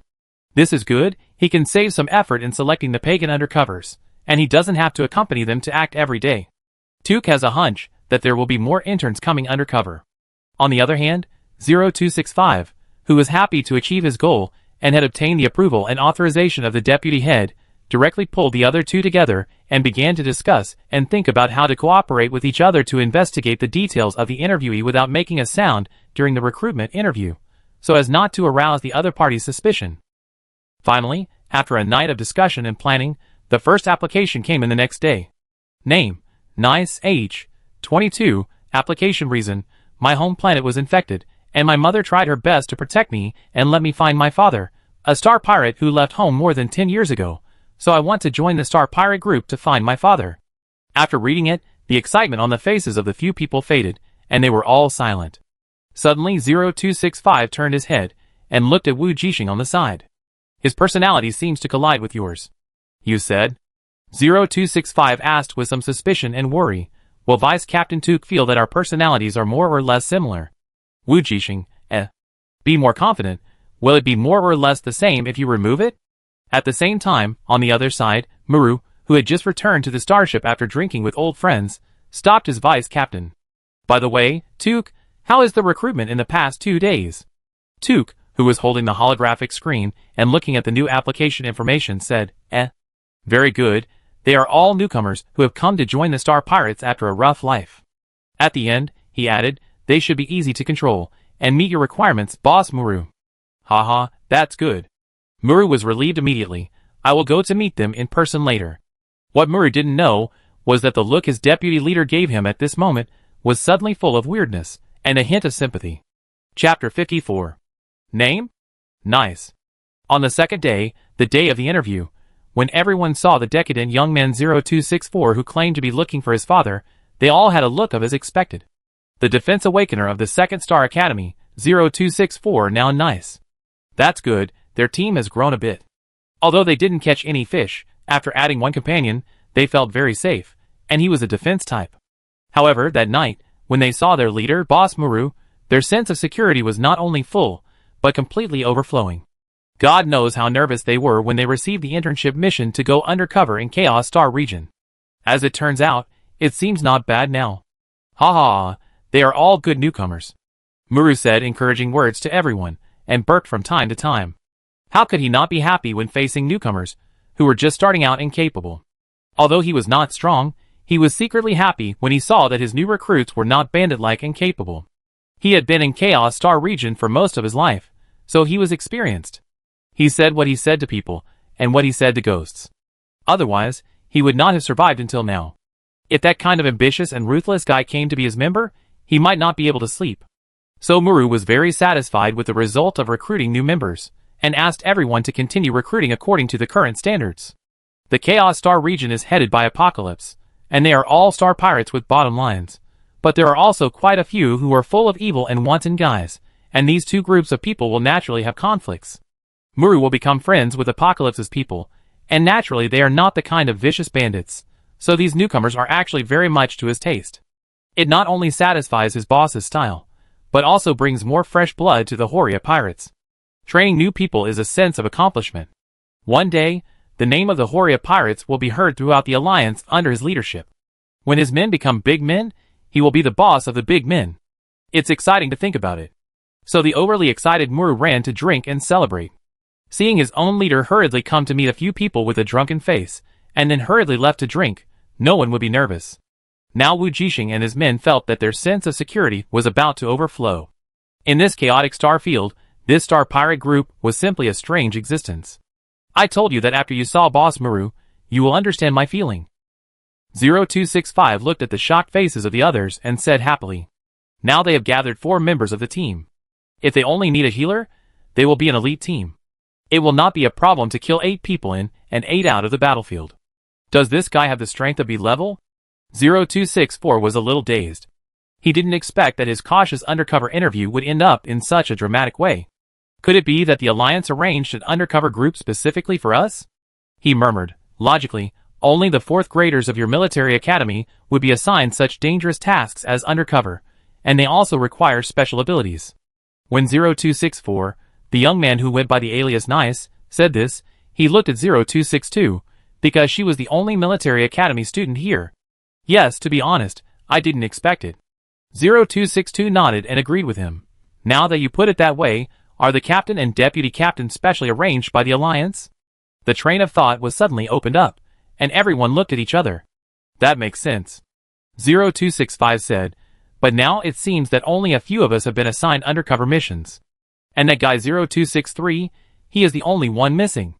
Wujing said. It is indeed as the other party said. If interns from other prisons have also been assigned undercover missions, then according to their group's no-threshold recruitment conditions, they should have arrived in the past 2 days. But no, all the people who came were from their prison planet. It means that the Alliance is not so outrageous as to send some students with no ability to be undercover. Those who can intern on the prison planet are all elites from top schools, or talents with special abilities. So when 0264 said this, no one present had any rebuttal. They are all elites among elites, children of destiny, and are very confident in their own abilities. It's better not to come, I don't want to see him. 0262 said coldly. She and 0263 were both from military academies, but they were from different groups. They didn't get along. Everyone had heard about it when they were on the prison star. So it wasn't surprising to hear her words at this time. I think your wish may not come true. At this moment, Wujing opened the holographic screen and stared at a new application for joining the group. Everyone was stunned, and all leaned over to take a look. Name, Yako, age, 23, application reason. I grew up listening to the stories of the Horia Star Pirates, and I am very yearning for it. What's wrong with this application reason? 0265 asked. He didn't pretend to be a character with us. Look, how good he flatters us. Horia is not a famous star pirate group. Wujing said, I have a hunch that this is in line with 0263's personality. Although they have not met a few times, the image of a child from a high-level star family has already come to mind. Flattering in front of people who are stronger and more useful than oneself, being a younger brother, and being arrogant in front of people who are not as good as oneself, all fit her stereotype of children from aristocratic families. Well, it's not impossible. 0265 smiled bitterly. After these few days, I reflected on it. The real pirates, who come to apply for the job, may not bother to write any application reasons. They come here just to make a living. They are just guys who live one day at a time and enjoy one day at a time. That's not necessary. Wujing smiled and comforted. There is actually no problem with our character setting. The problem is that there may be only one such special character setting in a pirate group. As a result, it seems a bit fake when we all bump into each other. They can't be blamed for this. If they have to blame someone, blame the Alliance for issuing the same internship task to them at the same time. It just so happens that only Horia Star Pirate Group has no threshold for recruiting new members, and there are only 2 people, so it is easier to fool them. You are right. 0262 agrees with her very much. In short, the recruitment trap plan they formulated earlier is fine. When 0263 comes tomorrow, they will be on the right track. If no one comes to apply for the job, they will be happy and relaxed. After all, there is still a week before the rematch, and they need a quiet and independent space to participate in the competition in the photogenic world. Moreover, the semifinals are elimination-based, and there is no room for error. Okay, now we just have to wait for that guy 0263 to come. Although the guy is a bit annoying, he is a healer, and they just happen to be short of a healer, so the team configuration is perfect. Even if they encounter danger, they are not afraid. An elite team of all S level or above can walk sideways in the Chaos Star domain. Compared with the predicament of the prison star, this time when they came to the Chaos Star domain, everyone's space ring was equipped with weapons and mechas. If they really encounter a strong person, they are not afraid. If they can't beat them, they will just run away. As long as it is not a team of top strong people above SS level, they are not afraid. On the other side of a spaceship, 0263, who applied to join the group under the pseudonym Yako, looked at the interview notification information that popped up on the holographic screen in his hand and curled his lips. Thank you, Brother Yinhua. On the video communication screen of the spaceship, there was a red-haired man. 0263 put down the holographic screen in his hand proudly and said to the man opposite, the Star Pirate Group has accepted my application to join the group. I think it should not be a problem. The hunter territory corresponding to this area is the territory of the red-haired man in front of him. He contacted the other party for help through the power of his family. He is different from ordinary students without foundation. He has the resources of his family, and can enjoy certain privileges wherever he goes. Moreover, this mission is also to cooperate with the hunter to capture the fugitive. The most correct answer is to contact the hunter first and apply for the Undercover Star Pirate Group under the advice of the other party. As if thinking of something, 0263 asked the other side of the video, by the way, Brother Yinhua, have you received any contact from other students recently? I suspect that my former companions on the prison planet also have the same internship mission as me. Yinhua on the other side of the video raised his eyebrows. No, you are the first one. Since there is no problem, I will hang up the communication. Ha, I have been very busy recently. Those pagans are really good at making trouble. The criminals escaped. For them, the hunters have so much work to do that they have to stay up late every day. What's more, many of them were fugitives sent in by them personally. Those who hold grudges will come to their doorsteps to take revenge on them. They are really busy, and have no time at all. Okay, thank you, Brother Yinhua. After getting a satisfactory answer, 0263 thanked him and hung up the call. He was a little proud. It seemed that he was ahead in this internship mission. Those idiots must not have thought that the correct way was to contact the local Hunter Association first. Hunter Association? Wujing was a little surprised. It was the first time she heard of this organization. When they were chatting, they happened to mention how to contact the relevant hunters when they received the information, so they talked about the Hunter Association. Of course, Wujing didn't know much because she had just come to this world and was from Planet E, but the others knew a little bit. Why didn't you contact the Hunter Association first? Wujing asked curiously. If it weren't for Xiaoguang, she might have contacted the Hunter Association first when she had no clue. Of course, the premise is that she knew the existence and contact information of the Hunter Association. I don't trust them. 0262 said directly. Ever since Wujing's incident, she has developed a certain distrust of the so-called official. Moreover, she doesn't know anything about the Hunter Association, so how can she entrust them with matters related to her life? What if there are undercover agents of the Star Pirates? Then she will fall into a trap. Just as the Alliance puts undercover agents in the Star Pirates, won't the Star Pirates put undercover agents in the Alliance Hunter Organization? Maybe it's not easy to be an undercover agent in the military, but it's not difficult to be an undercover agent in the Hunter Association. I just don't know much, so I don't want to entrust my life to them.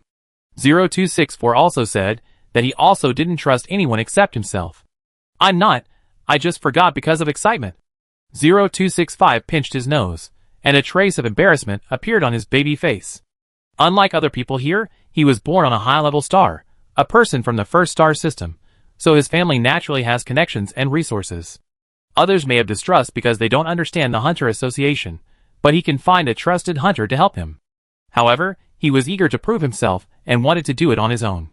That's right. Wujing thought about it. If she were to contact the Hunter Association, she would first ask Teacher Dados for help. But after having Xiaoguang, she trusted Xiaoguang's judgment more. Do you have a reliable hunter contact, Zatoni? 0262 asked. 0265 was stunned for a moment before realizing that he was calling him. I can ask my family which hunter's hunting range D66 belongs to. Each hunter has his own territory, so it is best to contact and communicate with the hunter in charge of their area, because they are the ones who know the place best, and they are nearby and can arrive at any time to provide support.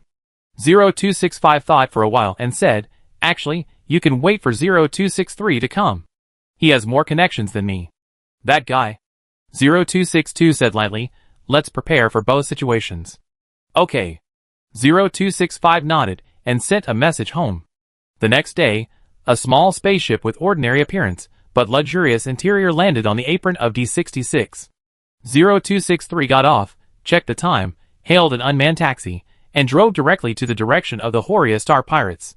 He had already inquired about the information about the Horia Star Pirates from Brother Yanhua.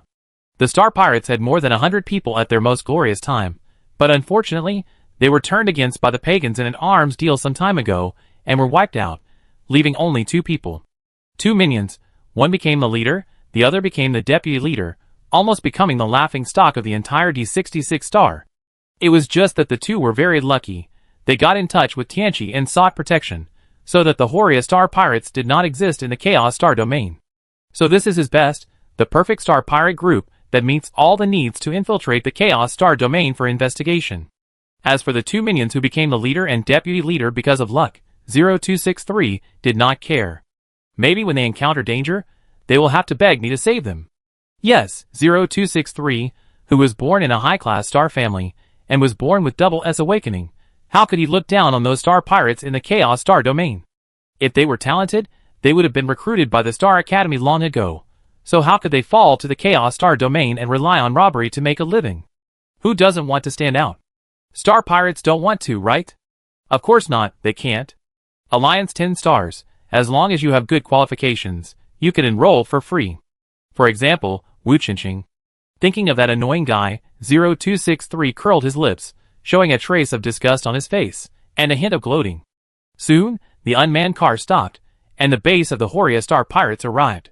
0263 did not do any disguise on the outside, just looked at his clothes with disdain, and walked in. In order to go undercover in the Star Pirates, he deliberately changed his expensive custom-made clothes, and put on civilian clothes. Of course, he was not so arrogant that he did not hide it at all. His expression changed a little after he got off the car. He was no longer an arrogant young master, but a new young man who yearned for the Horia Star Pirates. In order to fit his character, he deliberately memorized all the information he got from Yanhua, including some stories that happened in the Horia Star Pirates and the history of its establishment. He could almost recite the names of the former leader and former deputy leader. However, when he arrived at the interview venue with full confidence, he saw not the other party's small leader and deputy leader, but, "Why are you here?" He looked at the four familiar people opposite him in shock. His confident face suddenly froze, and he couldn't even maintain a smile. "You are here. Why can't we be here? We all took the same mission." Anyway, Deputy Captain Tuk was not here, so everyone spoke without hiding anything. "No. You can't be here earlier than me."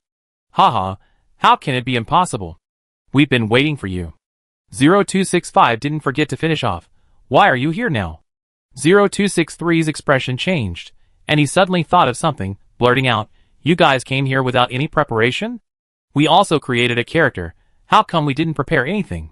I even specially added some weapons to my mecha." 0265 smiled and said, "It's just not like the character you created, which is so troublesome to memorize information." 0263's mouth twitched when he heard it. "What are your characters?"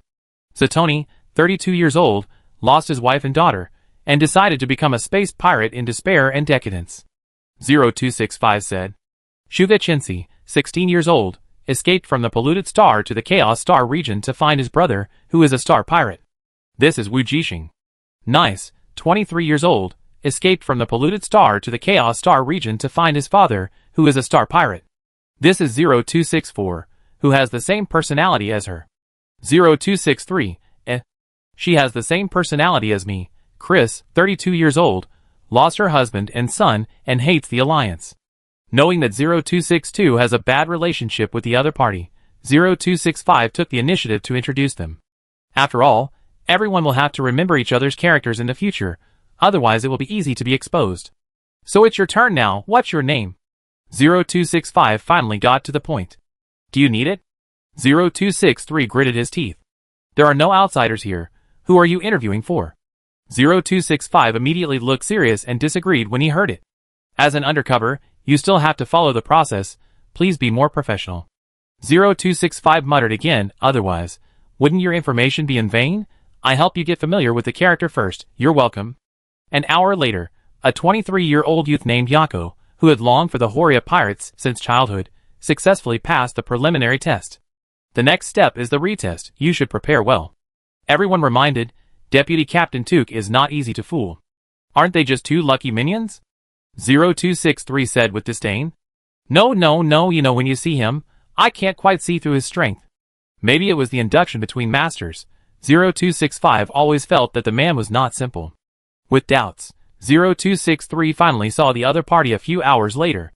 As 0265 said, when he saw the other party for the first time, for some reason, he suddenly felt a sense of fear and displeasure in his heart. The person who could make him feel this way was indeed not simple.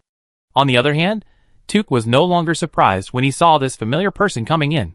To be honest, if he was a little surprised when he saw this guy on the prison star, he was not surprised at all now.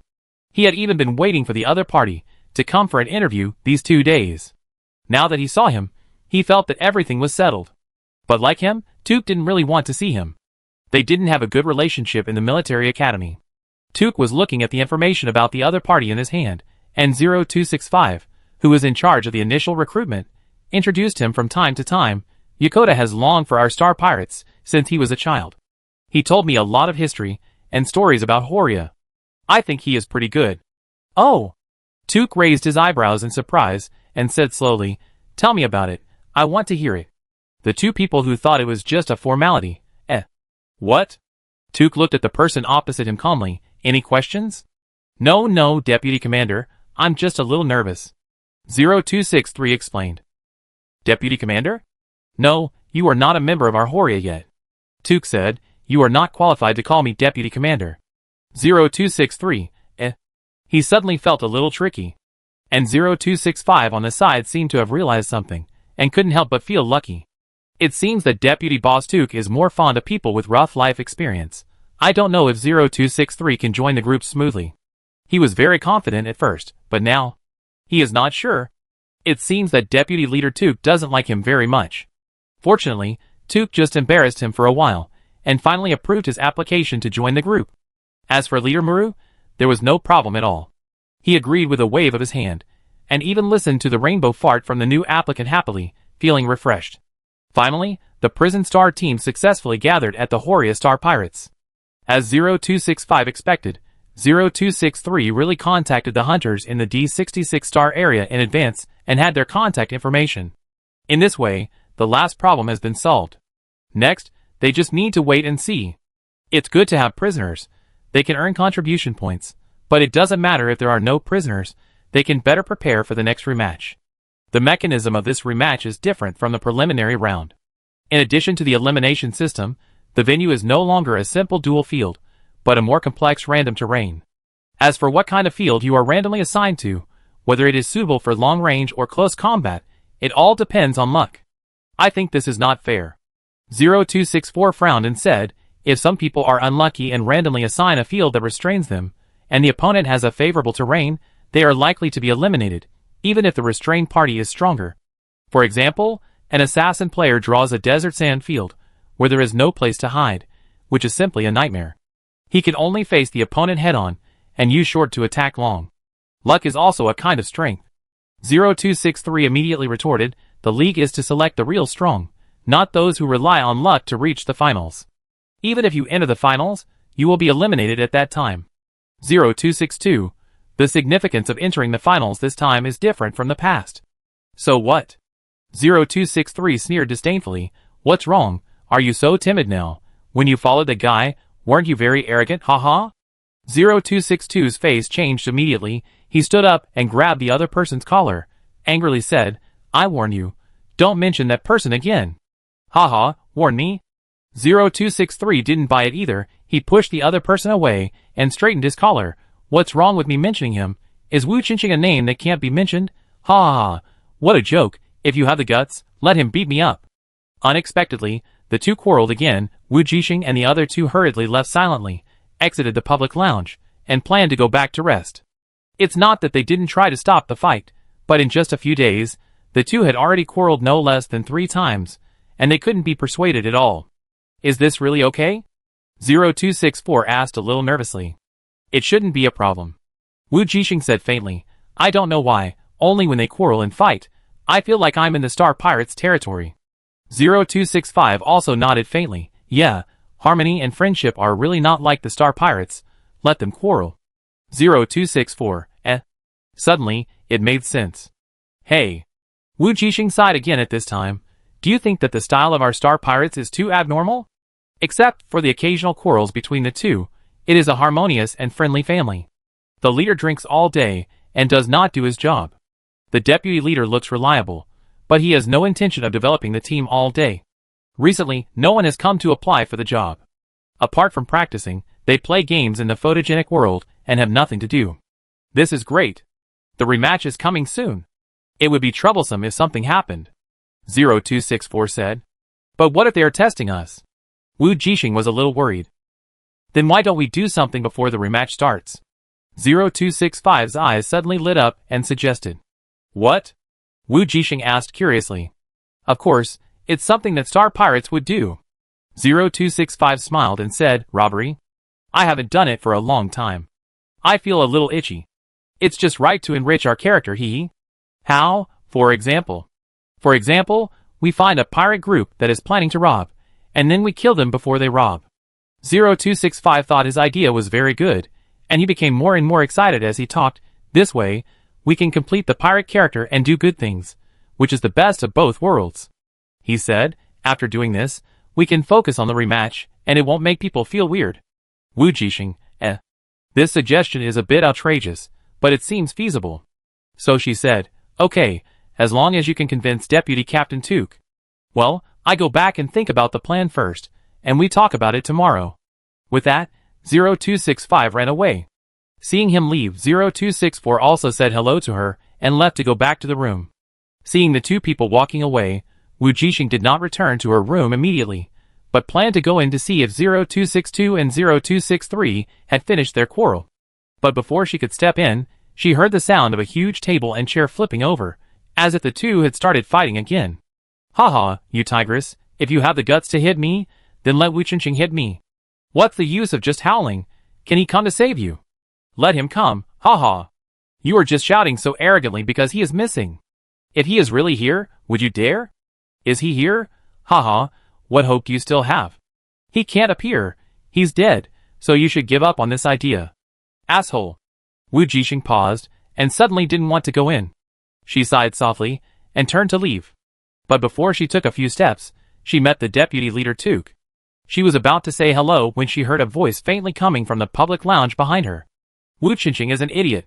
Tuk, His expression moved. Are those two arguing again? Wujing was also a little embarrassed, and tried to cover for the two of them. Yes, they seemed to have had a feud before. Maybe they just happened to be from the same planet. She felt that since their team had gathered at the Horia Pirates, the overflowing sense of security might not be a good thing, as it would make people subconsciously relax their vigilance.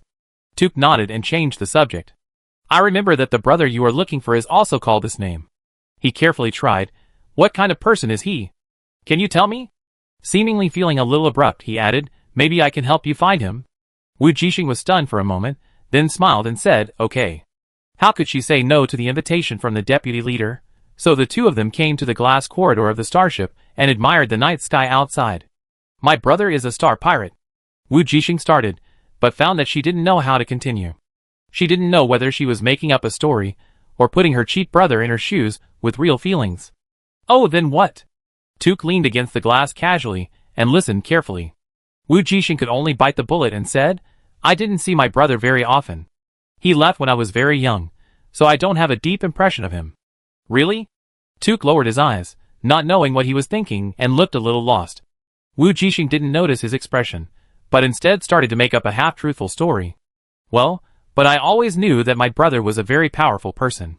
She said, he has been a genius in the eyes of others since he was a child, but he insisted on leaving to become a star pirate, which made his parents very sad. At first, he would come back to see us, but then he never showed up again. Until your planet was infected. Yeah. Wujing nodded, not expecting the other party to answer first. Then, Tuk's lips moved slightly, then he lowered his eyes, and asked, then will your parents resent him? Resent what? Wujing was stunned for a moment, and it took him a few seconds to realize what the other party was asking. So he shook his head and said, of course not. How can parents resent their own children? They are just very worried and very worried. What about you? Will you resent him? Tika asked again. Wujing looked at him a little strangely, not knowing why the other party would focus on this. But he immediately shook his head and said, no, because I know that he left to give us a better life. Really? Tika chuckled, but his tone was a little depressed. Then you haven't thought that the Chaos Star domain is so dangerous, he may never appear again, and your waiting and searching are meaningless. No. Wujing answered very straightforwardly, which surprised him. Why? Because I believe that my brother must be somewhere, trying hard to live for his family. She seemed to have sensed something, and looked up curiously and asked him, why do you ask this? Is it because I remind you of your sister? She remembered that Deputy Captain Tuk had said that he had a sister as old as her. Yes. Tuk also answered very straightforwardly, and he said in a complicated tone, I have been away from home for a long time. So long that I almost forgot what my home looks like. Then why don't you go back? Wujing asked curiously. Because? Tuk paused and said, I don't want them to know that I became a pirate. I can't go back. Once you become a pirate, you can only stay in the Chaos Star region and can't turn back. Their citizen ID will be marked, and they can't return to the Alliance's territory unless they surrender and go to prison. Wujing was silent. So don't you hate him? Even though he became a pirate to make money and became the most shameful pirate and can't go home, don't you hate him? No, I won't. Wujing didn't know how to comfort the other party, so she could only say, if I were your sister, I would never hate you. After thinking for a while, she said, so if he can't come to see me, then I will go find him, right? Isn't that what she is doing? In order to find her brother, she joined the Horia Star Pirates. Tuk was silent for a while, and he raised the corners of his lips slightly, and seemed to be in a much better mood. He subconsciously raised his hand, and wanted to touch the other party's hair, just like he did before. But just as he stretched out his hand, he seemed to realize something and retracted it. However, what he didn't expect was that his wrist, which he had just retracted, was gently held by the other party. If you want to touch my head, just touch it. Wujing held his hand, and put it on the top of her head, smiling and said, but only this time. She whispered, after all, you are not really my brother, he will be jealous. Wujing could feel that the other party's mood at this time was real, so she didn't know if she touched something. She really wanted to comfort the other party, and let him not be sad. It was strange that even though he was just someone she had just met, he could still stir up such emotions in her heart. She wondered if her cheat brother was thinking the same thing, feeling sad and upset because he had become a mutant, and couldn't go home. "Thank you." Tuk smiled and gently rubbed her little head. "Are you still sad?" she asked. "No," he said gently. "I believe my sister will come to see me one day." Finally, Tuk put down his hand, lowered his eyes, and hid all his emotions. "Well, it's late, go back and rest early." After saying that, he turned around and left, as if only in this way could he hide those emotions that he didn't want the other party to see, those emotions that were unwilling to be suppressed in his heart, like the surging tide. "Yeah." Wujing watched the other party's back leave. But as she watched, she felt a little familiar for some reason, as if she had seen it somewhere. Wait. She suddenly realized that this back was the hunter undercover she met on the prison star. Which pirate group was the other party undercover in? She remembered it was Apocalypse. The Horia pirates were a subsidiary of the Apocalypse pirates. Wujing felt that there seemed to be a somewhat crazy idea in her mind, which kept popping up and occupying her entire mind. What kind of superpower did her brother have? So Wujing rushed back to find 0262 to verify it without caring about anything. Chapter 55. I don't know. You don't know? Yes, I don't know. No, how could you not know? Wujing was a little helpless. She had just hurried to the lounge to find 0262 and found that she had returned to her room. She hurried to her room again, but she found her. However, she said that she didn't know her cheat brother's ability. This really surprised and helpless her. And 0262 was also confused. She didn't know why 0266 suddenly ran over and asked her excitedly what Wujing's ability was. She really didn't know. Every time she saw him, it was in a mecha battle, using that black long sword to chop the enemy into pieces. I'm not very familiar with him. 0262 was actually a little embarrassed when she said this. But Wujing has always been a loner in the military academy, and he's not familiar with anyone. So in the shocked eyes of 0266, she coughed lightly and changed the subject. Why are you asking this suddenly? Wujing wanted to sigh. She really didn't expect it. But then again, if according to her idea, Tuk and the hunter in prison were the same person, when the other party was using his supernatural power to transform metal, if 0262 knew, he should have recognized him long ago.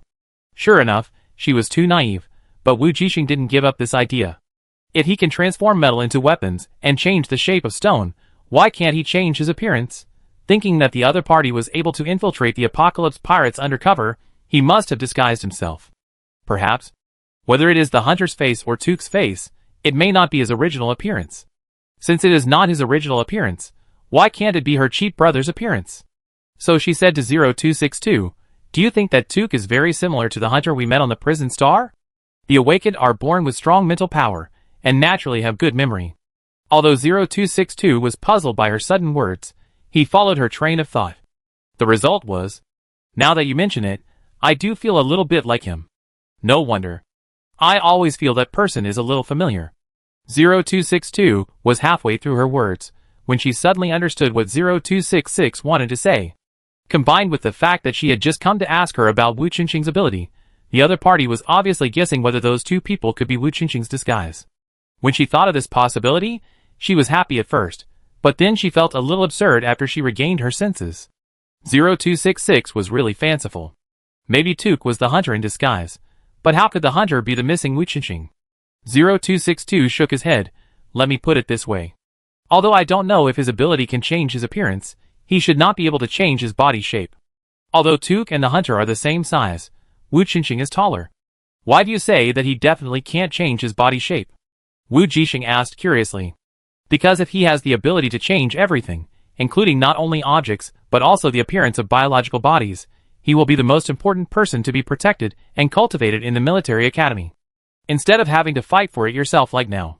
0262 said, have you ever thought about how terrible it is to have such an ability? I see. Wujing nodded. She understood. If she could really change everything, her cheat brother wouldn't have such a hard time in the military academy. What's more, this ability to change body shape and face at will is simply a great weapon for undercover agents to cause trouble. Then what do you think, if he mutates, will his ability evolve? Wujing asked unwillingly. 0262 was a little speechless. Mutation means infection. They are no longer human, So how can they evolve into superpowers? She really felt that the other party was a little too fanciful, even a little contrary to common sense. If that's the case, then why should we be afraid of mutation infection? Everyone mutates to evolve superpowers. How can such a good thing happen? Oh, of course, there may be a chance that the evolution fails and turns into a monster. Even so, if it is proven that mutation can have a chance to evolve superpowers and remain awake, there will definitely be many people who will never make any progress in their lives who will take a gamble. Unfortunately, there is no precedent, and this outrageous guess is just a beautiful fantasy. Thinking of this, 0262 lowered her eyes. She also hoped that the other party's guess was true. Okay. Wujing knew what he had learned from 0262, so he had to give up. Although I think your guess is unlikely. But that Tuck is indeed likely to be the hunter of the prison star. 0262 thought for a while, and said, the two of them are indeed the same size, and they are also affiliated star clusters of Apocalypse. It is very likely that they have participated in the mission of the prison star. If that's the case, then... She blinked when she said this. Are we all undercover agents in the Star Pirates? Wujing smiled. Why not? No wonder the style of their Star Pirates is so weird. But this is just the two's guess, and it doesn't count. Except for making the undercover feel a little more secure, it has no practical effect.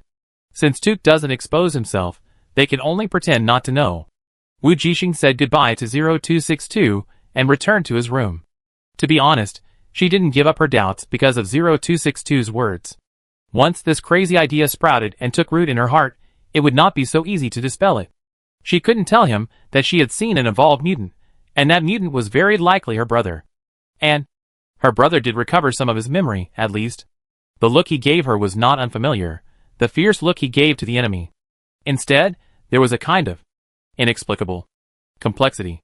She had never known how to describe the complexity, but after talking to 0262 just now, many clues surfaced and became clear. Tuke's reaction just now was a complex mixture of pain and guilt. Although she knew that this idea was crazy, it was possible that her mind was full of her cheap brother's affairs, which led to the point of blaming the other party no matter what. But even such a crazy and unrealistic idea, there was no evidence to prove that it was wrong. But if Tuke is really her brother, he didn't tell her anything just now, until just now when they were alone. Wujing sighed a little. If it was someone she had known for many years, and was very familiar with, she might recognize him.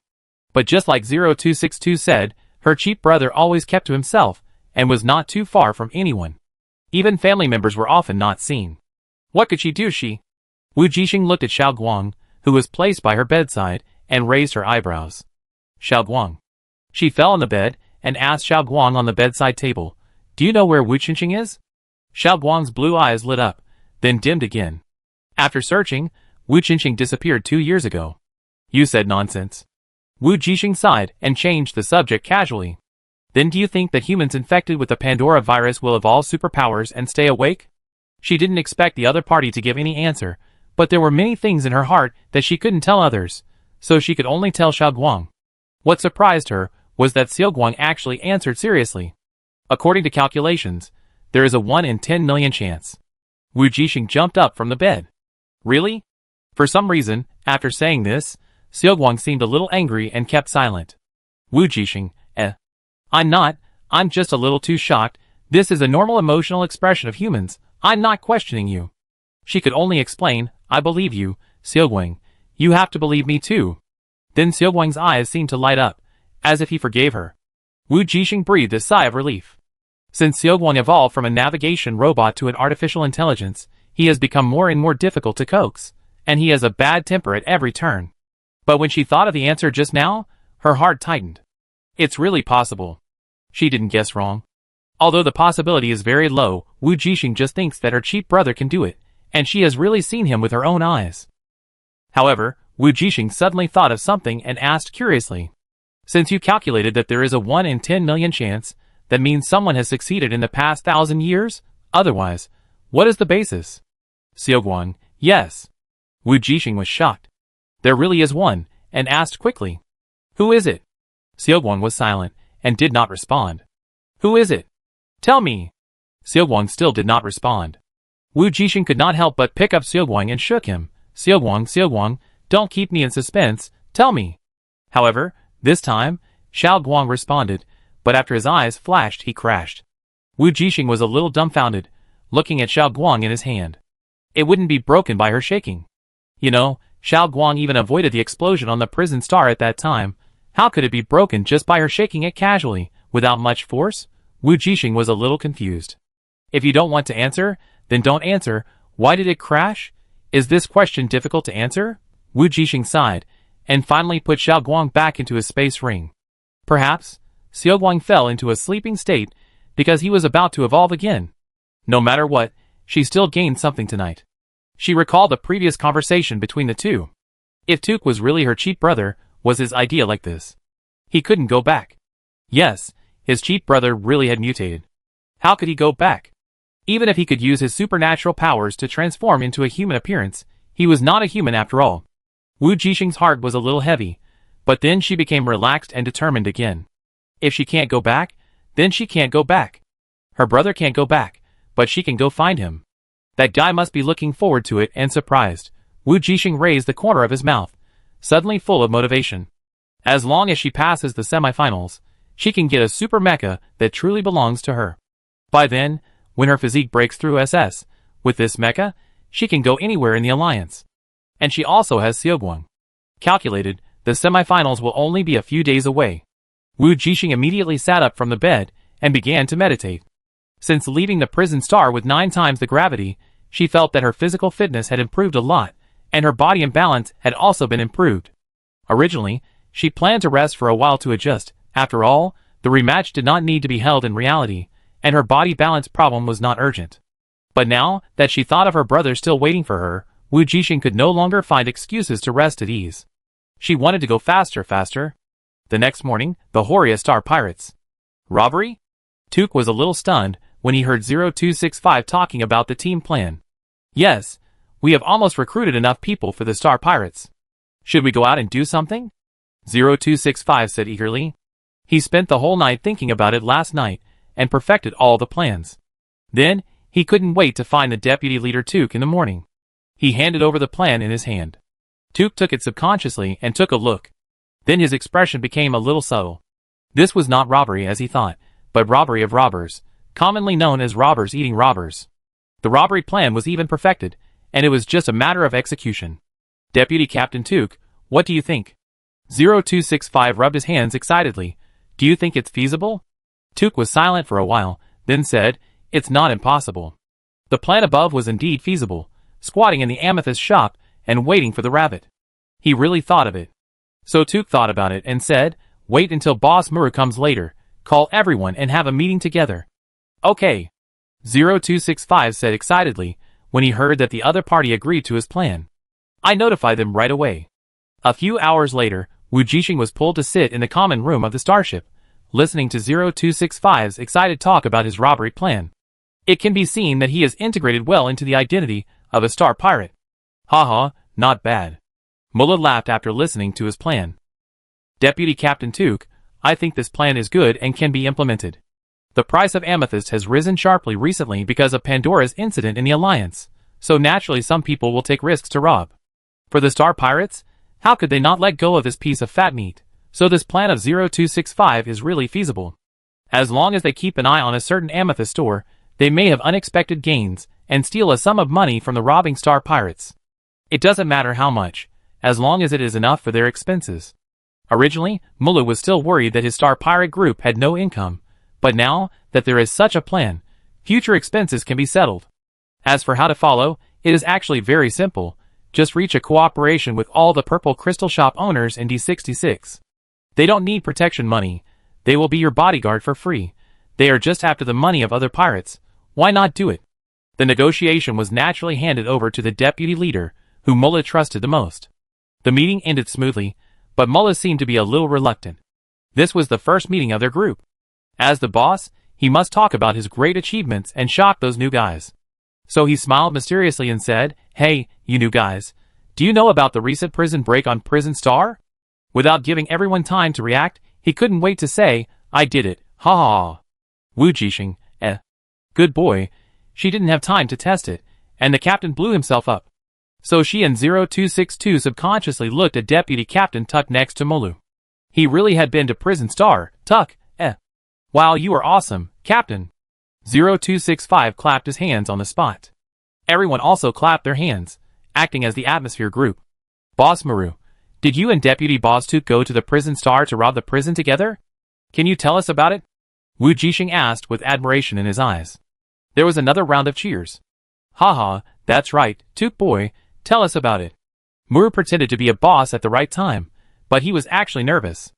Although he went with them, he didn't get off the starship at all, so he couldn't tell any details. But now that the boast has been made, it can only be fulfilled by the deputy leader of the team. Tuk looked at someone who was watching the show, and felt that his other identity seemed to be recognized. Forget it, it's not something that can't be said. Tuk just thought about it for a while, and then briefly talked about the prison break from the perspective of other Apocalypse members. So the news released by Apocalypse is true. Wujing looked at the other party while speaking, and said casually, Pandora is a mutant virus from thousands of years ago, so why do the mutant organization and the pagans want to grab it? Because it is said that it can make them go one step further. Tuck thought for a moment and said, I have heard of this. Muru also said, the boss of Apocalypse is said to have gone to the prison planet to rescue people for the news of Pandora. And the SSS level hunter, who was rescued, was once arrested for stealing Pandora. Does going one step further mean there is another level above the 3S level? 0264 asked. Who knows? Maybe there is, haha. Muru shrugged, it has nothing to do with us anyway. Then let me ask another question. Wujing spoke again, doesn't that mean that the mutant virus can make humans evolve? That is to say, people infected with the mutant can also keep their memories as humans? When she said this, she still looked at Tuck, wanting to see the expression on his face. Tuck's eyes flickered slightly, and after a moment of silence, he gave an ambiguous answer. Perhaps only when you reach the 3S level will you not be affected by the mutant virus. Oh, so that's how it is. Wujing asked, is it possible to be at the peak of SS level? Does it have to be 3S? Tuk's heart skipped a beat, and he looked at her deeply. Wujing was still curious and had no special emotions. Maybe, he said, who knows? There was no direct denial, nor confirmation. Haha, don't talk about this all the time. Seeing that the scene was a little silent, Molu said, why don't we talk about the rematch of the 10 Schools League the day after tomorrow? Don't blame me for not reminding you guys. Hurry up and watch the game.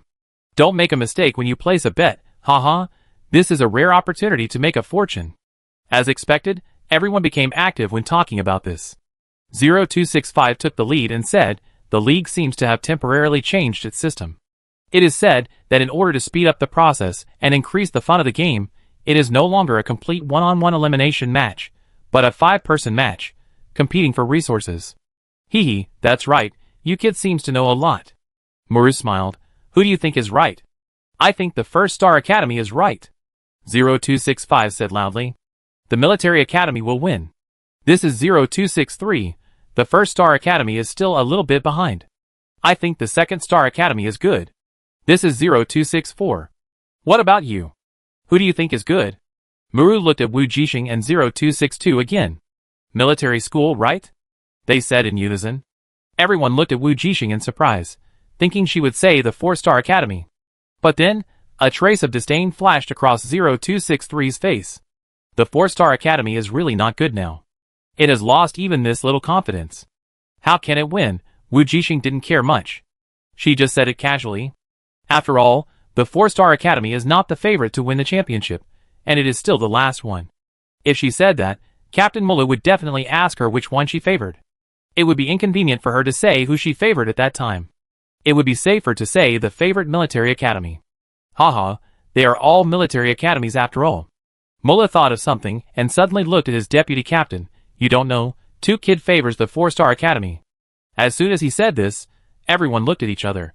Especially Wujing, his eyes were wide open and his heart was pounding. The 4-Star Academy? Are there any strong people? 0263 questioned with disdain, who do you think is good?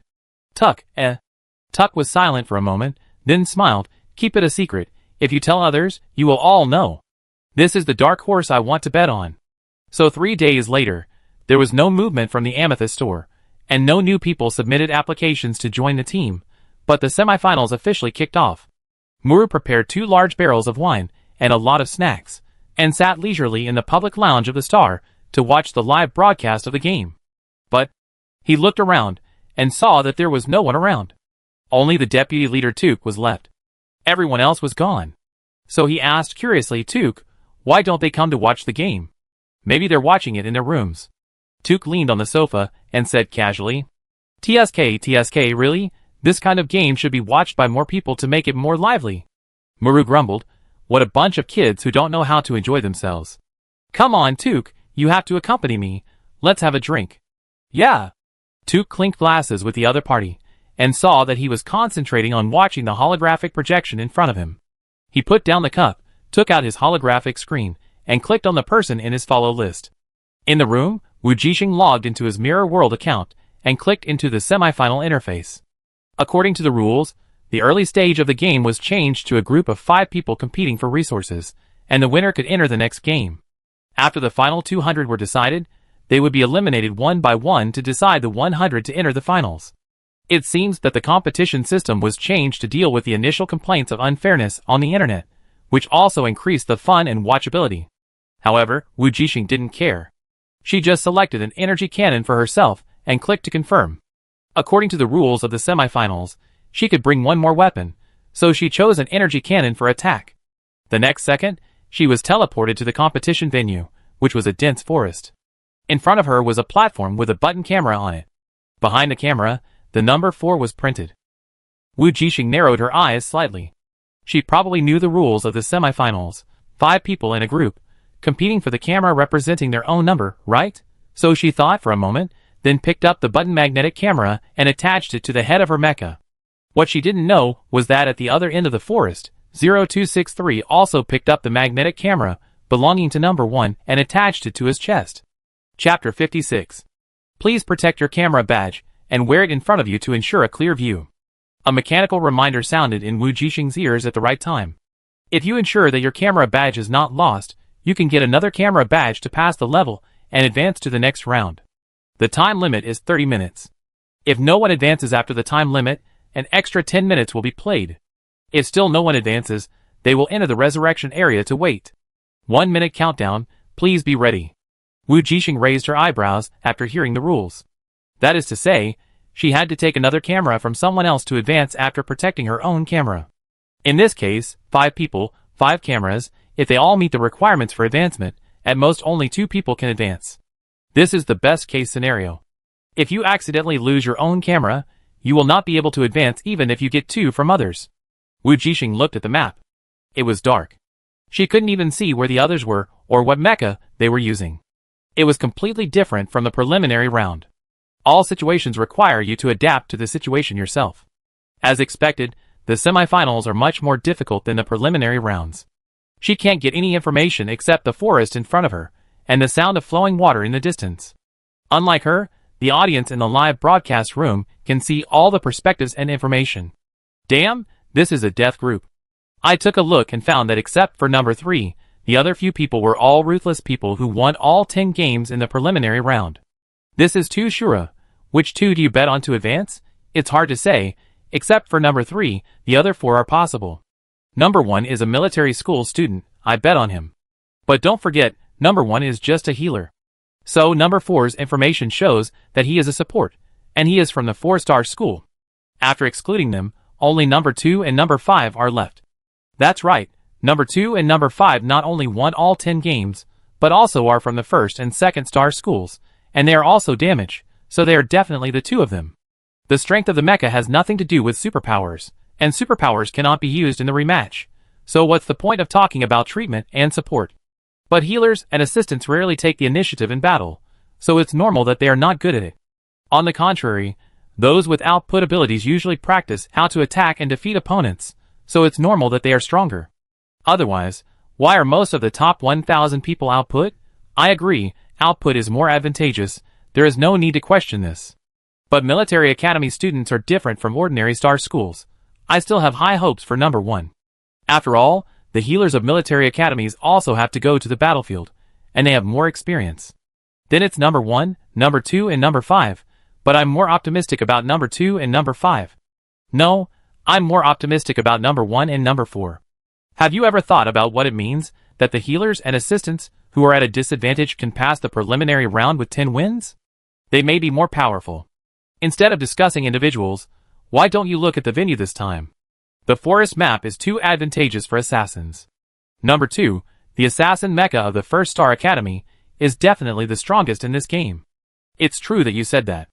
Number 5 is a heavy sword, and it doesn't have much advantage in the forest venue. Number 1 and number 4 are both light long-range mechas, neither good nor bad. Number 3 is also an assassin mecha, and this venue is also very advantageous for him, although his preliminary results are a little weak. So I think this game is really Shura. It is really hard to say who will advance. Number 2 will definitely advance. There is no suspense. There is still one position. It depends on who is luckier and doesn't run into number 2 in advance. I think so too. Wow, I'm excited. So which perspective do you plan to control? That must be number 2, haha. I'm different. I put 5 holographic screens in the room, ha ha ha, watch together. Damn, show off your wealth, get lost. Just as the netizens in the live broadcast room were chatting and discussing the game officially began. With a mechanical sound, the figures in the 5 corners of the map moved one after another. Wujing glanced at the forest, randomly chose a diagonal direction, and walked in. As a dexterous player, it is more advantageous for her to enter the forest instead of taking a detour from the outside. As for which direction to choose, it's actually the same. Anyway, no one knows who the opponent is and where he is. But Wujing didn't know whether she was lucky or not. She walked into the forest for a long time, followed the sound to the stream, and didn't meet any figure. This made her a little suspicious. Could it be that she didn't find the enemy?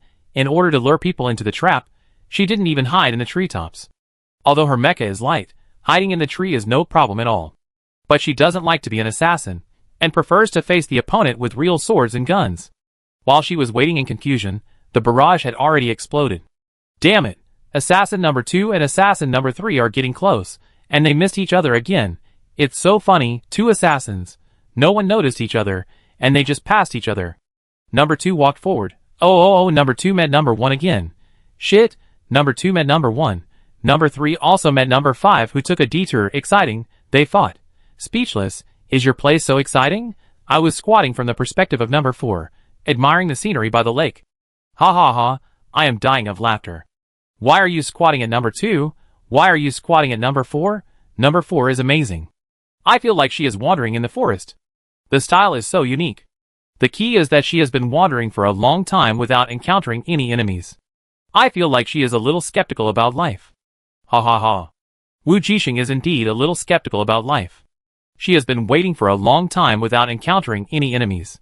She kept observing the surroundings vigilantly and listening attentively. Finally, she found some clues. To her left, there was the sound of gunfire, and to her right, there seemed to be the sound of some weapons hitting each other. It seemed that everyone else had started fighting, and she was the only one who was idle. Wujing raised her eyebrows slightly. This was a good opportunity. So she immediately chose the side where the sound of weapons came from without hesitation, that is, the right side. There was no other reason, at a long distance, she could attack the opponent first. Although she didn't like sneak attacks, she would definitely not miss the opportunity when it was in front of her. So the figure swayed, and she quickly went in the direction of the 2 people fighting. This time she did not walk on the ground, but quietly climbed up to the treetops when the wind blew past. As the shadows of the trees swayed, she continued to leap forward, and soon she saw the flashes and sparks produced by the 2 people's attacks, as well as the sharp sounds of friction when the weapons quickly touched. So she stopped quietly. The trees in the forest were very high. Wujing looked down and saw 2 voices and shadows in the distant forest constantly intertwined, sometimes appearing and sometimes disappearing in her vision. Obviously, even when they were fighting, the 2 men were paying attention to their surroundings and alert for attacks. They never stayed in one place for more than a second and tried their best to hide behind the tree trunks. Damn, number 2's camera was taken away by number 1. Number 2 was eliminated first. Number 4 moved. Number 4 went in the direction of 3 and 5. Shocking, number 2 lost. As expected, number 1 from the military academy is stronger. Damn, change the perspective. I want to go to number 1. Everyone guessed wrong. I went to number 5. I hope he won't let me down. Haha, number 1 is qualified for the next round in advance. Why did you go to number 1? Of course, you went to number 3 and 5. Oh my god, I went to number 4 by mistake. When did number 4 squat on the tree? Oh wait, number 4's perspective is actually number 3 and 5.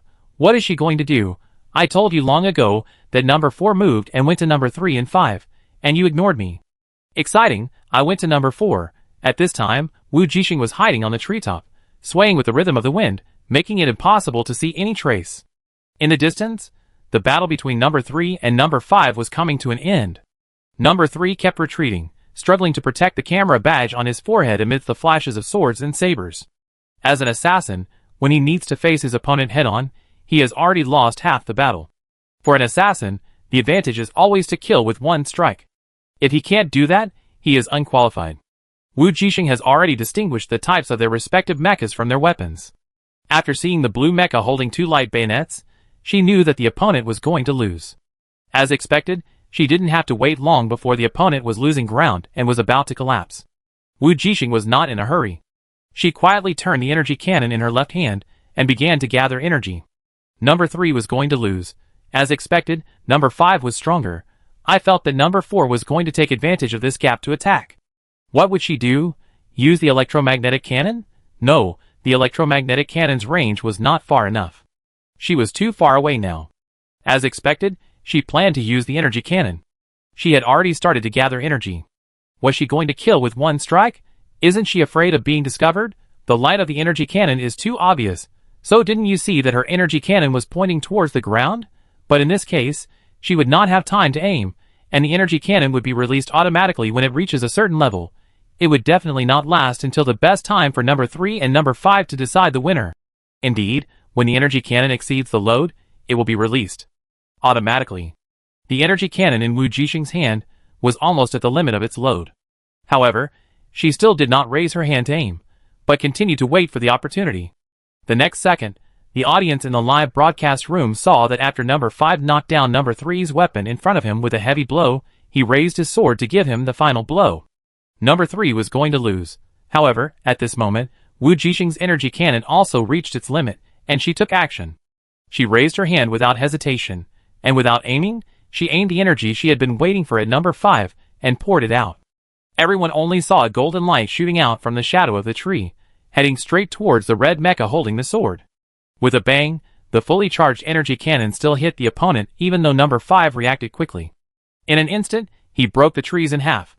Although the camera on his chest was always protected by the giant sword, the 100% energy cannon attack was too fierce, and the giant sword was directly penetrated.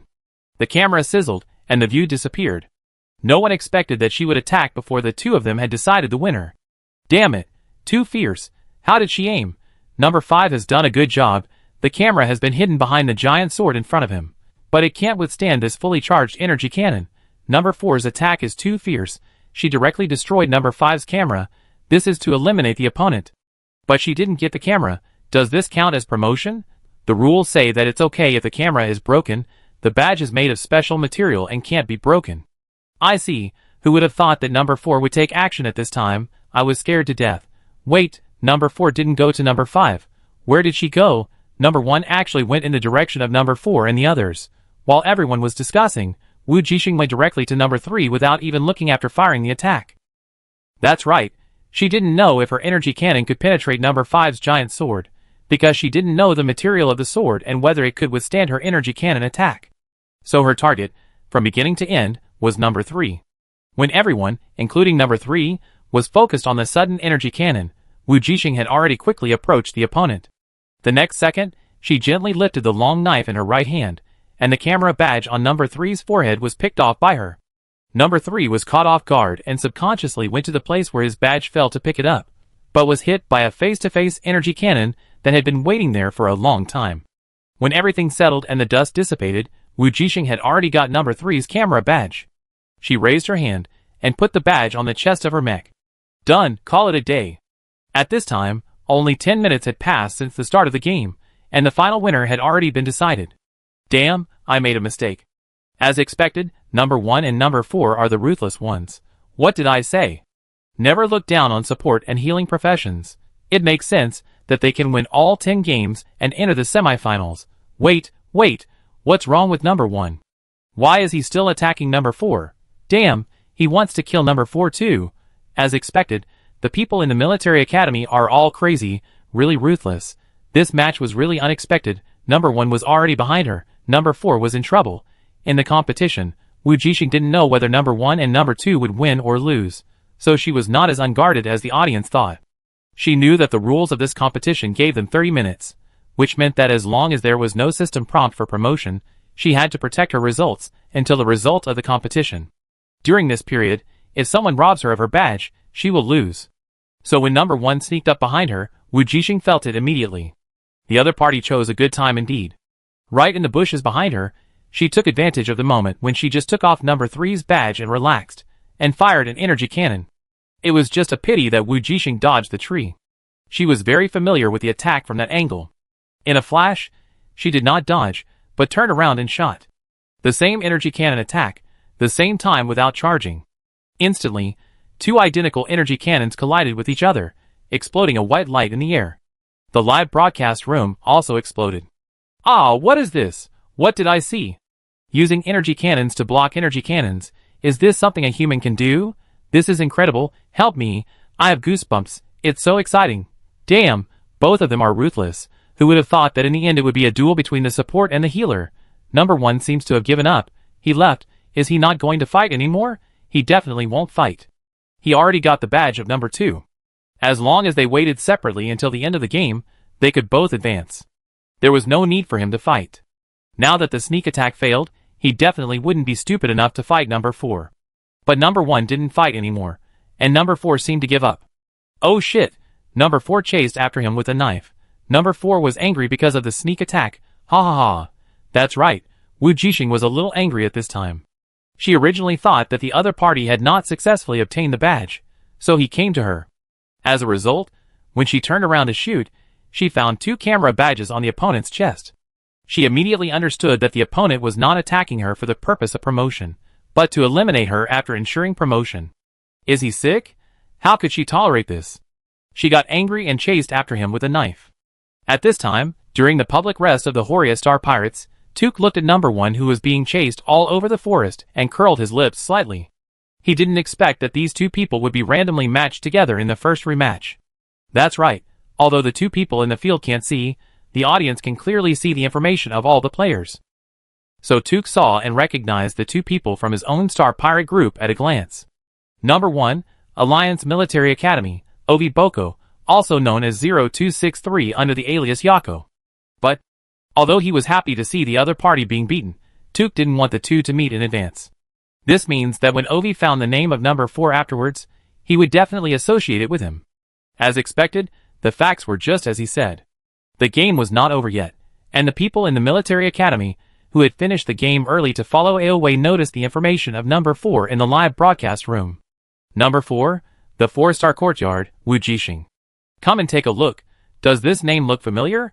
In the training ground of the military academy, a person walked in with a holographic screen. What's the name? This seems to be the game of AOA. One person came over and said, and then the next second, his eyebrows were slightly raised, and his face was surprised. Damn, am I seeing things? This name. How come it's so similar to that guy's? No way. Someone check it out. I can't check it out, but what about Boss Delete? He must be able to find it out. Wait a minute, let's see the result of the game. So everyone was attracted by this name, and gathered together to watch the game. Oh no, watching that guy Ovi being chased all the way to the creek. What do you want to do? In the game, number 1 suddenly spoke up. We have all advanced. There is no need to kill each other. Wujing realized that they could communicate with each other in the rematch. So she also said, why didn't you say that when you attacked me before? In the mecha of number 1, Ovi's face turned black. He had already regretted it. He didn't expect that number 4 was so strong. According to his speed, he couldn't jump away or get rid of him. The opponent was like a dogskin plaster and kept chasing him for a full 15 minutes. You know, it took him more than 5 minutes to resolve the battle with number 2 and take the opponent's badge. He was full of confidence and wanted to defeat everyone and advance, which was in line with the style of the military academy. But he didn't expect that he miscalculated. Number 4 was very strong. Not only was he strong in long-range combat, but he was also very strong in close combat. To be honest, he couldn't figure out why he would meet such a guy in the first game of the rematch. So he regretted it, but unfortunately, the opponent didn't seem to let him go. So Ovi had to change his strategy. He said, I'm from the military academy. There's no need for us to lose here. It's not that easy for you to take my badge. How about we clear the level together? Nothing. Wujing was still a little angry, but she didn't expect that before she finished speaking, the other party would directly shoot an energy cannon and electromagnetic cannon at her face. Good guy. So insidious. We are clearing the level together, but what the hell? Wujing dodged and fired back an electromagnetic cannon. Of course, not only that, she exerted force on her feet, and closed the distance between the two again, and the black long sword had already been used. Oh no, number one's heart was pounding. He was good at long-range shooting, but not good at close combat. After being stuck by the other party, he wanted to solve the problem by negotiation. Unfortunately, the other party was very cautious, and did not fall for it completely. The black knife light had already come in front of him, and number one raised his hand, and planned to use the energy cannon in his hand to hit the other party's knife to block her attack. But after his energy cannon was fired, he found that the attack missed. No, it was a feint. Sure enough, the next moment, Wujing had already stuck in front of him, and the huge energy cannon was aimed at his chin from below. That's right, the long sword was just a feint. What she really wanted to use was actually the energy cannon. Seeing that there was no place to hide, Ovi was a little broken and shouted, "You will regret it." But Wujing didn't intend to pay attention to him, but curled his lips lightly. Goodbye. In an instant, huge energy swallowed up the mecha of number one.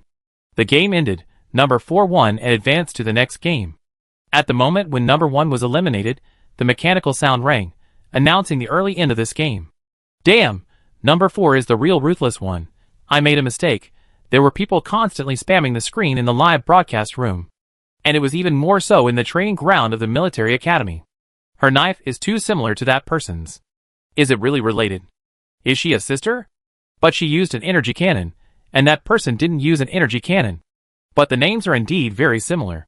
There are not many people with the surname Wu. Damn, too fierce. Ovi lost. This slap in the face really hurts. Stop talking. Hurry up and inform Boss Delete. Ovi was killed in the first game. Hurry up and check the details of that person. In the Horia Pirates, a loud bang was heard in the room 0263. What's going on? Muru was startled by the sound. It's okay, probably because I was too excited to watch the game. Tuk said calmly, turning off the holographic screen in his hand. Haha, the player I favored must have lost. Muru said happily, unlike me, if I want to chase, I will chase the strongest. The kid named Delete in the military academy is so ruthless. He just killed everyone and advanced after 10 minutes of the game. Fuck, it's so cool and exciting.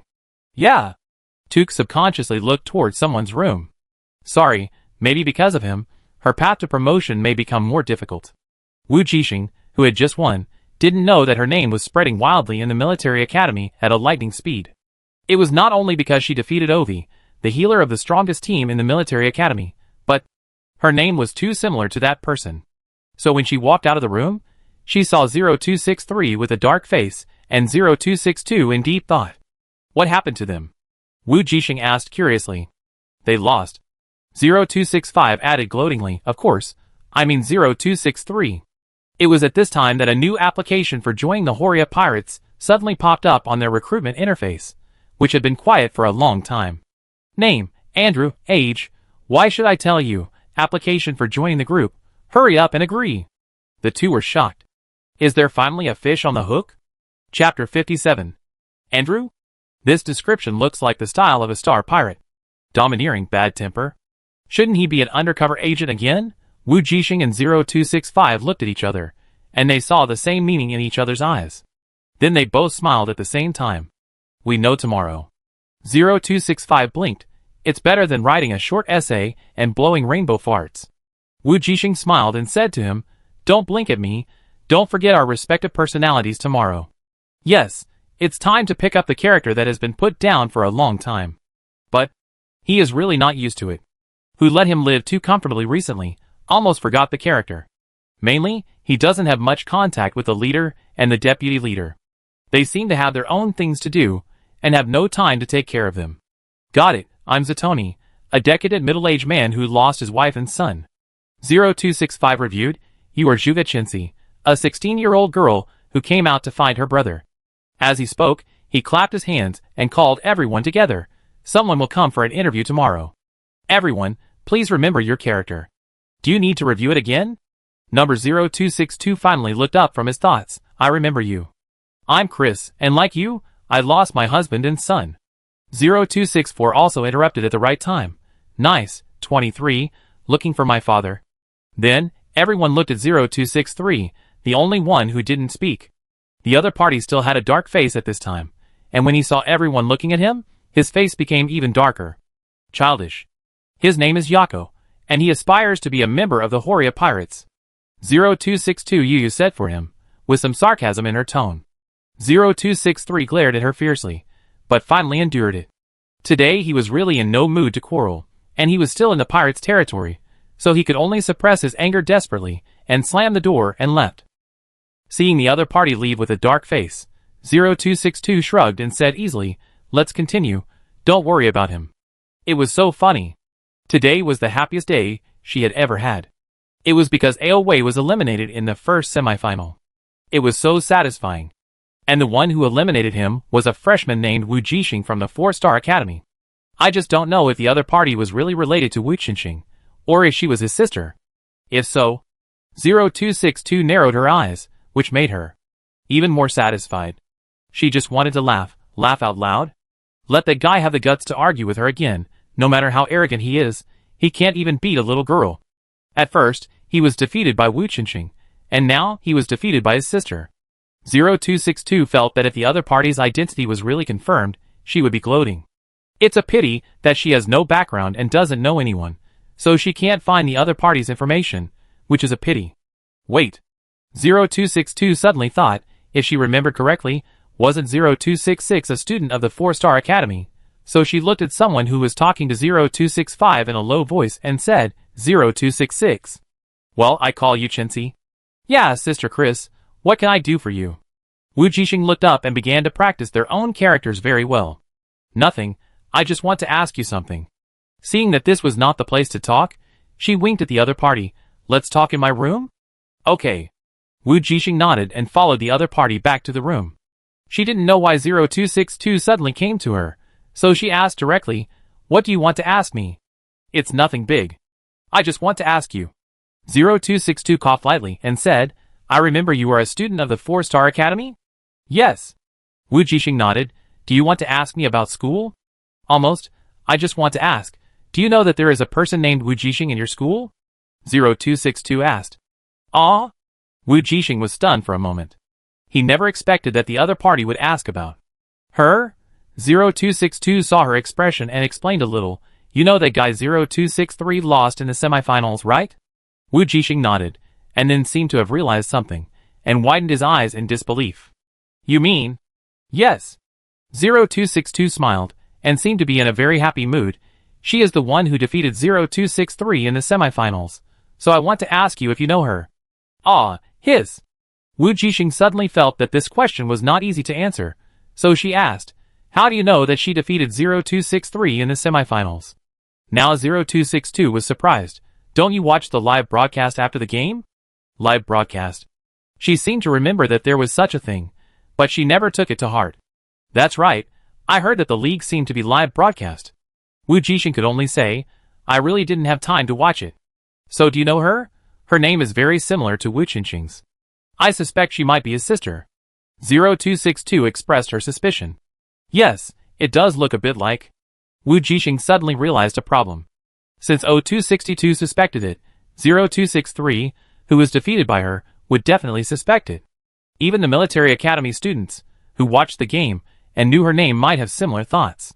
"How about this? I asked my friend for you to see if he knows it." Wujing originally wanted to say that she knew him, and he was from her team, but she thought that if she knew him, how could she explain why she didn't feel familiar when she heard Wujing's name? Therefore, it is better for her not to know this Wujing. "Okay, thank you for your help." 0262 nodded. She just asked casually, not expecting that the other party would know him directly, but if he was from their school, she would know by asking. "No trouble, it's just a piece of cake." Wujing felt a little guilty. "By the way, can I ask, is 0263 very famous in your school? Will many people watch his competition?" Wujing probably knew who the other party was. It should be the annoying number one, who came to kill her even though he had successfully advanced to the next round. It was really in line with the domineering style of the proud son of the military academy, and his strength was indeed very strong. She chased him for a long time, but he was still shot away. What a coincidence, the opponent was 0263, and she wanted to laugh. Well, he is the healer of the first team of our school. 0262's words surprised Wujing. The first team? Yes, the strongest person in our military academy is a guy named Delete. When 0262 said this, there was some fear and disgust in his tone. His team is the strongest team. Compared to that, Wujing, who is stronger? Wujing suddenly asked curiously. I don't know, the two have never fought. 0262 thought for a while and said, but the other party's talent is better, he is a natural awakener. Wujing is not. So when he first entered the school, he couldn't beat the other party. But later, it's hard to say.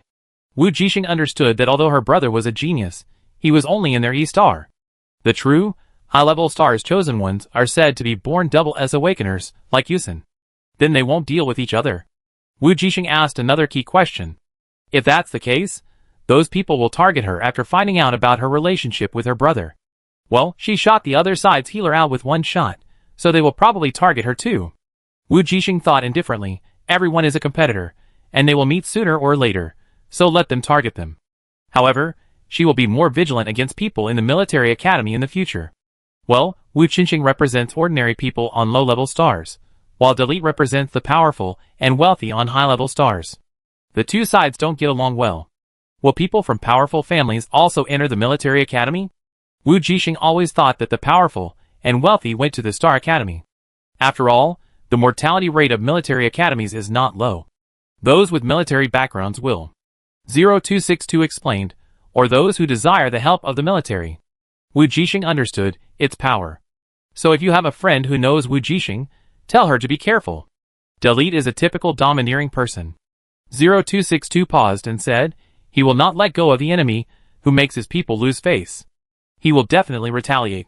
Especially if that person is the sister of the old enemy.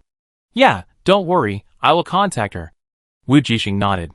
And 0262 thought of something and reminded, there are many defeated opponents of that person in our military academy and other schools. So if they know that the other party has a sister, they will definitely find ways to regain face on her. Okay, I got it. Wujing nodded, but I don't think you need to worry too much. Since she can beat 0263, she can beat others. As for the semifinals, we don't know each other's identities before we meet, so it's not a big problem. This is Wujing's true words. Her brother's defeated opponent, how could he not be defeated in front of her? And she is not afraid of being targeted in the semifinals. Everyone is an enemy. If there are people who know each other in the same school, even if there is no targeting, they will join forces to get rid of others. However, Wujing believed that the mastermind of the mirror world was fair, and would separate people from the same school, if possible to prevent them from joining forces. In short, as long as she gave her all in every game and treated everyone as a competitor, she would not be affected. As for the finals, let's talk about it later. Everyone will rely on their own abilities. She has now passed the preliminary round, and the next step is to win the semifinals with all her strength, get the school's reward first, and consider the rest later.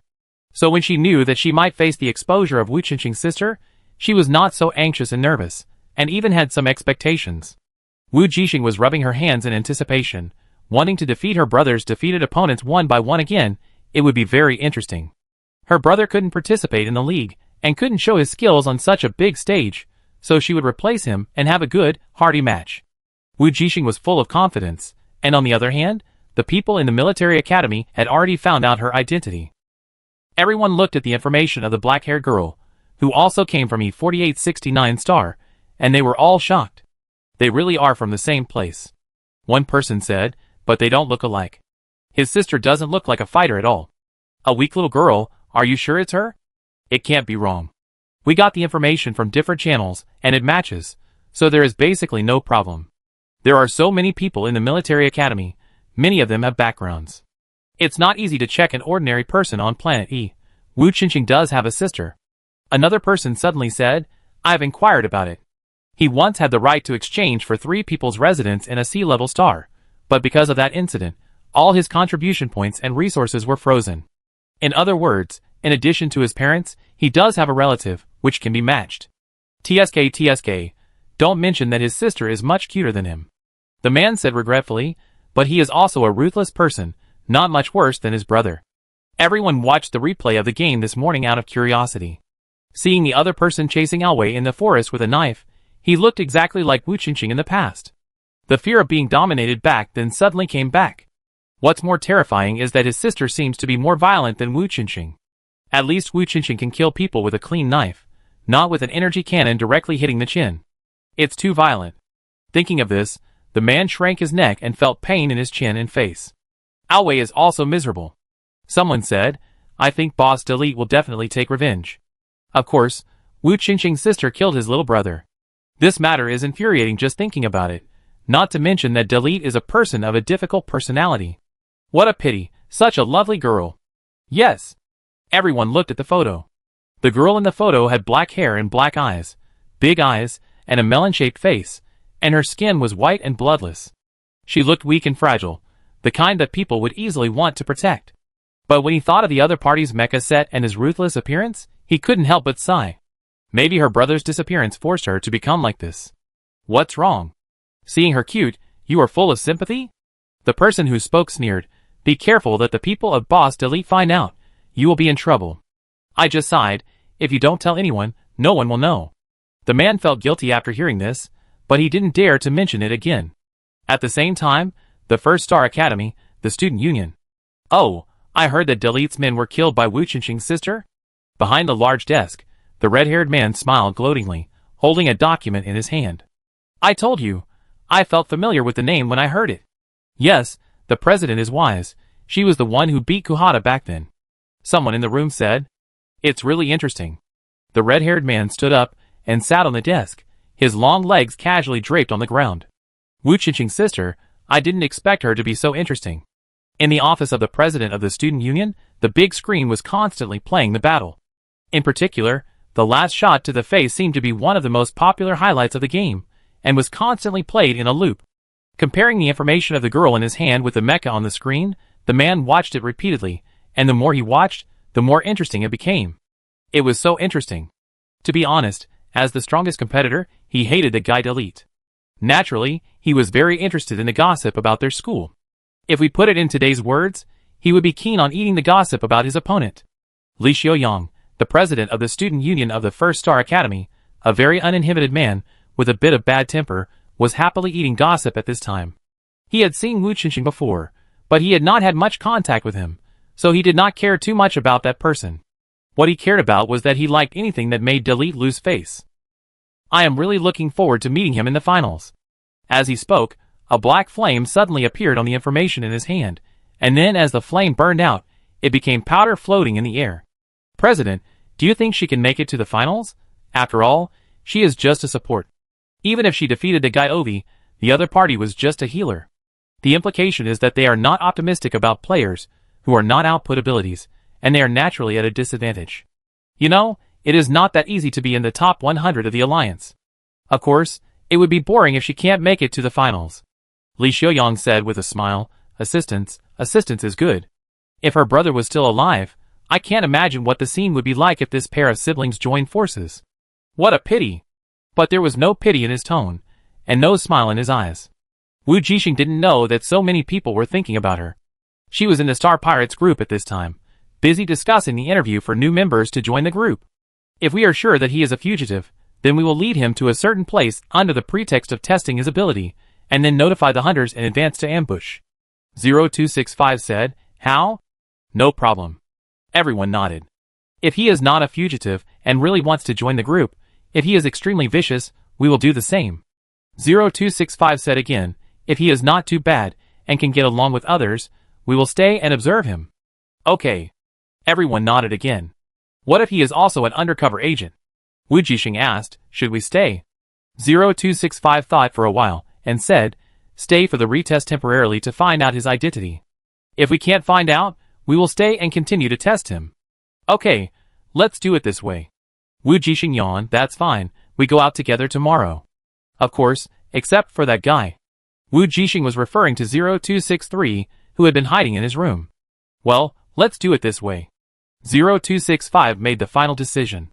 So the next day, when the applicant named Andrew came to the door, he saw a group of little kids and young people as if he had come to an ordinary family of 4 young parents and 2 children.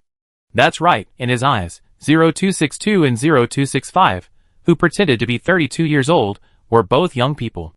Not to mention that 32 was not old, and their temperaments were younger than their age. They were just 4 young people and 2 little kids. So when Andrew, the real bearded bandit, came to the door aggressively, he almost thought he was in the wrong place. Are you the Horia Star Pirates? He questioned. Yes, is there a problem? 0265 nodded calmly and pointed to the seat in front. Sit down. The man named Andrew had a big beard and was not tall, just 1.8 meters.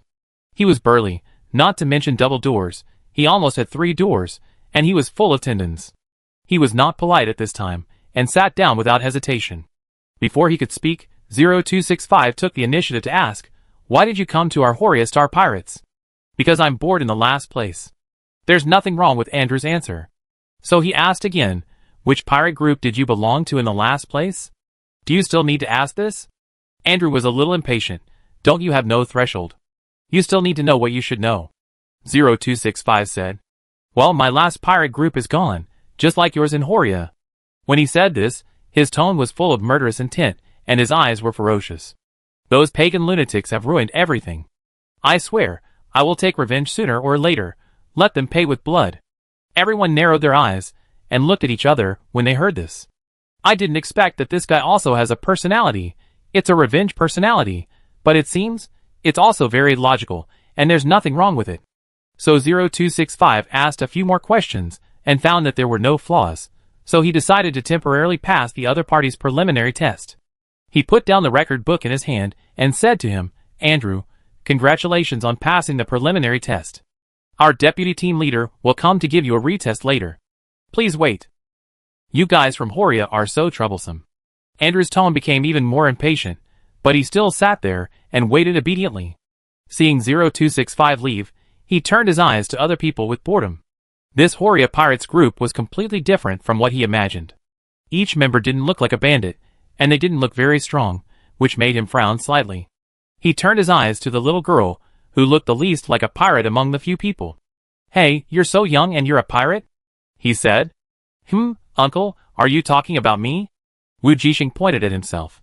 Yes, who else but you? Andrew bared his teeth, revealing a mouthful of gold and silver dentures. Before Wujing could answer, 0262 glanced at him coldly. What's wrong? Is age still a factor in becoming a star pirate? You? Andrew was a little unhappy, and just as he was about to stand up, he was stopped by someone. I escaped from the mutant star, and came to find my brother in the Chaos Star region. Wujing tried to smooth things over. We have no barriers to entry in our Star Pirates group, so he accepted me. She casually asked, Uncle, how did you become a star pirate? Andrew was just thinking about what to say when he saw the girl on the other side glance at his chest. Then she suddenly realized, so Uncle, you are the same as us? What do you mean? Andrew was confused by her behavior. So Wujing quickly introduced the other party to their own rough life experiences, and sighed, Uncle, you must be the same as us, your relatives are gone, so you became a star pirate. Yes. Andrew sighed and said with some regret, I became a star pirate, and met those brothers, and they became my new family.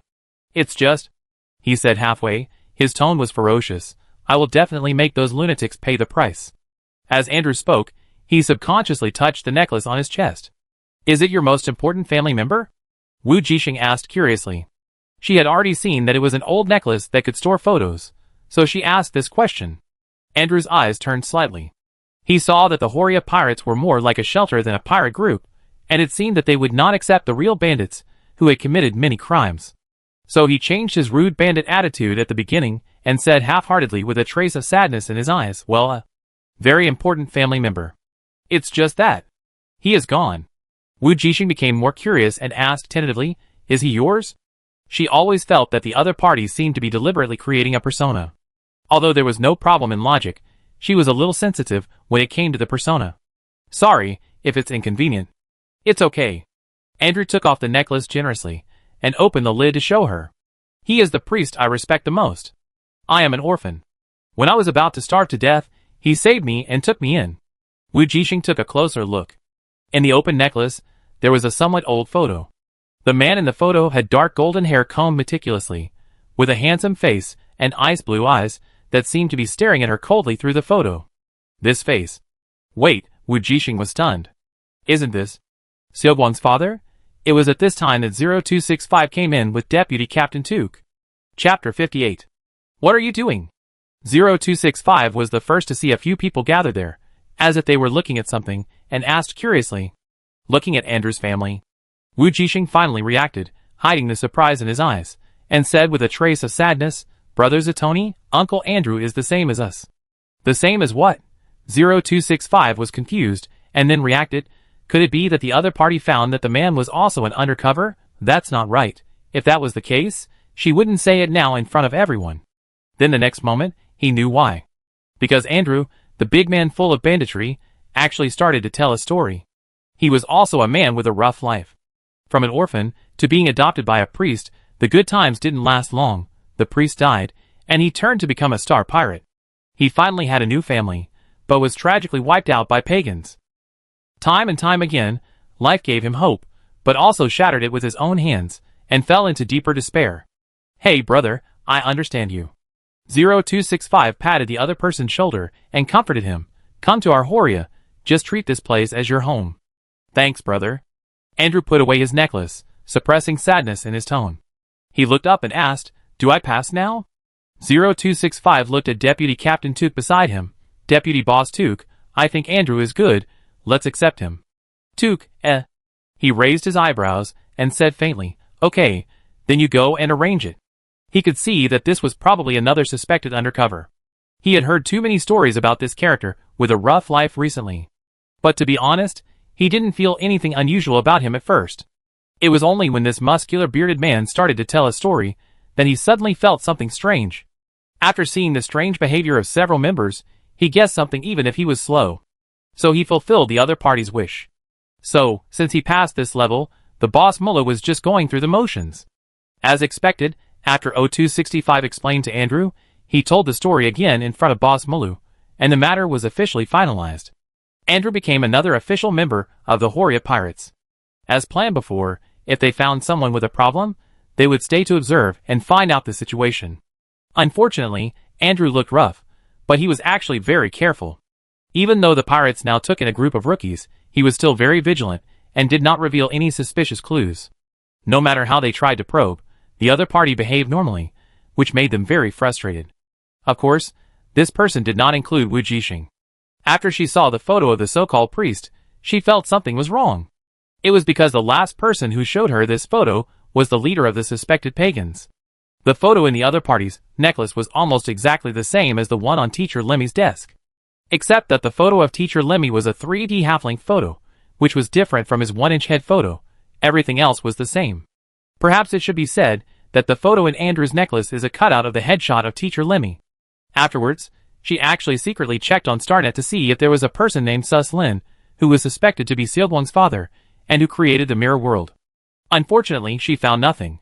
Whether it was the name of this person, his photo, or even the keywords she searched for the creator of the mirror world, there was no answer. In other words, people around a year ago did not know who created the mirror world. All the information on the Star Network only vaguely and generally said that it was a scientist from thousands of years ago.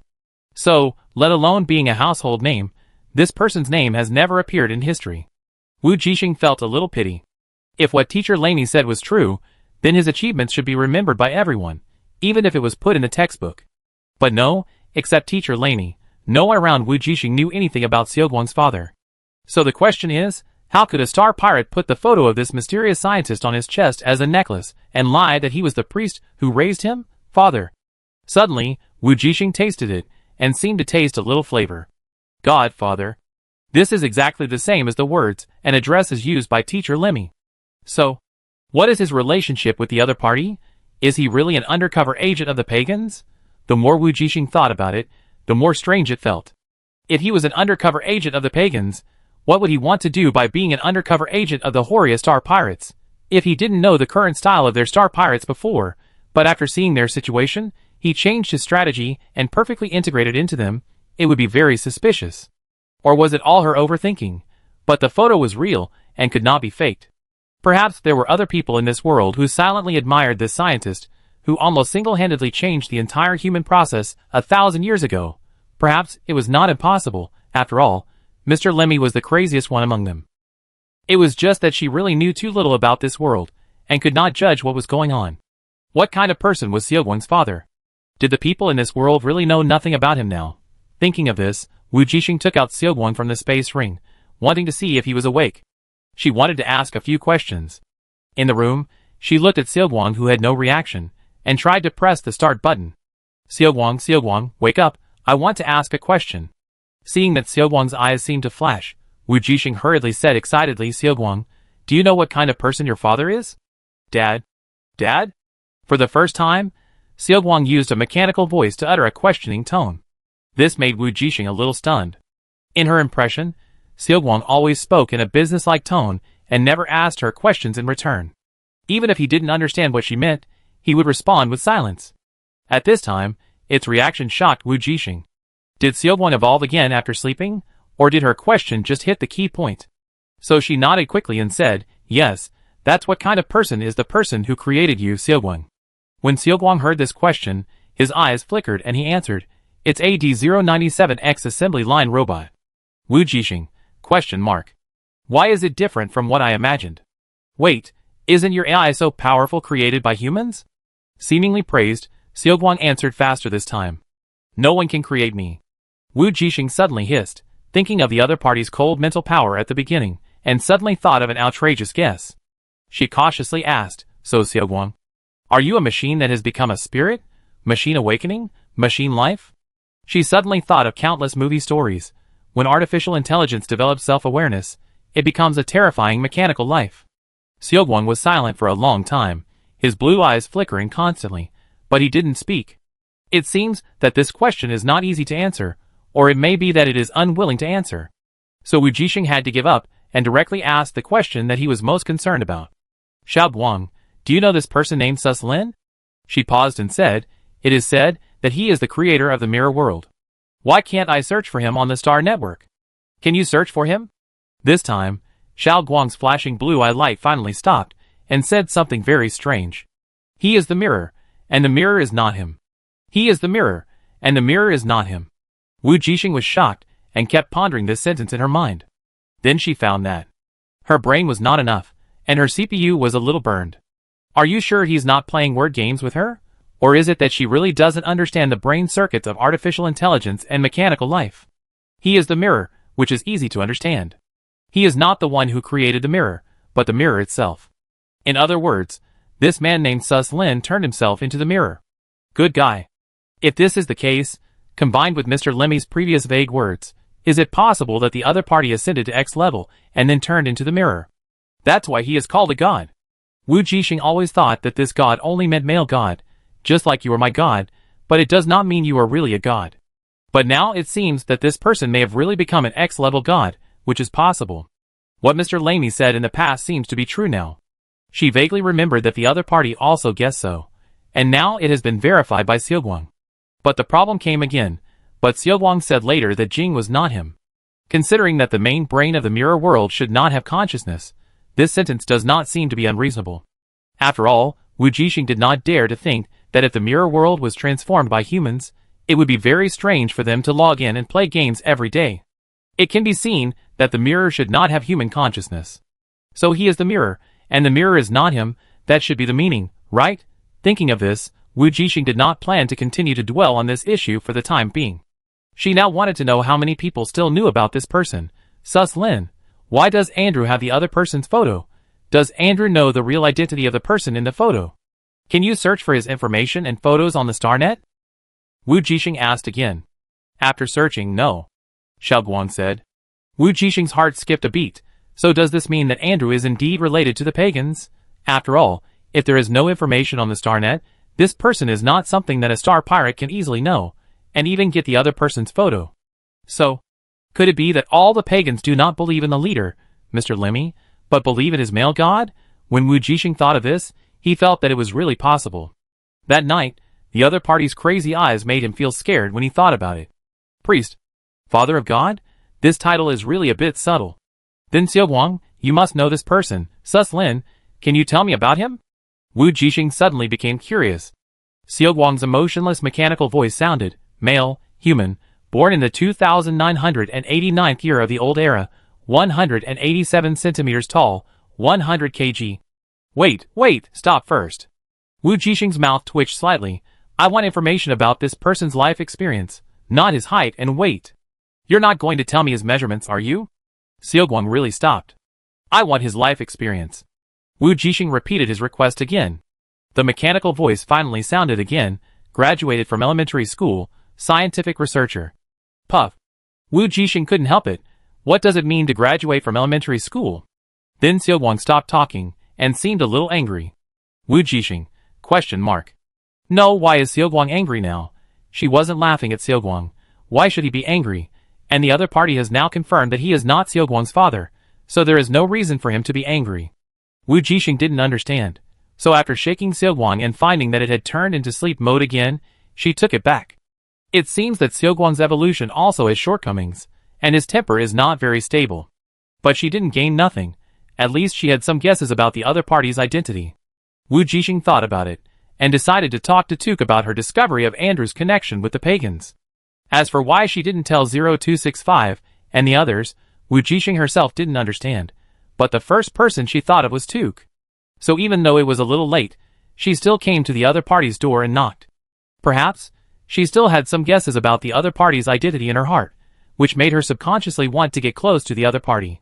Whether it was getting close or testing, or in her heart, Tika was more trustworthy than the companions that Prison Star knew. Soon the door opened, and Tika was a little stunned when he saw her. You are looking for me. Let me in first. Wu Jixing lowered his voice and said, I have something to tell you, about the new member. Tika raised his eyebrows, but in the end, he said nothing, but stepped aside to let him in and closed the door.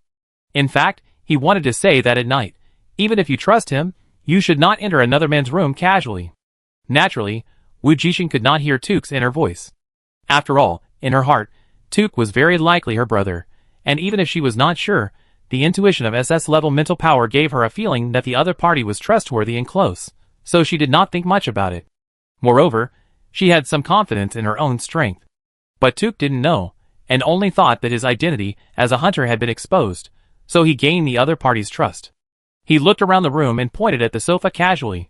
Sit down, have you found anything? Yeah. Wu Jixing was not polite, and sat directly on his sofa. I suspect he is a pagan. Tika just walked to the bed, and wanted to sit down, and was a little surprised to hear her words. Are you sure?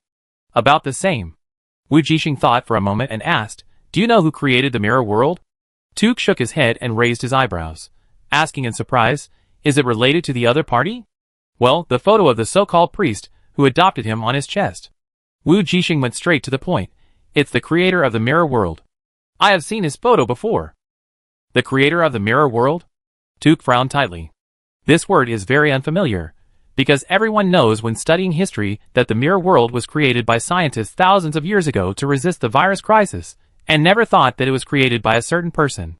Because subconsciously, people always think that it is a miracle that can only be accomplished by a group of scientists. Now the other party actually told me that the creator of the mirror world is a certain person. How can I not be surprised? Thousands of years later, humans have become accustomed to the existence of mirrors, and have never thought too much about it or explored its origins. Tika is naturally the same. How do you know? He frowned and asked. The teacher at school taught me. Wu Jixing said innocently. But this teacher is the one who sneaked into our school and caused pollution. If I'm not mistaken. He is the leader of the pagans. Wu Jixing's words instantly brought Tika's memory back to half a year ago.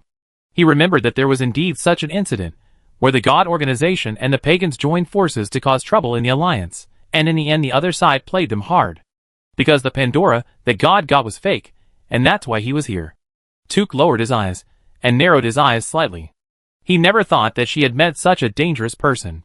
You have a good relationship with your teacher? He suddenly asked. Wu Jixing was a little confused. Weren't they talking about Andrew? Why did they switch to Mr. Lemi? However, Wu Jixing still explained, I am his class representative, so I usually have more contact with him. I saw the photo of that person on his desk, and it is the same photo as Andrew's. I know. Tika nodded lightly. It is indeed possible that he is a pagan. Since he is an undercover agent of the pagans, and a pagan who carries photos with him, he may not be an ordinary believer. This might be a really big fish. You know, his goal is also the pagans. Why didn't they go undercover as pagans, but came to the Star Pirates? Of course, there is a reason. Because the pagans are too crazy and too mysterious. Even Tuk suspects that all the pagans have been brainwashed. Their doctrine is to embrace darkness, take the initiative to contact mutation and infection, in order to resist all fear. That's right, it is to fight fear by embracing more terrifying things, otherwise why are they crazy? How could a normal person successfully integrate into this kind of organization and go undercover? So he was in the Chaos Star region just to wait for an opportunity. Now it seems that the opportunity may have come. I don't know why he came here to be an undercover.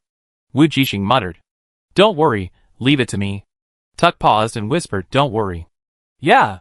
Wujing felt a lot more relaxed after saying that, and finally had the mind to start looking at the other party. That's right, her second purpose of coming here was to observe the other person more, and see if he was the one. As if he felt her gaze, Tuk frowned slightly. What's wrong? Nothing. Wujing coughed lightly and said, I just feel like you are someone. I seem to have seen you somewhere before. Tuk raised his eyebrows, thinking that the other party was talking about the identity of the hunter he used on the prison star. So he didn't care and said, really? Yeah. Wujing nodded. When I was on the run, I met a kind hunter who helped me. He looks a bit like you. As expected. Tuk chuckled and was about to say something when he heard the other party say again, you still look like my brother. Instantly, the smile on his face froze, and Tuk could only lower his head to hide his surprise. She was too sharp. Really? He whispered. Yes, I actually wanted to say it last time. Wujing looked at him again and said, you look like my brother, just like I look like your sister, and I feel very close to you. She was not used to guessing, so she hit a straight ball again. So, are you the brother I've been looking for, the one who left home and became a star pirate? Faced with such a straight ball, Tuk's throat tightened and it was a bit difficult to resist. He still half closed his eyes, and didn't look into the other person's eyes, because he didn't dare. When you left last time, you said that if we were destined to meet again, you would tell me your name. Wujing thought of the separation on the prison star, so he said, so you don't want to tell me that you are Tuk? By the way, can your ability change even your face at will? Tuk was silent. Unexpectedly, she remembered what he said casually at that time. He smiled bitterly, took a deep breath, and finally sighed, sorry, although I know you want to find your brother, I really don't. Tuk stood up and opened the door. Well, it's late, you should go back. Okay, I know. Wujing shrugged helplessly. Since the other party had sent her away, she couldn't stay here. So she stood up and walked to the door slowly. Tuk was a little amused, but still said with a straight face, also, don't enter a man's room casually in the future. Wujing was stunned, and then she realized why the other party had that expression when she entered the door. So she rolled her eyes and asked, why not? Can't I enter the room of a man I like? I won't enter anyone's room casually. Tuk's eyebrows jumped fiercely when he heard this. Do you know what you are saying? I know. Wujing blinked innocently. You are not my brother anyway. What are you afraid of? Tuk's face turned black, and he said in a deep voice, get out. Then he simply closed the door and drove her out. Wujing, TSK, so ruthless. Just when she was about to leave, the other party's voice rang out again. Don't worry about Andrew's matter, I will take care of it. Oh! Wujing looked at the closed door and turned to leave. There is a game tomorrow, so she has to rest early today. At the same time, in a room not far away, Andrew took off the necklace in his arms, opened it and stood it up, and placed it on the bedside table against the wall. Then he took out a small incense burner and placed it in front of the photo. Then he lit 3 incense sticks, bowed to the photo, and murmured, God, please bless me to succeed in this mission. After praying respectfully, he inserted the incense in his hand into the incense burner, and then went to bed with satisfaction. The next day, Wujing woke up, and the first thing she did was to log into the mirror. Her second rematch was about to begin. Similarly, in the training room of the Alliance Military Academy, everyone was ready to go. Remember, she is a black light mecha, holding a black folding long knife in her right hand, and an energy cannon and an electromagnetic cannon in her left hand. Kill her directly if you have the chance. Boss Delete will give you a reward. Chapter 59. Wujing didn't know that the people from the military academy seemed to be planning to stop her, but even if she knew, she didn't care. Since it was a competition, it depended on strength. As long as it was within the rules, no matter what tactics were used, everyone was competing with hard strength. If she lost the game because of some accidents, It was ultimately because of her lack of strength. So she didn't feel any special pressure because she killed 0263 and became famous in the military academy. She calmly logged onto the interface for the semifinals, selected the same mech as before, and waited for random matching. Not long after, she was teleported to a canyon forest site. This forest was a stone mountain, without a single bit of green. The high and low stone mountains and canyons were all earthy in color. Wujing picked up the camera badge in front of her with familiarity, flipped it open, and found that it was still number 4. It seems that she and number 4 are more predestined. While thinking, she put the camera badge on the head of the mech. If she wants to protect the camera, she usually puts it on her forehead, not on her chest. She is afraid that the knife will hit her accidentally when she swings it. So the forehead makes her feel safer. While waiting in the venue, the live broadcast room began to be refreshed. Unlike the preliminaries, the number of viewers in the semifinal live broadcast room is much larger. After all, it is a 5-person game, there must be more people watching, and there is more room for discussion. Here it comes, the game is about to start, excited. Finally I saw the handsome lady I was chasing after. Which one? Which handsome lady? It seems that both number 2 and number 4 are ladies this time. Of course it's number 2. So handsome. Are you talking about the one named Thethys from the second star courtyard? Of course, she is the Empress Thethys of our second star system. Wow, Empress, is she very powerful? But I see she is using a defensive mecha, not an attack mecha, right? No, the Empress is a defensive mecha, so she is called the Empress. I also came to see the pretty girls, but I was chasing number 4. Number 4 is a support, not as good as a defender. I don't think they have an advantage in this game, the other 3 are all damage. I think it will be difficult for your pretty girls to advance. By the way, did you notice that number 1 and number 3 are both from military schools? What a coincidence. Isn't it said that in order to ensure fairness, you won't encounter the same school randomly? The only thing to blame is that there are too many people from the military school who entered the semifinals, and this round happened to encounter 2, so the others can only say that they are unlucky. It was really unlucky. I watched other games, and basically no schools overlapped. The military academy was indeed strong, and played an advantageous game. It was easy to understand. There were too many military academy students who advanced in the top 1,000. Even if we wanted to be fair, there was no way. There would always be 2 people in one game. In fact, this was an unspoken rule of the game. In the semifinals and finals, the more people from the same school advanced, the more advantages they would have in the next game. There was no doubt about that. Students from other schools can only fight alone, but military school students can unite and get others out first. At this time in the competition venue, the 2 military school students number 1 and number 3 don't know if there are any of them in this round. But to deal with such a situation, they have a thorough plan in advance. Before each round of the game, everyone will gather in one direction to see if there are any companions. If there are no companions, they will play as usual. If there are, then they will unite and get others out together. Of course, only their school is qualified to carry out such a plan. The number of people who advance from other schools, even a strong school like the First Star Academy, could not achieve that. So when the mechanical start of the game sounded, number 1 and number 3 flew towards the center of the map at the same time. This is their secret code point for this round. Damn, the people from the military academy are about to meet up. I also saw them not knowing each other in the last round, but they all met in the same place. I thought it was a coincidence, but now it seems that they had exchanged secret codes in advance. They must have checked beforehand, otherwise they wouldn't use such a big advantage, and they are from the military academy. It will be hard for the others to beat them in this game. It is estimated that only the Empress can stop the 2 from joining forces. After all, she is a defensive mecha. But it is a bit difficult to defeat them and advance. What should I do? I am so nervous, sister, don't lose. Fuck, number 2 and number 5 are also going to the center. Don't go. At this time, the center of the map is the lowest point of the canyon. Number 1 and number 3 have quickly arrived at their destination. After seeing each other, they are all happy. This match is a sure win. Haha, we are so lucky. Number 1 smiled and greeted number 3's schoolmate. People from the military academy can naturally recognize each other through details and confirm their identities. Of course. Number 3 is relatively taciturn, but he was also happy when he saw his teammates. In a 5-person match, if 2 people team up with each other, then there is basically no suspense in this game. Unless the other 3 people can also team up. But is this possible? Everyone is an opponent. Even if they temporarily team up, there is no trust and tacit understanding. You hide where I hide. Number 1 suddenly asked. I hide, I'm a long-range fighter. Number 3 said. After saying that, he flew to the back of a distant stone forest and hid, leaving only Number 1 at the center to attract the enemy's attention. Once someone else came, he could sneak attack while the two were fighting. If they were lucky, they could win the game and advance easily without any effort. So after seeing Number 3 leave, Number 1, holding a knife, pretended to be cautious and began to explore the surroundings. At this time, Number 2 and Number 5 were advancing towards here at the same speed in different directions on both sides.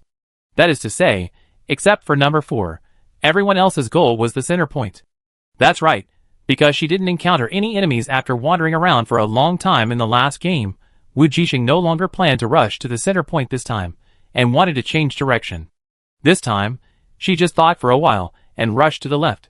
She thought, this time, she should be able to meet one first. It was just a pity that Wujing rushed all the way from her position, even to the edge of the field, but she didn't see any enemy. This made her doubt her life for a while. Why was there no one in the place she chose this time? This time, the field was the canyon stone forest, the terrain was more undulating, but it was not as easy to hide as the dense forest last time. So Wujing dared to guarantee that she definitely didn't miss the enemy halfway. In other words, the direction she chose this time was empty again. I'm speechless. I shouldn't have chosen the perspective of Number 4 again. I just wanted to see the scenery. Ha ha ha, if you had chosen the perspectives of Number 1235, we would have almost had a fight. It's so funny. Number 4 did the same thing last time. He chose the center, and there was no one there. He looked around for a long time. This time he chose the upper left corner, but there was still no one there. What kind of luck is this? It's actually pretty good. If he had met the two people from the military academy, he would have been done for. Oh, look, Number 5 arrived first, and Number 2 has arrived too. Which school is Number 5 from? This Star Academy, right? I don't know how strong he is. I don't think he's that good. I watched his preliminary round. He won 8 games, tied 1 game, and lost 1 game. He's not a perfect team. That's it. At this time, in the center of the field, at the bottom of the Grand Canyon, Number 5 had seen Number 1, who was circling around cautiously, from a distance, but didn't notice him. Number 5 in the Mecha was delighted, thinking to himself that he should have won this round. Number 1 was already within his range, but the opponent didn't notice him. So while secretly rejoicing, he quickly went around the opponent's back and slowly accumulated energy cannons. At this moment, he didn't know that a pair of blue eyes were hiding behind a rock, staring at him quietly. Those were the eyes of Mech Number 3. While he was accumulating energy cannons, Mech Number 3 also raised the muzzle of the energy cannon. At this time, Mech Number 2 also raised his sword and shield and rushed towards Mech Number 1. But at the moment when her sword touched Mech Number 1, she suddenly felt the gathering of 2 energies. So she quickly stepped back and distanced herself from Mech Number 1, wanting to see what was going on. At this time, just before Number 5's energy cannon reached its apex, Number 3, who was hiding in the dark, had already made his move. A golden energy attack directly penetrated half of the body of Number 5. Number 5 was still concentrating on waiting for the arrival of the last moment, but in the next second, before his energy cannon had a chance to fire, he fell to the ground with a bang. Number 3 walked over calmly, and took off the camera badge on his head in the other party's unwilling eyes. That's right, he calculated the angle when designing it, so that the Mecha Number 5 would fall on its back instead of falling, which would make it easier for him to get the camera badge. Not far away, Lethis, who was in the Mecha Number 2, narrowed her eyes suddenly. She noticed something was wrong. Yes, since the Mecha Number 3 had been hiding there for a long time, why didn't it shoot at Number 1 at the beginning, but shot at Number 5 when Number 5 shot? Then he flew over leisurely to pick up the camera badge after Number 5 reached the bottom. Didn't he know that there were 2 enemies, her and Number 1, in the field at this time? This thought happened in an instant. She seemed to suddenly realize something and turned around and ran away, no longer wanting to fight. This place was too open. Unlike the dense forest, it was difficult to hide. Those 2 people clearly joined forces, and she had no way to avoid them. As for why she suspected that the 2 people joined forces, as a student of the 2nd Star Academy ranked in the top 3 of the Alliance and an elite seed player in the school, Lethis naturally knew that in a random match, there would be a possibility that 2 military academy students would appear at the same time. Everyone had expected this from the beginning, but she didn't expect that she would be so unlucky that she would encounter this small chance. Even if the two were not very strong and were only average in the military academy, this match was still difficult enough. If it was a map like the jungle where it was easy to hide, it would be fine, but in this canyon map, she could only face the two head-on. Although the defensive mecha was very resistant, its output was still a little lacking. It was too difficult to win a head-on 1-on-2 victory, especially since the two were one melee and one ranged. The best case scenario was to last until the end of the match and enter the resurrection match. But for the proud Thethys, this was also a somewhat unacceptable outcome. But to win and advance unless she also joins forces with another person. But it's not that easy. The enemy won't give her time to exchange information and negotiate with the other player. Moreover, she doesn't know where the other player is. So Thethys can only escape first, but she is a heavy defense mecha after all, and her speed is not as fast as the other two output mechas. Although she escaped quickly and avoided the fatal crisis, she was easily caught up by the two people behind her. Number 3 replaced the energy cannon in his hand without hesitation, and set up an ultra-long-range electromagnetic cannon. The caliber of the electromagnetic cannon is also very large, which is obviously suitable for ultra-long-range and large-scale attacks on this kind of map. The next second, blue light gathered and flew in the direction of number 2. Thethys had no choice but to turn around while running, enlarge the mecha shield in her hand, and resist the large-scale attack of the electromagnetic cannon. Because the range of the electromagnetic cannon was too large, her speed could not escape the attack range in an instant, so she could only turn around and use the shield to resist while running. The electromagnetic cannon was blocked by the shield instantly, but Thethys did not feel relieved at all, but became more alert. Because when she turned around to fight back, number 1 behind her had already caught up with her weapon. Thethys sighed, and could only stop and fight with number 1. Although number 1 was also very strong, he was not Thethys' opponent. She had a big sword in one hand and a shield in the other, and number 1 had no way to deal with her. But there was a number 3 who was watching from a distance. Every time her big sword was about to hit number 1, number 3's electromagnetic cannon attack would appear at the right time, so she could only turn around to defend and had no time to take care of other things. One of them is a long-range fighter, and the other is a close-range fighter. They cooperate very well. Even the powerful Thethys can't get away, and can only defend. Ah, it's so suffocating. The Empress is entangled. It's still too difficult to fight 1 against 2. It seems that there is really no hope for this game. In this kind of venue, it's impossible to hide and defeat them 1 by 1. Only number 4 can win if she joins forces. Forget it. If you know there are 2 people in the military academy from the beginning, you can discuss it in advance. Now it's impossible. Yes, everyone is an enemy. If number 4 saw the 3 fighting now, she would definitely choose to sneak attack. How could she join forces? So it depends on who number 4 chooses to sneak attack. As long as she is not stupid, she should kill one of the 2 military school students who join forces first. Look, number 4 is moving. She seems to want to occupy the high ground and observe the enemy. That's right. At this time in the competition venue, after finding that she didn't bet on the right direction, she ran directly to the highest peak of the mountain forest.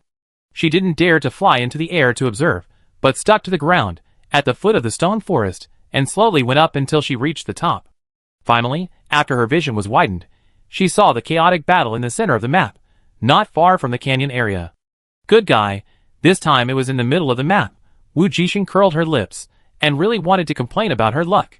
It was just that the place where the mechas were fighting was too far away, and she couldn't see the specific situation too clearly.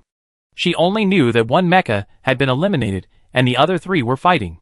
Should she wait until the winner was decided before going over, or go now? Wujing hesitated for a moment, and then chose the latter, and decided to go directly to see the situation. She is not the kind of person who sits and waits for death. If she cannot get the first-hand information, she will feel insecure. So she made a prompt decision, and drove the black mecha to the center of the map quickly and stealthily. Number 4 passed by. Fortunately, she did not wait, otherwise, when number 1 and number 3 finished their opponents, they would come to finish her. TSK, the Empress will not be easily finished. You think too much. Then who is being beaten back now? Although I admit that she is very strong, 1 against 2, and she is from the military academy. Basically no chance. Look, number 4 is approaching. When Wujing arrived at the edge of the battle, she found that the 3 mechas had come to the middle of a very open field while fighting. There was no place to hide around, which meant that if she continued to move forward, she would definitely be discovered. But if she kept hiding like this, she couldn't observe anything, let alone attack.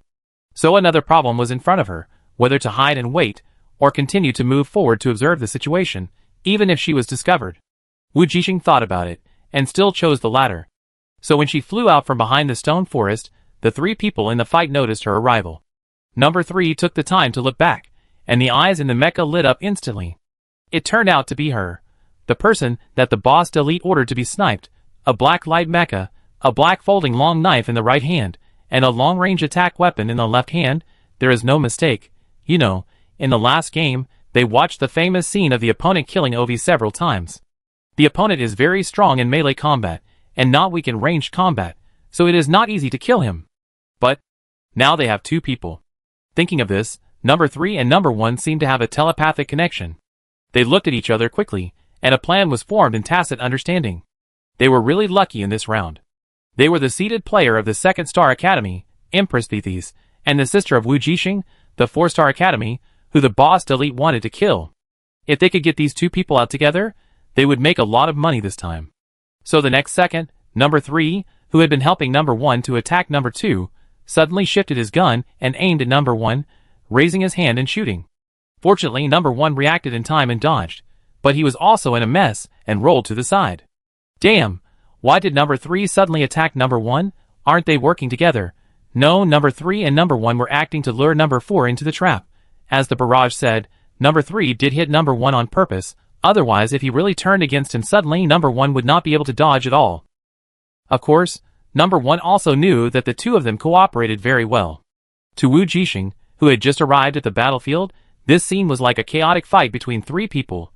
No one was willing to give in, and they wanted to kill each other. In this way, she didn't know that number 1 and number 3 were actually working together. Number 2 was finally able to take a breath at this time, but she also knew what number 1 and number 3 were planning now. They were just afraid that if number 4 found out about their cooperation, number 4 would join forces with her to deal with him. As long as number 4 is not stupid, he will know that he must join forces with her to defeat his opponent and advance. But now, after the two of them played such a drama, it is not certain. In a flash, Thethys thought understood everything. She was thinking about how to let number 4 know to trust her, and number 1 and number 3 are actually in the same group. Of course, she can take the opportunity to run away now, but when the two kill number 4, she will still face the outcome of 1 against 2. So now she can't run away, she has to stay here and persuade number 4 to join forces with her. However, number 1 and number 3 did not give her a chance, but started to act again. The two did not communicate, but directly fought, and did not forget to shoot a sneak attack on her, forming a three-way stalemate. Let's join forces. Number 3 suddenly said to Wujing, who was flying over, if we kill them both, we can advance. Otherwise, it will not be good for everyone if we waste time until the end of the game. Don't believe him. Number 2 frowned, and said sternly, they are the same group. You and him are the ones who are teaming up. Number 3 sneered, looked at the two of them warily, and at the same time did not forget to say to number 4, they are acting, don't believe them. Wujing flew over with a knife and wanted to fight. ? Wait, it's not. How did it suddenly become a suspense puzzle? Isn't this a mecha league? They are both from the military academy. You only have hope if you team up with me. Don't be fooled by them. Thethys said, I am Thethys from the 2nd Star Academy. In order to gain her trust, number 2 directly revealed his identity. But Wujing didn't know. Apart from O264, she didn't know anyone else in the 2nd Star Academy, and she didn't know who Thethys was. Bah, you are Thethys, and I am still Xiaoguang. Number 3 rolled his eyes, and said directly, don't think you can pretend to be the Empress with a big sword and a shield. You military school students are really cunning and insidious. Then he looked at number 4, you must not trust this woman, she is in the same group with that person. Number 1 also spoke at this time, you are slandering me. You and she are in the same group. You two just attacked me together. Why did you stop when she came? Number 1 looked at number 4 and said, let's join forces to kill them both. Trust me, or you will regret it. Wujing, The audience in the live broadcast room, I am dying of laughter. Number 4 is so miserable. Ha ha ha, who do you think she will believe? I never thought that this game would turn out like this. Ha ha ha, a path I never imagined. For a moment, I thought I was watching a brainstorming show. I don't know whether you are brainstorming or not, but number 4 is definitely brainstorming now. What truth is that? So guess what number 4 will do in the end? Wujing was indeed a little dumbfounded at this time. She looked at number 1, then number 3, and finally cast her eyes on number 2.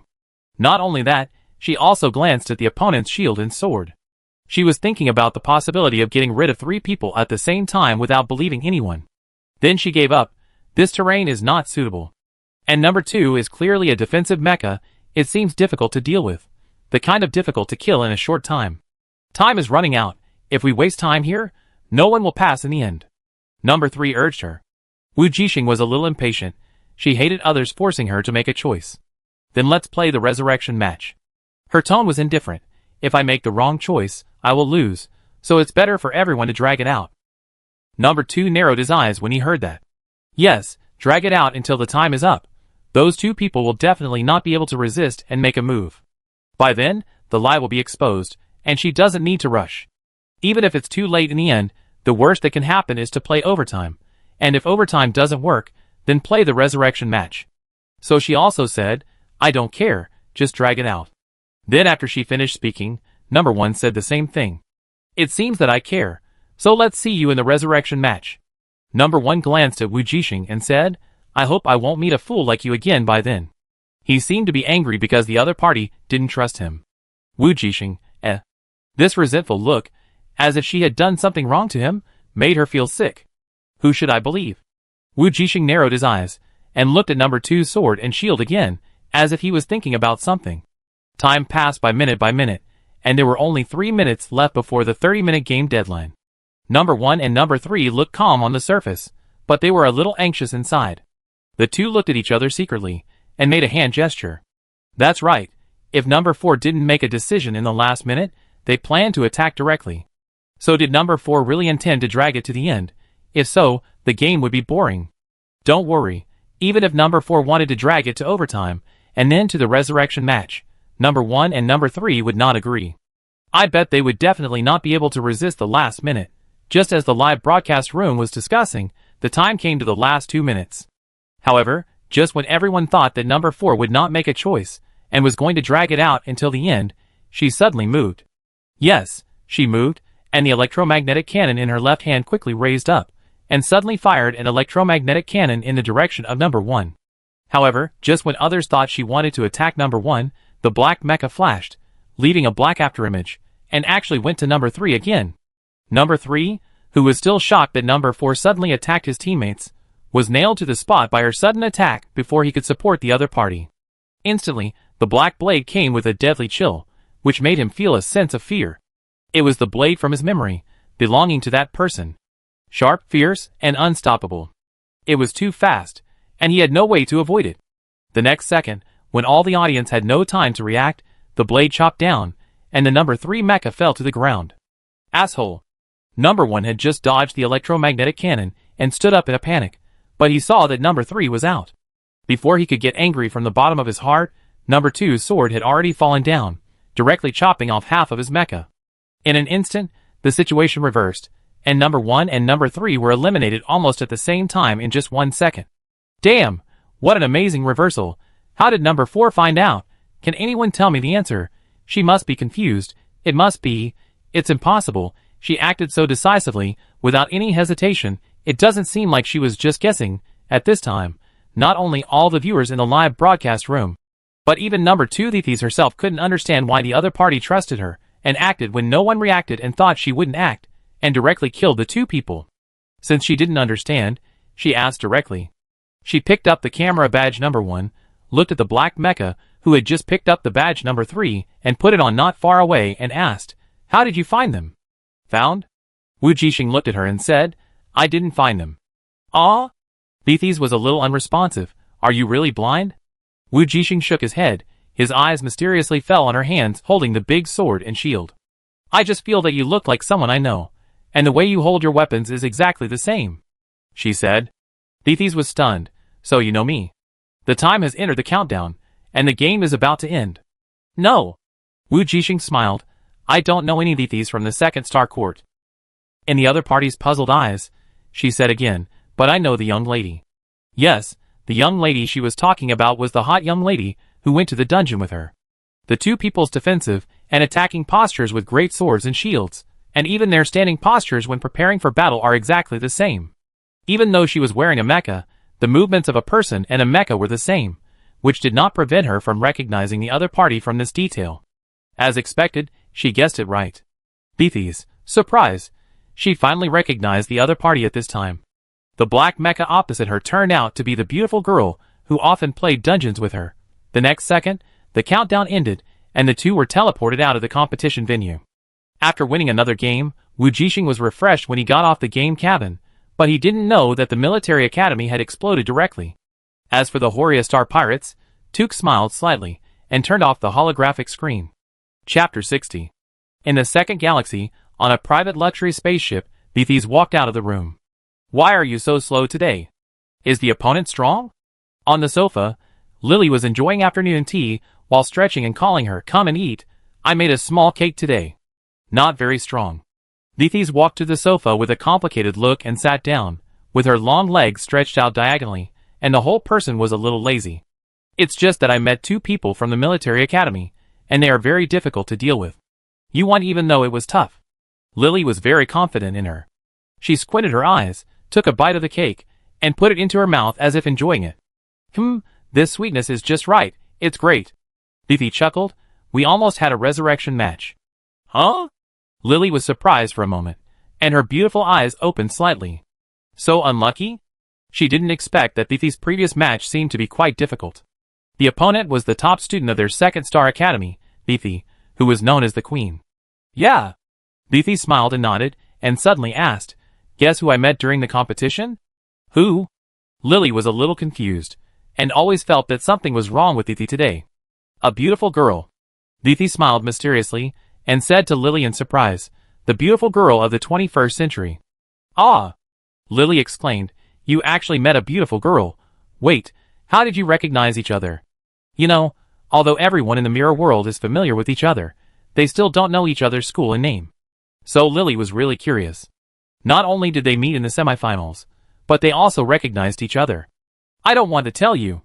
You know when you watch the replay. I picked up the small cake and leaned on the sofa. You know when you watch it. Okay. Lily glanced at her speechlessly, and then curiously ordered the spaceship's artificial intelligence butler to open the league's live broadcast room for her. So half an hour later, Lily, who finally watched the entire game, looked very excited. The beautiful big eyes were full of little stars. I knew that the beautiful girl must be very powerful, but I didn't expect that she was actually a supporting player in real life. So cool. Lily couldn't help but sigh. Luckily the beautiful girl recognized you, otherwise this game would be a bit difficult. The two people in the military academy are indeed scheming and difficult to deal with. Beefys ate the small cake and smiled without saying anything. After a long time, she put down the cake, took a sip of tea, and then said, don't you find that her school is a little familiar? School? Lily finally realized, the 4-star academy, then she is a classmate of that guy Yushen? That's right. Beefys smiled maliciously. I guess Yushen doesn't know that the beautiful girl in the team is her. If I'm not mistaken, the two should be classmates in the same class. And what? Lily asked curiously. Nothing. Beefys originally wanted to say that the beautiful girl came from E-Star, and there was a very powerful person named Wujing in the military academy, who was also from E-Star, and the two might be siblings. But when she thought that Lily might not know the other party well, she did not intend to mention it. After all, she knew Wujing because she heard that in addition to Delete, there was another person from E-Star in their military academy. E-Star, there has not been an awakener for many years, let alone such a strong person, which is basically like a fairy tale. Anyone who is familiar with other schools in the 10 stars of the Alliance has basically heard of this name. And the beautiful girl remembered very clearly that the other party logged into the mirror for the first time when she entered college. At that time, she didn't know anything. Later, she learned that she was from E-Star. Now, combined with her name, Wujing, they are clearly a family.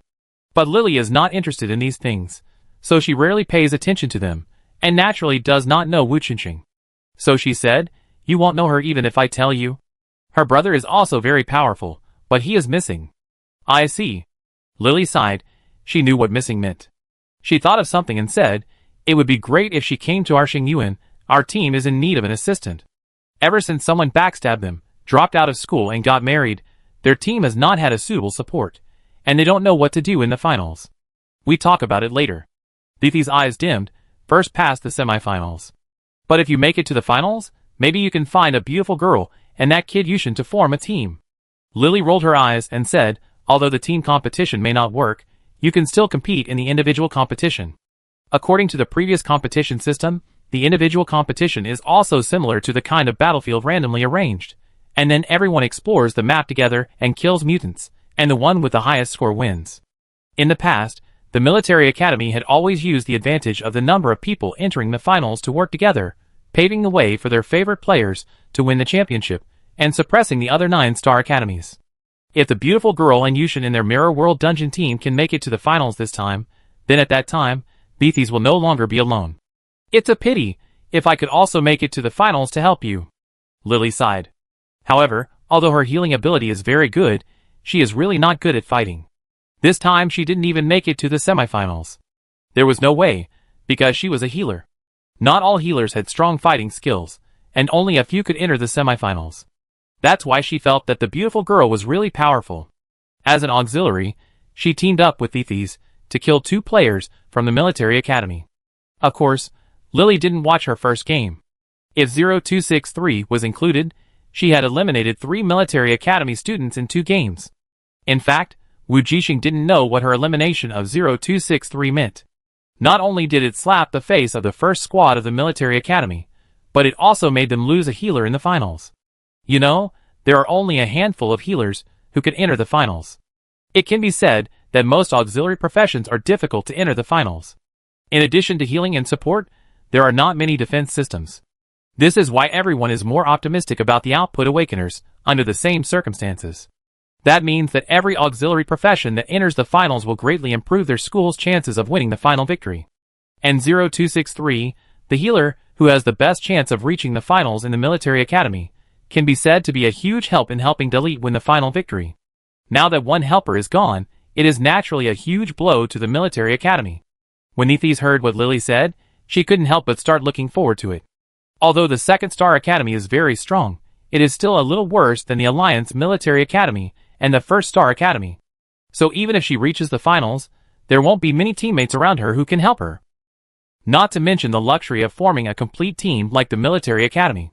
Although she is a defensive player and can join forces with the DPS players of her own school, she is still far behind. Healers and assistants, especially high-end combat assistants, are really scarce. If she can join forces with the beautiful girl and find 2 DPS players from her own school and the 4-star academy, such as the boy Yushen, the final battle will be much easier. She narrowed her eyes slightly, and a trace of ambition ignited in her eyes. Perhaps, this time, they can also compete for the top 3. In the Horia Star Pirates, Wujing didn't know that the young lady and the little cat were talking about her. She was sitting next to the deputy leader Tuk, asking if he had watched her game just now. If Wujing remembered correctly, Captain Maru once let slip that he was following the game of a player from the 4-star academy. Deputy Captain Tuk. She leaned over to see the holographic screen in the other party's hand, but it was dark there. Obviously, the other party had turned off the screen before she came. Did the player you were optimistic about win the semifinals? Tuk narrowed his eyes slightly and looked at her, saying lightly yes. Wow, that's amazing. Wujing blinked and asked curiously, can I watch the other player's game? Tuk said faintly, keep it a secret. You are so stingy. Wujing muttered unhappily, you don't share your amazing players. I also want to invest in the other player to make some money. Do you have money? So it's useless to tell you. Her character at this time is indeed poor. Wujing curled her lips, and seeing that the other party was flawless, she could only sigh okay. Then she changed the direction and continued, then can you tell me how powerful that person is? Isn't he very handsome? Tuk, This time it was his turn to sigh.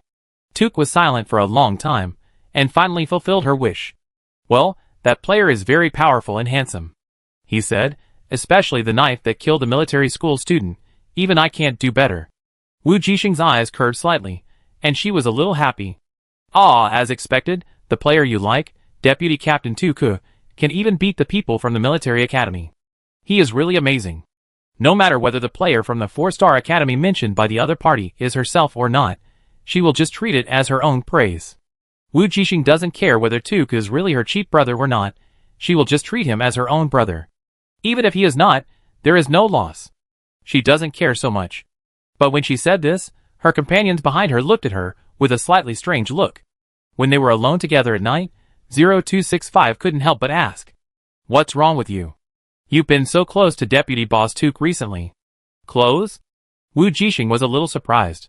Why did 0265 suddenly come to her and say this? Yes, you two have been whispering to each other recently, and you've been acting cute when you're talking to him. Just say it, right?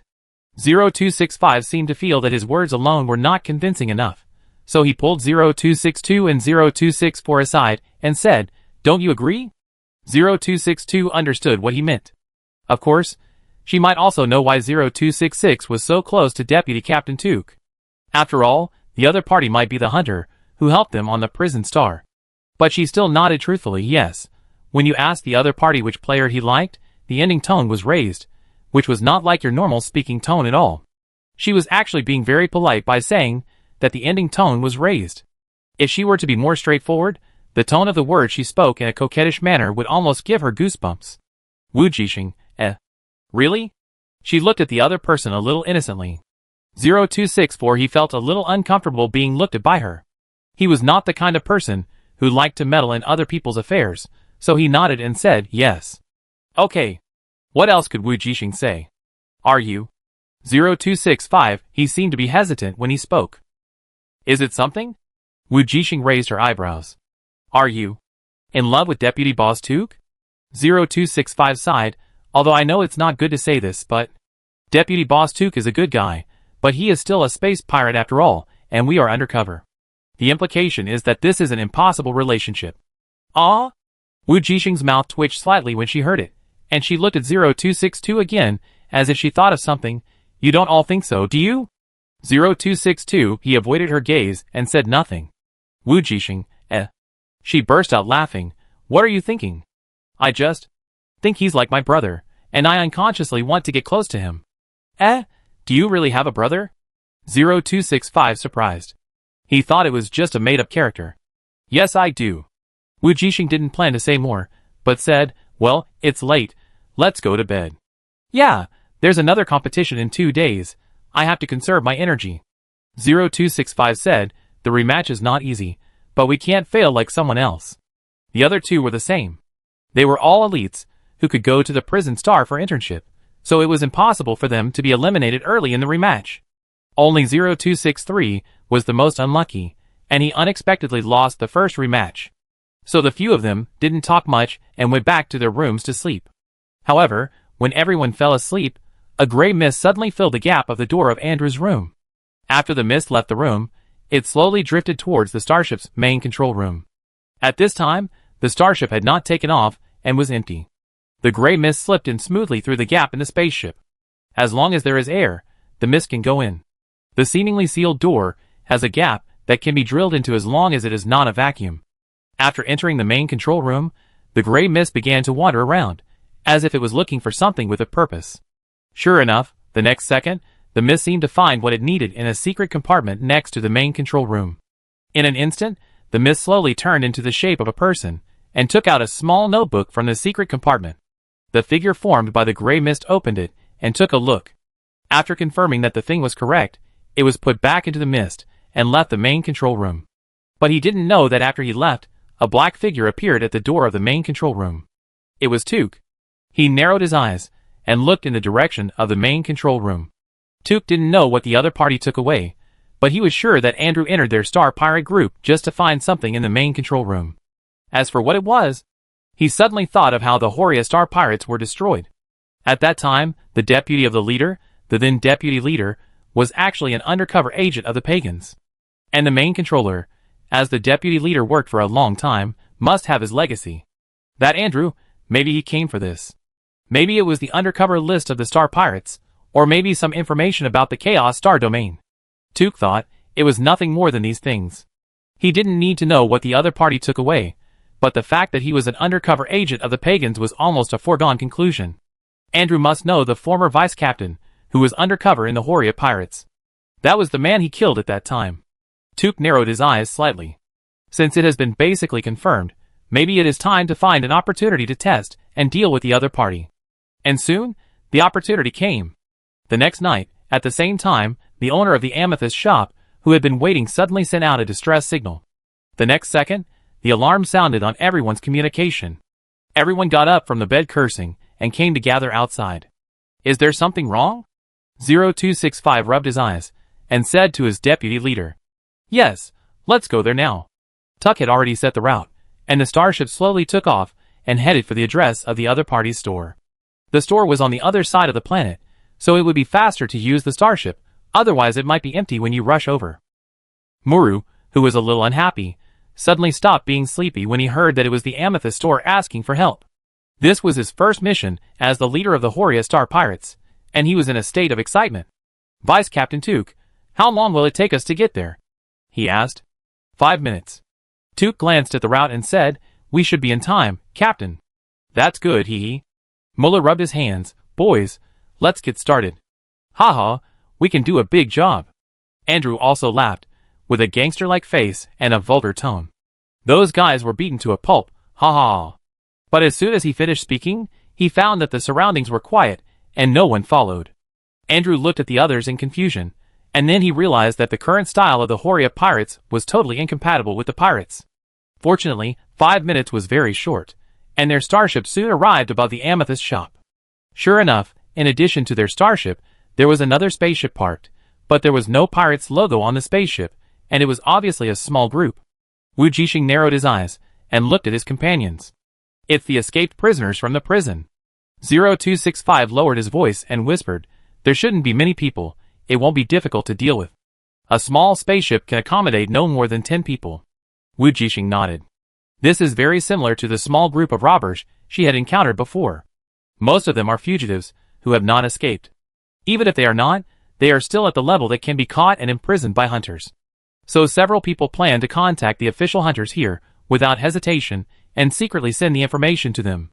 After they finish the robbery, they will deliberately come late and arrest the people in jail.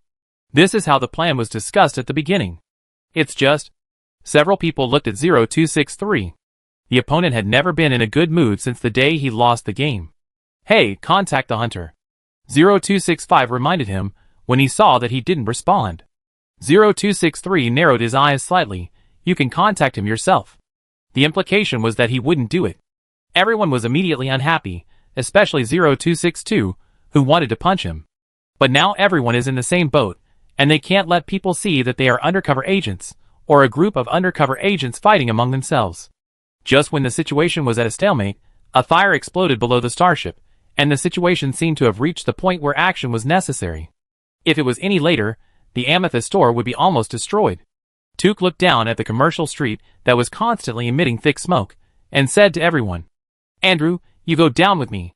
The others go directly to hijack the spaceship. Don't let them have a chance to escape. Okay. Everyone nodded. Wait, I go with you too.